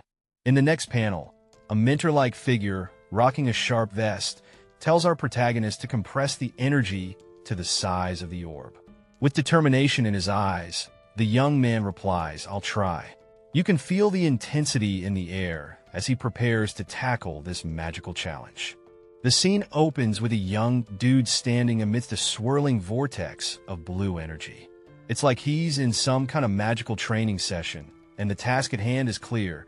He's got to compress this energy into a neat little orb. The stakes are high, and the pressure is on. In the next panel, a mentor-like figure, rocking a sharp vest, tells our protagonist to compress the energy to the size of the orb. With determination in his eyes, the young man replies, "I'll try." You can feel the intensity in the air as he prepares to tackle this magical challenge. A guy in a vest stands behind a counter, looking all serious. In front of him, a hand reaches out, holding a glowing blue orb. The air's thick with mystery and suspense. What's with the shiny orb? The suspense is real. The focus shifts to a young man with dark hair, noticing the orb. His face shows surprise and intrigue. Why is he grabbing that rock ball? He wonders. Then, a realization hits him. Don't tell me. What could it be? The plot thickens. A fierce clash unfolds as one character unleashes a powerful attack. The energy surges through the air, crackling with intensity. The other character, clearly not impressed, blocks the attack with a shimmering magical barrier. Frustrated, they exclaim about the fucking professor causing all this chaos. The scene opens with a dynamic swirl of blue energy, crackling with intensity. It's like a cosmic whirlpool, pulling everything into its mesmerizing dance. The energy continues to twist and turn, creating a spectacle of light and movement. The air vibrates with power, hinting at something big about to unfold. Things are getting intense as our hero stumbles into a room where a professor is conjuring some serious magic. The air crackles with energy, and our guy is not looking too thrilled about it. Our hero, wide-eyed and panicking, calls out to the professor, desperately trying to halt whatever magical experiment is about to unfold. This can't be good.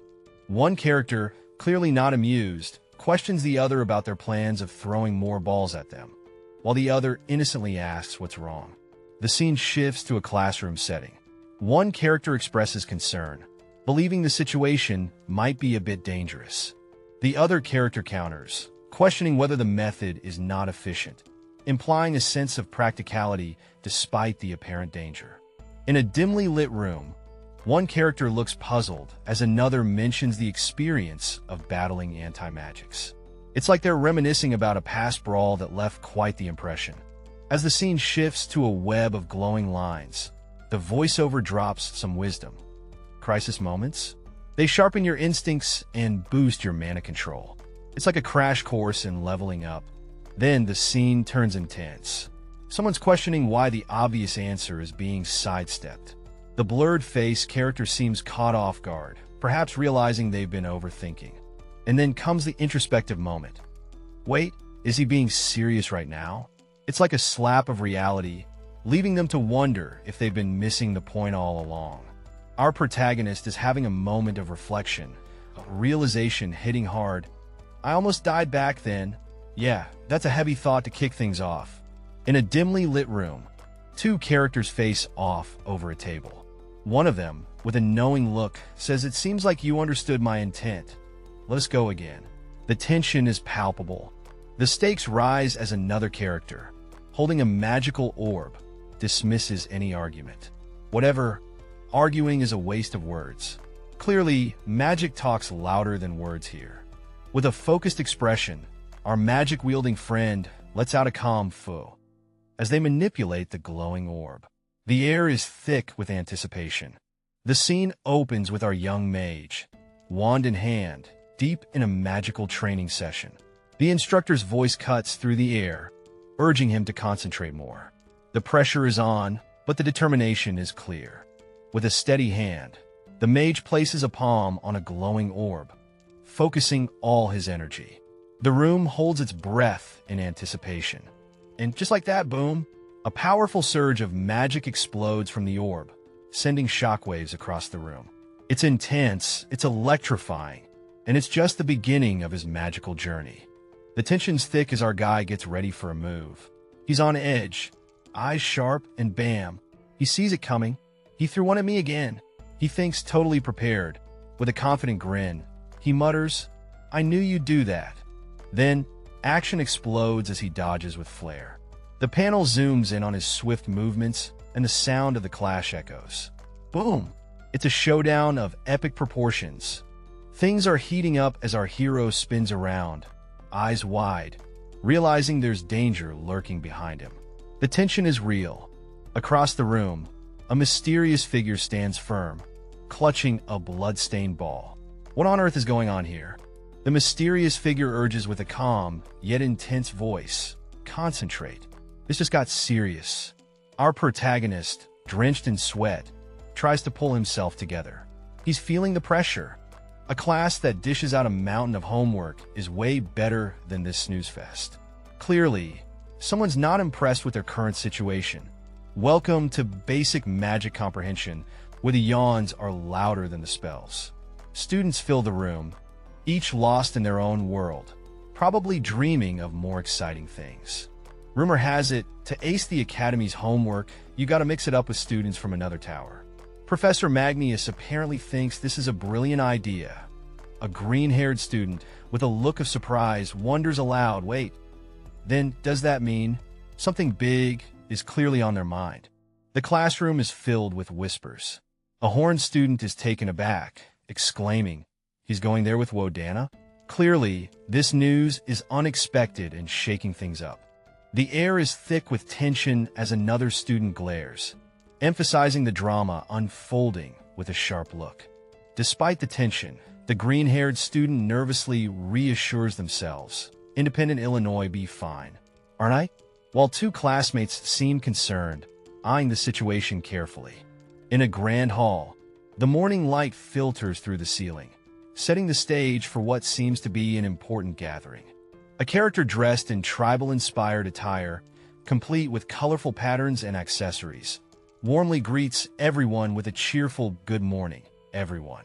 The character approaches a panel of officials seated at a large desk, indicating a formal meeting is about to take place. A teacher announces the arrival of a specialist, sparking the students' curiosity. They are eager to find out what new knowledge awaits them. The students whisper among themselves, each hoping for something different: spirit magic, potion making, or healing magic.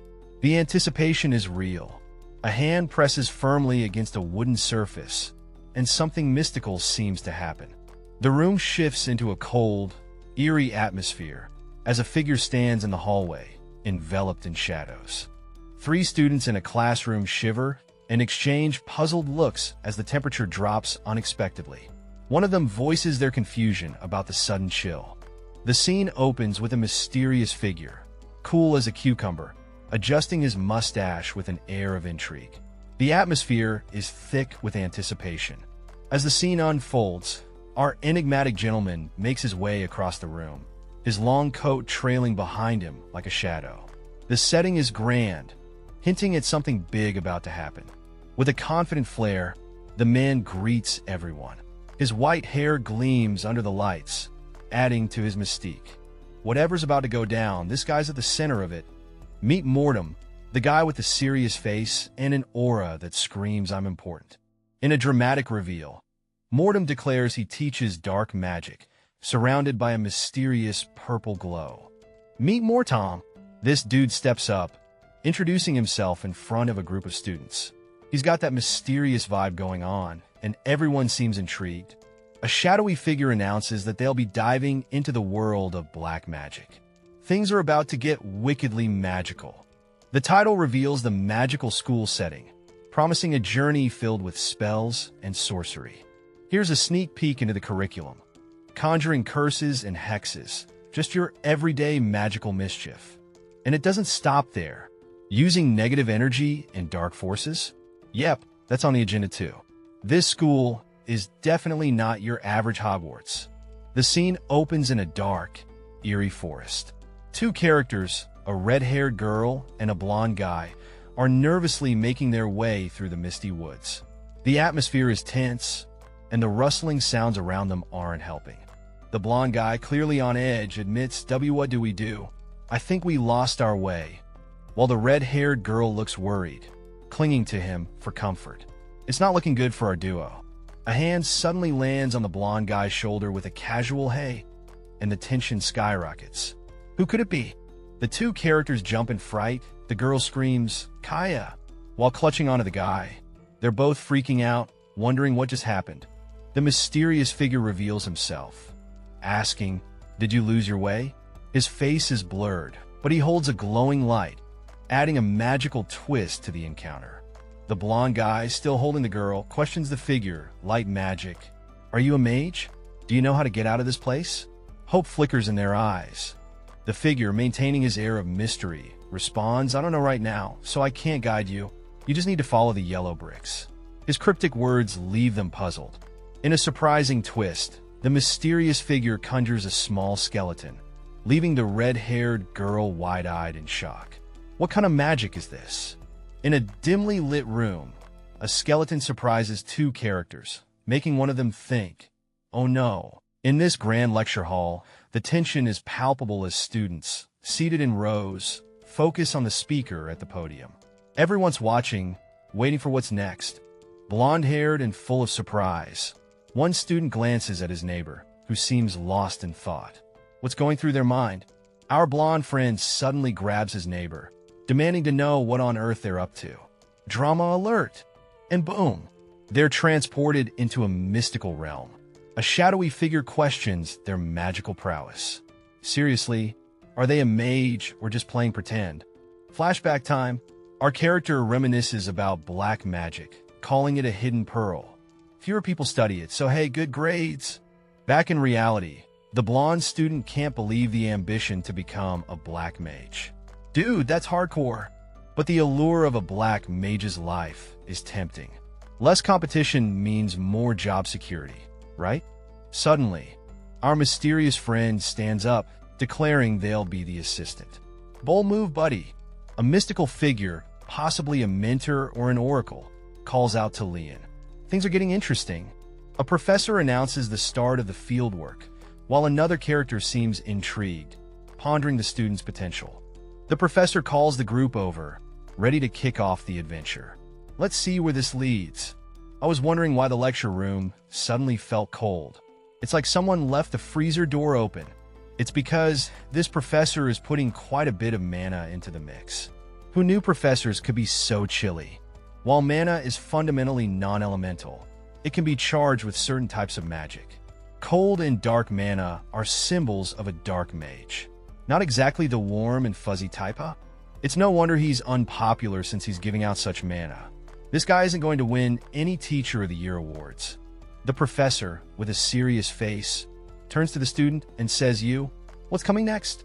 A compliment? A detention? Have a lot of mana. Well, that's one way to make a student's day."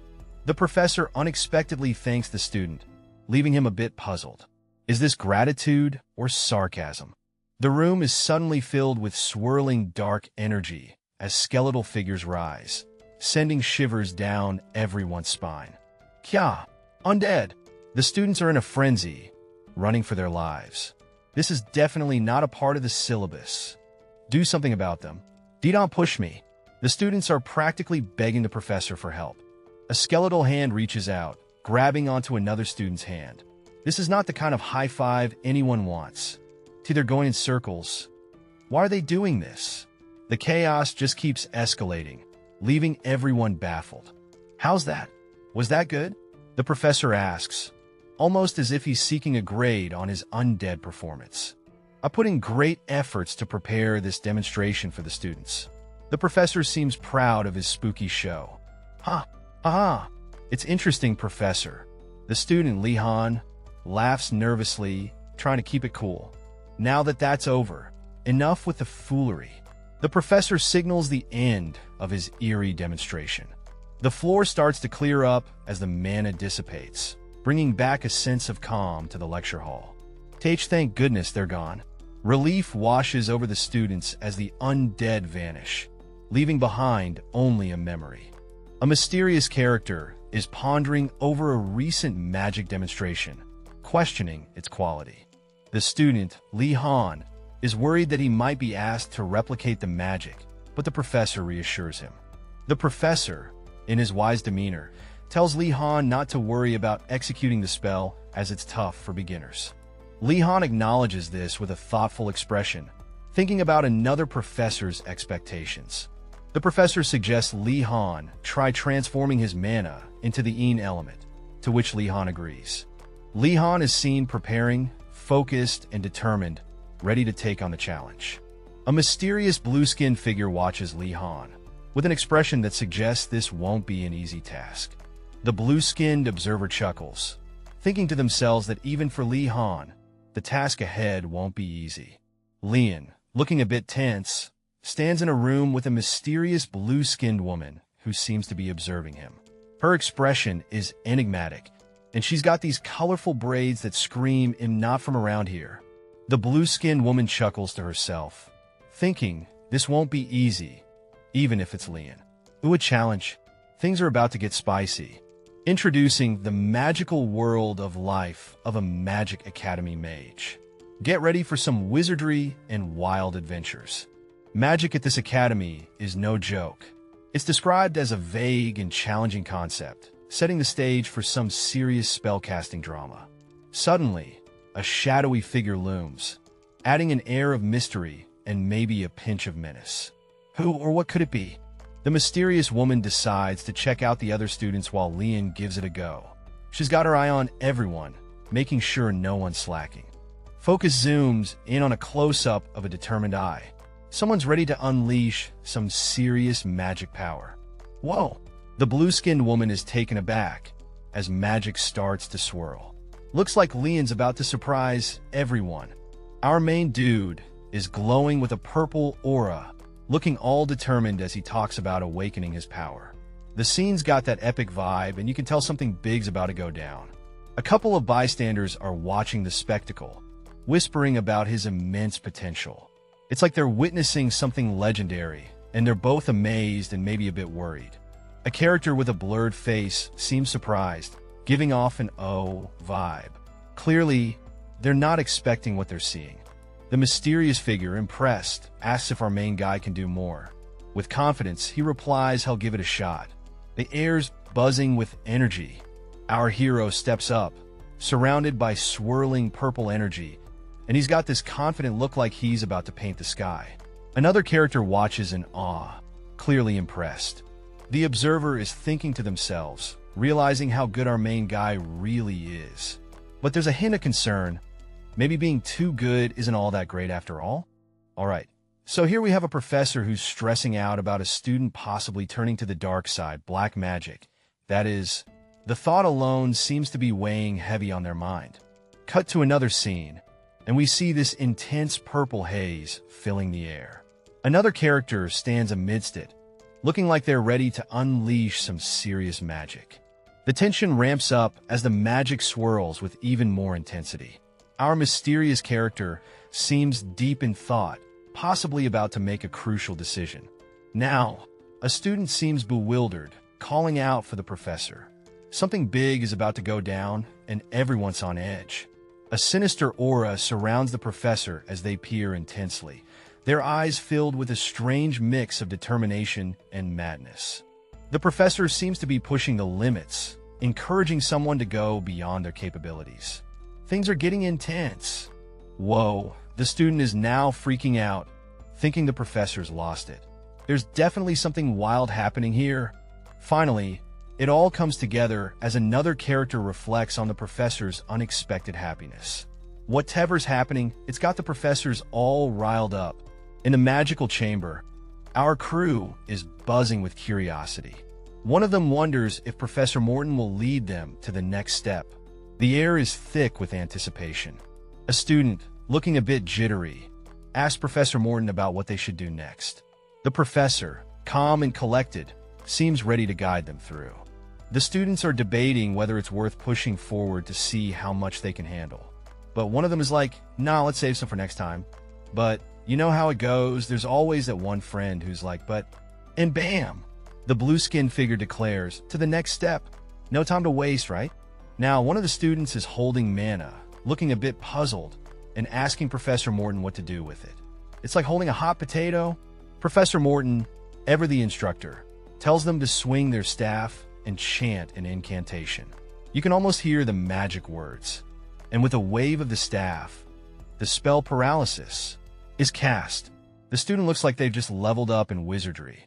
A low-rank paralysis curse is on the table, and it's as chilling as it sounds. Just a basic black magic trick, but enough to cause some serious jitters among the students. With everyone avoiding eye contact, the question looms. Who should I cast it on? No one wants to be the unlucky volunteer. The teacher, with a dramatic flair, points to himself, volunteering as tribute. It's a bold move, and the students are caught off guard. One student in particular is stunned, thinking of course it'd be on me. The room is buzzing with disbelief. Pardon? Another student blurts out as the atmosphere gets more intense. The teacher's suggestion seems to have shocked everyone. The student reflects on his secret desire to use magic on a professor, but now that it's real, he's not so sure. As the tension rises, he's asked if he's really okay with it. With a nod and a gulp, he's told to hurry up. Amidst the chaos, a student wonders why a new student would pick a professor. He even asks a phoenix, "Can I really pick you?" Finally, with determination, he decides to go for it. The magic swirls as he prepares to cast the spell. The scene kicks off with a mysterious older man, draped in a dark cloak, exuding an intense aura as he looks down on a young man. It's clear this older dude is no joke, and he's got some serious magic vibes going on. With a smirk, the older man is thinking to himself, paralysis at the level of a new student would do nothing to me. He's feeling super confident, almost cocky, about his understanding of dark magic. The young guy is like, I swear to you, I'll beat you. He's all fired up, and the older man is just chilling, thinking he's got the situation under control. Meanwhile, the young man starts to gather a massive amount of mana, and the air gets thick with tension. This kid is about to go all out. A mysterious figure, with a look of concern, notices the mana being gathered and thinks, wait, he's gathering way too much mana. Things are about to get wild. The young man, with determination in his eyes, shouts, paralysis. He's not holding back, and the energy around him is electric. The older man is suddenly caught in the young man's spell, and he's taken by surprise. The purple energy crackles around him as he's hit by the paralyzing force. The scene kicks off with a mysterious older man, draped in a dark cloak, exuding an intense aura as he looks down on a young man. It's clear this older dude is no joke, and he's got some serious magic vibes going on.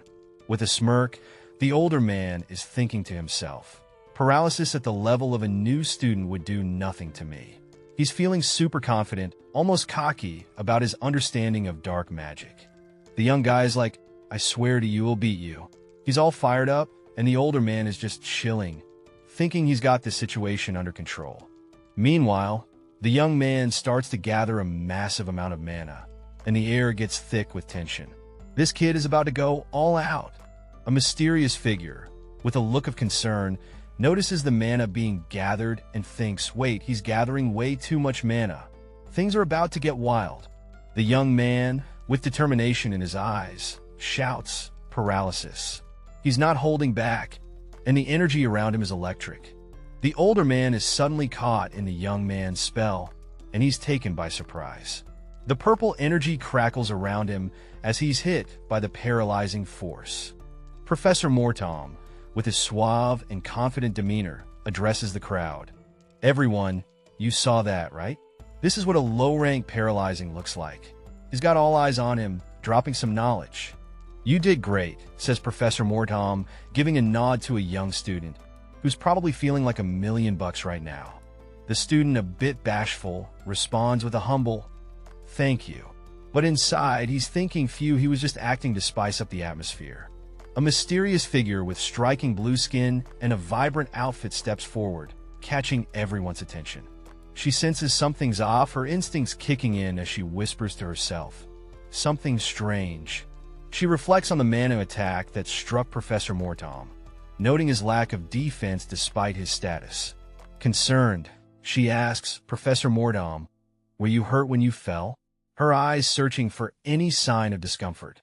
Professor Mortom, trying to play it cool, replies, oh, of course not. But there's a hint of hesitation. Suddenly, there's a tremor in the air as Professor Mortom's fist shakes, causing alarm. Realization dawns on the blue-skinned figure, I'm certain now. He wasn't acting when he fell down, just now. Her suspicions confirmed, the plot thickens.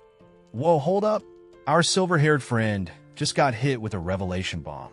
He's pointing at someone, eyes wide like he's seen a ghost. Apparently, this guy is a big deal, one of the heavenly guards. The drama just kicked up a notch. The scene kicks off with a mysterious figure denying something, muttering, oh, of course not. The tension is thick, and you can almost hear the dramatic background music. Then we see a clenched fist, trembling with intensity. Someone's upset, and honestly, it's not looking good for whoever's on the other end of that fist. The plot thickens as another character realizes something crucial, stating, I'm certain now. He wasn't acting when he fell down, just now. Next, a dramatic realization hits. He really couldn't dream of a new spirit's guide. This revelation seems to shake things up. The title card pops in, Life of a Magic Academy Mage, setting the stage for an epic tale of magic, mystery, and probably some mischief. Back to the action, a character gets a compliment on their black magic skills, to which they humbly respond, is that so? Thank you. A little ego boost never hurt anyone. A mustached mentor-like figure leans in, complimenting someone's talent, while the surprised recipient wonders, is he for real? Our story opens with a student, lost in thought, questioning himself, was I that bad at it? Clearly, someone's having a rough day in magic school. Enter the teacher, a striking figure with blue skin and a colorful outfit, rallying the class with, all right, everyone. Black magic is a lot more varied than just that. This isn't your average lecture. From the classroom podium, another teacher jumps in. It's not hard to learn low-rank curses, and it's also quite effective. A little tip for those looking to dabble in the dark arts. The teacher continues, and so, if you learn it, ITLL, definitely be very helpful for you. It's not just for tormenting someone else, but it can also be used for defense. Who knew curses had such versatility? With a blurred face, the blue-skinned teacher concludes, the best way to learn how to deal with a certain magic is to learn that magic. You should work hard on learning various types of magic. Yes, Professor. The class agrees, ready to dive into their mystical studies. Zooming out, we see the students in their seats, taking it all in. Who knew a magic class could be so intense? They're all pondering the wisdom just imparted. All right, so our mystical blue-skin character is standing tall with a staff in hand. Beside them, an older gentleman with a distinguished mustache seems to be part of the plan. With a casual, all right then, the blue-skin character seems ready to kick things off. The elderly man looks a bit tense, his eyes closed, possibly bracing for whatever's about to happen. And boom, the scene erupts in a dazzling display of magical energy as the character initiates mass teleportation. Swirls of energy and light engulf the scene, transporting them who knows where. In the midst of this magical chaos, we spot a young man with sharp blue hair. He's caught in the action, eyes wide open.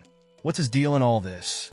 The scene kicks off with a dramatic fall as our main character, with dark hair and a serious expression, lands hard on the ground. The impact is real, and you can almost feel the thud. The trio, still reeling from the unexpected tumble, looks around bewildered. One of them exclaims, "What?" while another wonders aloud, "What just happened?" Clearly, confusion is the vibe here. As they start to piece things together, they realize they're in a training ground. Is this the training ground? One of them questions, trying to make sense of the teleportation that just went down. Enter two new characters, one with striking red hair and another with white hair, adding to the mix. All of you must be really surprised, Red Hair remarks, acknowledging the chaos with a hint of a smirk. Then, a regal-looking character with blue skin and traditional attire steps up, delivering some wisdom. Once you wrap your heads around it, find a spot and start practicing, they advise, steering the group towards action. Three students are buzzing with excitement, praising their professor for an amazing demonstration. They're all geared up and ready to dive into practice. A student is seen sitting alone, lost in thought while others are still buzzing from the excitement. The reflective student continues to ponder, clearly impressed by Professor Garcia's skills. There's a sense of admiration in the air. Two wooden sticks clash with a satisfying thwack, signaling the start of some serious practice action. Two students, one with a blurred face and another with blonde hair, are ready for a practice session, looking forward to honing their skills. The rules are simple, folks. Our two contenders are gearing up for an epic showdown. It's all about keeping it straightforward. No sneaky business. Race the deal. They'll take turns attacking. It's like a magical dance-off, but with a lot more sparks. Check it out. Our blonde hero is stepping up first. He's channeling some serious energy, and things are getting electrifying. The other guy's watching closely, wondering just how powerful this spell's gonna be. There's a hint of worry in the air. Could this be trouble? Whoa! Is this due to secret black magic prodigy? Those shadowy hands and runes are saying something major is about to go down. A student is walking along, deep in thought about magic. He's musing to himself. Or maybe it's just because this magic is an easy one. But then he shakes his head, definitely not. Seems like he's got some doubts about his magical prowess. In a dramatic scene, two figures face off. One is cloaked in shadows, and the other is crackling with purple energy. It's about to go down, folks. One of them murmurs, "Ho," as if surprised by the power on display. A mysterious figure with a blurred face observes the scene, questioning, that student as well? Clearly, there's more to this magical showdown than meets the eye. The tension escalates as the blonde-haired figure shouts, "Paralysis." Purple lightning crackles around them, signaling a powerful spell being unleashed. Our initial student is caught up in the chaos, enveloped by the purple energy. His eyes widen in shock as he realizes the spell's impact. He's left thinking, am I paralyzed? Our blonde buddy is on cloud 9, waving a stick in the air like he just won the lottery, shouting, "Yay, I succeeded." His friend gives a cool congrats, but you can tell something's off. Now the blonde is puzzled. He's like, but where do you feel numb? His friend looks totally normal, leaving him scratching his head. The friend, still calm, is like, I'm not sure either. I don't think I'm paralyzed anywhere. Cue the dramatic music. Blonde dude's brain is doing cartwheels. Was there a problem with my spell? He wonders, thinking maybe he botched the incantation. Enter the wise advisor, suggesting, I think it's because you were too reserved while chanting the incantation. How about making a big gesture? Our blonde hero is wide-eyed. Oh, really? Just when you think it's all a mess, a mysterious character jumps in, yelling, wait up! You didn't fail. Things are getting spicy. In a lively training session, a blonde-haired character beams with excitement, exclaiming, really? Thank you, as he faces his peers. Despite his enthusiasm, he reflects on his lack of talent in black magic, pondering why there's no effect, and grips his staff. Laughing off his worries, he jokes about not continuing with magic and prepares to be on the receiving end of training. The spotlight shifts to a dark-haired character who steps up confidently, ready to showcase his skills. Here I go, he says. With steely determination, the dark-haired character focuses, intending to use minimal power as purple energy begins to form. In a burst of magic, he unleashes a paralysis spell, the purple energy swirling ominously, demonstrating his skill. Whoa, someone just can't believe it. The incantation is so simple, yet it's packing a punch. Turns out there's more to this magic than meets the eye. The longer the incantation, the more power it holds. It's not easy to master this trick. Boom! A young guy with golden hair and wide eyes is caught up in the magical explosion. His face says it all. He's totally freaked out. The mysterious figure stands tall amidst the swirling chaos, surrounded by a storm of symbols. The intensity is off the charts. Our golden-haired friend is losing it. He's all like, HHH, as the magical madness unfolds before him. And there he goes. He's flat on his back, staring at the sky, completely knocked out by the sheer force of the magic. Our story dives straight into chaos as a character finds themselves free-falling through a swirling, colorful void. It's like an unexpected roller coaster ride with no end in sight. Cut to the courtyard, where a red-haired character and another person exchange glances, one of them looking utterly puzzled. What's brewing here? Elsewhere, two other characters are gearing up for something intense. One's got a stick, and the air is thick with anticipation. It's about to go down. The dust settles to reveal someone flat on the ground while another stands over them, casually pointing out they were supposed to dodge. Oops, someone missed the memo.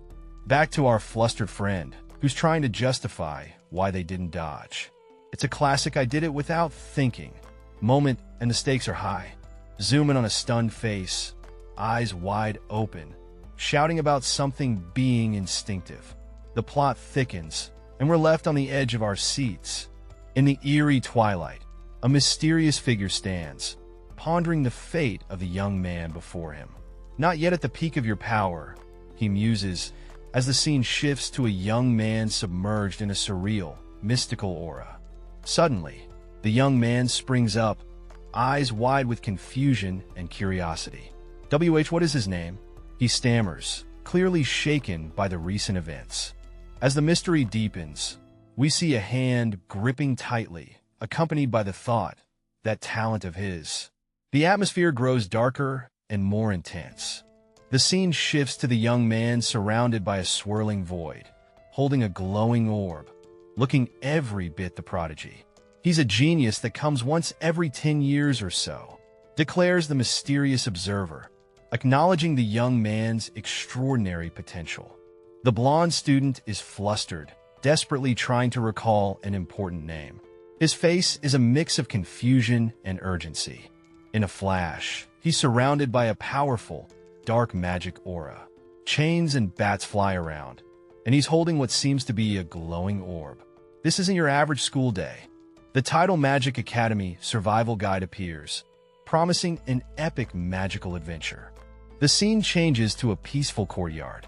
The class ends without any dramatic events, but you can just feel the calm before the storm. It's all fun and games in the magical classroom as two students gleefully cast curses at each other. Who needs dodgeball when you have magic, right? A lively clap echoes in the air as hands meet, signaling the end of the magical duel. It's all in good spirits. The teacher, with a commanding presence, wraps up the lecture, asking the students if they enjoyed it. The applause suggests they sure did. With a playful tone, the teacher inquires if anyone's curious about black magic now. The class responds with absolute silence. Standing in front of the students, the teacher gets nothing but crickets. The trio of students seems a bit awkward, like they're not sure what they've just signed up for.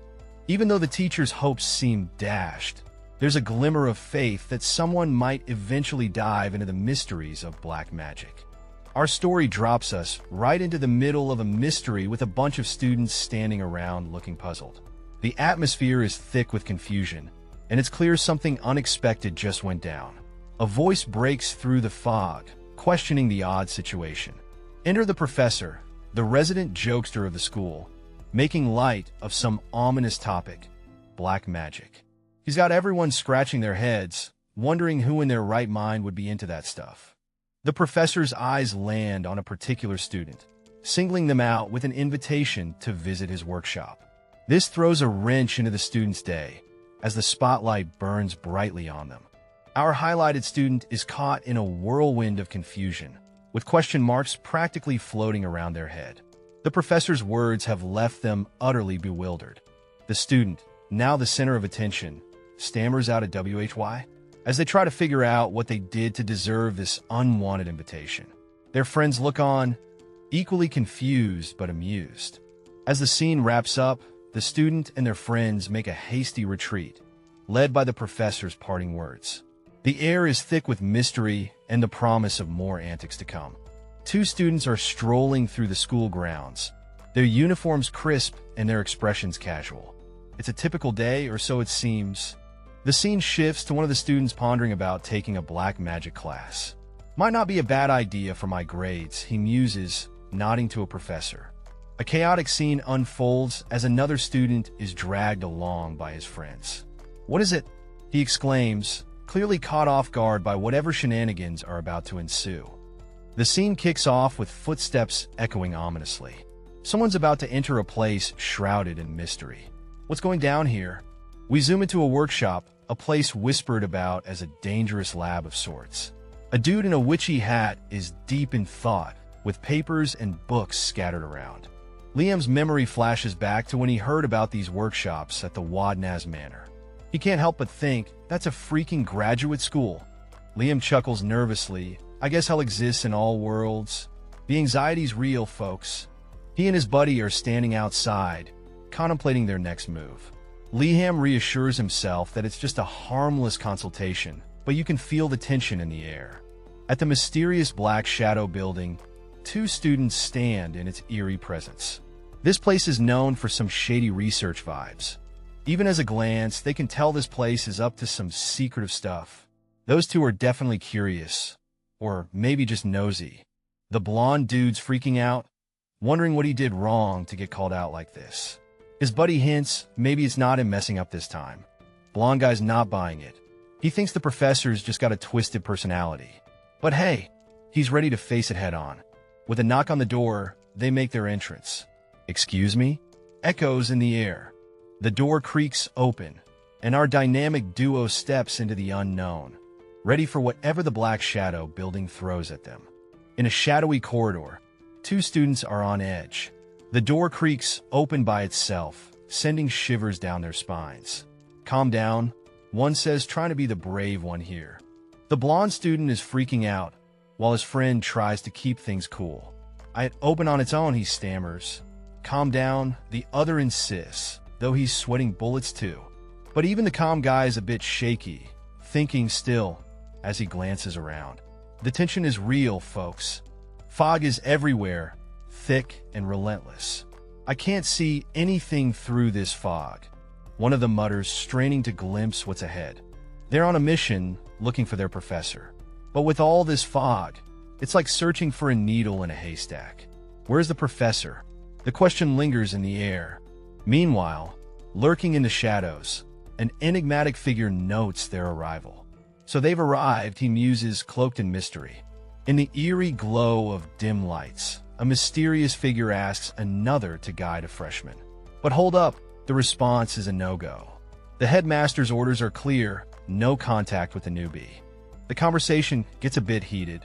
"Are you out of your mind, Professor?" echoes in the room. The tension rises as the figure questions the professor's sanity. Finally, the atmosphere cools down. "Anyway, I understand. You can leave then," says the professor, bringing the chat to a close. The shadowy figure exits, leaving the professor alone with his thoughts and a bunch of books. The scene opens with a mysterious figure sporting intense red eyes, wielding a glowing wand. The air is thick with anticipation, as if something big is about to go down. Magic swirls wildly, catching the attention of two surprised onlookers. Their expressions say it all. Something serious is happening here.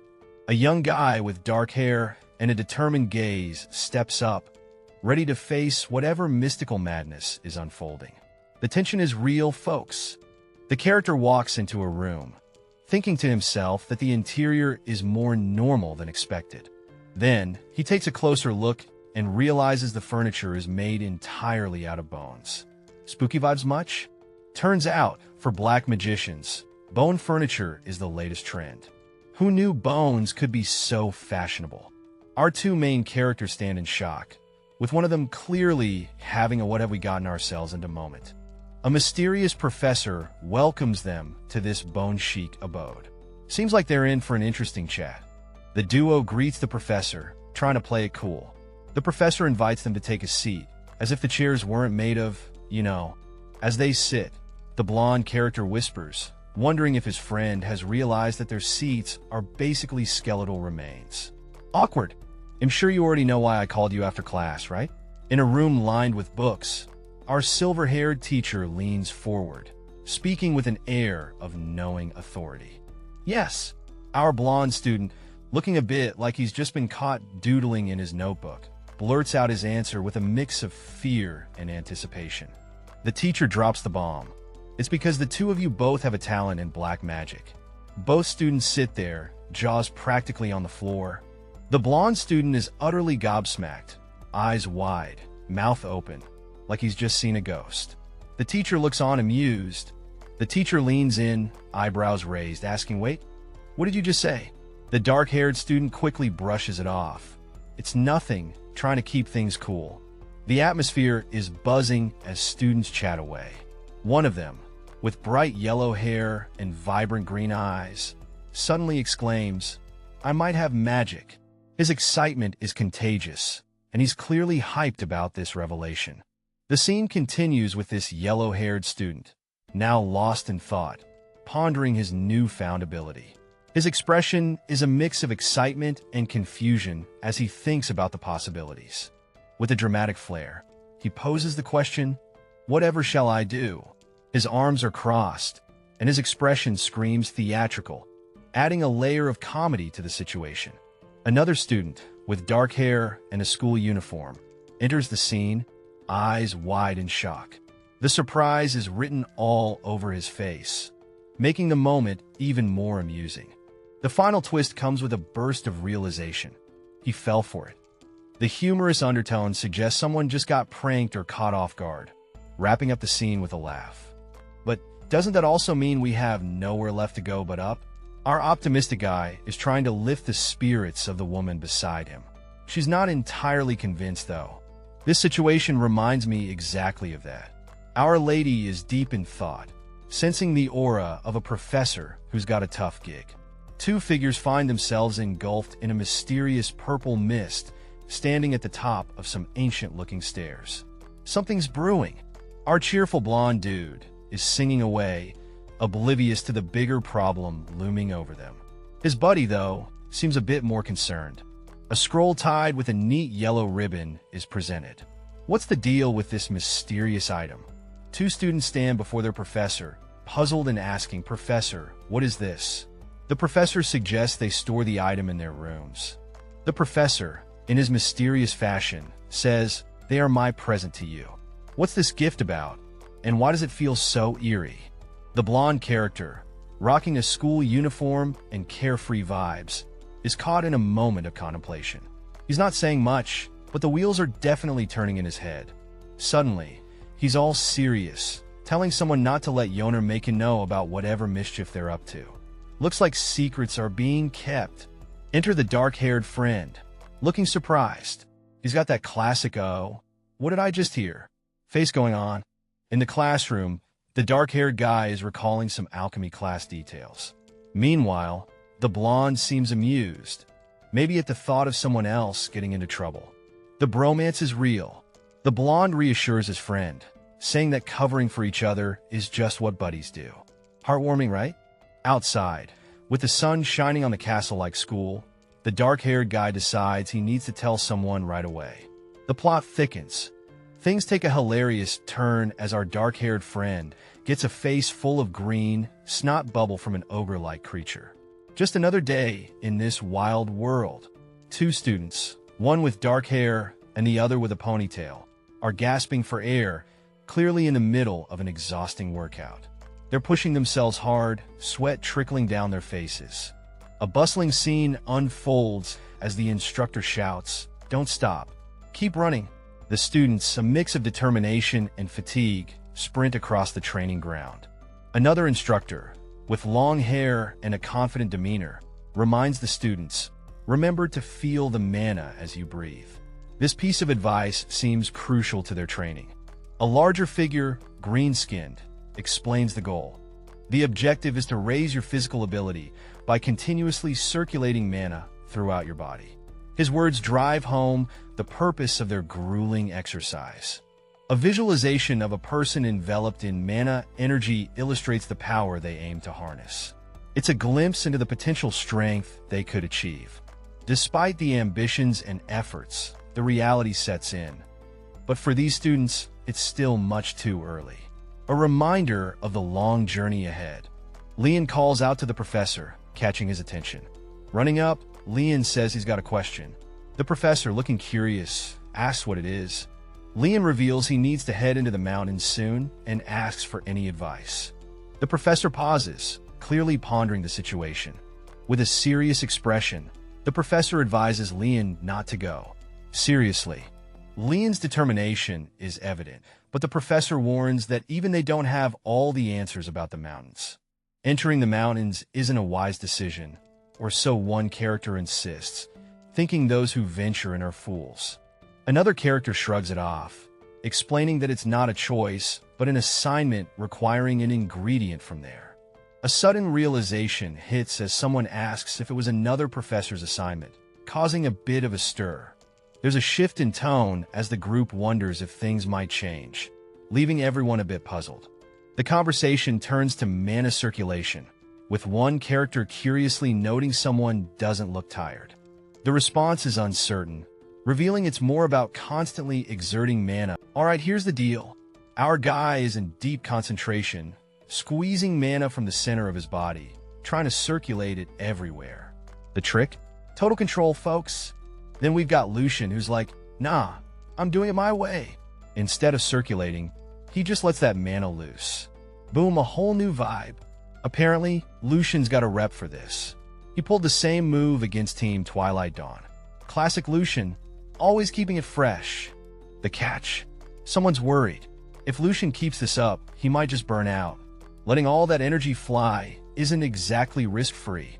Standing over a shimmering, mystical pool, the figure seems deep in thought, pondering over something significant.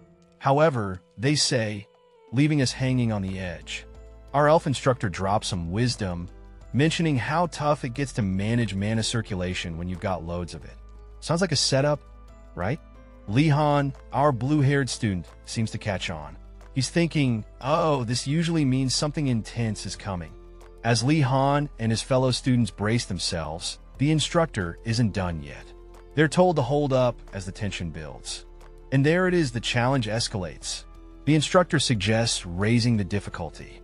You can almost hear the groans. The elf instructor, with a sparkle in their eyes, orders Lehan to run 10 more laps. Talk about a workout. Lehan seems to power up, maybe drawing on some inner strength. Or is it just a shock? He clenches his fists, pondering why professors always seem to crank up the pressure. Classic student dilemma. Always do this.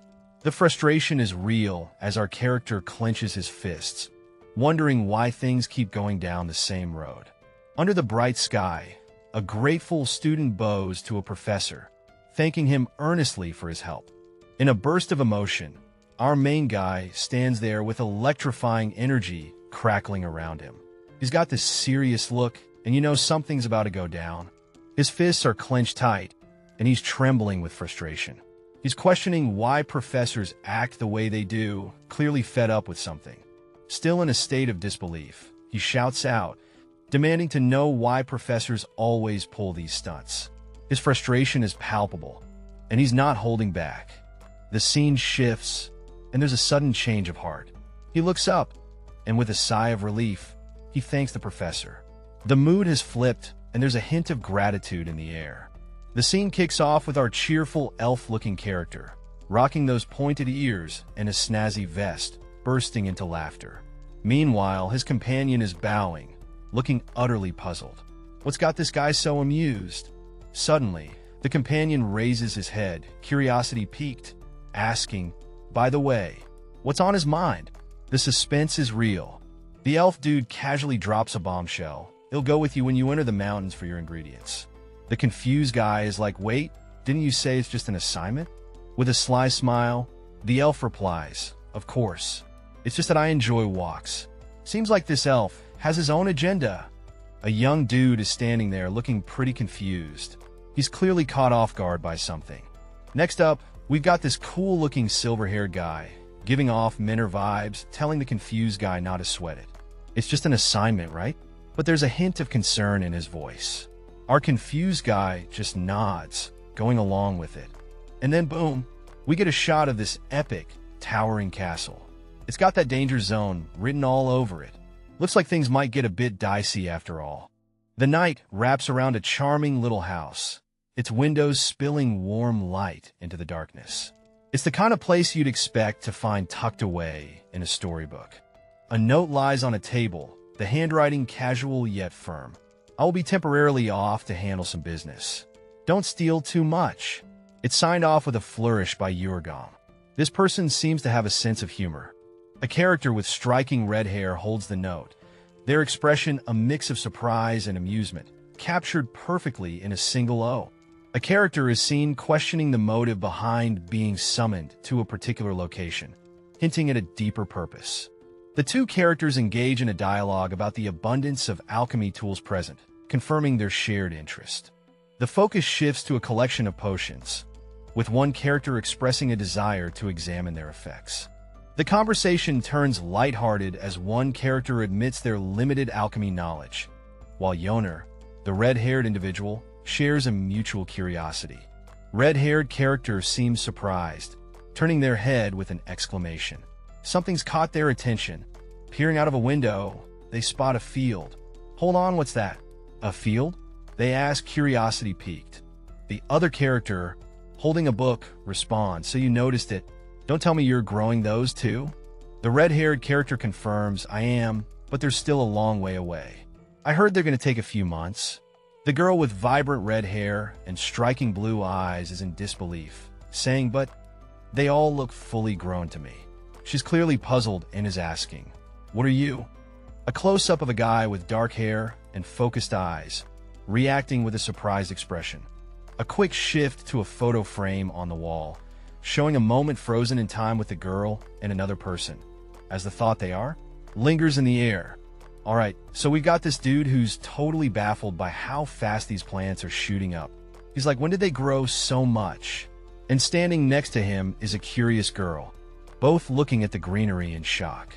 Our guy suddenly has this wide-eyed moment of clarity, and he's all, like he just cracked the code to life. Cut to a mysterious watering can sitting innocently on a bench. Could this be the magical secret behind the plant explosion?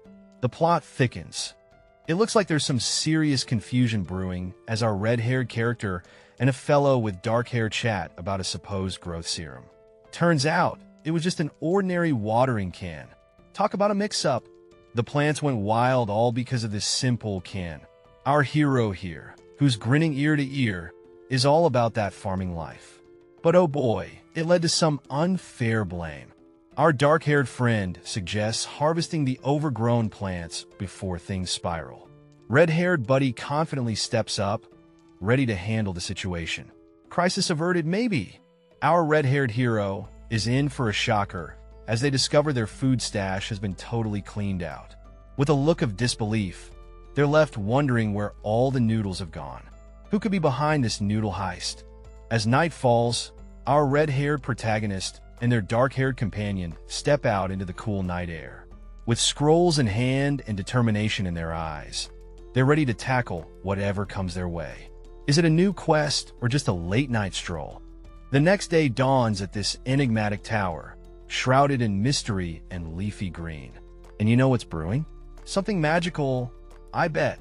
In the cozy, book-filled room, our blue-haired friend sits, confirming with our red-haired buddy that the potion in question is indeed a Contus potion. The vibe? Serious but chill. Scattered papers and petals cover the floor, evidence of a wild night of testing and potion-making. They were so into it, time just slipped away. With a chuckle, the red-haired character points out the downside of their dedication, the lack of sleep. But hey, who needs sleep when you're brewing magic, right? Alright, check it out. There's a whole lineup of mysterious potions just chilling on a shelf. Looks like a potion master's dream, or maybe a nightmare, depending on what these bad boys do. Next thing you know, a mermaid appears. Yep, one of those potions has got some serious transformation juice, and our guy is now part fish, part human. Wild, right? With a sheepish grin, one character apologizes for only figuring out the effects of 2 potions. But hey, even this small discovery is a big deal. Props for diving into the unknown.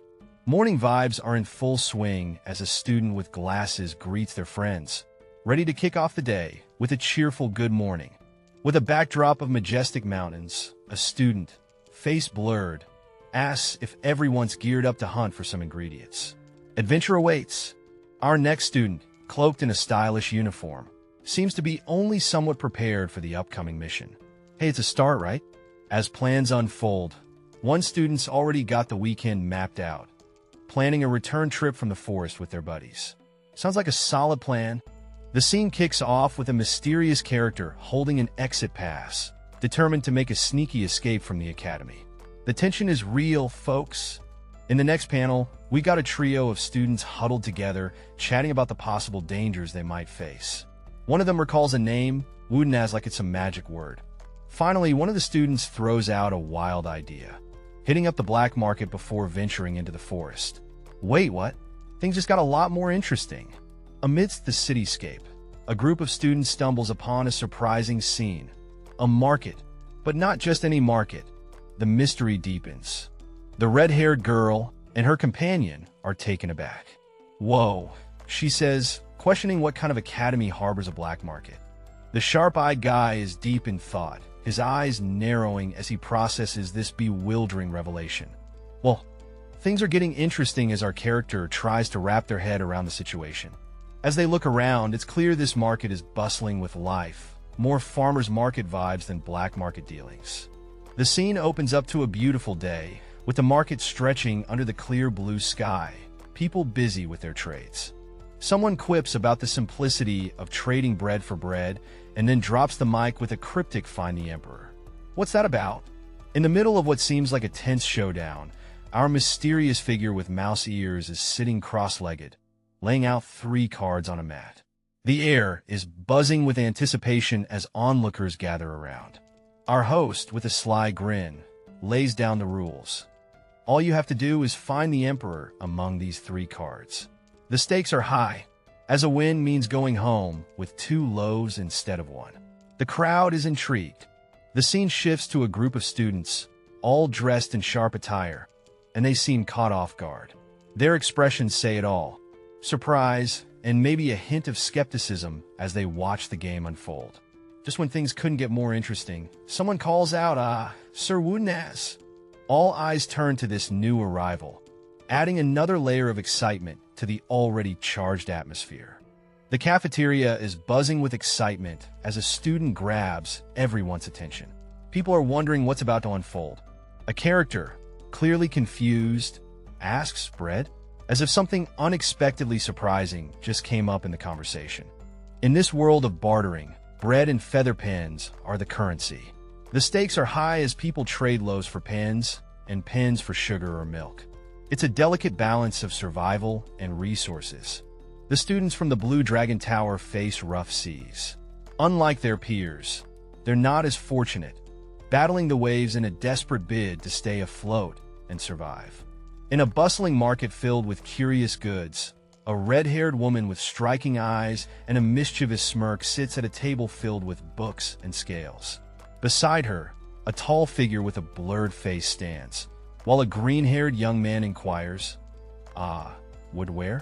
The red-haired woman responds with a confident yes. Of course.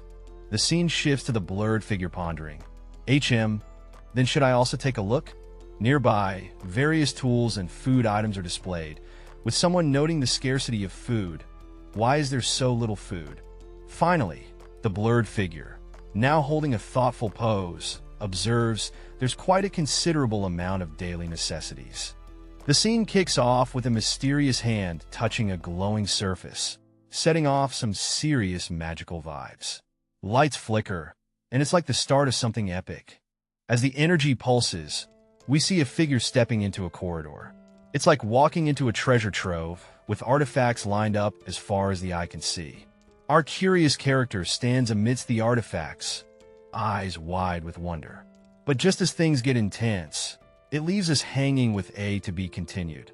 But the thing that surprises me above all else, a hand rests on a table, a glow emanating from underneath, sparking curiosity about what lies beneath.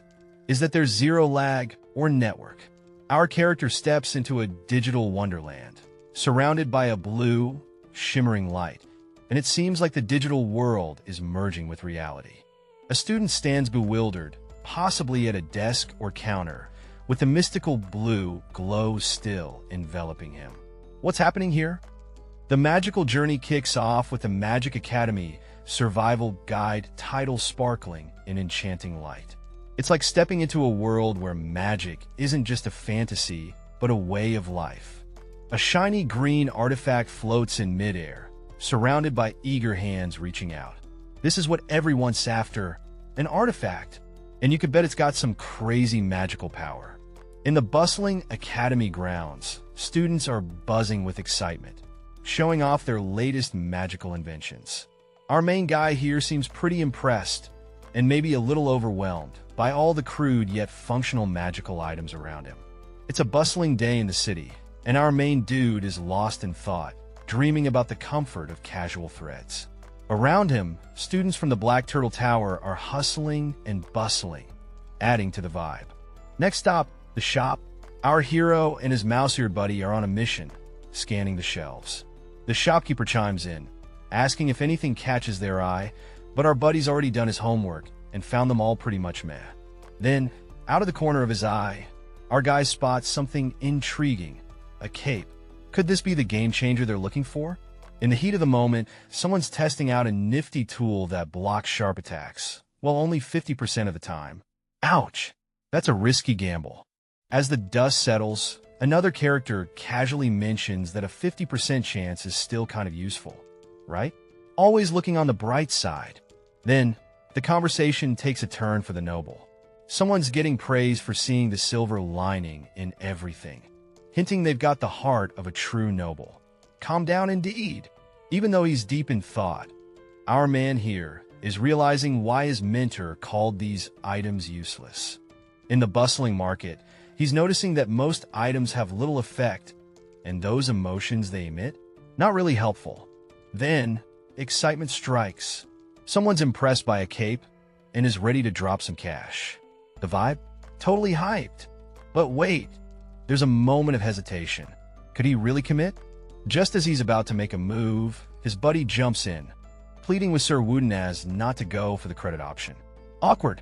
In a lively classroom, a student with green hair offers a potato, jokingly claiming it as a rare find. His friends are amused, while one eagerly thanks him as if it's a golden ticket. With a mischievous smirk, another student clutches the potatoes, thinking to himself how gullible his friends are, holding the spuds like precious gems.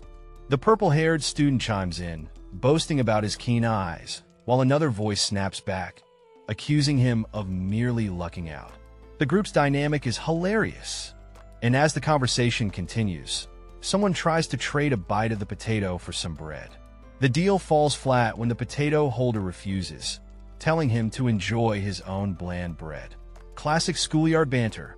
A purple-haired character is sitting on the ground, preparing something with a makeshift setup, surrounded by greenery. Our purple-haired friend is now all smiles, cooking over an open flame with his buddies. The food sizzles and pops. With a confident grin, he announces "Bon appetit" as he prepares to enjoy the fruits of his labor. The scene shifts indoors where the group gathers, excited to taste the delicious-looking treat.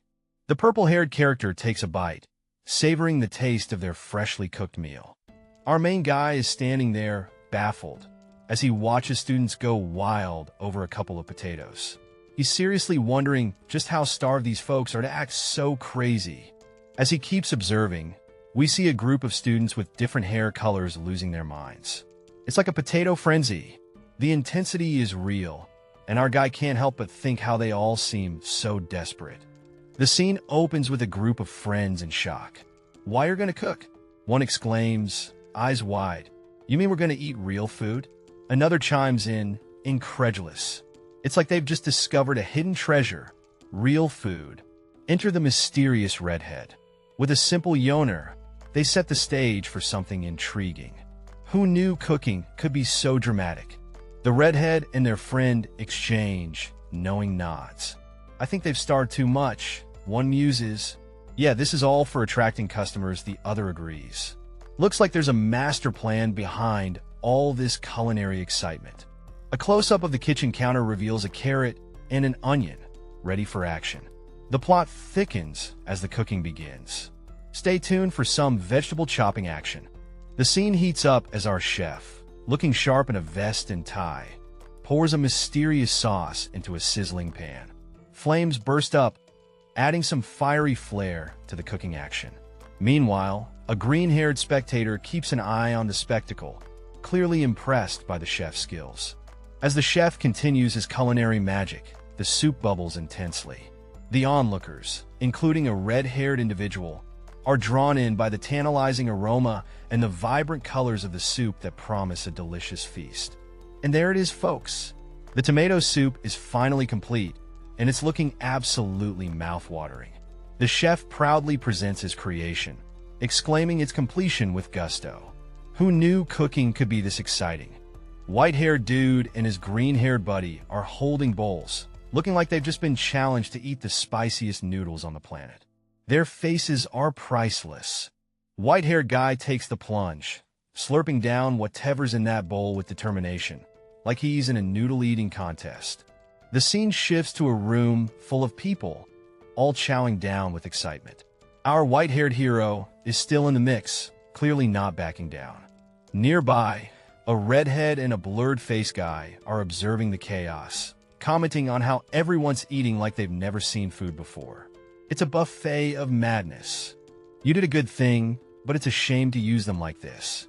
Our mysterious character seems to be in a reflective mood, considering the weight of their actions. But this is the only way to get past the entrance. The scenery shifts to a dense forest, setting an eerie tone as two characters stand amidst the trees, strategizing their next move. If I can buy favor from them with just this, then it was well worth it. Our thoughtful character, now more confident, stands firm with arms crossed, realizing the importance of alliances. There's a dude carrying a massive sack, looking like he's on a mission.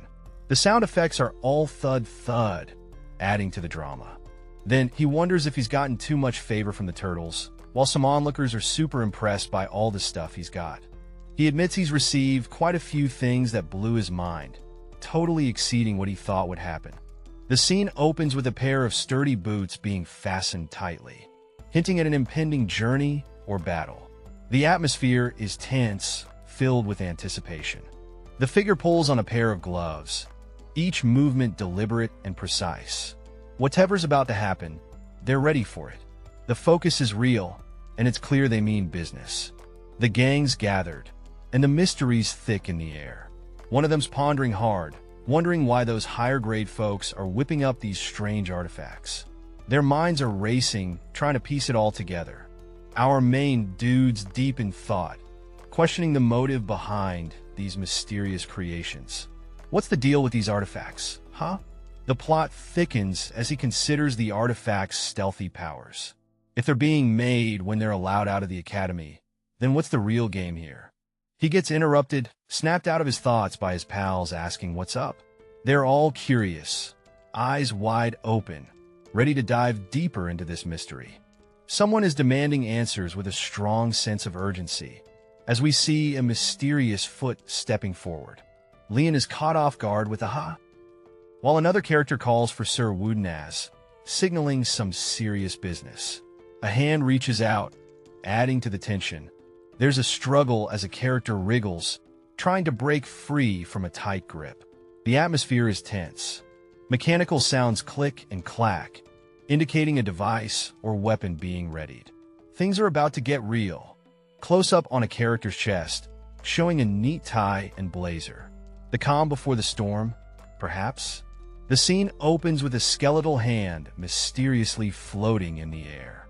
The atmosphere is a mix of curiosity and tension as we see the back of a student's head, staring at this bizarre spectacle. The focus shifts to a surprised red-haired student, her eyes wide in disbelief. She questions if more bones have been added to it, wondering what the other student has been carrying around. The student explains it's just something Professor Mortem gave him. The skeletal hand hovers ominously as the student, appearing a bit puzzled, reflects on the situation. There's an air of uncertainty as he contemplates the peculiar gift. Things take a turn for the strange when the skeletal hand suddenly moves. The student feels something is off, the atmosphere thick with suspense. A quick shift to the student's reaction as the unexpected movement of the skeletal hand leaves him startled. His expression says it all, utter confusion and disbelief. Zooming in, the skeletal hand reaches towards the student's own hand, creating a charged moment as their fingers nearly touch. In a surprising twist, the skeletal hand pinches the student's finger. The sharp pinch adds a dash of unexpected humor to the mystery, leaving everyone in shock. In a whirlwind of energy, we see a mysterious figure reaching out, totally intrigued by the chaos before them. Huh? They wonder, as if they've stumbled upon something unexpected. The atmosphere turns ominous as a dark tendril snakes its way forward. It's unclear what it's after, but the tension is palpable. Finally, the figure from the vortex is revealed. They stand there, holding something unusual with a ribbon. It's a moment of calm after the storm. But what does it mean? This feeling, something's off. Our hero senses a strange vibe, hinting at a mysterious development. Suddenly, he's got a skeletal pal following commands like sit and stand. Creepy, right? A couple of onlookers, including a redhead, are getting all suspicious. What's going on here? Whoa, that's black magic vibes they're sensing. Is this dude controlling the bones? After all that tension, our guy takes a breather. Phew, what a ride. He muses over a quirky gift from Professor Mortem. Why is this thing so sticky? Just then, a red-haired friend calls out, Leon, what's next for our hero? A red-haired character is pondering whether to just toss out some ominous-looking object, as it seems to be causing quite a stir. The word shocked emphasizes the drama. Things get awkward as the red-haired character, now a bit sheepish, retracts their bold suggestion, apologizing profusely as another character seems to tremble with uncertainty. A character with animal-like ears advises caution to a blurred face, warning against dealing with black magicians and implying the object might be dangerous. The animal-eared character looks serious, questioning if the object is too much of an abomination. The tension is palpable. The protagonist silently contemplates, holding on to the mysterious object, unsure of the next step but seemingly deep in thought. Finally, the protagonist expresses gratitude to their friends, acknowledging that their support has helped clear his mind, while the red-haired and animal-eared characters are taken aback by his change of heart. This definitely is weird, right? Our guy's holding a bone, looking all thoughtful and trying to make sense of this strange situation. But hey, he's optimistic, thinking there's got to be a reason behind it all. Now we're introduced to a mysterious dude who's got that I know something you don't vibe. Meanwhile, another character's wondering, why did he hand you a bone like that? And why is it not even whole? The mystery deepens. Alright, plot twist time. The redhead is cracking up, suggesting the guy wants them to find all these scattered bones and put them together. But come on, how's that supposed to help? Quick panel change, and our crew is in thinking mode. They're all like, what just happened? With expressions that scream confusion and curiosity. Back to the bone conundrum. The main guy thinks it sounds ridiculous, but somehow, weirdly enough, it makes sense to him.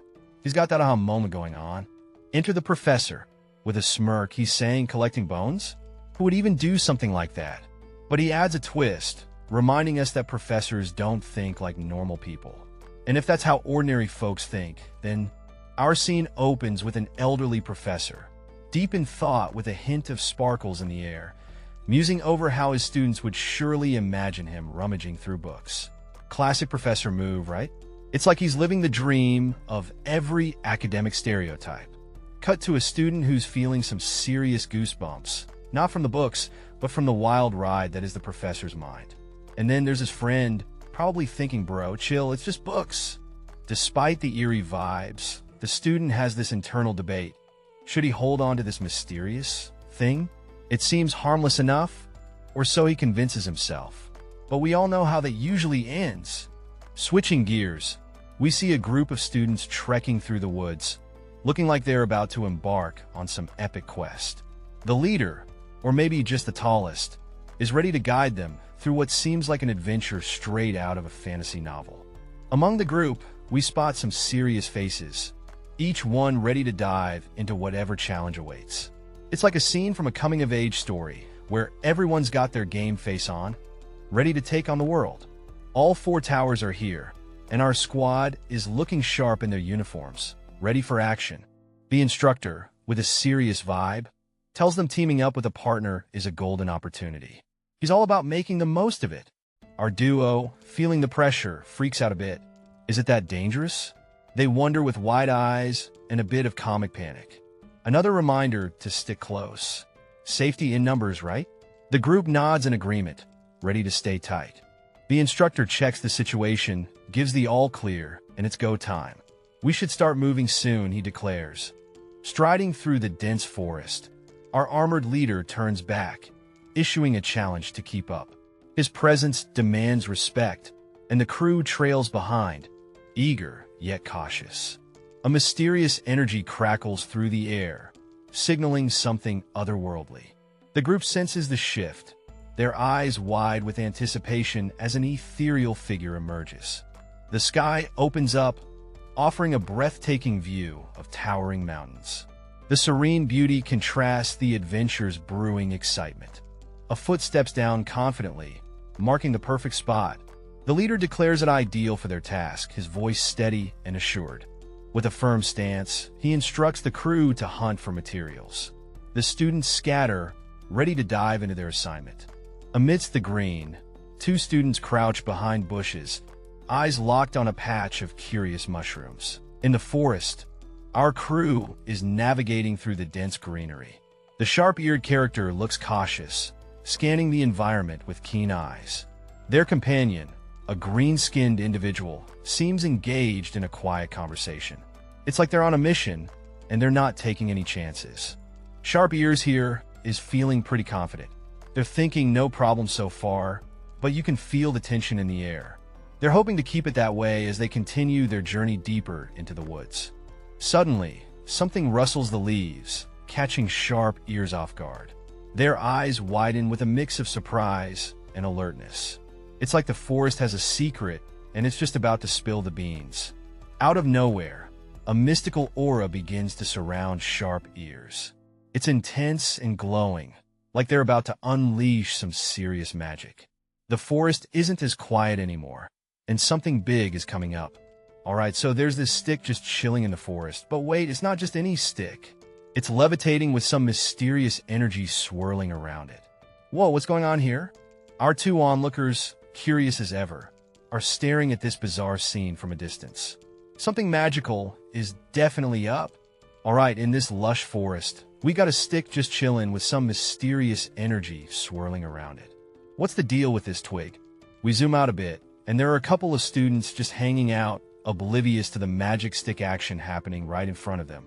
Now, enter our green-haired friend, looking all scholarly and ready to hit the professor with a burning question. Plot twist. The professor's nowhere to be found, and our green-haired student is left scratching their head. Where did the professor vanish to? Close up on our green-haired, elf-like student, looking super puzzled. Something's definitely off here. Our protagonist notices the ground. No footsteps. It's like the professor just poofed into thin air. Suddenly, a look of horror. What's this realization? Don't tell me they've figured out something wild. Guys, the scene unfolds with a bunch of students huddled together, looking all worried. One of them, with striking red hair, is exclaiming about something serious. What's got them all tense? The professor. Enter the green-haired elf, pointing dramatically and shouting, "The professor's gone." Panic mode activated. What? Says another student, eyes wide in disbelief. The tension is thick, like they just discovered their test results.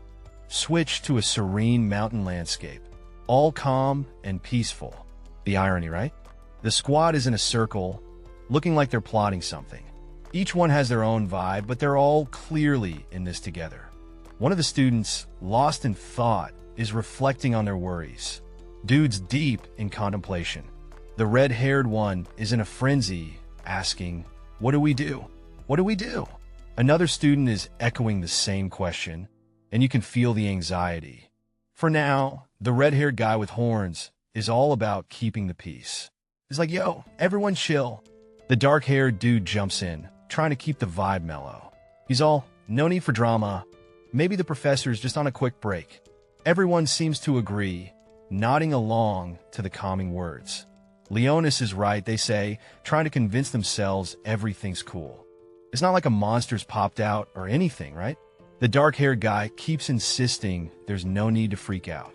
As the night sky looms above, there's this lingering thought, if only we could go back to how things were. Then, under the soft rain, the dark-haired guy stands alone, contemplating the surreal situation.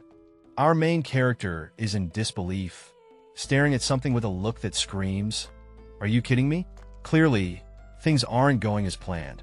Welcome to the Magic Academy Survival Guide, where the art of surviving magical mayhem is just as crucial as mastering spells. We see hands gripping a cup tightly, while outside, the Academy's grand entrance looms under a mystical sky. The atmosphere is both tense and enchanting. A red-haired girl and our protagonist sit together, sipping drinks.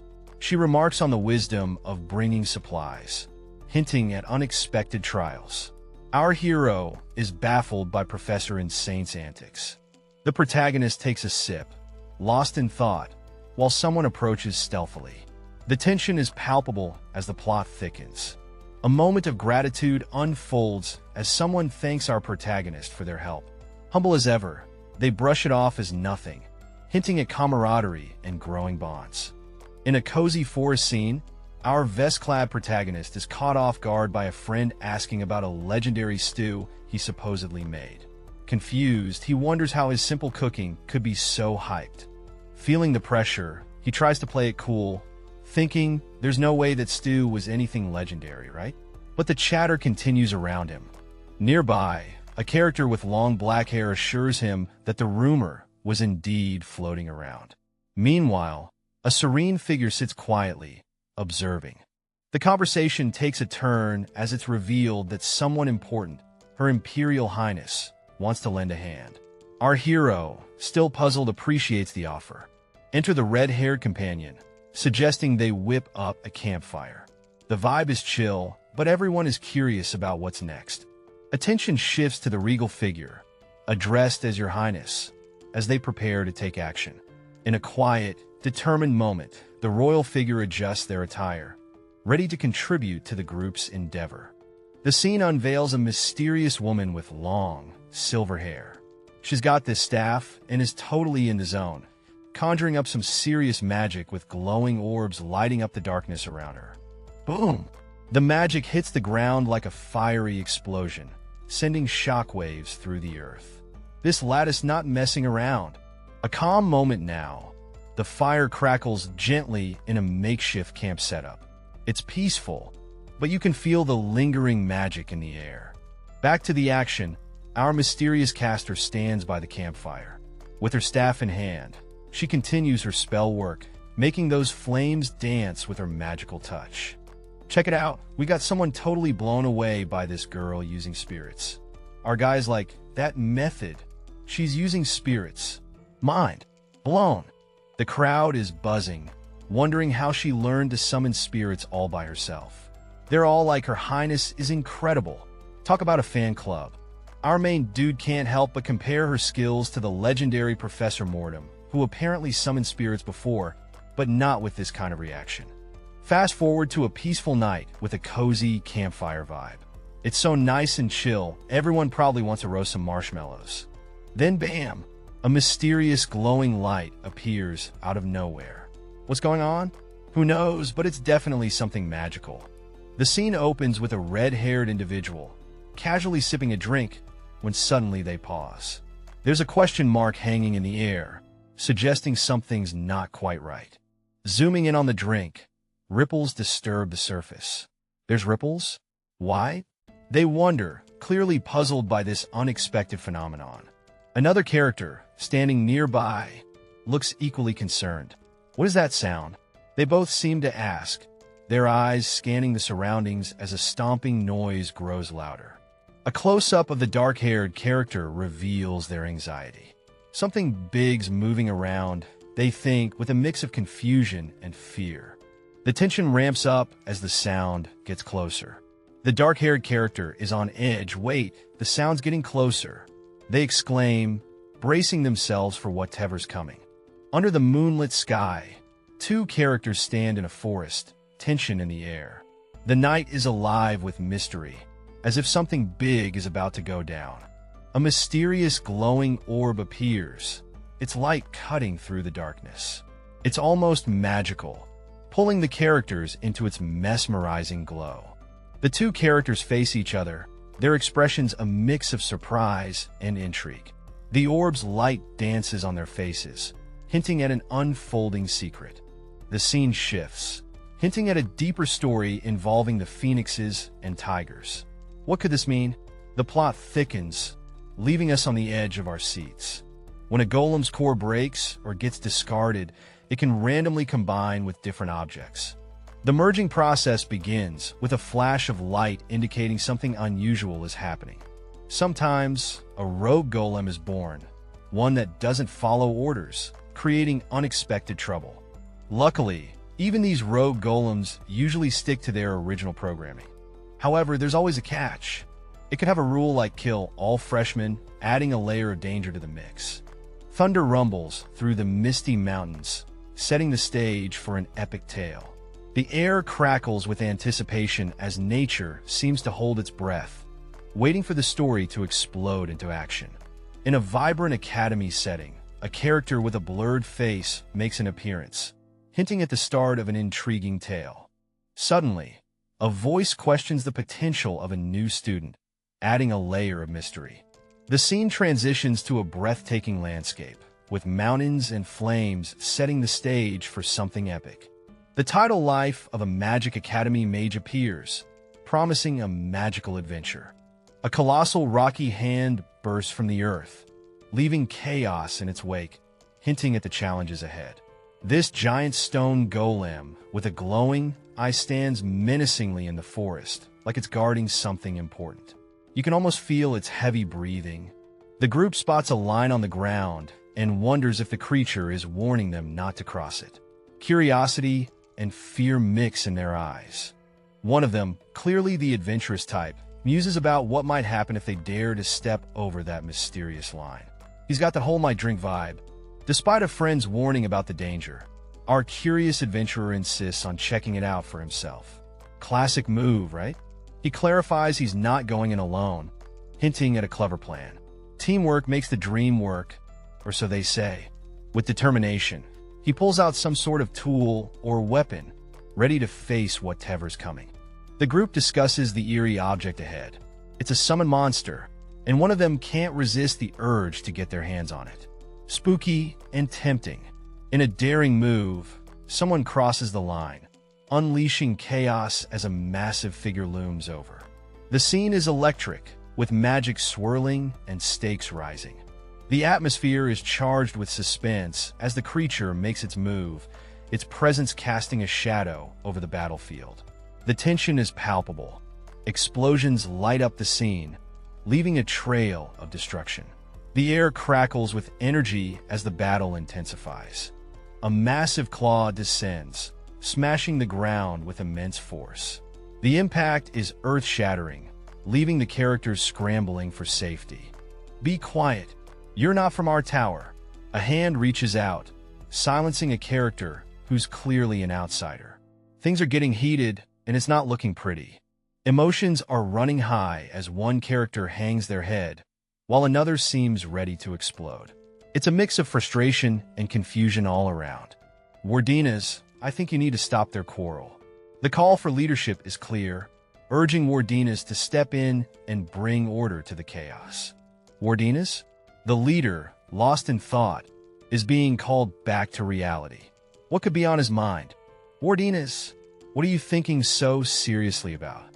The question hangs in the air, pulling Wardinas back to the present. Everyone's waiting for his response. Oh, sorry. Wardinas snaps out of it, offering an apology for his absent-mindedness. It's time to focus on the task at hand. I think I found some hope for our situation. A spark of hope lights up the moment as Wardinas shares his thoughts, shifting the mood. Oh, really? The group is taken aback by this new possibility.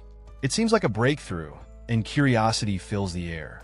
The scene opens with our protagonist stunned, staring at a glowing entity. A moment of realization hits as they utter I think this is my protagonist moment. Cut to a group of friends, their expressions a mix of shock and disbelief, as if they've just witnessed something out of this world. A massive what? Echoes, capturing the sheer surprise of everyone involved.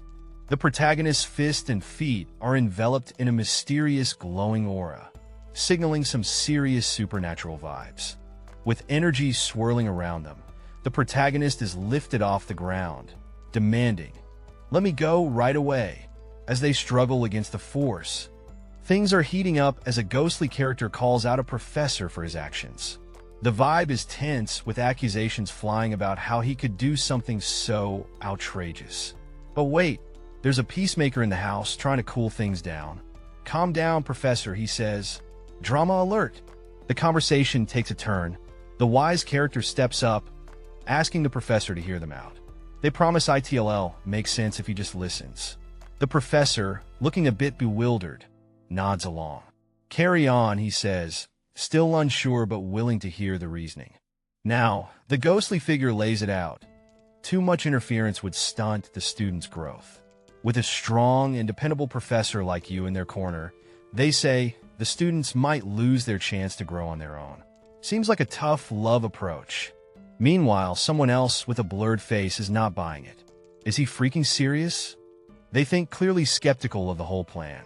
Not everyone's convinced by the ghost's wisdom.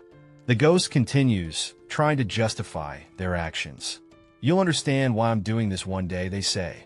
The professor, looking a bit defeated, sighs and agrees, all right. He's still not thrilled, but he's going along with it for now. But wait! The mysterious character with the blurred face throws a curveball. "But what will you do if an unexpected situation occurs?" They ask. Good question. The plot thickens with this twist. Our bearded professor is left scratching his head, literally. He's trying to wrap his mind around the ghost's logic. But the ghost seems unfazed, floating there with a big question mark hanging over their head. The ghost finishes with a mic drop moment. Of course, they'll have to overcome it on their own, right? It's all about self-reliance. But will this plan really work? Only time will tell. The scene kicks off with a floating skull asking a bearded dude if someone would intervene in a situation. The bearded guy looks quite puzzled, like he's just been asked why the sky is blue. Then bam, the elf, looking all chill and confident, is out here catching a magical slap from the skull. The bearded guy stands ready with a hammer, maybe for backup or just for style points. Our elf friend, sporting a smirk, thinks that stepping in might not be necessary unless things get seriously dicey. He's got the glow of someone who's got this under control. Next up, the elf is enveloped in some mystical aura, telling the crew to do as they please. He's vibing like he just walked out of a magical spa. Now, the elf is all smiles, telling the skull that there's joy in watching growth. The skull, not quite buying it, demands some peace and quiet. Looks like someone's not a fan of motivational speeches. Switching gears, the elf casually asks the bearded dude what he's been up to in the forest. The answer? Just some low-key forest business, as if it's no big deal.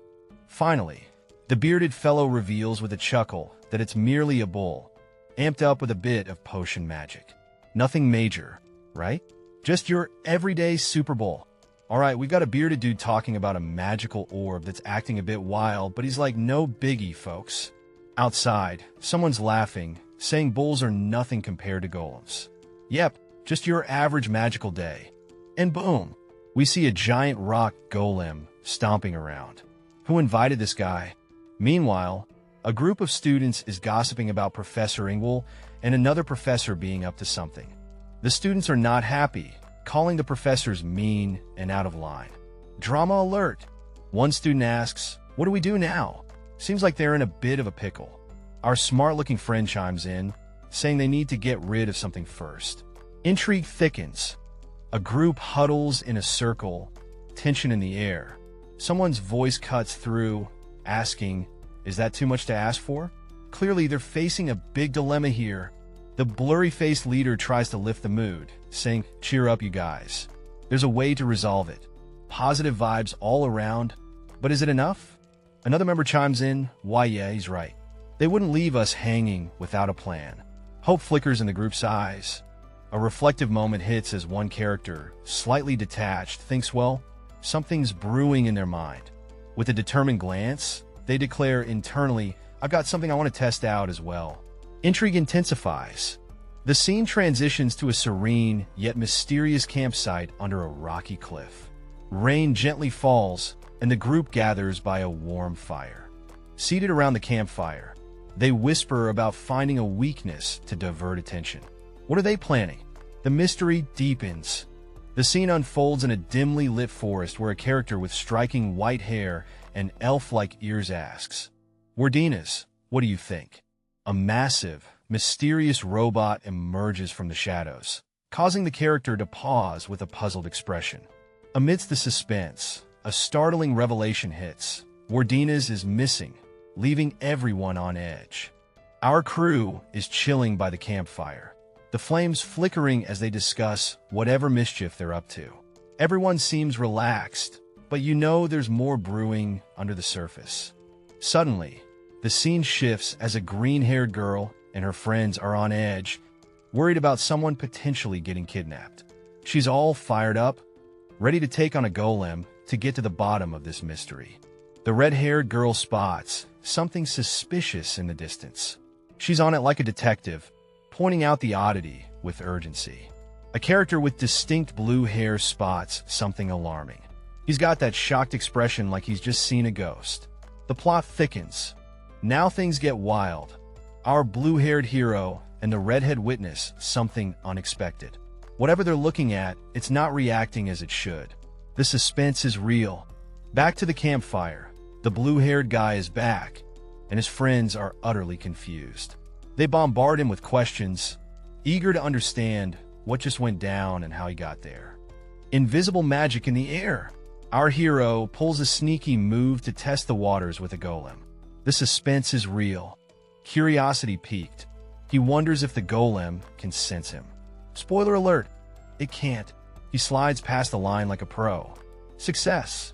The golem's got nothing on him as he crosses over, leaving the stone giant in the dust. Now the golem's got no beef with him. It's like he never existed. Impressed by his stealthy feat, others are in awe. but he coolly explains it's all thanks to an artifact. Turns out it's a gift from the Precinsa Order. What a twist! Talk about connections. In a dimly lit scene, tension runs high as a character nervously stutters, P. The group is clearly on edge, pondering why they're tangled up with such a mysterious place. A red-haired girl jumps in, brushing aside the question. That's not what's important, she insists. It seems like using the Precinsa Order's artifacts is proving to be a real headache. With determination in the air, another character chimes in. That means we need to keep looking for other ways to get out, right? They're in a pickle, but giving up ain't their style. Someone suggests, Wardensa, can you go and ask a professor for help? But our main guy, cool as ever, shoots it down. That probably won't work, he says, hinting at a possible trap. Suddenly, the scene shifts focus to a close-up shot of a nervous gulp. Something's about to go down, folks. Action kicks in as a character swiftly deflects a thrown ball. Well, I guess this proves my instinct is right, he exclaims, showing some quick reflexes. The ball bounces away with a note of mystery. This is a test to see if anyone's footwork can hold. The plot thickens, leaving everyone on the edge of their seats. He's in a bind, shouting out his determination to wrap things up. Our hero's got a serious look on his face, and something big is about to go down. A whirl of energy swirls around, like a storm brewing. The tension is real, and you can feel the electricity in the air. Silhouetted against a bright light, two figures stand poised. The stage is set for an epic showdown, or maybe a narrow escape. Cut to a pair of excited onlookers, one with a shock of white hair, thrilled by the spectacle. Their amazement is palpable, and they're all smiles. A blurred face, surrounded by shadows, keeps the identity hidden, adding to the suspense. Who is this enigmatic character? The iron ball is spiraling out of control, and the connection to it is abruptly cut off. Panic and urgency fill the air. Reflecting on the situation, they remember that golems are animated by the mana from their core. A new strategy is forming in their mind. The determined character grips a staff, thinking, if this doesn't work, he'll try something else. Clearly, they're not giving up without a fight. With a dramatic pose and a burst of energy, the character shouts Arise, unleashing a wave of power. In a cozy room under the stairs, a skeleton sits at a table, looking like it's deep in thought. A ghostly skull hovers nearby, adding to the spooky yet homey vibe. An elf character, worried about student safety, questions if everything will be okay. Serious vibes all around. The ghostly skull reassures the elf with a chilling yet comforting presence, saying there's no need to worry. With a nostalgic vibe, the ghostly skull gives a thumbs up, claiming it was way tougher in the old days. Classic back in my day moment. Alright, so we've got this bearded dude poking fun at an elf, saying those days of yours are literally ancient times, aren't they? Classic banter, right? Now, they're sitting at a table, and there's this floating skull chatting about some intriguing new students. The skull seems pretty confident they'll handle any crisis. The skull drops another bomb. Wardenas is with the students too. The elf seems to know this already, but there's a true, but, moment hanging in the air.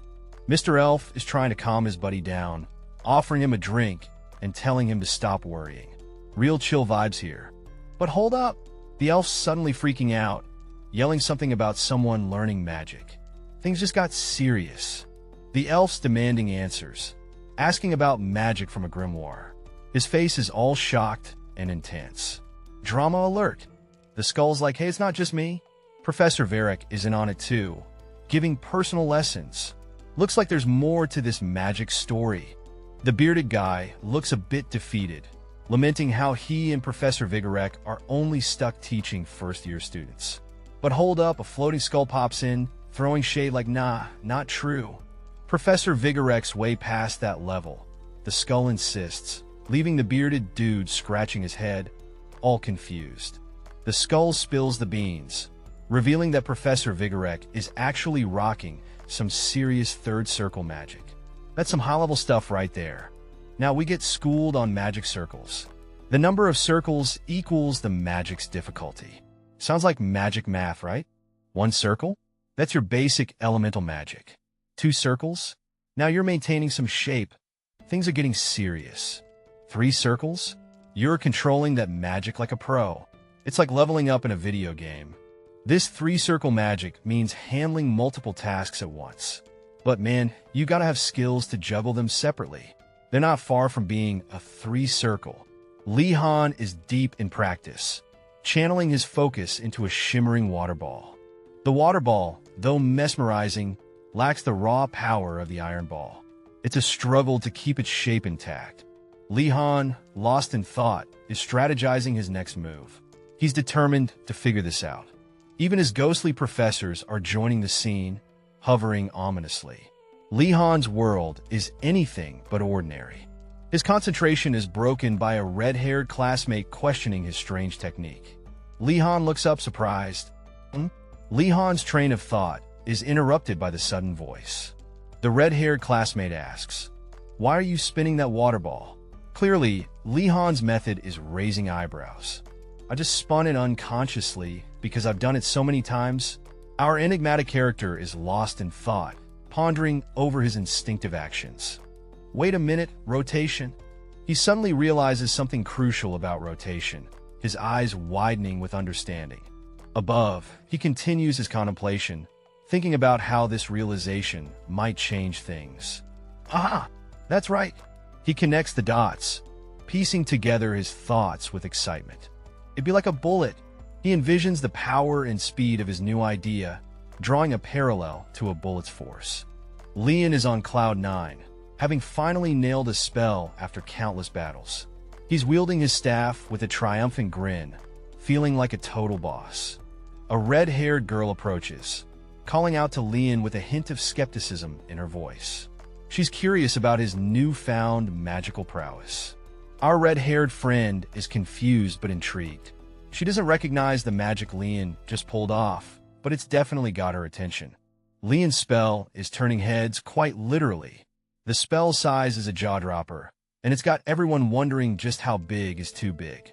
From above, we see the magic is a behemoth, roughly matching the size of a golem.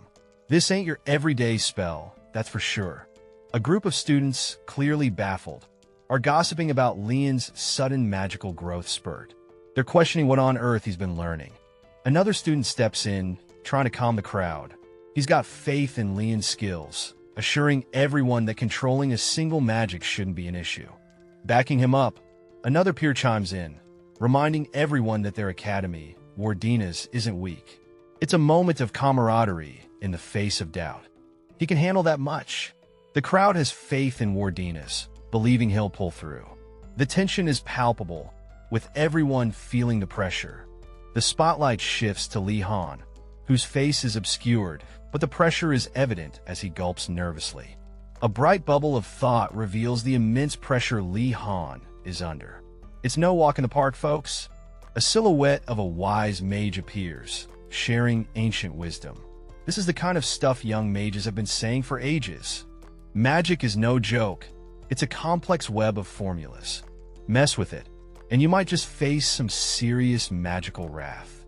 Lee Han's got some next-level skills, bypassing the usual rules and diving into some advanced magic. Freshmen, take notes. Lee Han, with his overflowing mana, is ready to show that he can bend the rules of magic to his will. A serene, mystical scene, as if the magic itself is swirling around, setting the stage for something epic. As Lee Han infuses mana into a water ball, it wobbles and struggles to hold its shape. Time for some magical tweaking. Lee Han's on a roll, increasing the water ball's size. More mana, more power, but the balance is tricky. Amidst a swirling vortex, our hero stands determined, facing the chaotic energy head-on. It became like this, he reflects, hinting at the gravity of the situation. Facing his companions, he assures them with a calm, "It's okay, I can control it." Yet, there's a lingering tension in the air. Inside, the doubt bubbles up. But not for long, he admits to himself, sweat trickling down as he struggles to maintain control. The pressure mounts, weighing heavily on his mind. He knows time is running out, and he can't hold this much longer. Determination kicks in as he resolves, I need to put an end to this quickly. With urgency, he takes swift action. With a fierce shout, "Fly forth!" he unleashes a torrent of energy, propelling himself into the swirling chaos. The scene crescendos in a dazzling display of power as he navigates through the storm, aiming to subdue the chaos. The scene erupts with a dazzling burst of energy swirling around a figure. It's intense and wild, leaving everyone stunned. Energy continues to crackle, intensifying as the figure channels it into a powerful spectacle. It's like a fireworks show on steroids. Amidst the chaos, a group of onlookers stares in shock, their faces a mix of awe and confusion. What just happened? The figure stands confidently as rocks begin to levitate around him. The air is thick with power, and it's clear something epic is unfolding. Two elders are left scratching their heads, baffled by the shattered rocks. They can't believe a mere scratch from water caused such destruction. One character, sweating nervously, is left speechless, struggling to comprehend the magnitude of the situation. Chaos erupts as someone yells "WHOA," and another frantically calls out "Wardinas." Amidst a magical frenzy, a character points out the obvious. Using Wardinas is a big no-no, but it's too late now. Our hero is deep in thought, wondering if their spell was weak or the foe was just strong. Tough call.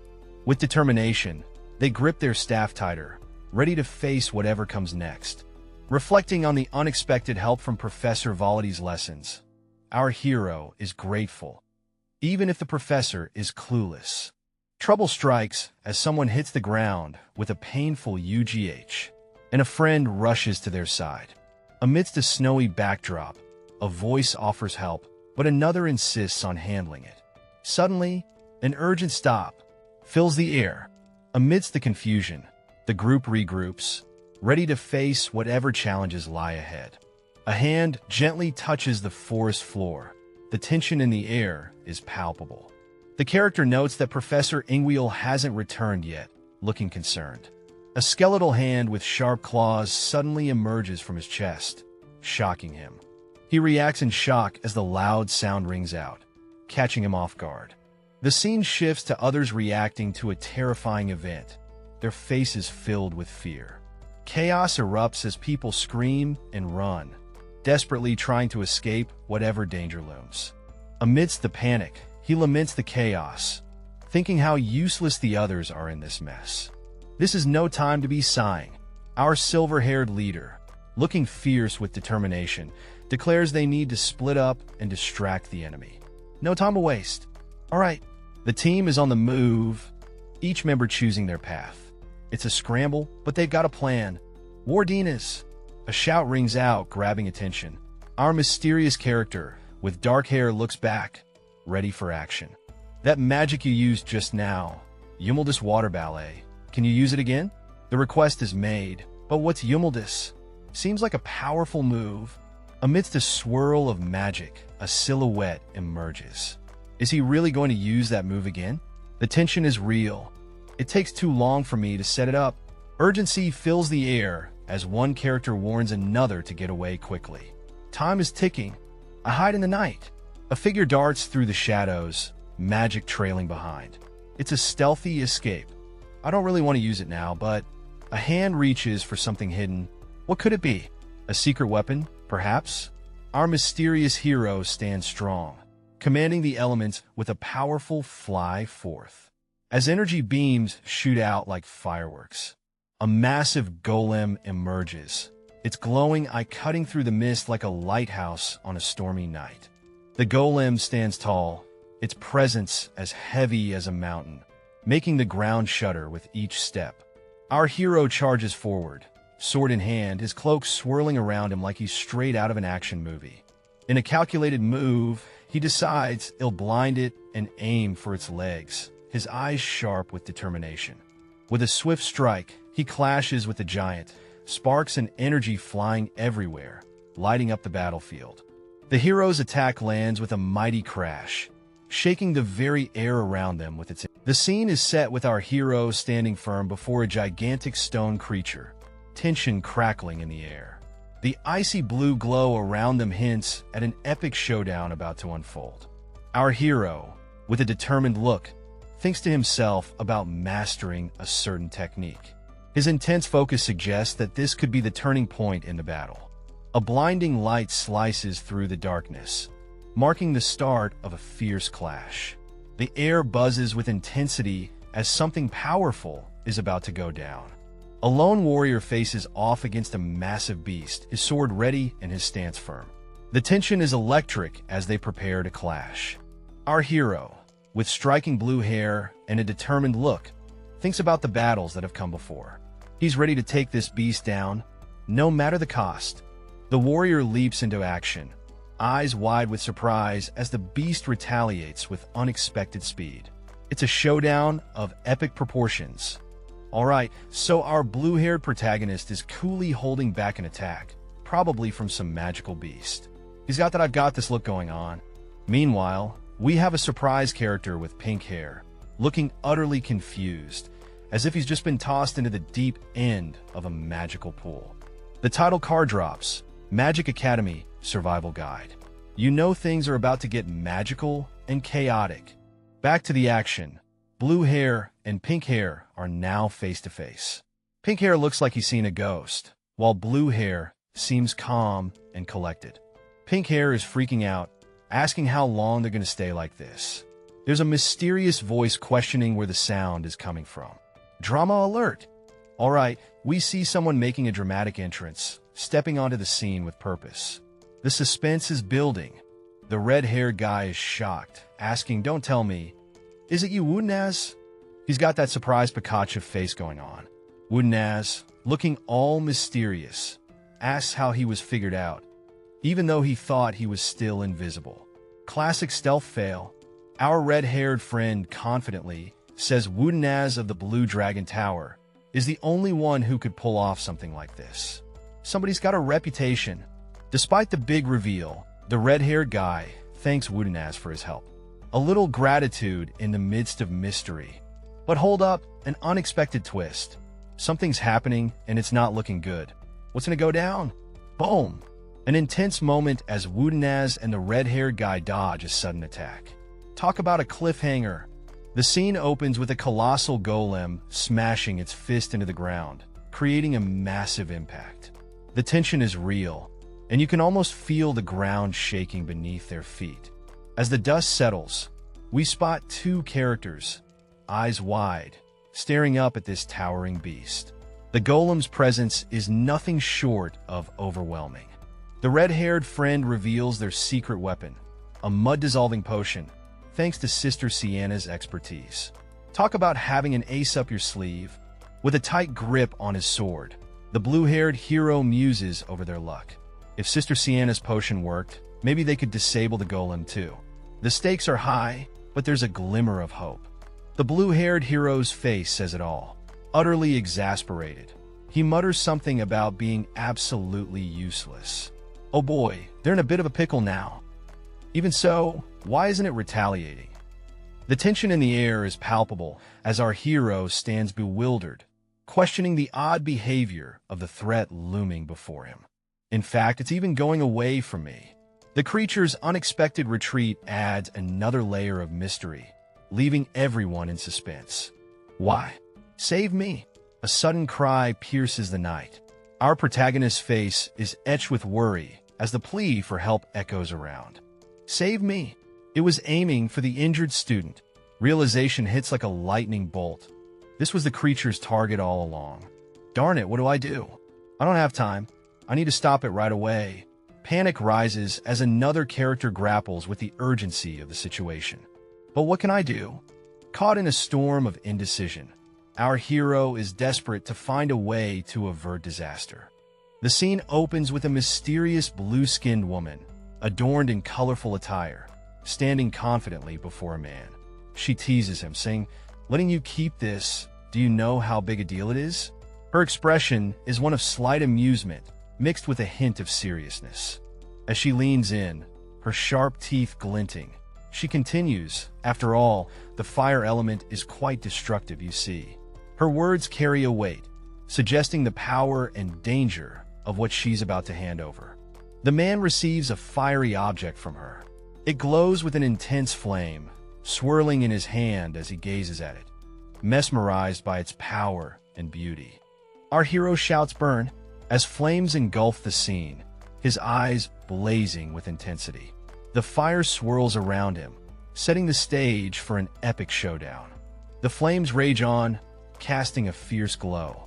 Our hero stands unfazed, his eyes focused and determined, ready to face whatever comes next. An explosion of fire erupts, the sheer force of it shaking the ground. The scene is intense, as if the world itself is caught in this fiery duel. The scene is ablaze with a massive explosion, flames roaring and consuming everything in their path. It's like a fiery beast has been unleashed. The intensity grows as the fire expands, illuminating the entire area with a blinding light. This explosion is no joke. The aftermath shows smoke rising and the ground scorched, a testament to the sheer power of the blast. The air is thick with tension. A glowing orb remains at the center of the chaos, cracked and pulsating with energy. What could this mysterious object be? The scene drops us into chaos as something is violently torn apart, leaving one character wide-eyed and shouting, "Is that possible?" He tore it to pieces. Amidst the destruction, a revelation dawns that clay, without proper preparation, crumbles when baked in fire, contrary to what most believe. One character is in complete awe, clutching a staff, exclaiming disbelief at the incredible aim and skill on display. Realization hits hard as they understand why others from their tower fear this mysterious, powerful figure. A close-up of a mysterious character's lips and fingers. All right, our guy's in shock, holding his face like he just discovered his own superpower. He's thinking, I was this strong? What did he unleash? Next, he's having a flashback moment, thinking about Professor Garcia, who apparently saw him in action in the classroom. A little fairy-like figure pops up, adding a sprinkle of magic to the scene. Back to reality, he's relieved, thinking the situation's under control. But wait, a squad is charging towards him like he's a celebrity. Someone sneaks in and taps him on the shoulder. Oh, what's next? Boom, he's getting swarmed by his classmates. They're all hyped, shouting about how he defeated it. Whatever it is, it must have been epic. One of them's giving him props, saying it's all thanks to him. Our hero's standing there, puzzled with a triple question mark over his head. And then the ultimate twist, he's like, but who are you? Talk about an identity crisis. Amidst the dark forest vibes, our main guy is shouting, "Where's Wooden-ass?" It's a bit of a panic with folks scattered around. Someone's down and it's not looking good. Another character steps in, telling them to stop acting useless and do something. Then, a voice of reason chimes in. Turns out, Wooden-ass already played hero, saving the day for two people. Concern switches to Battery, who's limping around. But Battery's brushing it off like it's just a sprained chill. Two students are having a chat. One asks, Artek, right? Could you help smooth things out? The response is a laid-back sure. Looks like they're plotting something or just trying to keep the peace. Cut to a cozy camp scene. A few folks are gathered around, some sitting and one standing with a box. It's like a magical camping trip with a hint of mystery in the air. Back to the conversation. A blonde student asks if anyone's missing. Nope, no one's missing. They've got it all under control with a head count. Another student with red hair mentions there's a lot of students from the Tiger Tower. She reassures that the Phoenix Tower students are top-notch at first aid. Redhead continues, praising Sister Sienna for her mad skills at healing. Apparently, she whipped up some potions that are the bomb for pain relief. The blue-haired guy is deep in thought, questioning if someone as amazing as Sister Sienna did something to him. Seems like there's more to uncover about her powers. Leon of House Wooden-ass is deep in thought, pondering over a problem. The atmosphere is tense, as if something big is about to happen. The focus shifts to a mysterious character with white hair, carrying a box loaded with what looks like magic potions. This character seems to have a significant role in what's about to unfold. Surprise hits as the potions are revealed to be mana potions. Leon's eyes widen, clearly not expecting this turn of events.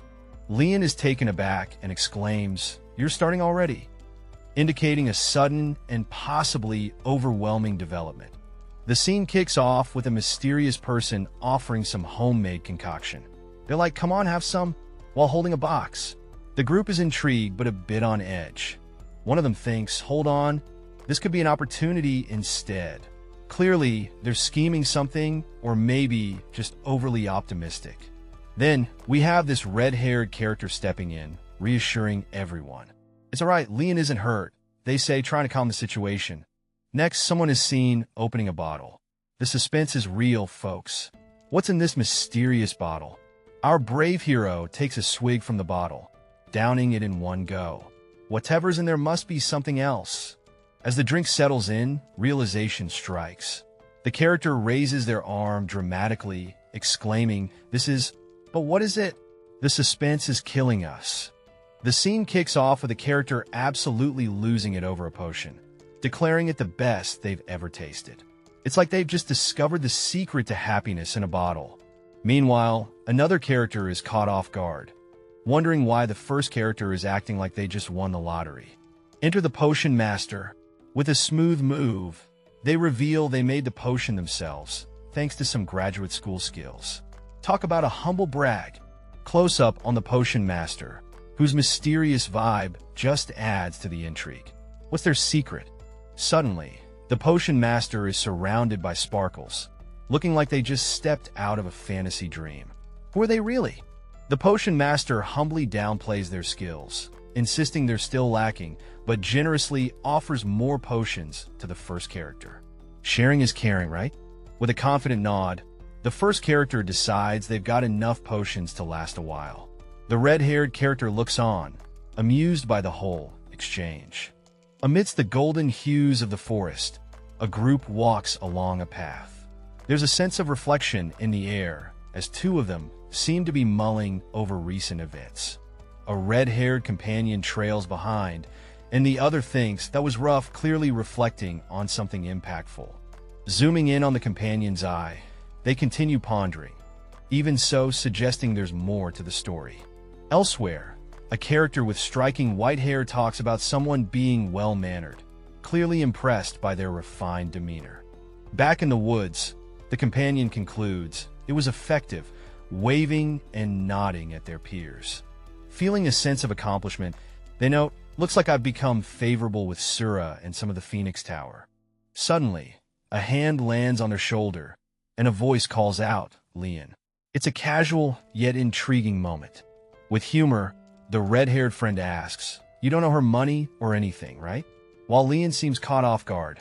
What are you talking about? Alright, the vibe is set with a picturesque view of the mountain as someone suggests, let's go down the mountain now. A group of 6 friends stands together, ready to descend. They look like they're on a mission, possibly after some intense adventuring. One of the guys spots something. Over there, he says, shading his eyes from the sun as he peers into the distance. Enter the dynamic duo. A short, bearded guy and a tall, serious-looking fellow appear on the scene. Seems like they're here for a reunion. The tall one rushes over, clearly relieved. They're finally back. Everyone, are you all right? He asks, full of concern. The students with blurred faces look up and address someone important. Professor, they say, hinting at a deeper story unfolding. Whoa, drama alert! A fiery confrontation erupts as someone gets called out with a blazing "you're only back now." The tension is thicker than a bowl of oatmeal. The scene shifts to a rather intense lecture. A sharp-eyed professor with long hair and pointy ears is laying down some serious wisdom. He's all about turning the tables and showing who's boss.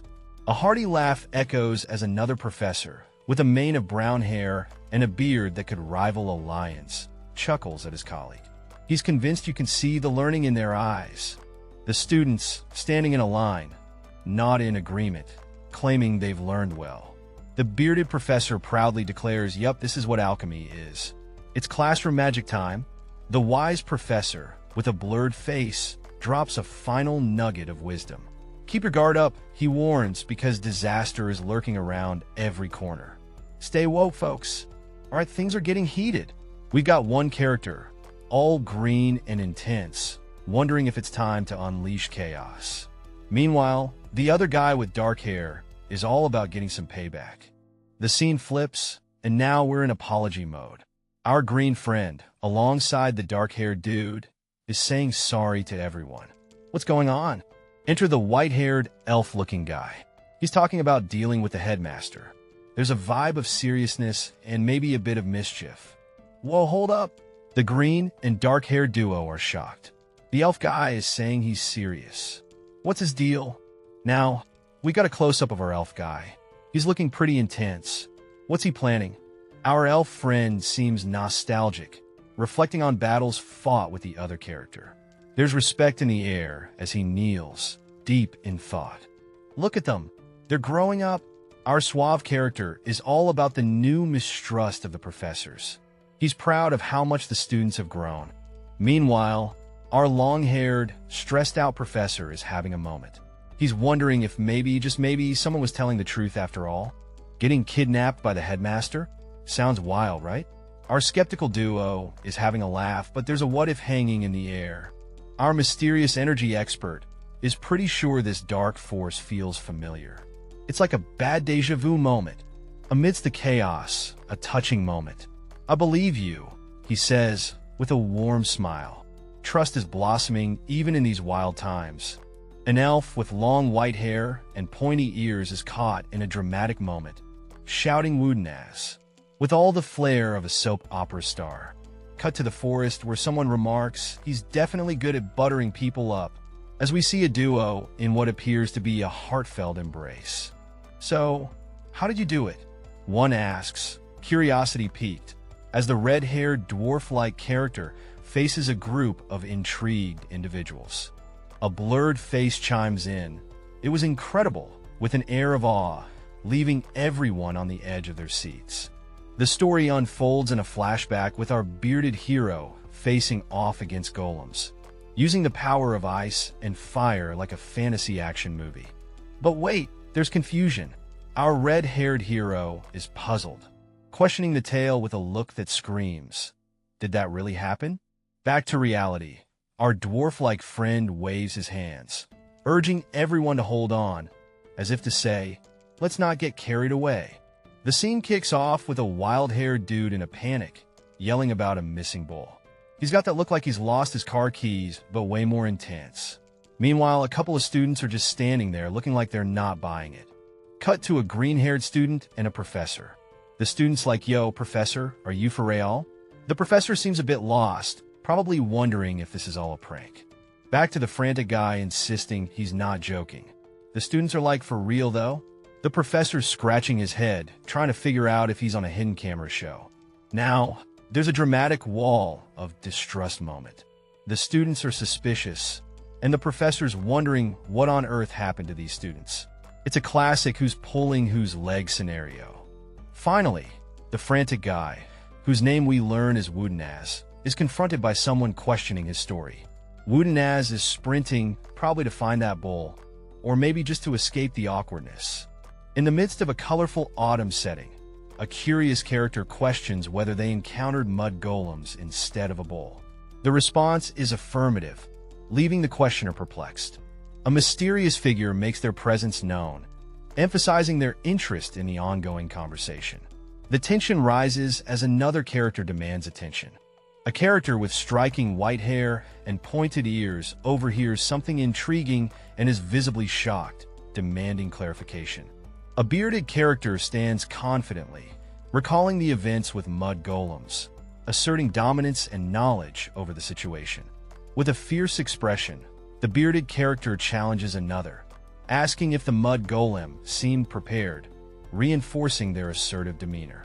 The scene is set in a sun-drenched forest with a tall, intimidating figure glaring down at a red-bearded man. You can almost hear the leaves rustling as the tension builds. The bearded guy's attention shifts as he notices a group of people approaching in the distance. Seems like something's about to go down. Suddenly, the mood darkens as a mysterious figure suggests they continue this conversation. The bearded man looks startled, and who wouldn't be? But hold up! Before things get too wild, the young man jumps in, saying, for now, let's calm down. Talk about a mood breaker. Check out this epic castle under a dreamy sunset, setting the stage for our story. Inside, it's study central with books and scrolls scattered around, a classic brain workout session. Our two heroes are deep in the grind, but one of them is feeling the heat, cursing under his breath. He's all, "I know this stuff," while the other guy retorts, "I got the first part." It's study drama at its finest. More banter and frustration as they try to crack the code of their studies, with the castle looming in the background. At Leon's unmanned shop, a basket filled with apple-flavored candy, apricot jam cookies, and sweetened cool gray tea is up for grabs. The prices are displayed on credit sheets, and the shop has a surprisingly lively vibe. A trio of students excitedly shout purchase as they eye the delicious offerings. The credit sheets are getting a workout as they rush to grab their favorite treats. Leon's unmanned shop seems to be a hit, despite his initial laziness in setting it up. It's working out way better than expected, with the students happily indulging in their sweet cravings. A student casually munches on candy, asking if the assignment is tough for the others. The vibe is chill, like they're just hanging out and enjoying the moment. Another student, chuckling to himself, compares the current task to dessert after the alchemy assignment, clearly feeling confident and relaxed. The room fills with laughter as one of the students animatedly describes a giant golem appearing in the forest, making the tale sound like a grand adventure. A girl laughs, joking that one might think he slew a dragon. She feels a little bad for the exaggeration, but decides to let him have his moment. A boy with a serious expression walks by, catching the attention of the girl. The lighthearted mood shifts slightly as he enters the scene. They all think they want to experience what we did. Leon is deep in thought, pondering some intense memories while sporting his school uniform and carrying a bag. The atmosphere hints at past events that were anything but ordinary. "Leon, what are you looking at? Focus." A fellow student with vibrant red hair snaps Leon back to reality. Clearly, daydreaming isn't on the curriculum today. Suddenly, attention shifts to a bubbling cauldron. The liquid inside is swirling with mysterious blue hues, adding a dash of suspense to the classroom vibes. The focus is now on the alchemy assignment pot. Students are diligently working on their tasks, surrounded by the magical mist emanating from their concoctions. The classroom buzzes with arcane energy. But wait, something's off. The pot's green fumes are getting more intense. Leon's friend expresses concern, and the tension rises as the air fills with mystical chaos. And boom! The pot erupts with a powerful blast, sending a shockwave through the classroom. Students are caught off guard, with Leon narrowly avoiding disaster. Talk about an explosive lesson. Alright, so we've got these students in a bit of a pickle. One of them, with fiery red hair, is suggesting they need to figure things out on their own. The rest? Well, they're not too thrilled about that idea. Moving on, we've got some serious tension in the room. The redhead is seated, facing two other students who seem to be at a loss for words, or maybe just gasping in disbelief. Meanwhile, in the library, another duo is expressing their doubts. One is saying, "No way, no," while the blurred character seems to agree silently. Back to the main group, and they're totally freaking out. Is it real? They expect us to solve this without help? Are you kidding? Yeah, panic mode activated. Now, Redhead and a friend are walking away, both feeling the pressure. "That's too hard," one exclaims. "Ah!" echoes the sentiment. The Redhead's companion, though, tries to keep it together. "This isn't the time to be mad," he says with a determined look. "We need to complete this assignment even if we have to beat up the professor." Talk about dedication. Yonier, with a curious look, is staring at a recipe book. He and his friend are figuring out what's wrong with the ingredients. Yonier says, "What do you think, Yonio?" And his friend replies, "I think one of these ingredients isn't right." A serious vibe fills the room as Yonier contemplates, it must be a trap. He seems deep in thought, trying to consider all possibilities. The mystery deepens as Yonier discusses with a girl with vibrant red hair. The issue is he starts leaving everyone hanging in suspense. Yonier continues, "We won't have enough ingredients if we try all possible combinations." Both of them are standing over a table filled with various items, looking worried. Yonier's friend offers help, saying, "I'll buy you some time." But Yonir is firm. "We don't have the time for that. I need to make my move to get out of the school tomorrow." Yonir, looking intense and ready for action, is determined to leave the school by tomorrow. The scene is tense as he gears up for whatever's next. The scene kicks off with our main guy, who's looking sharp and ready to lead, calling everyone to stop and gather around him. The crowd is confused, with a couple of them wondering if someone named Lee Han is involved.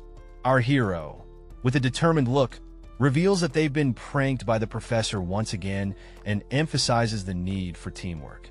He urges everyone to gather their ingredients so they can figure out the correct recipe together.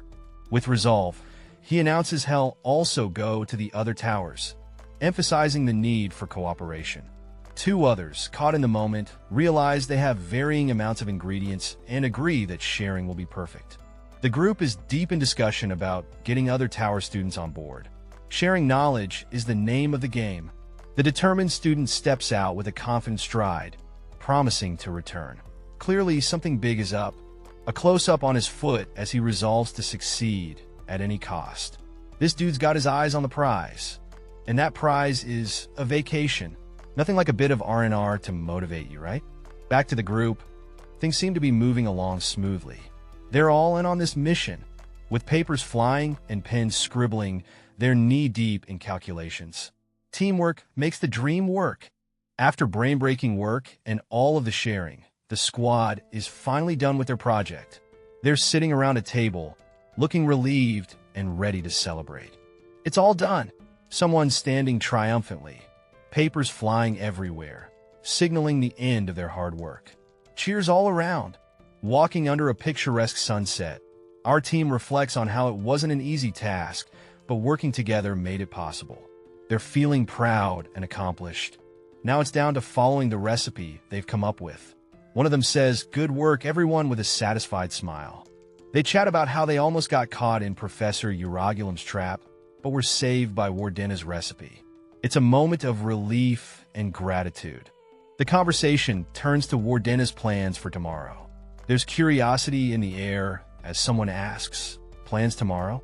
So, there's this guy with blue hair who seems a bit out of the loop. He's like, "Oh, I guess you guys don't know since you're in a different tower." Then, another dude chimes in, spilling the tea that Wardena's is going out tomorrow with a pass. Right? He says like it's the juiciest gossip of the year. The group is gathered, chatting in the open, looking all serious and mysterious in their cloaks. The blue-haired guy and the other dude are the center of attention. Suddenly, 3 students are losing their minds. "Going out!" They shout, eyes wide open in disbelief. The drama is real, folks. "Huh?" The blue-haired student casually points out, "I guess you guys don't know since you're in a different tower." Intriguing, right? The scene shifts as the blue-haired character spills the beans. Wardena's is going out tomorrow with a pass. The group listens intently, their curiosity piqued. They gather in a circle, the air buzzing with excitement and whispers about this mysterious pass. Suddenly, the crowd reacts with shock. "Going out?" They exclaim, eyes wide with disbelief.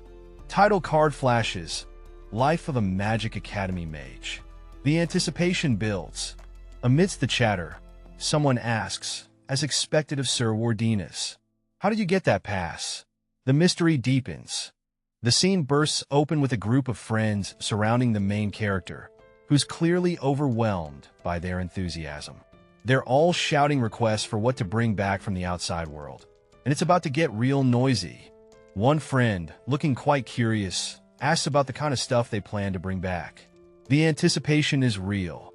Another friend jumps in, declaring their love for food, especially the small and sweet kind. Seems like they're all about the snacks. Next up, someone swings in, literally asking about clothes. They want something sturdy and comfortable. Practicality at its finest. And then, the intellectual of the group dramatically requests books and stationery, specifically quill pens. The others can't help but react with a loud, "What?" But hold on, there's some doubt in the air.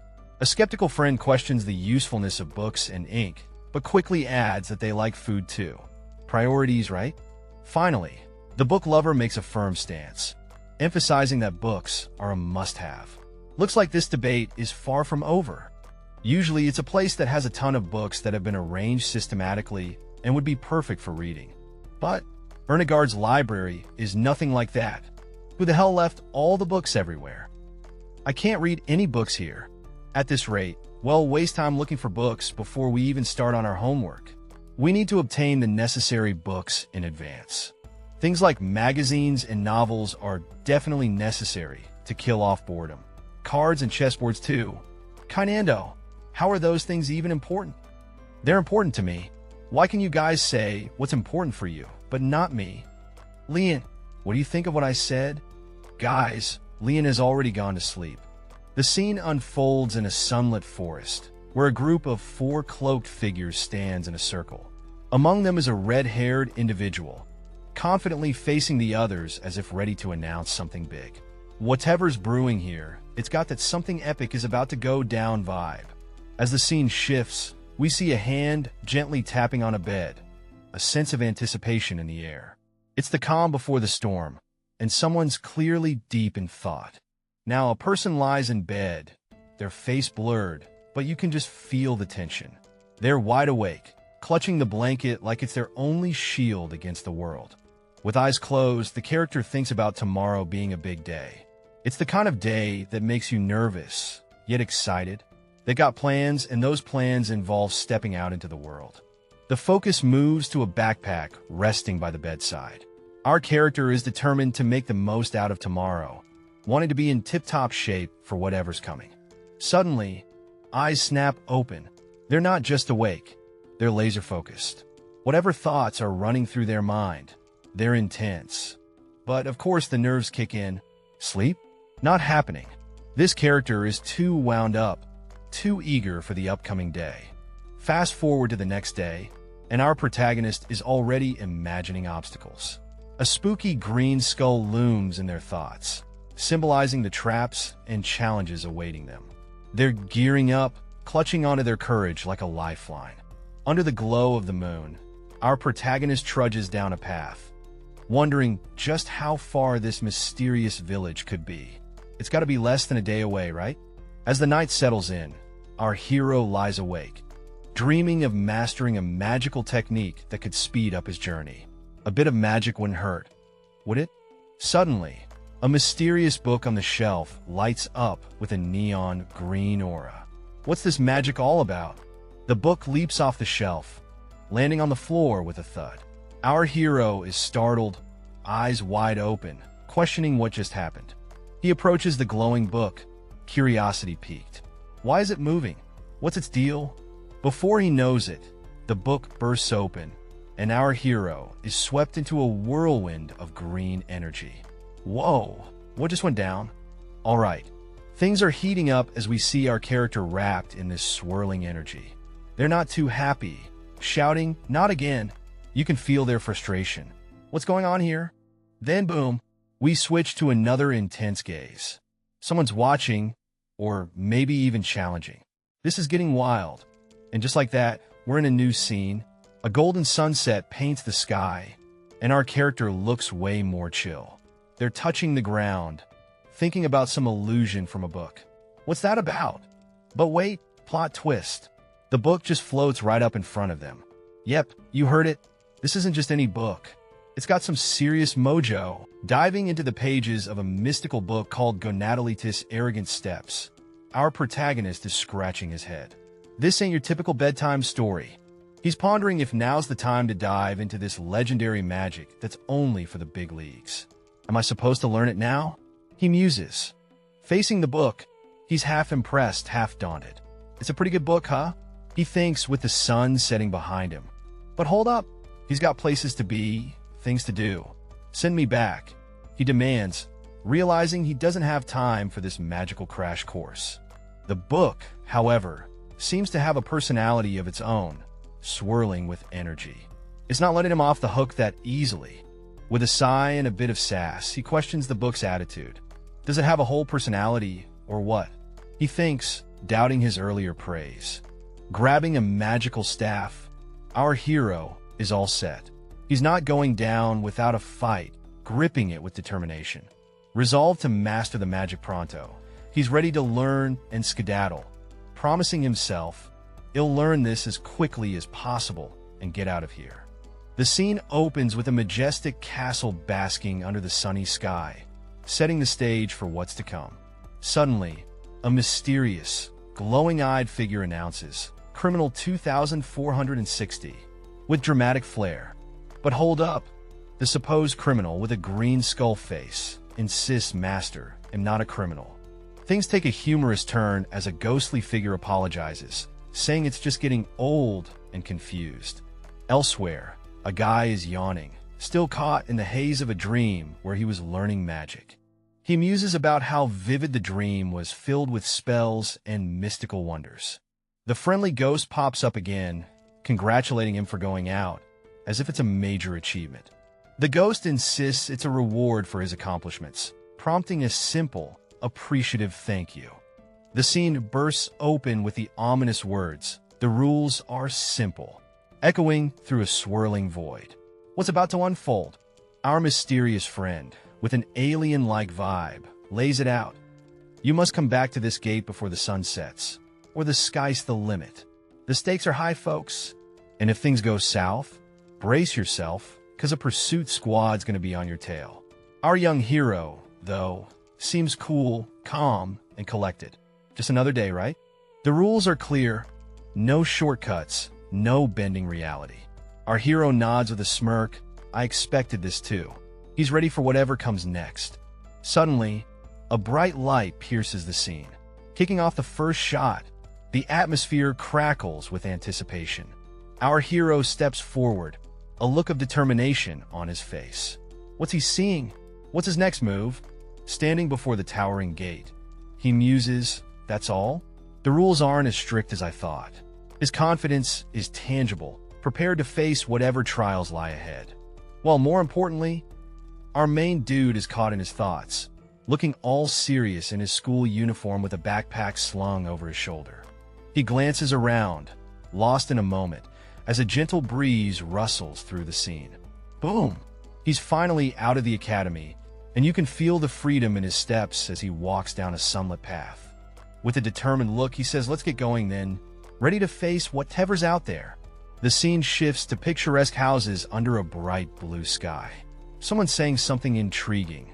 In the lively marketplace, an old merchant explains how nobles have moved their mansions closer to the academy, and it takes a few days to reach the nearest one by horse.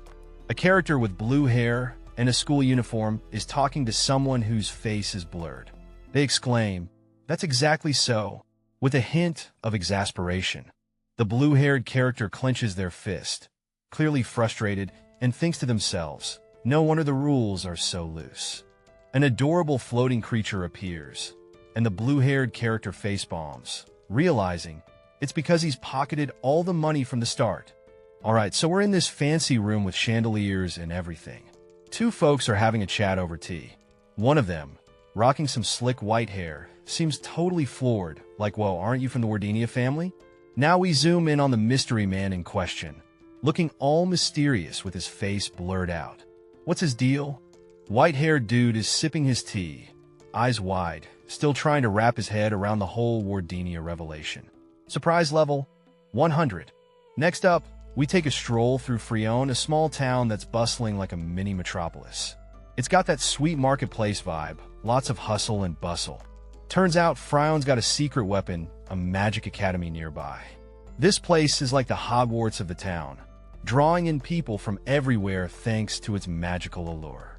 The academy's got this sweet gig going on. They hire adventurers, throw some rewards their way, and boom, the adventurers go off to do their thing. It's a never-ending cycle of magic and discovery. In a whirlwind of papers and authority, a commanding figure demands, "Get OSU, grown adults here." The urgency is real, folks. Everyone's vibing in a circle of happiness, except for one small fox. It's like a party where someone forgot the invite. Ah, the sweet smell of money. If you've got the cash, you've got the world on a platter. Literally.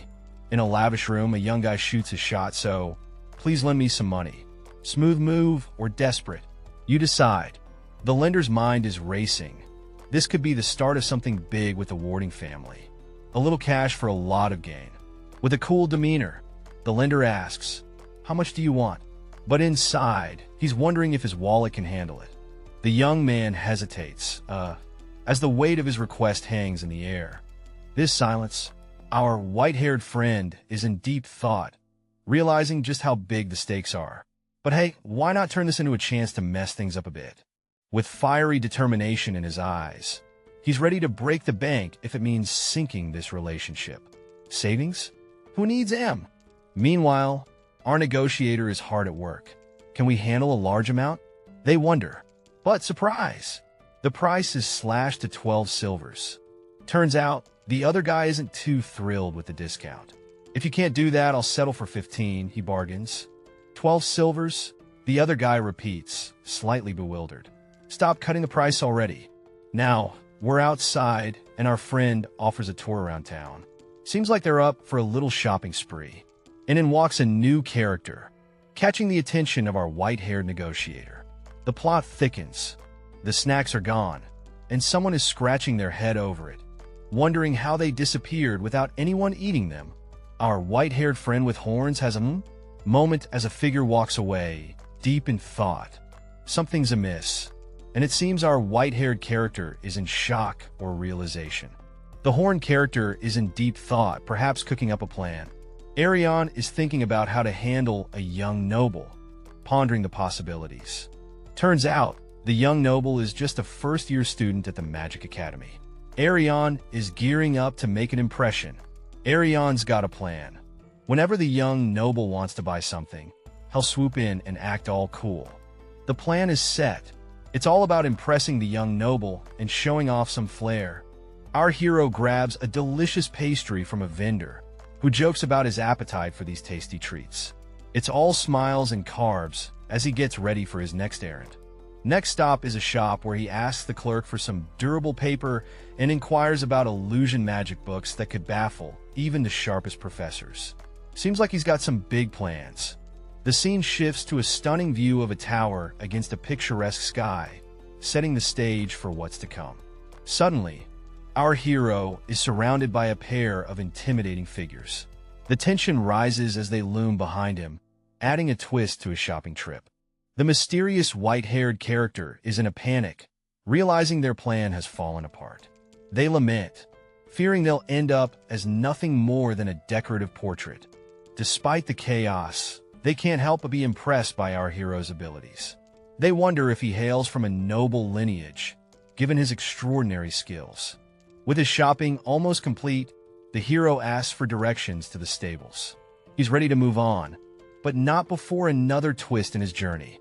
The masked guy casually asks the student if he can ride near the academy, and the student assures him not to worry. The student reveals there's another reason for not riding, but keeps it mysterious. They're in this rustic barn-like setting, and our guy is checking out the place, thinking it's the perfect spot for something shady. He's like as expected, this place is packed with potential. The scene shifts to him engaging with a local worker, who's caught off guard as our main dude starts his questioning with, "Do you?" Our guy, with a knowing smirk, asks if people are heading straight to the academy from here, like he's onto something big. The local shocked like, "Whoa, how'd you know about that?" His reaction says it all. Something's definitely up. Cut to the skies, and we see birds, messengers of some sort. The local admits, yeah, newcomers and academy folks use this route, even the king's messenger. The local invites our man to sit and chat. He's curious, asking, "Why you want to know though?" It's getting real. Now we see our main dude looking determined and maybe a bit stressed, but the details are blurred. Finally, he leans in, dropping a bombshell, "I'll give you money." Clearly, he means business, and things are about to get interesting. The young guy in a school uniform is plotting something big and bold. He's asking for help to schedule an escape plan. He's got that determined look, ready to break free. The scene shifts to a dude with green hair and an apron. He's listening intently, probably sizing up the situation and weighing his options. They're sitting across from each other, hashing out the details of this escape mission. It's all about getting those plans in place. Green hair guy throws some admiration his way, calling him daring and bold. Not many have the guts to pull off such a plan, especially among the timid folks in the Empire. This daring vibe seems to have inspired the apron guy. He's feeling the urge to jump in and help, getting caught up in the adventurous spirit. But then reality hits. He hesitates, admitting that pulling this off might be tougher than it seems. A little dose of realism in the mix. The young schemer looks a bit taken aback, as if the weight of the challenge is sinking in. There's a moment of silence, filled with anticipation. Our protagonist, with a determined look, says it makes them want to help. There's an air of resolve. Then, the other character, a burly figure, responds. However, he warns that it would be difficult. Ominous vibes, right? Our protagonist seems stunned, rendered speechless by this revelation. This is getting intense. Introducing the Magic Academy Survival Guide. Sounds like things are about to get magical. The burly guy shares his experience of guiding people into the academy, but warns their security is no joke. They're having a chat about how the locals were pretty wary since they're outsiders. It's like trying to join an exclusive club without the secret handshake. The guy's feeling the heat. Nothing's going his way. He's got that why me vibe going on. But wait, there's a twist. He's reminded it's not all gloom and doom. There's still a shot at success. A reassuring hand lands on his shoulder. Sometimes a little support goes a long way. The older guy drops a nugget of wisdom. It's all about snagging a flying mount from the academy. That's one way to soar above problems. The younger guy's caught off guard. What do you mean? He asks, clearly intrigued by this new piece of advice. The scene opens with a character observing a griffin, pondering how the academy is handling the chaos it caused. The griffin's presence has everyone on edge. Inside, people are in a tizzy, likely stirred up by the griffin's antics. A bearded fellow seems caught in the middle of the commotion, while others wonder how things spiraled so fast. Our main guy, looking sharp in his suit, has a sudden realization. Something's clicked, and he's piecing together the puzzle. He's remembering how he only learned of the professor's involvement with their group much later, adding layers to the mystery. In a more secretive setting, someone warns the suited character about the risks of leaving alone. But there's a hint of a plan if they join forces. In the midst of a bustling workshop, one character, with bright blonde hair, suggests a cunning plan to disguise his companion as an errand boy or a professor. He's got that mischievous glint in his eye, clearly thinking he's onto something big. The second character, sitting thoughtfully, mulls over the proposal. It's a good idea, but there's a but hanging in the air, hinting at a catch or perhaps a more daring twist. Suddenly, the scene shifts to a grand view of majestic creatures soaring through the sky. Our thoughtful character wonders how on earth he's supposed to snag one of these winged beasts capable of flight. The gears in his head are turning. A light bulb moment strikes. Maybe he could just steal one? But then reality hits, and he's reminded with a side eye that stealing a mount is nothing like swiping a cookie from the jar. With an emphatic "of course not," I would never, he dismisses the wild idea. There's a good chance, no, a very real chance, that there are traps in the stables ready to catch any sneaky thieves. And just as things are heating up, literally a mug of something steaming is poured, signaling a shift in mood or perhaps the start of a new plan brewing. The scene opens in a warm setting with a barista who's a bit blurred out, asking our main guy if he's made up his mind. It's decision time, and the tension is thick like that coffee aroma. Our guy stares into his cup, seeing his reflection. It's one of those deep, introspective moments, like when you realize you've been staring at your phone screen for too long. He's got worries, loads of them, but he's still holding that cup like it's going to give him the answers. The suspense is brewing, and so is the coffee. Suddenly, he clenches the cup, realizing he's out of choices. It's a dramatic moment, the kind that makes you wish you had popcorn. With determination written all over his face, he pleads, promising he'll do it. It's a promise over coffee. What could go wrong? Moonlight spills over the scene as our mysterious cloaked character, chilling on a rooftop, exchanges some deep thoughts with a giant eagle soaring overhead. It's like they're planning something big, but the vibe's all about timing. The cloaked figure, looking pretty intense, seems to be waiting for the perfect moment. "We'll leave together when you're ready," he whispers like he's got some epic quest in mind. Just as the morning sun starts to light up the world, a sudden shout of "wait" cuts through, bringing a splash of urgency to the peaceful dawn. The scene kicks off with a dramatic chase. Our main character is sprinting across rooftops, yelling for someone named Mo Nan to hold on tight. The urgency in their voice is matched by their rapid footsteps, echoing across the tiles. Cut to another character, determined and insisting, "I still have to go." Their resolve is clear, even as they leave others behind in a whirlwind of confusion. Back with our stylish uniform character, they're caught off guard. What? Excuse me? But before they can process, the determined runner has already left, leaving them to wonder what just happened. Finally, our horned friend scratches their head, admitting, "Seriously, I don't understand this." They're left puzzled, trying to make sense of the whirlwind events that just unfolded. Why would a student from the Magic Academy be heading to such a peculiar store? Our curious protagonist seems to be on a mission, and the question hangs in the air. The student, looking sharp in their uniform, seems determined as they step closer to the mysterious shop. Inside, the student hesitantly calls out, wondering if this is the infamous killer magician everyone's been whispering about. The dimly lit room reveals a woman sitting at a table, her presence shrouded in mystery. The atmosphere is thick with anticipation. The woman, with an aura of intrigue, sits poised at the table. Her expression is unreadable, adding to the mystique of this unexpected meeting. The scene opens with a mysterious figure inviting a man to take a seat. The room's ambience is thick with intrigue. The man sits across from the cloaked figure, who inquires about his purpose for visiting. There's a moment of hesitation as he begins to respond. The cloaked figure, with a calm but intense demeanor, urges the man to speak his mind without reservation. Suddenly, the figure's expression shifts to concern, pondering why an academy student has approached them. In a whimsical twist, a bird and a swan appear, symbolizing an underlying message or dilemma. The man, caught in this web of mystery, starts to reveal his true intentions, setting the stage for what's to come. In a swirl of glowing magic, our young mage is deep in practice mode, his mentor watching closely. She's explaining the intricacies of the spell and how it's not just any magic but a real test of skill. The sorceress, looking every bit the wise mentor, warns that mastering this magic isn't a walk in the park. Even if she spills the beans on the method, it's still a tough nut to crack.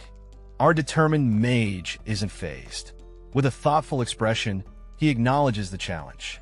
"Well, I never expected it to be easy," he muses.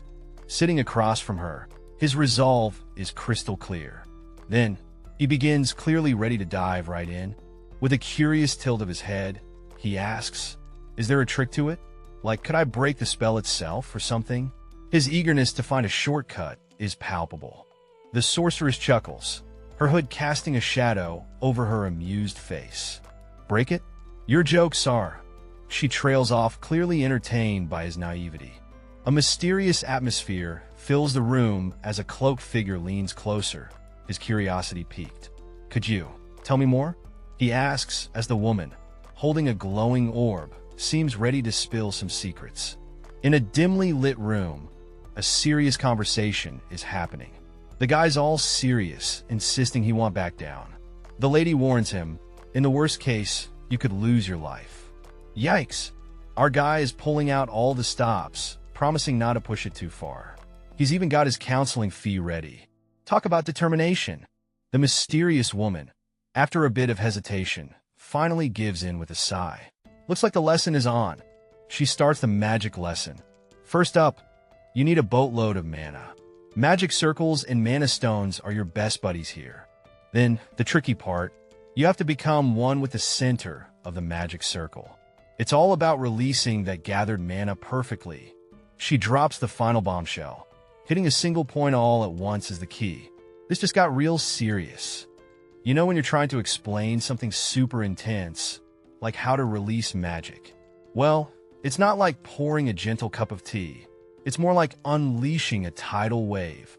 Yeah, just like that. The scene shifts to two characters having a chat. One is trying to explain something complicated, but it's just going right over the other's head. They're like, "It sounds difficult, right?" And the other's just nodding along, totally lost. Then boom, the other character's like, "It's okay. That doesn't sound too hard," but you can tell they're not really getting it. Classic. They're still not listening to the warnings. One character's thinking figures, this dude's head is as thick as a brick. And we find out they're kinda expected this. Not surprising, yeah? And then there's this deep moment. One character's all like, there are no such things as geniuses. Arrogance? It's like poison for young talents. Serious stuff. Finally, the big reveal. They witness some mad stone power, and it's like all the pieces click together. Mind blown! Our mysterious mage, with hair as silver as moonlight, stands firm, calling upon the mighty force of water. Her staff glows with a powerful energy, and you can almost feel the magic in the air. Boom! The spell Luna Lion's Frostbite bursts forth with a dazzling display of icy power, leaving everyone in awe, or maybe just in shock because someone's definitely saying what? We switch scenes to a stylish guy in a sharp suit, looking a bit too cool for this magical madness.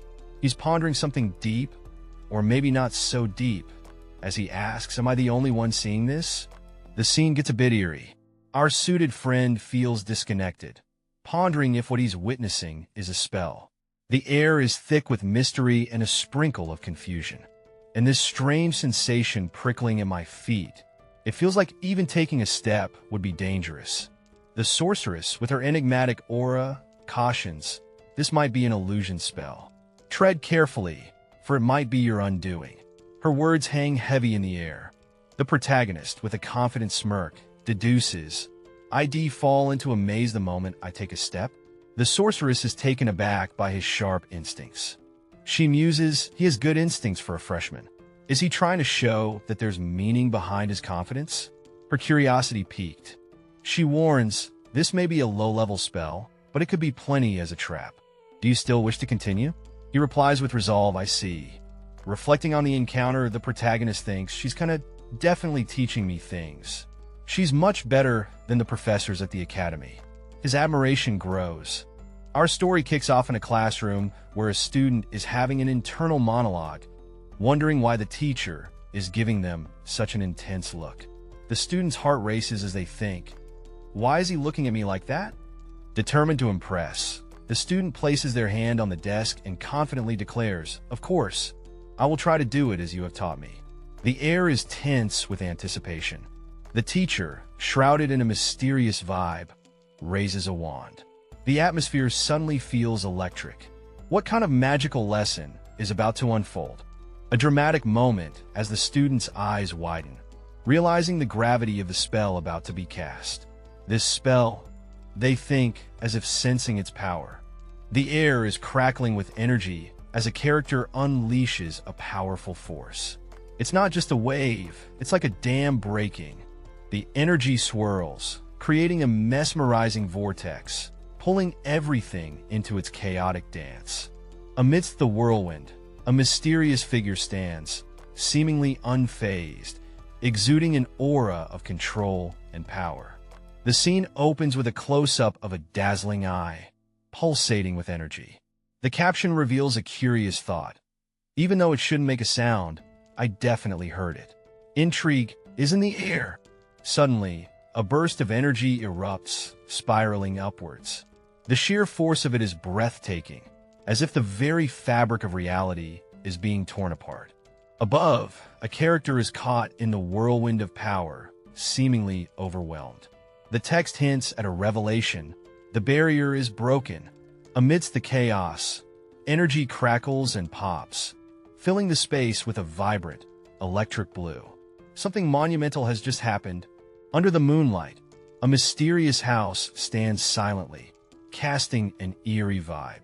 Inside, we see a girl with long white hair, looking distressed, and a young man standing in shock. The girl's face is blurred, but she seems to be breathing heavily, adding to the suspense.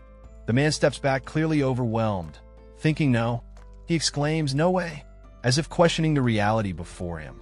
The girl reaches out, touching his hand, as he realizes, so they really exist, confirming something unbelievable. In the serene backdrop of snow-capped mountains, we see a mysterious dialogue kicking off with the word geniuses, floating in the air. Quite the dramatic opener, right? Next up, we're we're transported to a grand entrance where a mysterious figure stands before a pair of enormous doors, with a glowing green skull making an entrance. Talk about a ghostly greeting! The figure, looking determined, insists they should be left alone, claiming responsibility. But the skull isn't having it, shaking in disagreement and urging caution. Things get a bit tense as the skull warns about lurking dangers. But our mysterious friend seems unfazed, cool as a cucumber. Finally, the conversation shifts to someone named Lehman, who apparently isn't your average student. The skull agrees, throwing in a nod to Lemon's uniqueness. Intriguing? The scene opens with our guy, looking sharp with black hair, caught in a whirlwind of golden energy. He's reflecting on the irony of intelligence. Just when you think you've got it all figured out, it ties you down even more. Talk about a brain workout.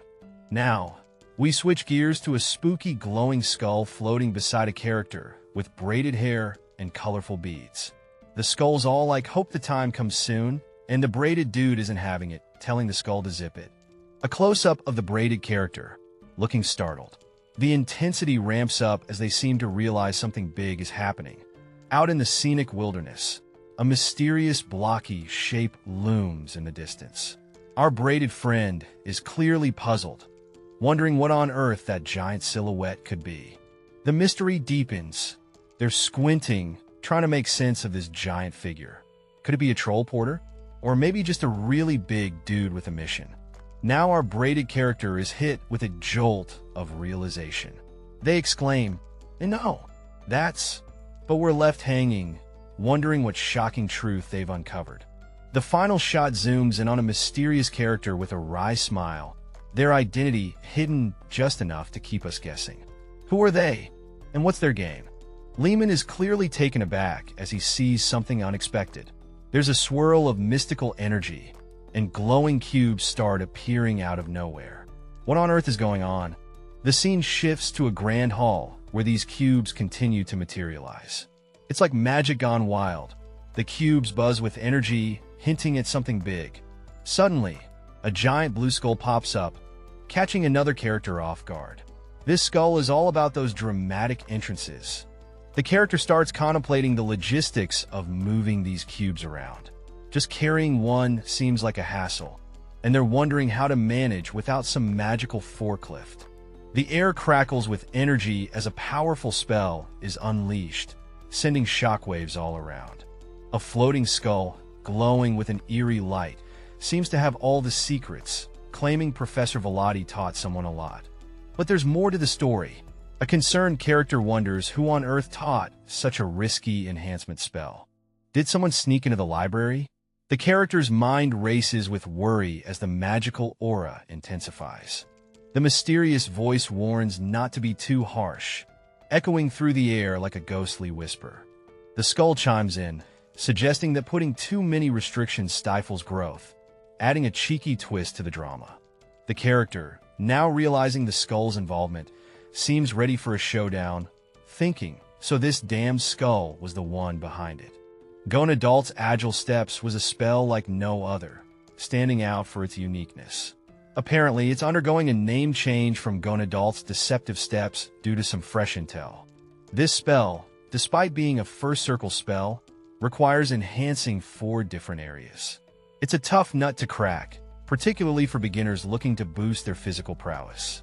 As Li Han reflects on the spell, he realizes its difficulty matches its intimidating name. The mechanics behind it are as challenging as they come. We find out Li Han is actually dreaming about all this spell business. It's like his mind can't take a break even when he's catching ZS. The scene transitions to the Magic Academy survival guide, hinting at the magical chaos to come. Li Han muses over the naming of spells, questioning if their name should reflect their effects. The protagonist is getting fed up, waving his hand in frustration, thinking he's just wasting time at this rate. He's lying down, looking a bit defeated, as if he's hit a dead end. Sitting up, he decides it's time to think about this differently. There's a sense that he's ready to shift his mindset. In a cosmic backdrop, he reflects on how his flexible way of thinking is his true advantage, way more than his mana pool. He's asking himself which of the many paths he should choose. In the middle of a dreamlike scene, our protagonist is pondering if this mysterious figure can finally wake up now that everything's complete. There's some ancient magic in the air, and he's feeling a bit optimistic. With a gentle breath, our protagonist leans in, as if trying to spark some life into this figure. It's tense, it's magical, and you can almost feel the air tingling with anticipation. And boom, just like that, a magical glow lights up as the figure's eye snaps open. Something incredible is definitely happening here. Our protagonist is stunned. He's clutching a book, eyes wide in disbelief as he questions if this figure really woke up. It's like a scene straight out of a fantasy novel. Now we're diving into a mysterious cave. Enigmatic energy swirls in the air, casting an otherworldly glow on the rocky formations. What secrets does this place hold?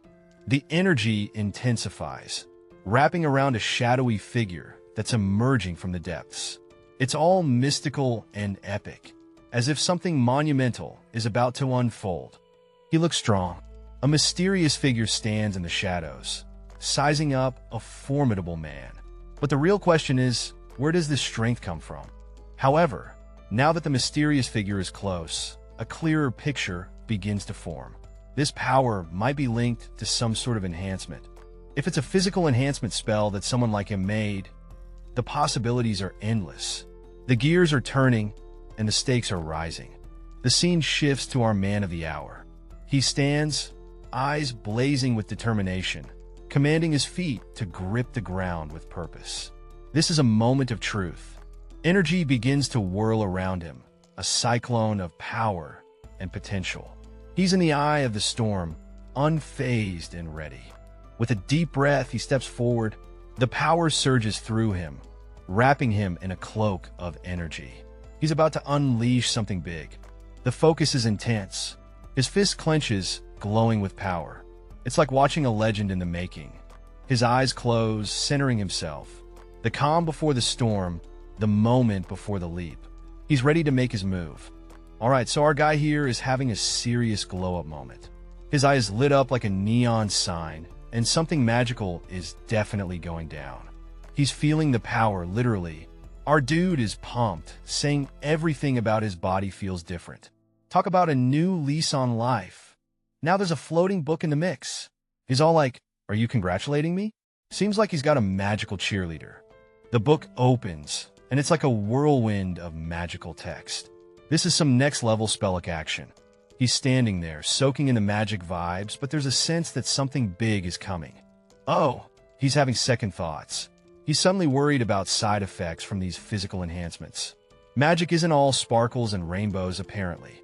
Our protagonist is deep in thought, analyzing a complex spell. He's convinced that using multiple distinct regions would create something extraordinary. But before he can finish his thought, something magical happens. A flash of light erupts, and it seems like something significant has occurred. The energy is almost palpable, eyes wide open, but the face remains a mystery. Something intense just went down. Our hero is now in a serene setting, lying in bed. It's a new day, and the calm is almost tangible. The morning greets us with a picturesque view of a tower against the mountains. It's a fresh start, but what's next? Outside, the scene is buzzing with energy. A magical backpack is brimming with power, ready for action. Our hero is geared up, even though he was hesitant about using it. But sometimes, you've just got too much to carry. In the grand hall, a mysterious figure stands with a floating, glowing skull beside them. The eerie ambience sets the stage for what feels like a magical confrontation. The skull, with its mischievous eyes, seems to be analyzing the situation, commenting on its own spell's power and how it drains the opponent's energy. The skull reveals its disappointment as the opponent has an unusually high amount of mana, making the battle less thrilling. Leon returns to the scene, greeted by the skull with a warm, "I'm back," indicating familiarity and perhaps relief. The skull welcomes Leon back enthusiastically, hinting at the challenges Leon has faced and overcome. A figure, presumably a companion, advises Leon to drink a stamina potion and take a break. showing concern for his well-being.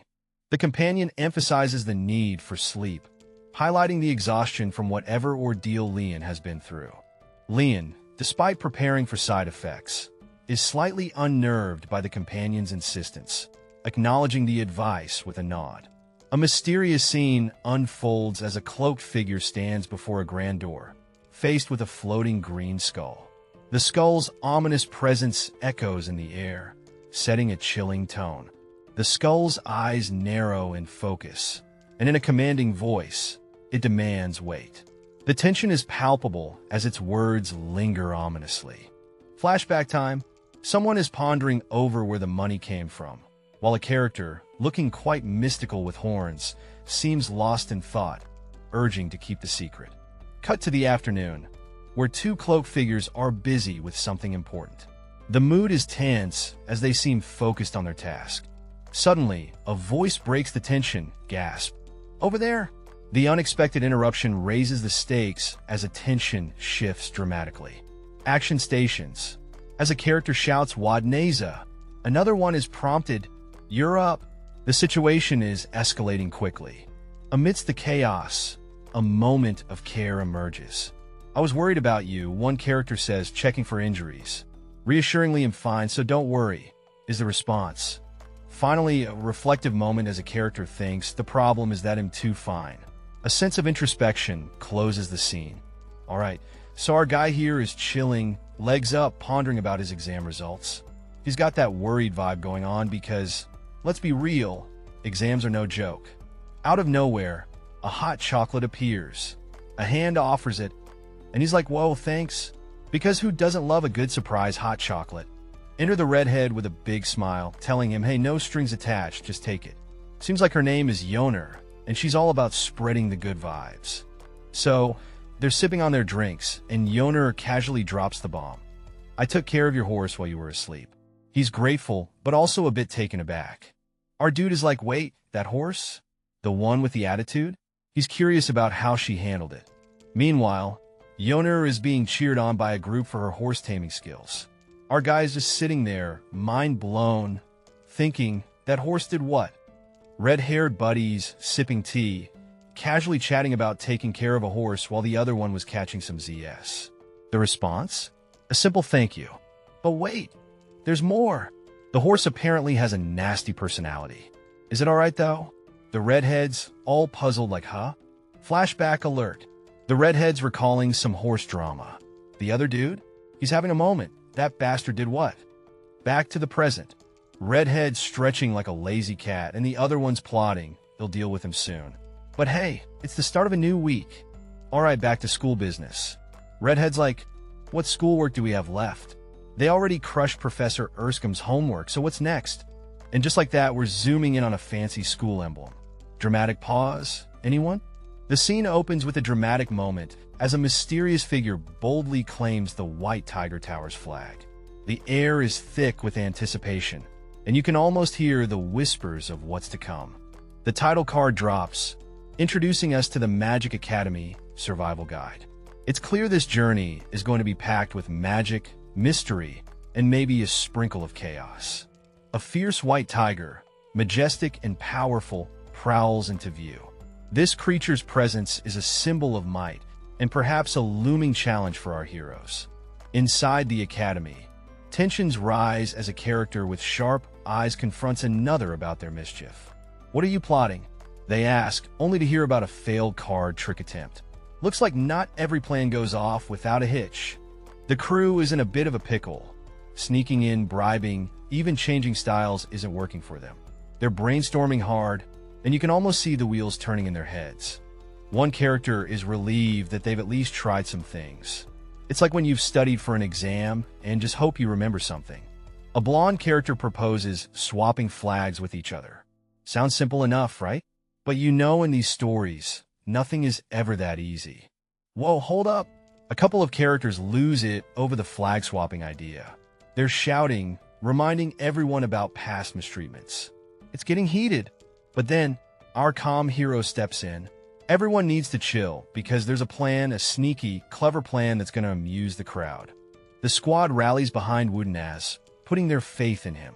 This is the kind of friendship that gets you through group projects. Blondie is in deep thought, wondering why swapping flags isn't just the go-to move. They seem trustworthy, so why not keep it simple? It's rare for Gainando to share his opinion this much. What makes you think that? Two students are casually walking and chatting in the hallway. They were friendly with me and shared delicious bread and milk. One of them recalls a seemingly innocent encounter. In a moment of realization, the student ponders if there was more to the encounter than meets the eye. Were they trying to bribe Gainando? The student jokes, while his friend considers the lack of information. Hold on, maybe with that. The student seems to have an idea brewing. Gainando, come over here. The friend calls Gainando for a more private chat. Blonde dude gets a secret whispered in his ear.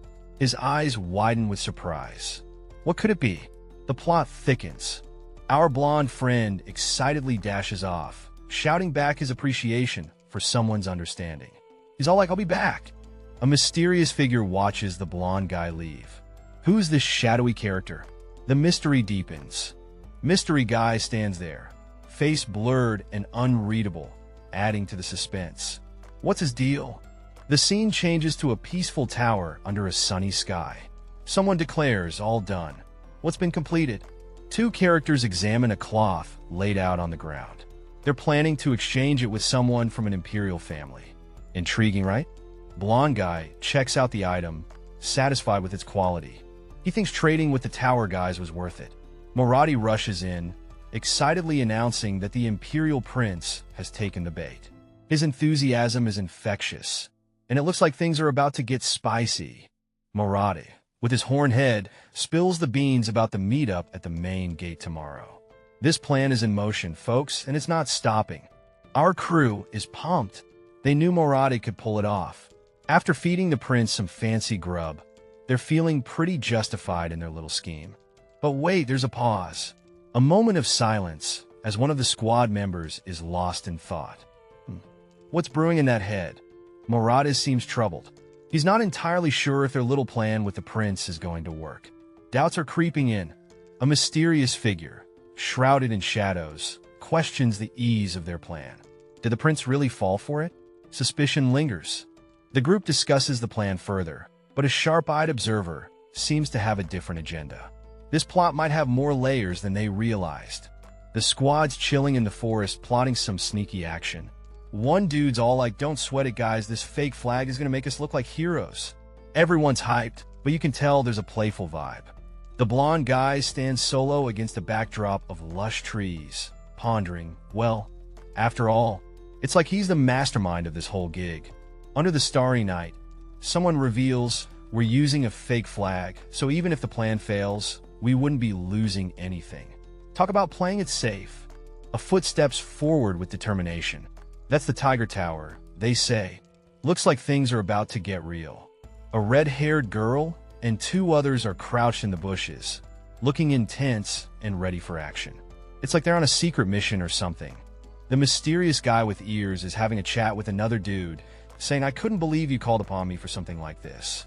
Apparently, the pro thief skills are needed. The red-haired girl gasps dramatically, and her buddy's like, what? Clearly, something shocking just went down. The scene kicks off with a character regretting not calling Nilia. The vibe is a mix of anxiety and urgency as they realize they might have left someone important out of the loop. A character reacts with a sense of shock or surprise, adding to the tension building up. We see a character trying to make a decisive move. They're clearly in a bind and need to act fast, but there's hesitation in the air. Another character shouts, wait, emphasizing the urgency.